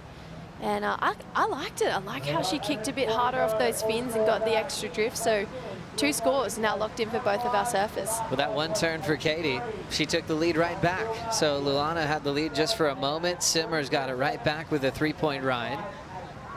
And now 8:22 to go. And you can see the Red Bull skis going around the buoy. They have that track planned out, so there's no wake into the lineup. The best ski pilots in the West on board once again for this event. Lulu getting dropped off. First priority is with Katie Simmers, opting to paddle back out after that short ride. So smart game plan there from Katie. Getting the lead and regaining first priority with 8 minutes to go. Yeah, she's definitely a solid competitor. She's learnt so much over the years. So to have priority and the lead, she's definitely in a good spot to try and take this one home, but I feel like she's not going to be comfortable with a 3-point ride as a backup. I was talking to Vaughn earlier. He said he wanted to get some shopping done. Let's see where he's at. Well, there is non-stop action down here at the Margaret River Pro, but there is also non-stop action right here in the Rusty store on site at the event. And you can get anything you like here, including the 40 years of Rusty memorabilia. This is the 80s one, which is my era. When I think of Rusty in the 80s, I think of Occy, Law, Bainey, Sonny Abernon, all those legends. Breno, of course. And you can also get the event merch. But one of the real exciting things going on down here, g'day guys, is the t-shirt printing, and this is what a lot of crew come down here for. You can come down here, get your custom-made Rusty gear with the crew. What's been the big movers, folks? Oh, everything's pretty hot. I mean, it's a little customization station, so you pick what you want. Dr. Dot's pretty hot right now. The dice, I mean, that's what you wanted, so we'll probably set that up. But yeah. That's it, mate. I love the dice because I like to roll them hot, brother. You. But you know, Rusty, of course, is an institution over here in the West as much as it is from the States. And big doff to Rusty Priesendorfer, the man who obviously was the founder, one of the greatest shapers alive. But right now you can come tap into all that history here at the Rusty store on site at the Margaret River Pro. That's it. Well done, Vonna. That was brilliant. That's awesome. What a great crew, great staff. We always think of Rusty when we head to the West, but also in surfing culture, like Vonna was saying, a huge name. When you mention Rusty's name to a lot of board builders, they just go, oh, that's my hero. You know, for all Rusty's done for pro surfing, for all the locals he shapes for back in San Diego.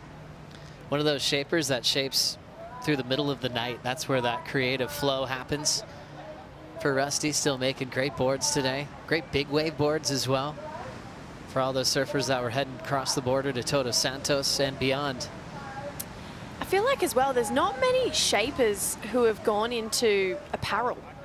And let's be real, pretty cool apparel too. The stuff in the merch shop is really cool. So that's a new one as well, you know, from surfboard shaping, moving into apparel.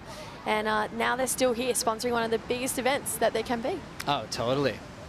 With all these vineyards and great lunches and stuff, I'm going to plan ahead better next time and get a couple of sizes up. Yeah. Ronnie called it too. Ronnie said he's getting fat this trip. Well, he's always so well planned out. It's been great to see everybody here. It's like a meeting, a gathering of the tribe here at Stop 7. With so much in the mid-season cut, you have so much drama and emotion at this event. We've had that for the last few years. But also the final stop for the GWM Aussie Treble. We're really focusing in on Luana Silva and Isabella Nichols at this stage to see who might take home the GWM Tank 300. Lulu in the water now. She wants that car. She needs a 584 to take the lead. Yeah, everybody wants the tank. But right now it does come down to Isabella and Lulu, and one of them can just drive it back across the Nullarbor. The other one's got to get it shipped over there to Hawaii. So two very different transports home for whoever gets to take home the tank, but it's close right now. I mean, Isabella, she's out in front. Lulu has the chance. She just has to keep doing one better than Isabella does.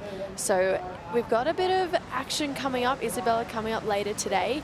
Lulu right now, as you mentioned, needs a 584 to try and drive away that tank. Take it back to Hawaii. I could imagine her rolling around there in the tank. Pretty cool. She would look amazing watching this. Here's Lulu. Nice drawn out bottom turn, one of the coolest styles in pro surfing. Tags it quickly on the open face, draws it in the pocket again. Flashes of Malia Manuel in her style. Malia, one of her heroes. Lulu growing up on Oahu, Malia from Kauai. Malia had such an incredible career, winning the US Open at 14. Just always redefining herself. She always said, I'm staying relevant. She'd work hard in the off season to improve. And I know she's enjoying her home time these days on Kauai. Here's Lulu. Oh, that's such a great representation. So much Lulu, so much Malia, in Lulu surfing. Three really nice turns here for Lulu. Loved that second one, and definitely got the finish on that third one. Is what she was looking for a 584. So much style, so much grace, so much poise in her surfing, which is exactly what comes to mind when you think of Malia Manuel. And she was always, you know, in that conversation with Steph, it was kind of always those two have had the most graceful style on tour, and I really do think that's a testament to Lulu. And if Malia's her idol, then she's mimicked her beautifully. Oh, totally. And even brought in a little bit of her own flair. Made the decision to represent Brazil. That was an awesome move for Luana. Raised on the island of Oahu, but her parents are from Brazil. So she's grown up in world-class waves back home, and when she goes to Brazil, she's got everybody backing her. And the stop in Saquarema is at her boyfriend's home break, Joao Chianca. showing her all the insights to how to perform on his local venue. That'll be stop number 9 of the season. Lulu chasing a 5.84 there. Comes in at a 5.17. Not enough for the lead, and she's still second, chasing a 4.34. Katie out front with priority, passing the rusty 2-minute warning. And looking for a shot at semifinal number 1. The opponent waiting there is the wild card, Bronte McCauley. Yeah, it's a big opponent to match up against as well, and it's a winging it wild card from Bronte McCauley, and she's looking so fired up right now, waiting to see who is going to meet her. Lulu. 4.34 is nothing. You could see she was kicking to get over towards that peak to try and get that score she's looking for. There's a couple of lines rolling through now. We have 1 minute to go, and yet again, we find ourselves in a chance that the heat can be turned with 60 seconds to go. This has happened more times this day that I can count fingers on my hands, because so many people have turned the heat in the dying stages.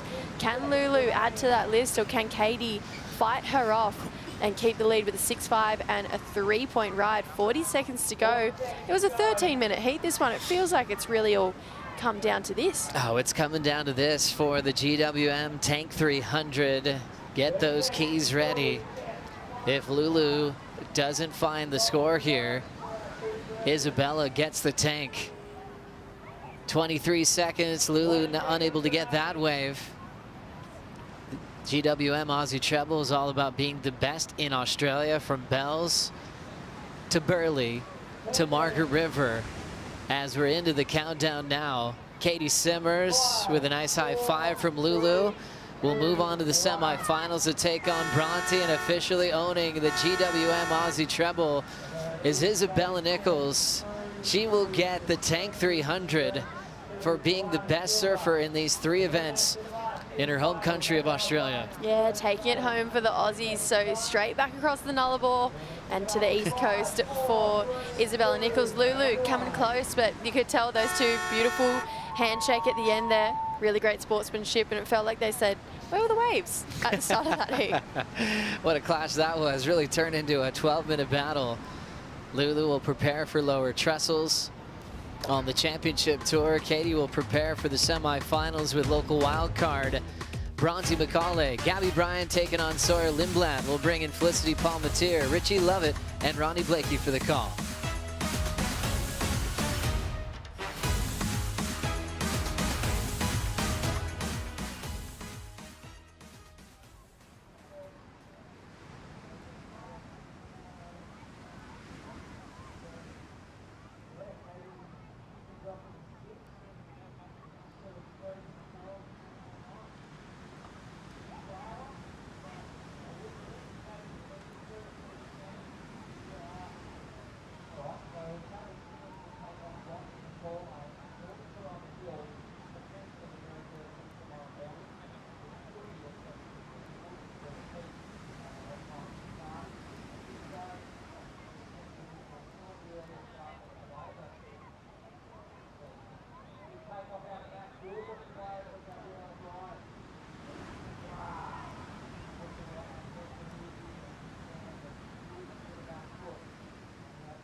I think Margaret River is probably the most visually stunning place I've ever been. It's one of the most incredible places you'll ever go. Something like 100 wineries here. Personally, my favorite is Lewin. I've been coming here for over a decade now. Once you've learned about the wines and then you learn about the art in the bottles, it's really encapsulating the whole meal and what you're getting here. This is a lifestyle place, and you just feel really part of it.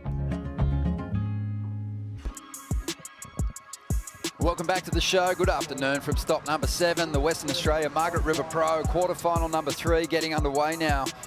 With the yellow leader jersey out there in the lineup, Gabrielle O'Brien representing Hawaii. She'll be taking on Sawyer Lindblad. It's a replay of last year's final, and it should be a great clash. Sawyer Lindblad has looked sharp. That backhand works well on these rights, but Gabrielle O'Brien, we've talked about her success in this event before, Flick. She is just looking on. Oh, she's looking on all right. I mean, you just rewind to the earlier heat today, round of 16, dropping 9s. I think coming up against Sawyer, though, Sawyer's really fired up, and we'll get back to that because Gabby's up and riding. Yeah, this one during the break, Rich. Oh, gosh, she just leans in so hard on these bottom turns, and that sets her up for all this power off the top. Weaving this one all the way to the end section, jams it again. So if the heat prior was a slow start, she's kicked this one off with a bang. And then this was Sawyer outside. Yeah, so Sawyer here on the backhand, and she was fired up for this matchup. Gets up into the lip there for another little slash. She sets up here for the inside, and wow, finds a finish. But like, she was fired up in her post-heat interview. She was like, I'm ready for it. Bring it on. I'm so fired up. And yeah, obviously she's going to, it's a rematch, right? I mean, Gabby got the jump last time with the win. Yeah. Well, Gabby dropped that 9 this morning, but I think both of these women this morning would have come in going, that's not the best heat I've ever surfed. They were both a bit scrappy, and they had more to give, so they've got another opportunity. Conditions pretty much flawless now in terms of the wind, and from the opening rides, it looks like they are both engaged and ready to go. Ready to go in a big way. Gabrielle O'Brien surviving a really close heat with Sally Fitzgibbons in the last round. Gabby's always going to be a danger at this venue. If you don't put her into combination with her power on this ride, she's going to make you pay for any mistakes. You really got to drop excellent numbers to be safe. And yeah, Gabby survived that one against Sal, and then Sawyer Lindblad against Betty Lou Sakura Johnson. Tough draw, and she's gotten the jump on Betty a couple of times here in the West. But you know, both of them came in and had some words with their respective coaches, and you know, it was kind of like, hey, you can't do that again for both surfers. Sawyer Lindblad, Jake Patterson was like, be confident. Don't pass up opportunities to drop big scores so early in the heat. You can't win with priority if you don't have solid heat scores. Yeah, you're not going to be able to control it. And so he encouraging Sawyer to do more surfing, and Gabrielle O'Brien was encouraged to minimise the mistakes. She just made one there. Still waiting on the numbers to roll through, but you see that a fair bit here in the West, and Flick with that dropping swell. We've seen it a couple of times today. Surfers getting caught out of position. Yeah, well, the lineup's shifting, right? The swell's dropping, the period's dropping, and therefore it's easy to get so pulled out of position. You're either going to be sitting too far out, waves are going to come underneath you. Out here at main break too, I mean, right now there's not a drop of water out of place, right? Wind's not really coming into effect. But usually you're up against it with all elements. So, I mean, it's so easy on this dropping swell to be out of position and easily miss waves. So scores in for the opening exchange. A nice close one. We felt that was going to be the case. 6.5 for Brian. Sawyer Lindblad drops a 6. That's what you want to see, Rich. With the semi-final spot on the line here. Both surfers close after the first turn. Yeah, really, really close opening exchange, and hopefully we can key up a couple of replays, because we'd like to just try and identify where that 0.5 difference is, and we always love to understand what the judges are seeing. Let's have a look at Gabriella's wave. Watch how leans into that bottom turn, comes off the top with so much power, but it was a pretty open arc at the top of the wave. Another little cutback through the middle, and then that jam on the finish, a better angle for that finishing turn. And then hard off the bottom, straight into the swoop. Off the top for the first turn. That second turn, I think, is the 0.5 difference for me, because the second turn was stronger, and she hits it hard on that final section as well. Yeah, I think, for me, I think Sawyer got a little bit hung on the second turn. I think that's why. I'm just trying to see where the difference could be, because when I originally watched it, I thought, oh, wow, okay, maybe Sawyer might have had the jump there. But Yeah, just reflecting on that, must have been that little bauble on that second turn. Heard you touch on it a couple of times too. You know, so much of the ride is set up on your position on the peak. And Gabrielle O'Brien really driving a long bottom turn around the section into the pocket, whereas Sawyer sort of on the right-hand side of the apex of the peak and sort of fading back, so washing off a little bit of speed on her run to her first turn. But a great opening exchange. Sawyer kind of kept herself in it with a strong finish. And yeah, big opportunity for these two right here. Sawyer Lindblad, she can solidify her place above the cut line with a heat win here. She'll overtake Erin Brooks, push Erin into that 10th position, with Lakey Peterson coming up in the next heat. So nervous times for Erin as we watch this one play out. Gabrielle O'Brien, she also wants to maintain her position at the top of the rankings because Katie Simmers is closing in. She's already through to the semis. Things are tightening up at the top end of the ranks. Katie's actually moved into the #1 position on the ranking. So Gabrielle O'Brien and Katie Simmers potentially in a bit of a seesaw battle here. We've already seen it kind of flip a couple of times on the women's side. It's been good to watch. Yeah, it's been great. Seesawing battle. Just both vying for the yellow leader jersey. It's exciting. It's good to watch. Extra motivation for each one of these heats. There's almost been consequences with every single heat we've watched today. It's been exciting. The form that Gabby's displayed through the last few events, Flick, you know, had us thinking that she'd be a good chance at defending here in the West this year. But, you know, I think when you're talking favourites, when we get to the next stop, it probably flicks back into Katie's favour, just seeing as though she shut down the world title race there last year. Totally. I think for sure this is definitely Gabby's strength. Not saying Trestles isn't, but I just feel, you know, the lines we saw from Katie last year, you know, on that finals day were incredible, right? And the battle that she had with Caroline Marks, how it came down to the third heat to decide the world title. It was pretty incredible how composed Katie was, how comfortable she is on that wave, obviously.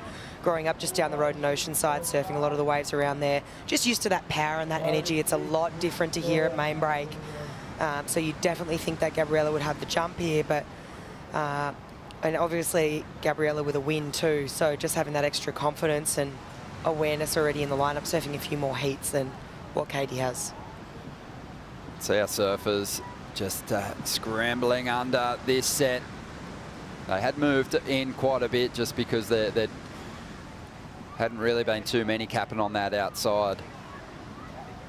And that set did sort of push and break quite deep on the right there, so just catching him out for the moment. So we're still hanging on to the priority. Doesn't seem to be kind of buying into what Gabrielle O'Brien's there, just trying to find her own place, find her own marks there. You got a few markers on the beach that you use, Flick, to position yourself out there, or are you paying attention to more so the boils, or is it just an innate thing for you having grown up surfing this wave? I think it's a combo. I think there's a couple of indicators on the hill, and if you surf out here enough, you'll know. It's hard though, you need to triangulate them so that they line up with each other. But depending on how big or small the swell is, you may or may not be able to see them. The smaller the swell gets, you kind of lose those marks on the beach, and the bigger the swell gets, you kind of can see them, as we see a paddle right now. Yeah, Gabby dropping into the bowl here, up into this first section. It's a clean swoop to get started. Again, goes to the rail, glides through the carve. So clean work on the outside, and now the opportunity on a steeper section to dig in, and does it a couple of times, even ditching the fins, all three fins on that final move. Pretty impressive stuff on a smaller ride, and she'll extend her lead here. Wow, it's just so aggressive, right? And just pushing so hard. You can just see it, just the displacement of water. You can see the intention when she goes into each turn. It's kind of like she was almost just so powerful that it just was, nothing was going to stop her on that wave. It was really, really good to watch, just so much aggression there. But yeah, good little read on that wave.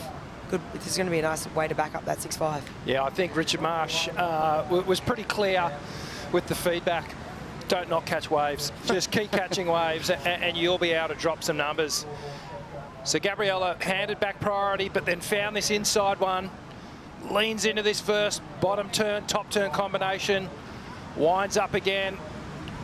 Just wrapping cutback, staying with the power source. And then a beautiful power carve all the way to the finish. And again, clicks it, kicks those fins free. Shows a bit of flair for that finishing manoeuvre. Yeah, it's always interesting when someone who's shown such great form kind of gets really patient in a liner.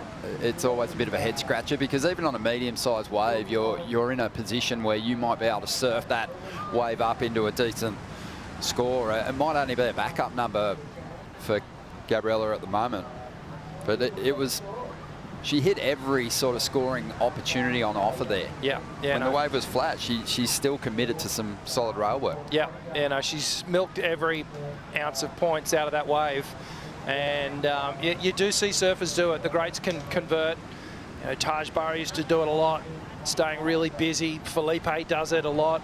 Italo just always getting the reps, and they sometimes turn those 6-pointers into 8-pointers. But what that does, it just builds pressure, builds a scoreline. This score will drop now, and then all of a sudden Sawyer Lindblad's going, okay, I'm chasing now. I'm on the back foot. 2 previous head-to-head clashes between these two. We mentioned the final last year, but also in the quarters at Abu Dhabi this season. Gabriella Bryan got the jump on Sawyer, so a 2-0 record going the way of the world number 1, who's actually been pushed down a spot on the live ladder, but she just dropped a 6.47, so almost a 7-point ride, the requirement for Sawyer now, with 20.5 minutes to go. So Sawyer all of a sudden goes, okay, now I need a 7. And at the back of her mind, like way back even further, she's probably going, oh, Gabrielle's going to better that. So the score that I need now, I'm probably going to need a bigger one down the track. So this is the flow of starting to control the heat. And this is what Gabriella's doing so well at this particular moment. It's up to Sawyer now to try and shift it, to try and change the flow. Oh, some set waves on the outside cabbing. Oh. Sawyer has to bail out under that one. You can see the bubble, right? Like you can see it out the back of the screen. It's that kind of little bit of disturbed bit of water out there. That's sheen.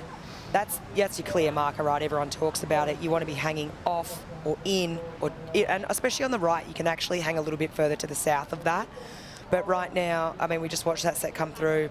Sawyer a little bit out of position there, but yeah, you just want to be hanging, obviously, swells dropping. On those bigger days, you know, you're talking the 10-foot plus days, those guys are taking off beyond the bubble, right, and actually surges on top of that. But right now, yeah, surfing the right, you can hang just to the, I guess, to the left of the screen of that, to the south. But that's your clear indicator, right? That's what you're really lining up with. There's a few other things out there as well that you want to take note of. The more time out there you spend, you'll figure it out. Gabriella Bryan, the real strength of her surfing flick is that power we've kind of been talking about at the past few events. You know, she sort of stepped into that void left by Carissa Moore as on the forehand, especially the most powerful surfer on the women's tour. But Sawyer Lindblad, she's got a different approach with that backhand. What do you like about it? I like that it's more, I guess on the backhand you have the advantage of just going up into the lip, squaring up, I guess. I think it just goes back to that same thing that we were kind of talking about before, which is positioning from the takeoff, and you have to be really critical of that on the backhand because it's already hard to go up into the pocket if you're taking off wide on the backhand, as opposed, I just think out here, positioning on the takeoff is everything because it just sets up the first turn. If you cook the first turn out here, well, any wave in the world, but especially here, it will ruin the rest of the wave. You're just going to be pushed out continually. So I think on the backhand, you just have to be really conscious of just coming and driving around the section, around that foam ball when you're doing that bottom turn to make sure you can square up. It's obviously wave selection too. Make sure that wave isn't just a big TP because TPs aren't the ones you're looking for out here. You lose the opportunity. I really like the way Sawyer extends on the backhand as well. Great body extension. She pushes through the turn. You'll see a lot of those goofy footers, they compress right up top, right up high. But Sawyer, like especially on the open face, she likes to really carve and really open up the body extension. It works well for her. It does. Gabriella Bryan missing one that looked like it hit the reef pretty nicely there on the inside. That's that cat and mouse that we've spoken about throughout this event. You know, there's been some bigger sets in this heat, so they moved off the inside section, and then as a result, when the medium-sized wave came through, couldn't capitalise on it. But Sawyer Lindblad making a move here. She's after a 6.97 to get in front, using her priority with this one. Working through a couple of backhand carves there, but she knew when she tripped up on that last move, she was going to struggle to turn in the score she needed. So Gabriella Bryan maintains control and gets herself priority as well. Both these competitors were gritty in their rookie campaigns, and big results here at Margaret River saw them maintain their position on the championship tour, and they ran with it to both claim Rookie of the Year honours. Gabriella Bryan in 2022, Sawyer last year finishing 8th to claim rookie honours, but this wasn't what she was looking for. Yeah, definitely not. I think, and she knows that. That's why she's kicked out. She's out of there. She knows it's not the 6.97, and I think it just speaks to that point. You know, Sawyer knows what she's looking for. She's looking for one that is going to hit that reef right. That one not quite hit. 16 minutes to go here. Vaughan, we've seen on the live rankings, Gabriella get pushed out of that #1 position, get it back, and we've just seen Katie Simmers on the live ladder move into the #1 spot. Let's see how she's feeling about it.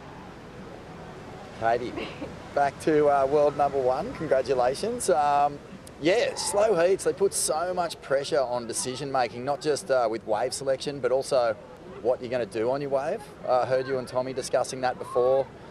3 turns, 2 turns, like so much to think about when there's limited opportunities.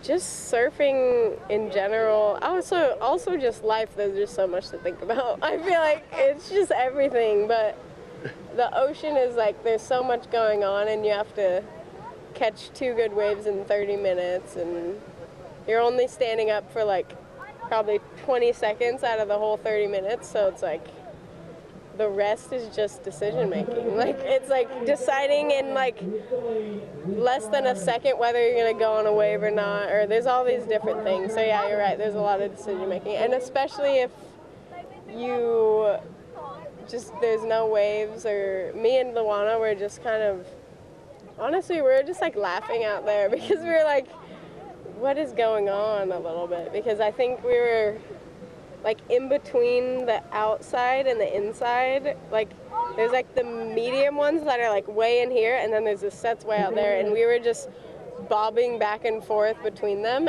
but like being too far in for the sets and too far out for the medium ones. So it was just really confusing, and I was just kind of laughing, and there was a point where we looked at each other and just were like, what the heck?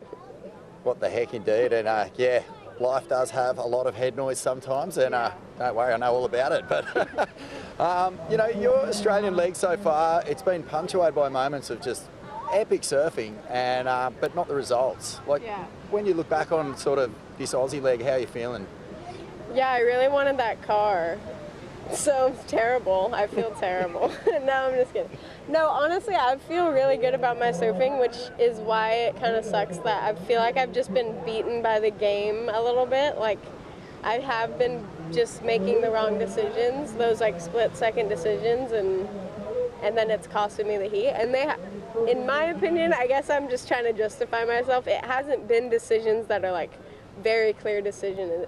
It's just like these decisions that, oh, if I go on this wave, then what if there's a set after? And then like there's all these things, and then it just hasn't worked out. Like I let Steph go on that wave, and then she got it, and then yeah, just those decisions. And it sucks when you just make the wrong decision and it costs you. And yeah, I've been feeling really good about my surfing, and yeah. Well, normal transmission has resumed. You are into your first finals day of the Aussie Treble. Yeah, I don't think the GWM tank is coming your way, but a big win at Margaret's could be. You've got Bronte McCauley up next. I know, she's pretty crazy out here, so it's going to be fun. I think it's going to be really windy tomorrow, I heard, so try not to get blown away. Well, your surfing's blowing us away, so congratulations on making it through the finals day. Appreciate that. Thank you, Vaughan. Caitlin Simmers, for the moment, is holding down the #1 position, but Gabriella Bryan in reach of getting back there again. She's got a couple of mid-range 6s at the moment as we have a look at those live rankings. Katie just looping ahead for a moment. Gabrielle O'Brien, though, with the heat win, will move back into the #1 spot. Isabella Nichols, what a performance from her through the GWM Aussie Treble. She is going to get that tank 300. She's locked it down. Oh, she got it. She got it. Skirt, skirt. Big one for Sawyer Lindblad here, sitting in 10th position at the moment. And yeah, not a whole lot separating her and Erin Brooks, obviously. Really close there on the rankings. Lakey Peterson coming up in quarterfinal number 4 with a chance to jump a place. So things looking pretty interesting here at the moment, Rick. Looking very interesting. You know, Lakey has got an opportunity here to mess with some of the ratings. That's always a good feeling when you're in the event. Oh, you're kind of just focusing your on game, but you know, when things start tumbling down around you, you can't help but get involved. As we see Isabella Nichols heading down for her matchup. Yeah, this is a huge one. Isabella Nichols just looks to be in career best form. She really does. It's been an amazingly consistent run that she's had since El Salvador. And even when she's lost out, you know, she's put together a couple of decent rides. So Lakey Peterson's got a tough customer to come up against there to try and crack the semis. Crucial heat, this one, for Erin Brooks, who is in 9th position. If Sawyer wins this heat, though, she'll jump ahead of Erin, and then Erin will have to watch Lakey Peterson go in that last quarterfinal heat and, to potentially overtake her as well. So this is a heavy situation. It always is a gnarly day. Emotions run high. Obviously, some heartbreak today for different competitors around the area. They've got to rally, though, emotionally and get their head back in the game, because that first Challenger Series event at Surfest, that kicks off June 2nd. So it's not a whole lot of time for recovery. You got to pull your socks back up and get to work. But, I mean, we're sort of discussing the cut here, all right? We've established who's going to be on tour for next year. But we start to focus on a world title from this event. We start to think about, okay, who's made the cut? Who can start itching towards that world title, that top 5 conversation? And you know, Erin Brooks wants to be a part of that. With the win in Fiji last year, you know, she wants to find a way, claw her way up the ratings and be there and have a crack at it. Completely. I think, you know, when she's come on tour, it's come with a lot of expectation for her, you know, that everyone could see her coming from a mile away, and, you know, with a event win already under her belt on the CT level as a wild card, there were so many conversations, you know, thinking, okay, she's going to come on, she's going to win a world title, which is a lot of expectation. And I think she's sort of alluded to, I just haven't really found my groove yet. She did in Burleigh, so you know she's going to want to crack this cut. Oh, head down, paddling with everything she's got to try and get into this one is Sawyer Lindblad. And priority switches. Gabrielle O'Brien is moving on in now. 9 minutes to go. Coach killer. I can hear the words, not at this level, is what the words would have been coming out of Jake the Snake's mouth. You cannot. Well, we saw Gabriella do it at the start of the heat. We've seen Sawyer Lindblad do it towards the end of the heat. The difference is that Sawyer Lindblad, she needs a score here. She needs that almost 7-point ride. And with time ticking away, now we're going to see Gabriella play a bit of tactics here and utilise that priority well. It's so easy to miss waves out here. Like, I mean, to your point, we saw Gabby do it. We saw Sawyer do it. We've seen it happen all event, right? And I just know the feeling. I know these conditions. I know what it's like, and they can just slip underneath you. And Katie sort of alluded to that. You know, right now we've got still, okay, it's a dying spell, but every now and then the one will loom up on that back bubble.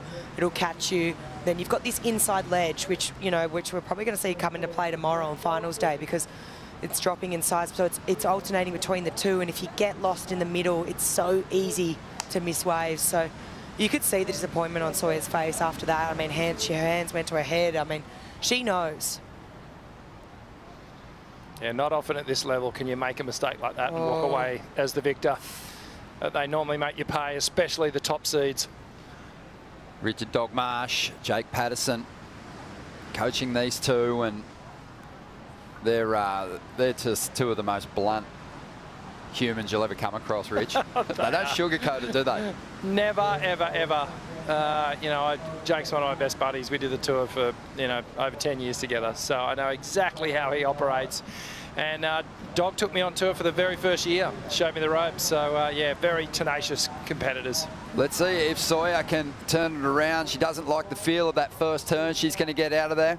Gabriella Bryan, she doesn't make a motion for these medium-sized ones. She knows what she wants. She wants another excellent score here to really put the pressure on Sawyer.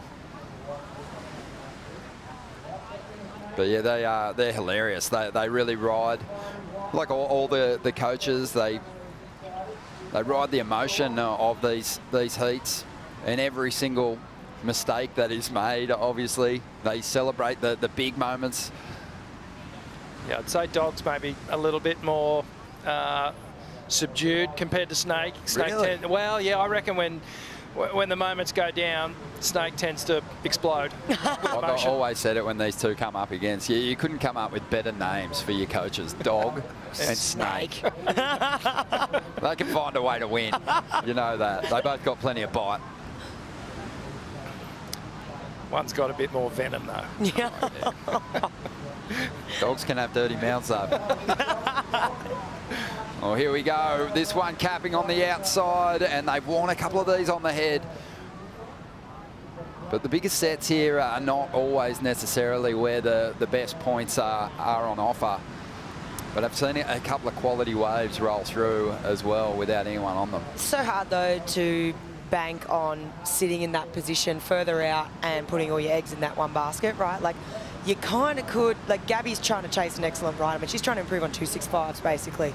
So she could kind of be like, well, I don't know, but do you want to leave your competitor on the inside hunting around? It's one of those hard things right now. Like, it's so hard to hedge your bets out there and be like, back yourself and be like, nah, I'm getting a set, because yeah, we watched Katie and Luana's heat and that thing went pretty quiet. So hard thing to do right now. It might seem like they're missing them, but it's a hard thing. On a bigger day, Rich, too, it's pretty apparent what you need to get yourself to turn in those bigger numbers. You can't cheat your way to those big scores on small waves that cap on the inside. So generally you're hanging out on that boil, like Flick has pointed out. As we see Sawyer just taking some chances on some of these insiders. But there must be a more of a middle ground that you can kind of weigh up your options when those set waves are approaching. It might have to do with a bit more time in this lineup at this size. Yeah, absolutely. There are those misto ones that really hit that reef at the right place and they actually stand up.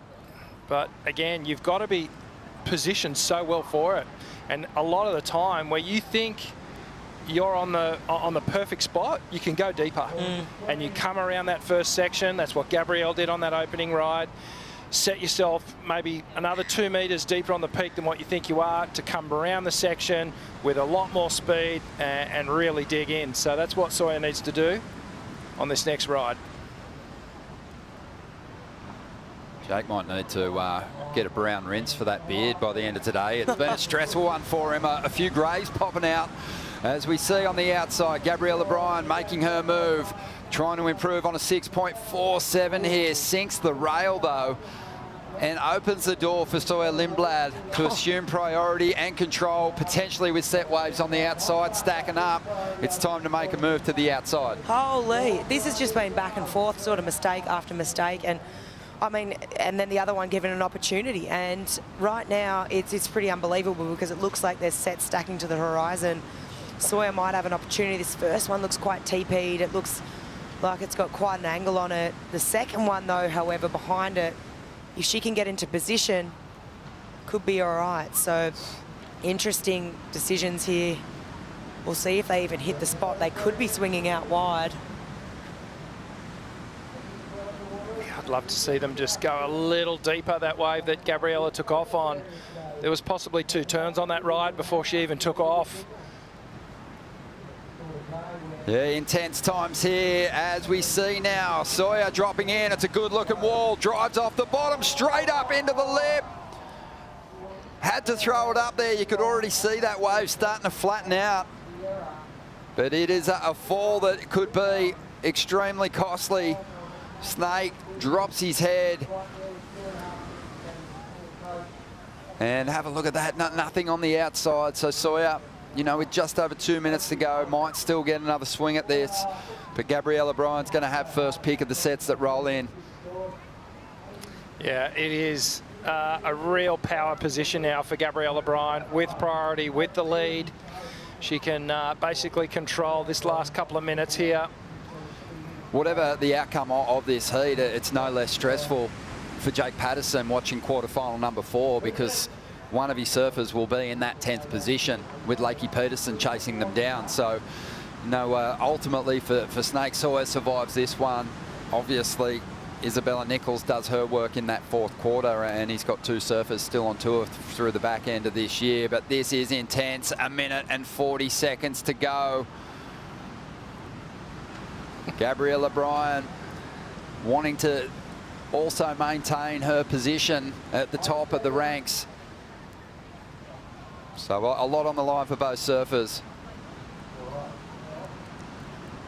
But the opportunities have been out there in this heat, Flick. There's definitely been opportunities. I think they've been out of position a bit. I will say, to their credit, it's incredibly difficult to position. It does feel like it's between out the back on the inside, but they have been out of position a few times. There's been a couple of nice waves come through.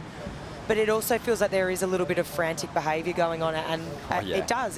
You can feel it, because there's so much weight in this heat.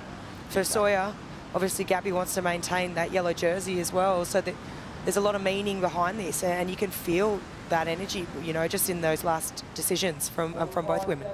Sawyer, Lindblad loses here. Erin Brooks is a lock for the back half of the year, and a major threat still for the final 5, just based on the form she's shown. Had a chat to her after she lost out today. She said, I've basically made mistakes in the last 4 events that have cost me heat wins, and she wants to clean that up. She might get that opportunity. 20 seconds to go. There is a set wave standing up on the outside, but Gabrielle O'Brien's got that priority. Sawyer will have to make her move on an insider to have a chance here, and it doesn't look like anything's going to stand up for her as we count this one down. Well, it looks like all she wrote, and Gabrielle O'Brien will move through. Erin Brooks will secure her spot there. You can see an absolute sigh of relief. She has pretty much spent the whole day parked right there on the stairs, watching it all unfold. Yeah, she was super nervous. So young, so much ahead of her. She puts big expectations on herself too. She's had had many expectations heaped on her by surf fans after witnessing what she did last year as a wild card and how she dominated the Challenger Series at different stages. But Gabrielle O'Brien is going to move back into that number 1 position. A spirited fight from Sawyer Lindblad, but her fate now lies in what unfolds in this next quarterfinal clash. If Lakey Peterson gets the jump, she'll move into that 10th spot and move above the cut line. But Gabrielle O'Brien hanging on with a couple of decent 6-point rides there. Yeah, wow, that was so much emotion attached to that heat. You know, I just can't get past Erin and what that means for her, and just seeing her tear up on the stairs and just waiting all day to see this unfold. And you can just see, she's tearing up. It means so much to her, and I know how hard she works. She worked super hard, and difficult moment for Jake as well. Yeah, bittersweet moment for Jake, for sure. Congratulations to the rookie, Erin Brooks. Keeps her place on the CT for the back half of the season. One more quarterfinal clash coming your way. Isabella Nichols up against Lakey Peterson.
It's hard to pinpoint just one thing that makes Western Australia so special. As a surfer, it's an incredible destination because there's world-class waves, and if you're a foodie or a wine connoisseur, no other better place in the world. Abundant waves, beautiful landscape, crystal clear water, great wine, as well as incredible culinary experiences. This is a beautiful slice of the world. There's endless ways to have an adventure here. There's always something new around the corner, another new beach that you've never heard of before, a new track down in the forest that you've never seen. I think some of the best chefs in the world are here, working in the wineries, working in the restaurants. I plan on fattening right up this year.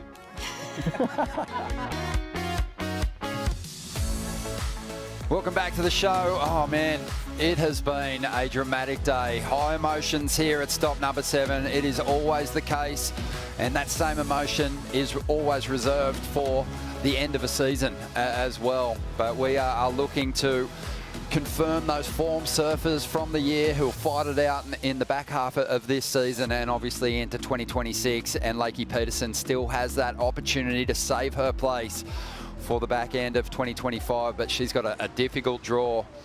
Got 2 surfers here who've been victorious at main break and showing great form at this venue and here today as well. Isabella Nichols riding high on the rankings at the moment, not wanting to lose touch with that final 5 picture that she's a part of at this stage, and a must-make heat for Lakey Peterson if she's going to contend in the back half of the season.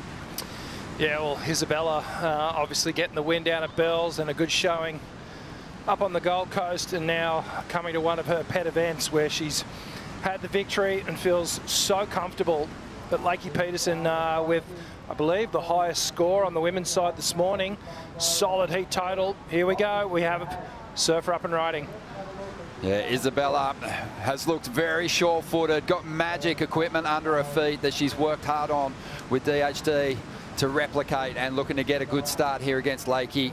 Just picking her moments, a real patience in the way she's approached each of her rides through the last 4 events, basically. Just doesn't look rushed, looks really sure-footed. And when the wave stands up and there's a critical section, she arrives in time just to smash it. Yeah, she's worked something out with the timing, that's for sure. And the board's obviously having a huge part to play just in the pure confidence of a surfer. When they're on good equipment, everything just seems to happen naturally. Let's see what Lakey can throw down. Big section to start and a very committed turn. Just craning ahead and really leaning into that first hit, mixing it up nicely with a bit of work on the pocket, and arrives nice and early to the finish and gets through a bit of a cut down there. So a good exchange to get us going here, Flick. Yeah, it was good. I think Lakey's wave was just reflecting on that. It was super tricky to read. There was quite a lot of lump in that, and she really picked her moments and timed those turns really well for what she had on offer. Let's break down Bella's first. So also a little bit of lump there, but she carves straight through that. She's just picking them, exact to your point, Ron. She's really picking her moments. This wave pretty slow. She banks off another carve here. Decides to sort of eject after that one, and then behind her, I mean, I love this wave from Lakey. It was difficult to surf, but every section she really laid it on rail. That first turn for me, straight up into this second one. Real difficult wave, but she jammed those turns really nicely. Yes, okay, maybe a little bit, you know, could have gone a bit harder on that last section, but well played just to get the finish there. Yeah, I agree. That second turn in particular, when that wave had almost a big old side wash going through it, big old side lump, and then she timed it perfectly. She hit that second turn. It actually put some emphasis on it. And the first wrap, I think she's going to get the better of the first exchange here for sure. Big heats, Vaughan, with massive implications, and a real positive for Erin Brooks coming out of that last exchange. Erin, congratulations. You have made the cut. What a roller coaster of a day for you. Yeah, today's been really hard. I mean, this morning didn't start out how I wanted it to, and it was just really hard watching my opponents in their heat, especially Sawyer. We had the same coach, and she's one of my good friends, and I really wanted her to do well, but I also, you know, you want to do well for yourself and you want to continue, and I really hope that she can make the cut too so we can continue together. But I'm just so thankful to God for helping me achieve my dreams. I mean, this day was so hard, and I just put my faith in Him, and I had faith that my dreams would come true, and I'm just so stoked. This year has probably not gone totally to plan for you, although your surfing is incredible. We saw that especially at Burleigh and in the early rounds here at Margaret's. Now that the cut is made, where do you zoom in on for your goals for the back half of the year? Yeah, I feel like I haven't really surfed my best this year. I mean, I've shown like small glimpses, but everyone, they see what I can do from my clips on Instagram, and they expect me to do that all the time. And I'm honestly like, I come in a lot for my heats, and I say on the post-heat like interview that I'm like not happy with my surfing, and I hope that in this back half of the year I can make that switch and just come in happy from my heats and just be proud of the surfing that I'm doing and be a smarter competitor, because I've made a lot of mistakes and I'm so lucky to make the cut with the mistakes I made, but just really happy. It's so great to see, you know, how much this means to you. Obviously, as you were saying, you know, you're so competitive, but I think with the year the way that it's going and without the pressure of the cut being a factor, I think your best surfing is still to come, and we can't wait to see what you do in the back half of this season. Yeah, I mean, yeah, definitely being a rookie, this pressure of the cut and everything, it's definitely hit me a little harder than I had hoped.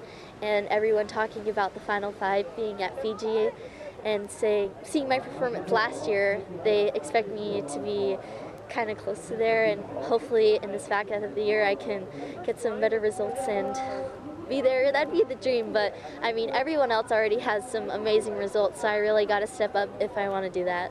Well, first goal achieved. Best of luck for the rest of the year. Thank you. Thank you, Vaughn.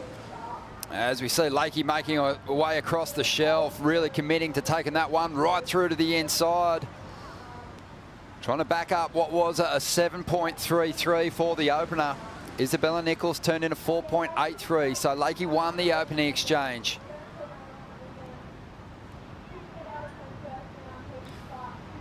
And now finally gets on the ski. Oh man, that's such a tough position to be in. That's called the bricks, that section right there, low tide. And yeah, let's have a look here.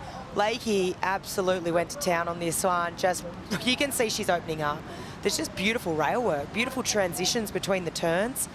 And she's picked a great wave too. Just such clean wave face. This is the moment she ends up on those famous bricks, just taps it here and rides out. But oh my goodness, I mean, she's going to end up straight on those rocks.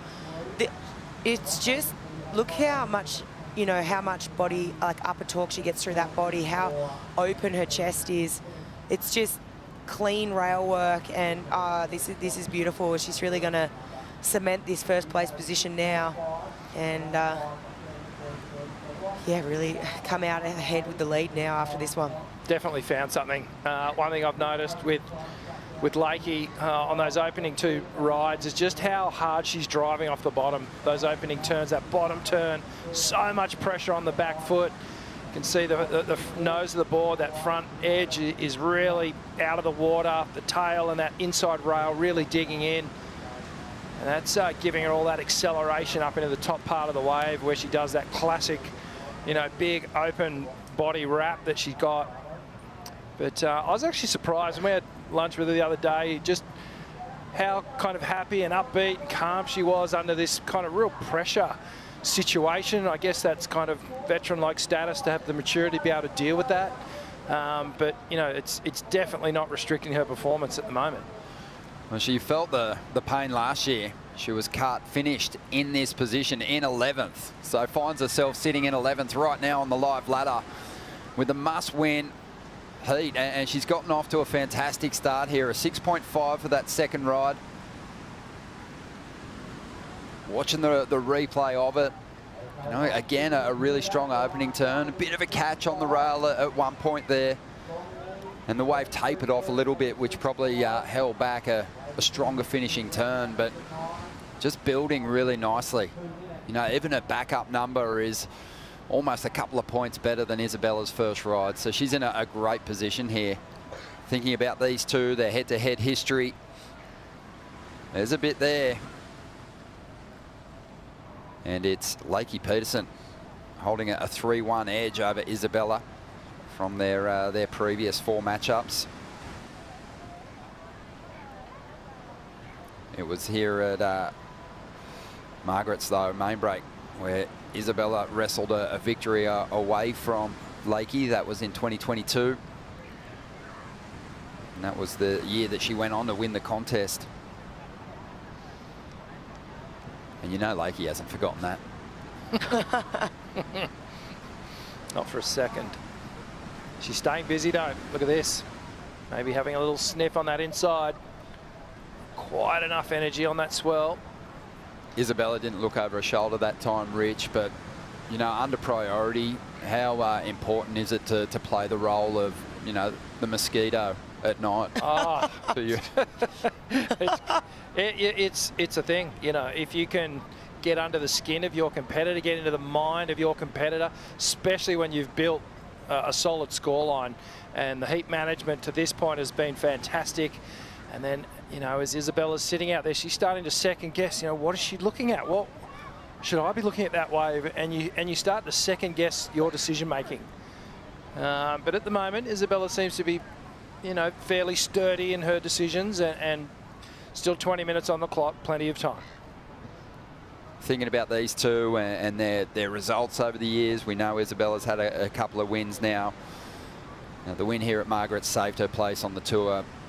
The win at Bells Beach has helped elevate her and get her into a position that she hasn't really been in at this time of the year ever before. And if she can continue the form that she's got, she's a really good chance at getting a crack in Fiji at the end of the year. It's been impressive. Just over 20 minutes to go here. Isabella with priority, chasing a big number at the moment. And speaking of big numbers, Gabriella Bryan, she gave us a 9 earlier on. She didn't need one in that last heat. A couple of mid-range 6s, Vaughan, enough for her to get back into the #1 position on the live ladder. Gabby, we were just talking about it. Oh, I mean, there was so much pressure in that heat. You could really feel it between you two. And in some ways, it was like a penalty shootout where every shot on goal was missing the net. And not just that, it was flying over the goals and hitting your coaches in the face. They were absolutely comical up here in the way that they were reacting. But, you know, at the end of the day, as long as you get it done, you're into the next round and you managed to do that. Yeah, it was kind of I think we both made a lot of priority mistakes, but yeah, we really only came down to the backup. Our first scores were really similar, so I'm glad I made it happen. And there's definitely heats like that in this journey, so we'll take them when we can. But man, when you get it done doing 9s, it feels way better. Yeah, true that. I mean, how do you respond? Also, how was the feedback from Dog when you came in? He looked at me with like a "Are you kidding me?" smile, but no, he said, I mean, he's super stoked with the way I'm surfing, and I am too. It's just those little tactical things that are kind of I'm doing not so good, but I'm working on it, and I can clean it up, and there's always room for improvement. So I'm always learning, and yeah, hopefully next time won't make those ones again. Well, into another finals day here at Margaret River, and that must feel fantastic as well. Yeah, it feels so good. I love this place so much. It's all fun from here on out. Like, I don't have to worry, no cut pressure like the previous years that I've had. So we had fun waves today. We'll see how it is tomorrow, but I'm so excited. Unreal. Can't wait to see you perform tomorrow. Thanks. And hi to my brother. I forgot to give him a shout out in my previous interview. So thanks for watching, and everyone staying up late. I miss you guys, and I'll see you soon. Thank you, Vaughan. I know exactly what Dog Marsh's reaction was like. We'll get back to that as we see a late drop there from Isabella. Great control up into the pocket. Big hook to get started. And this is looking like a fantastic ride down the line. Second turn strong. Throws it into the whitewater. And that south side left just goes, no, you don't. And just rips her board out from under her feet. But there should still be some serious credit for those first 2 turns. Oh. A lot of brine coming out of the nostrils there. Did you see that? Oh, yeah. I definitely saw it. Half of main brake was up there. Oh, my. How's the drop on this thing? That gives her all this speed to come up and do this beautiful wrapping turn. That's become her signature manoeuvre. And again, a beautiful slice on the face, and then just gets detonated by the junction of that whitewash. Look at this late drop.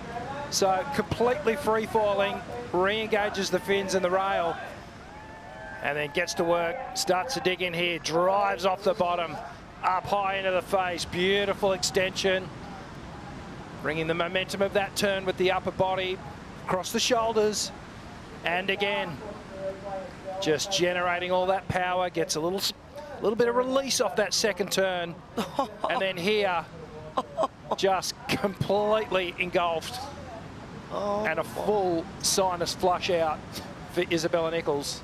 Amazing. The first bottom turn flick really drove hard up into that bowl, but again, had that patience, that composure as she rode out that first turn to ensure she set up move number 2 perfectly. Yeah, that 2-turn combo, I mean, yeah, it's been a great score without that finishing turn. That oh man, you got to give her credit. She absolutely went for it, but there was no chance. Yeah, 6.83 for Isabella Nichols. Gets herself right back in this heat now after a 7.01 with Lakey Peterson now holding priority. As we see there, Isabella getting back to that takeoff zone.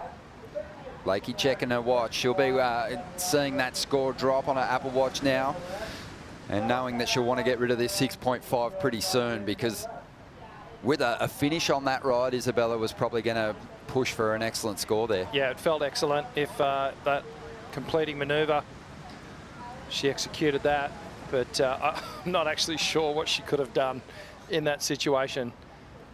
It was just an avalanche of whitewash coming towards her. Lakey Peterson working with Leandro Dora. He was super proud of the way she handled herself in that last round, getting a big heat win over Tyler Wright, a really tough draw. And Tyler dropped an excellent number on her too, so she rallied big time and turned in 9 to get herself a valuable heat win, and now just 1 heat away from solidifying a place on the CT and surviving the cut. Still 15 minutes to go. We'll be back after the break.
Taking in the view of the most intense end section on the Championship Tour schedule here at Surfers Point. Main break, it always delivers a lot of drama, and that's before you start considering the cut.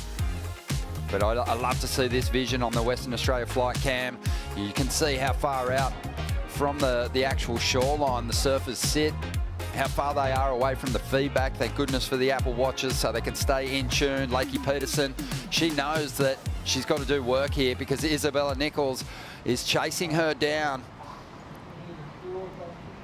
And during the break, Lakey Peterson got herself another ride. It was a 4.8. Let's have a look at it, Rick. Yeah, let's see what happened here. Late drop here. And Lakey, bit of a two-stage wrap. And just building up some speed here. Second wrap, pretty good. And then just ejects that came to the section too late for the third one. You could just tell her whole flow and timing was just a little bit off there. But she's going to have another crack. Yeah, just done 12 minutes to go. Back to live action. And Lakey has found a nice section here. Whips through that first carve. Needs a big moment on this ride if she's going to convert this one into more than a 6.5 and gets a good combo on the end section. Stays on her feet. Gives herself a round of applause, but right behind her, Isabella Nichols unloads on a much bigger section. That's another big exchange here. And we might have a new heat leader in just a moment. Well, you saw Isabella with a little pat on the front of the nose there of a board, indicating that she was pretty stoked with that ride. And even the body language after that second turn, it took me straight back to Bells. That end section where she almost does a little double kitty pat just as she rides out of the turn. Deep on the section here, Lakey Peterson up high, beautiful wrap. And then another clean open face carve. It connects, a bit more vertical, a bit more aggression on the third and fourth turns. But outside, let's see what happens with Izzy. Yeah, so let's break down this first turn. Up, oh, wow, okay, so she just held on to that, just so critical. And then a second jab on a bigger set wave with a truer line. I feel that this is probably going to be a good score. She's chasing a 7.01. Well, that final turn, that's the turn of the heat so far. Wow. There's two big belts on a big section, on a set wave. Just so locked in to that form that's seen her crack a couple of finals this season. Saw her win one of the biggest events in the sport at Bells Beach, claiming that iconic trophy. A real massive moment in her career already, and she wants more. So that board that Isabella is on right now, that was actually shaped on site at the Burleigh event. And it's a copy, it's an exact copy of the Bells board that she rode. In the Vistla shaping space? Correct. Unbelievable. Yeah, she got in there with DH. Obviously, DH did the majority of the work, scratching it out. And yeah, they had some company in there, but yeah, that was on site at Burleigh. I hope it was before the Shapers night, because Darren was in no condition to shape the day after. No condition at all. But Isabella Nichols has a number on the way. So does Lakey Peterson. This is a huge, huge exchange, which might determine who's got the edge going into the final 10 minutes here. 7.57 for Lakey, 8.07 required for Isabella Nichols to get in front. 9 minutes to go in a heat that Lakey needs to win to get to 10th position on the rankings and bump Sawyer Lindblad off to her and, well, avoid the Challenger Series. Well, the last turn on Isabella's wave was undeniable. It was really strong. The first one, so it was the big two-turn combination versus Lakey's four-turn combo down the line. It's close, but it was actually Lakey getting the edge, a 7.5 for Isabella. Might have to queue up some replays of those rides again, just so we can have a close look at it. But I mentioned before, Sawyer Lindblad waiting nervously. She needs Isabella Nichols to fire up here, because she is in danger of being pushed back to the Challenger Series. Lakey Peterson, she's looking to keep a spot, campaigning through the back half of the year, already shored up her position for the Championship Tour in 2026. But she just had a massive sabbatical from the tour last year. So let's have a look at it on the replay here. Lakey first. So Lakey, a nice jam up high in the pocket, comes around again. Just a little trip up on the bottom turn. She cleans it up nicely. And again, that third hook had a little bit more angle to it, got the board almost up vertical. And this was Isabella, comes around this section, leans right into it. And then this final turn just had so much acceleration through it. I feel like just the first turn for Isabella, the catch, they've highlighted a mistake there. It's got to be the difference. Agreed. I'm trying to break it down. I'm trying to work it out myself. And it has to be the bauble at the top there. I guess they're seeing that as not having control throughout the full turn. Yeah, you can. It's a dangerous game to play of breaking down individual turns with combinations sometimes. But if you just take that first turn alone, there's probably not a whole lot of points in it. There was a disconnect there. You know, probably a little credit for pushing it on a section that's pretty big, but it was a loss of control.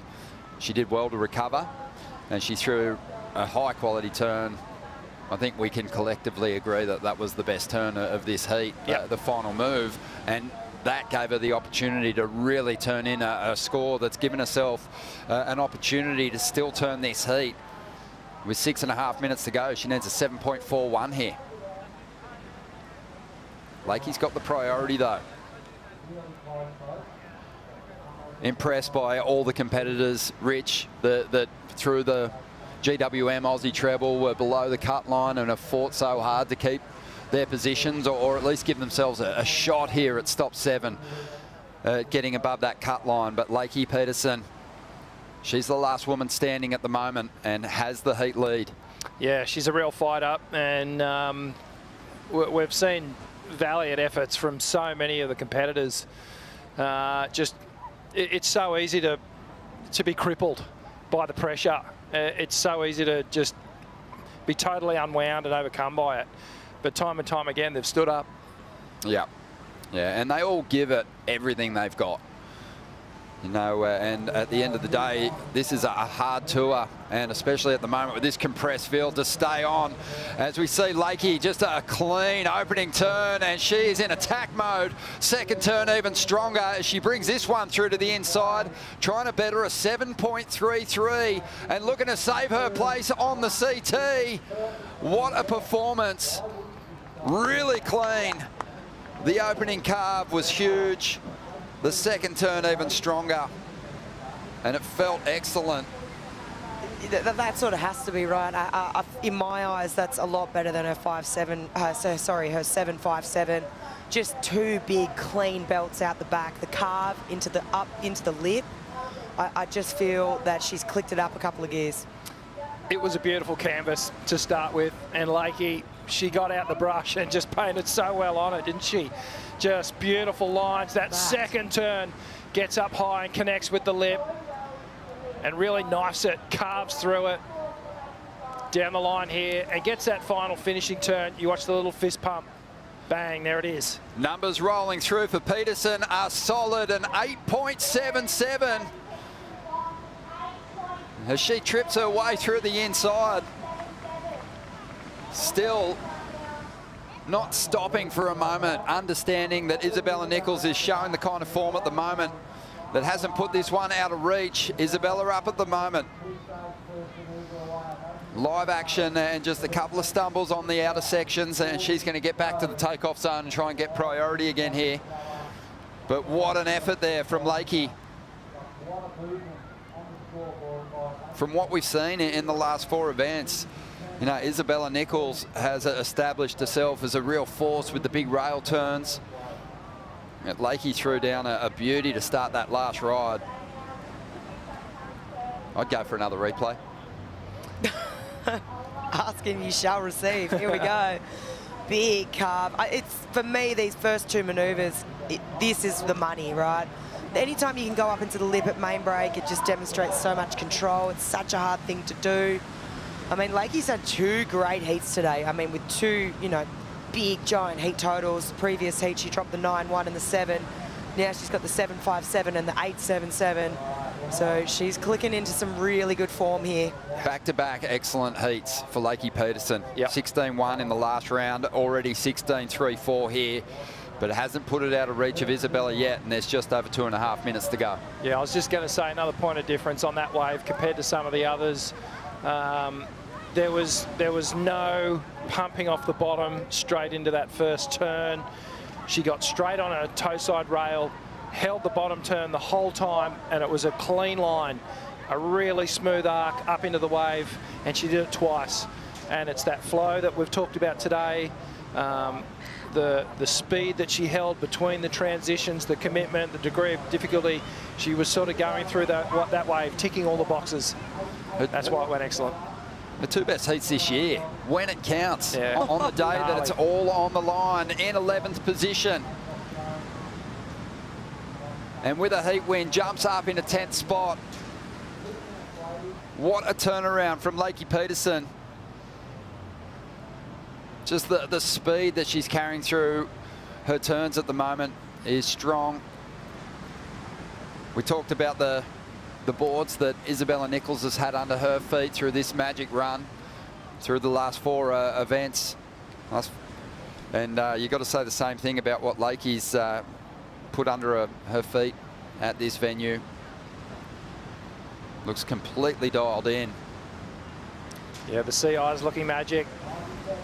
Brent Power on hand. We had Britt Merrick down here at Burleigh Heads.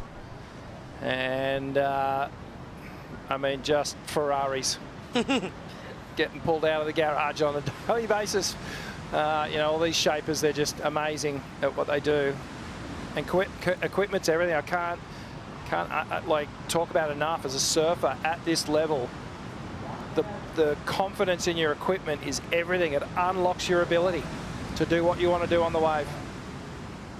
Well, both these surfers are so switched on, and as strong as Lakey's been, Isabella Nichols has a shot here.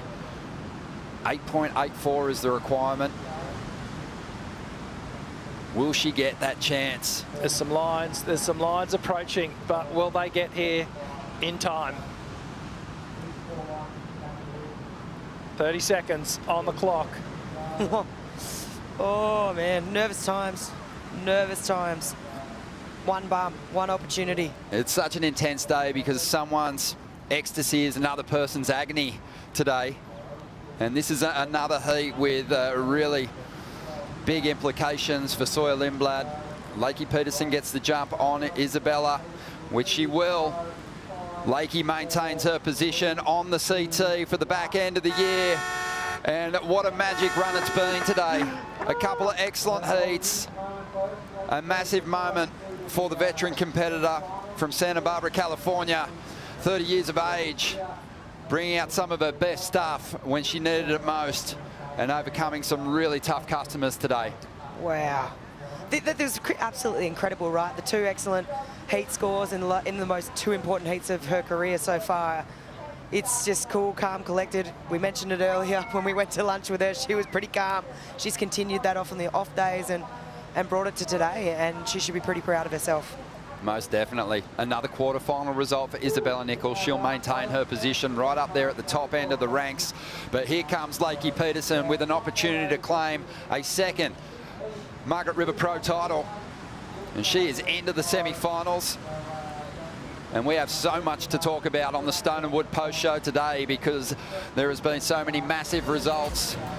Plenty to celebrate, and also some tough moments for others. Don't go anywhere. We're going to bring in Joe, Jesse Starling and Richie Lovett to take you through all the big stories.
You're watching the Stone and Wood Post Show. Big day of competition here in WA for the Western Australia Margaret River Pro.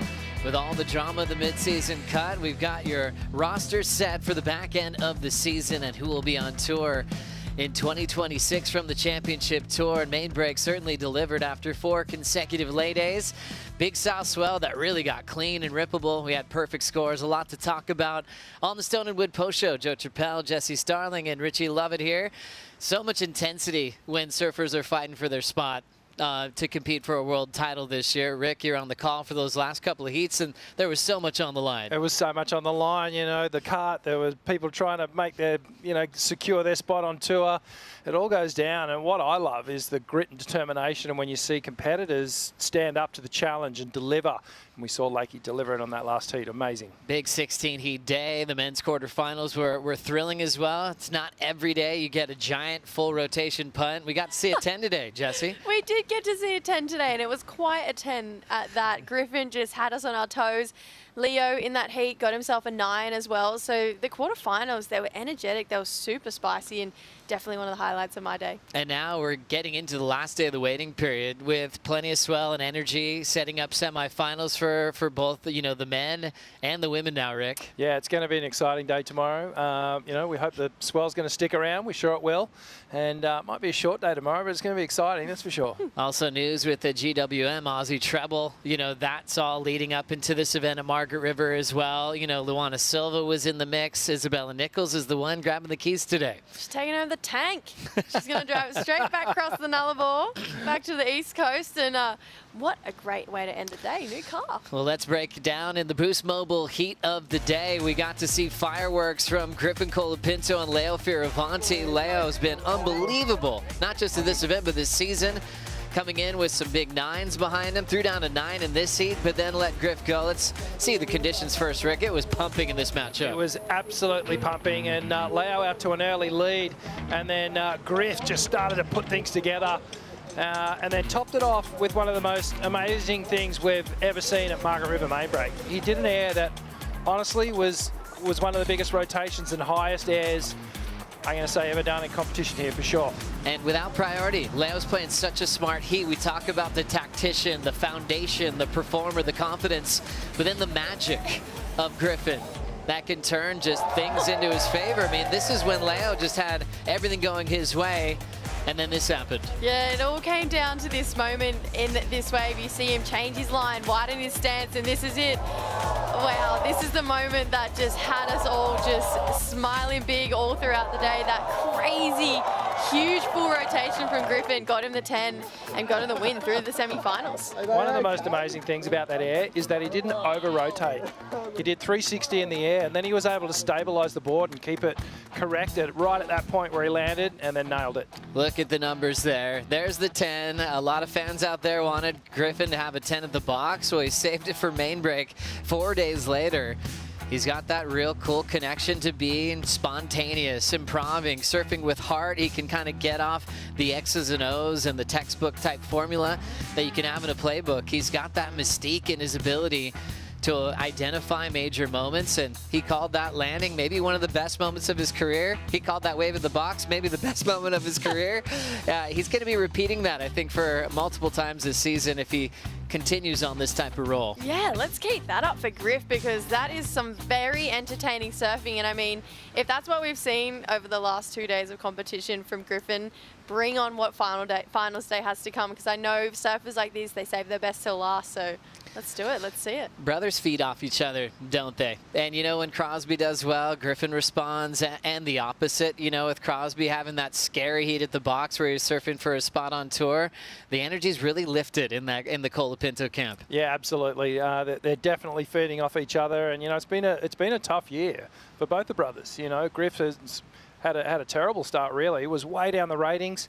Croz obviously had the injury, missed a bunch of events, and just has charged his way back up the ratings, made the tour, and now they're both absolutely flaring and putting in some crazy performances now. Looking forward to seeing what might happen with the Colapinto brothers on finals day, but we just got to keep going back to Jesse Starling's call on Dawn Patrol. Long time ago now. Jordy Smith has a call out there. A big part of your fantasy team is now back to #1 in the world as he had a matchup with Imai Kalani-Duval. Remember, Imai was trying to win the event to keep his spot on tour, but Jordy was just too strong. He's just so textbook, and I did say it at the Dawn Patrol. When you think of power surfing, you think of Jordy Smith at main break, and I mean, he is keeping my fantasy dream team alive. Everyone else has been knocked out, so Jordy holding it down. And it was an emotional roller coaster because I was really invested in this story of Imai.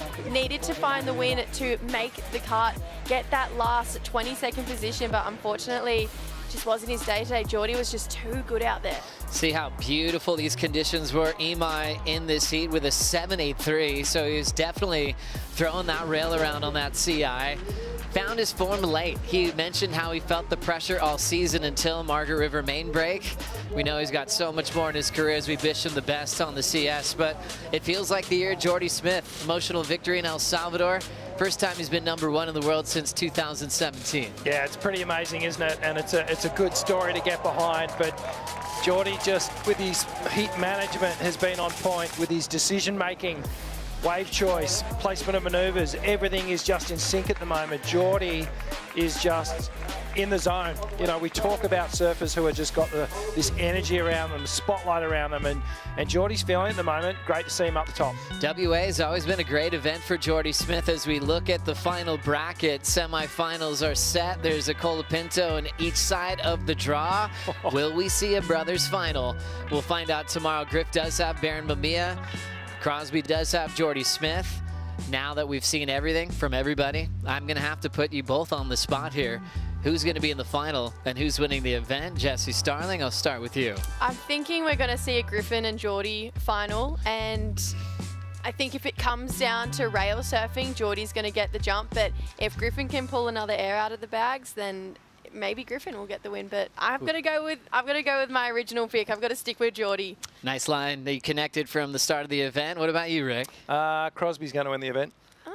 First event win for the Cross. You're seeing it happen. Yeah, I just think the whole fairy tale of, you know, making the cut and surfing for the position, and it just had a little hiccup heat, which normally happens for the winner. They normally get past that little hiccup heat and they get that momentum going again. I feel like Cross is going to take it. Gosh, great choices. Remember, there's so much emotion in that last heat with Imai falling off tour, but a celebration on the other side for Alejo Muniz, who lost early in the event, was staring at the lineup every day, just seeing if anyone would overtake him, and he takes that last spot officially to surf a complete year this year and also re-qualify for next season.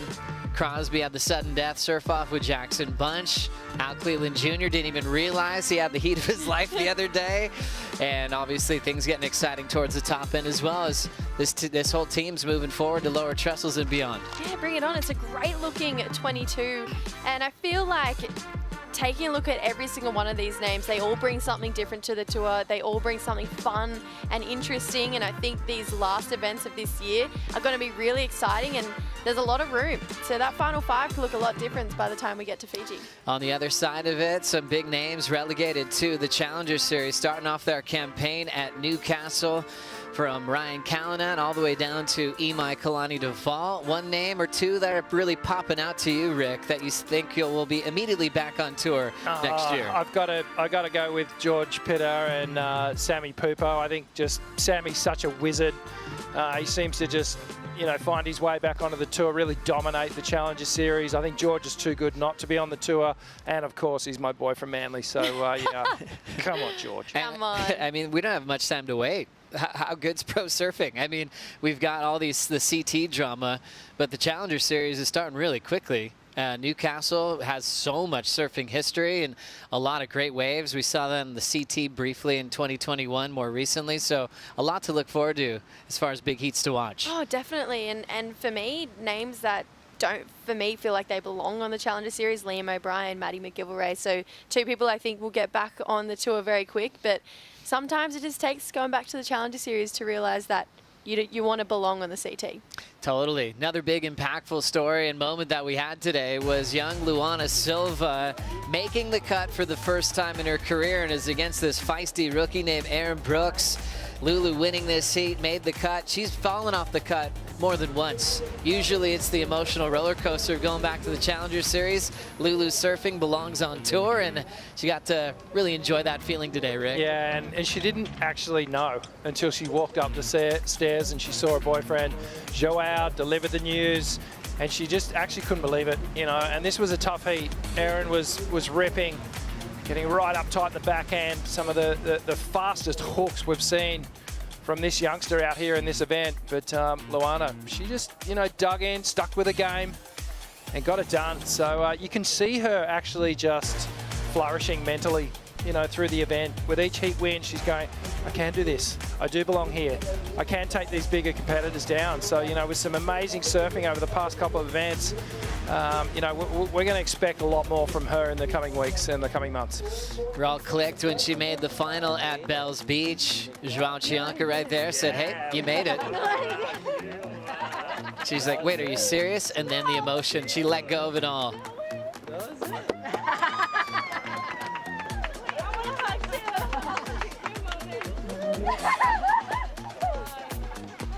All of her best friends signing up for hugs, including Betty Lou Sakura Johnson. What a great moment for Luana, for the Silva family. She went quickly to thank her mom and dad, her younger brother, for all the support through the highs and lows. Remember, she got the call up this year because Stephanie Gilmore continued her hiatus from the tour, and so she thought she'd fallen off again. The roller coaster of pro surfing, I'm just so thrilled that Luana gets to know what it's like to surf free, you know, in the back end of the year, to surf J Bay, to surf lower trestles, you know, so much to look forward to.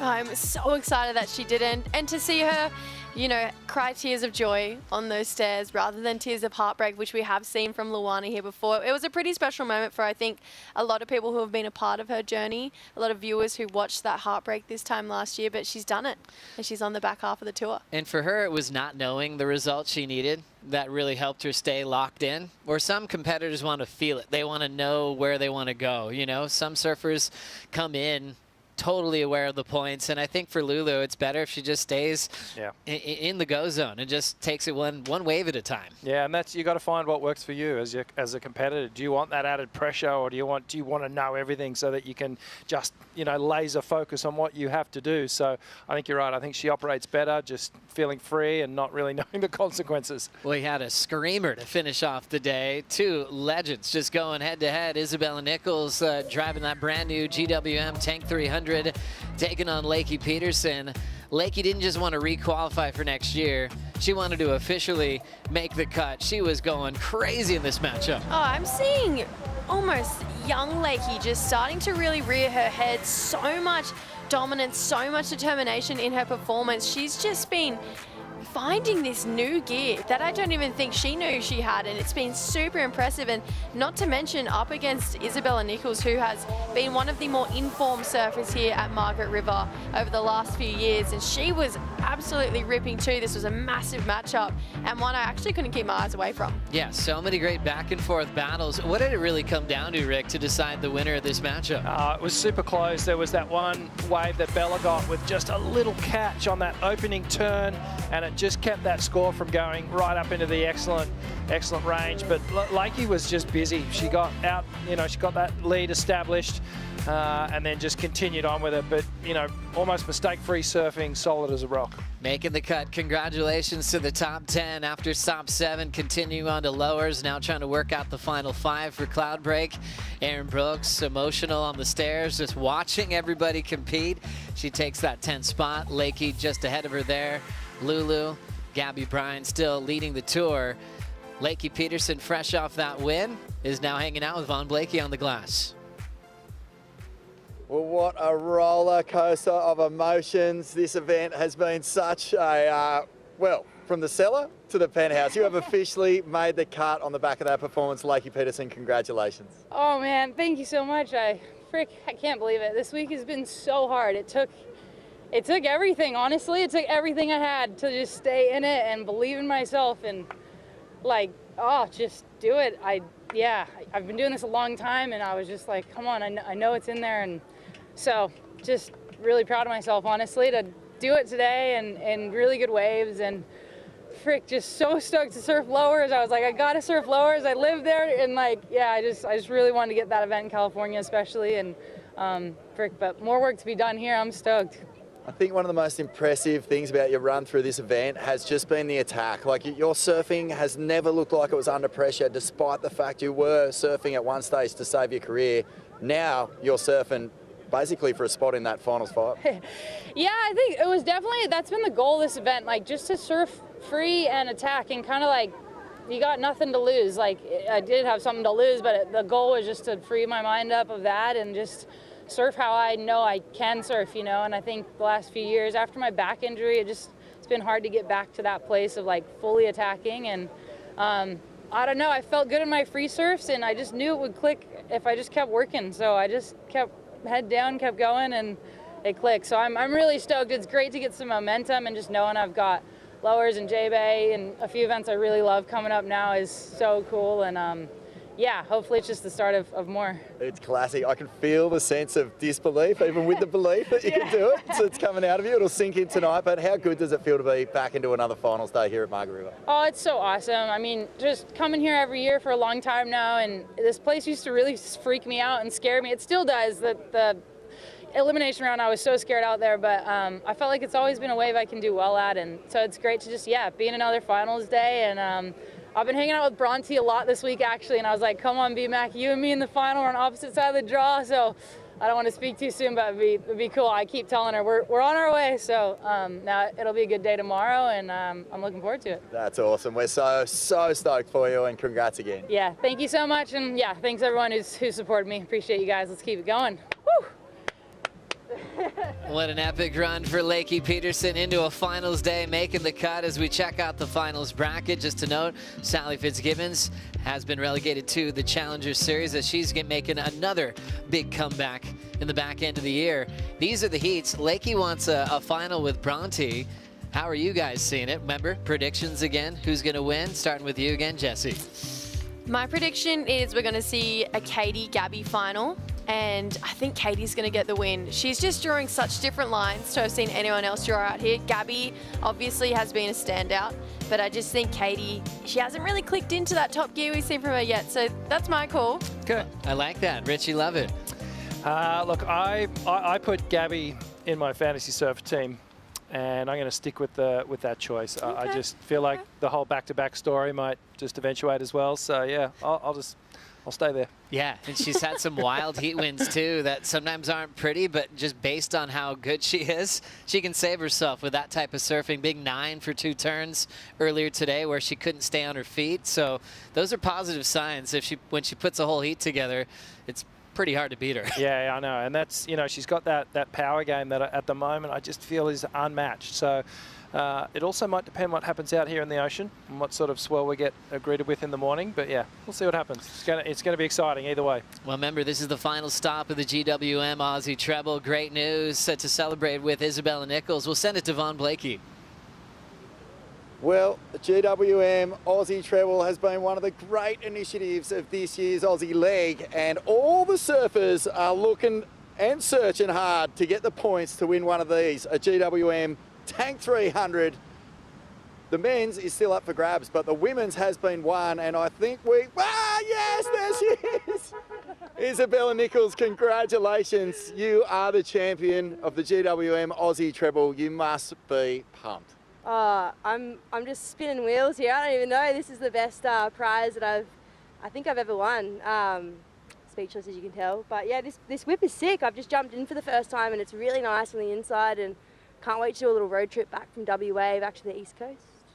This Aussie leg has been such a memorable one for you. Obviously the big win at Bells, but some fantastic performances at Burleigh and also here at Margaret River.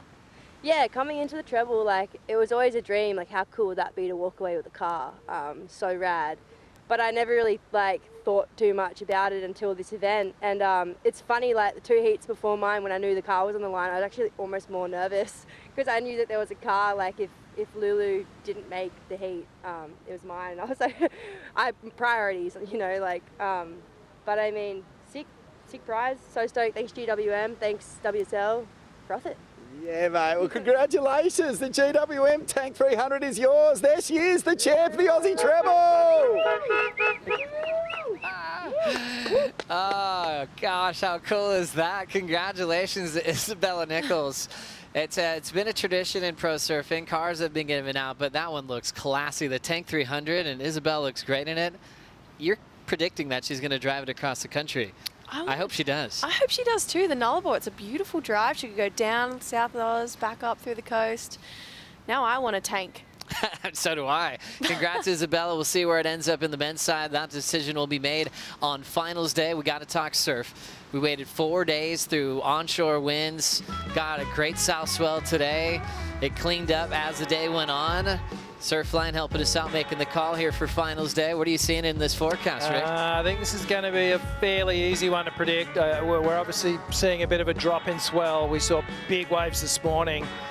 That weather system came through, cleaned up beautifully, and a real south energy to the swell. So tomorrow, we're going to look at that 5 to 8 foot face mark. So, you know, overhead, a couple overhead sets, I think. And offshore in the morning and a little side shore, but I think we'll probably be wrapped by the time this onshore wind or side shore wind comes up.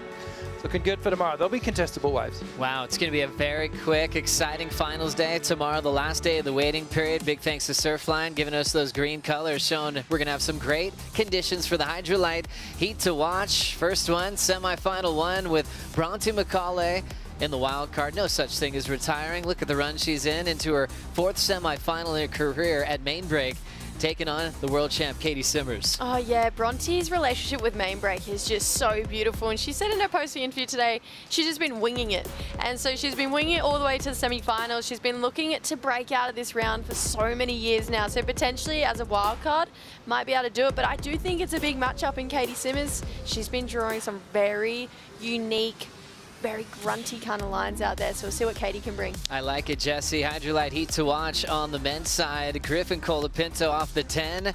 Mamiya's had a lot too in this event. Barron with a masterclass at the box and looked really comfy at Main Break today. Yeah, he looked really good, and you know, he's basically built a reputation on those big turns, those big waves, but I think with a drop in swell tomorrow, I'd love to see Barron just tap into his air game, because he's got such a crazy air game and we don't see it that much anymore. I think he's going to have to tap into that if he wants to really push Griff, obviously coming off an absolute heater today with the 10, and there's some good energy around him at the moment. And I think if they get off to like a freestyle battle with going wave for wave, that'll actually help both of those competitors on that heat, making it a great Hydrolite heat to watch. If Griffin lands something big, I think Barron will just go, okay, let's go blow for blow, and see who's in the best on the air on the day. That's happening tomorrow. I can't wait. With Barron looking so comfortable this year, fighting for the yellow jersey. He had a chance at that, but it was all about Jordy Smith taking that #1 role, which leads us into the BioGlen Daily Dose, coming in at #5 on the list. The oldest guy on tour, 18 years on tour. It's the year of Jordy Smith. He's back to world #1.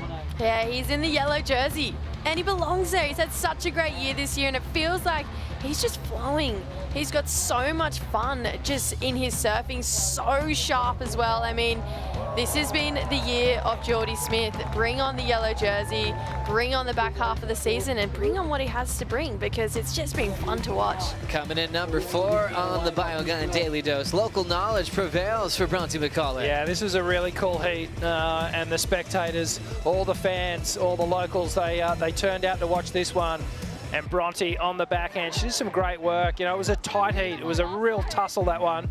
Wasn't too many opportunities, but, you know, Bronte found them. And Nick getting to the #3 spot. An unbelievable performance from the Cross, looking so comfortable at Main Break today. Yeah, when you have a sibling on tour, you feed off their energy, and I feel like that's what really happened with Crosby today. Feeded off Griffin's 10 and then just put it into action and had one of the best heats we've seen him have all year so far.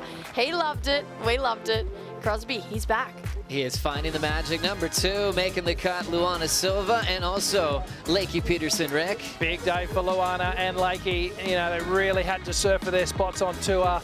They stood up, they produced the goods with some real solid surfing, and you can see the emotion. Leandra Dora and boyfriend there, Joao. celebrations and disbelief, really, at that point from Luana. She was just mind-blown that she'd made the tour. And then the last heat of the day, we saw Lakey Peterson just with a real polished performance. Just no mistakes, real veteran-like status, just flexing and getting it done. Looks so solid, so confident. She mentioned her back injury earlier in her career. That's gone. She's attacking sections. Working with Leandro Dora this year has been a magic combination, and winning the post show. Griffin Colapinto provides the magic 10 under priority. Oh, it had to be number 1. This was the craziest air we've seen all event, and Rick saying maybe ever at Margaret River. It was just absolutely crazy from Griff. So much technique, so much poise. Got himself a 10 across the board. Not one judge questioned it. And got a big heat win over Leo Fioravanti, and it was just because of that critical full air rotation. When Griffin comes in, he's feeling good. Tommy's talking, but he's just laughing. He's just cracking up. That's the kind of athlete he is and the character he is. When he can just zero into those magic moments like he had at the box, he's connected that to main break. Danger signs for the field with Griffin in this kind of headspace. We know that this kid works on energy. You know, he really does tap into it when he's feeling good and things start happening. He's a real danger, you know, and definitely one of the ones to watch tomorrow for sure. Wow, we waited so long for this day, all those lay days, and now we're into finals day tomorrow. Looking forward to seeing who will be crowned the champions here. Stop number 7 of the season. We still have one more GWM Tank 300 to give away on the men's side. Join us tomorrow morning, 6:45 local time for the call. We know it's going to be on tomorrow, so we'll see you bright and early as we crown our champions. Take care.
This copyrighted event broadcast is produced by the World Surf League for broadcast around the world and may not be retransmitted, reproduced, rebroadcast, or otherwise distributed or used in any form without the written consent of the World Surf League.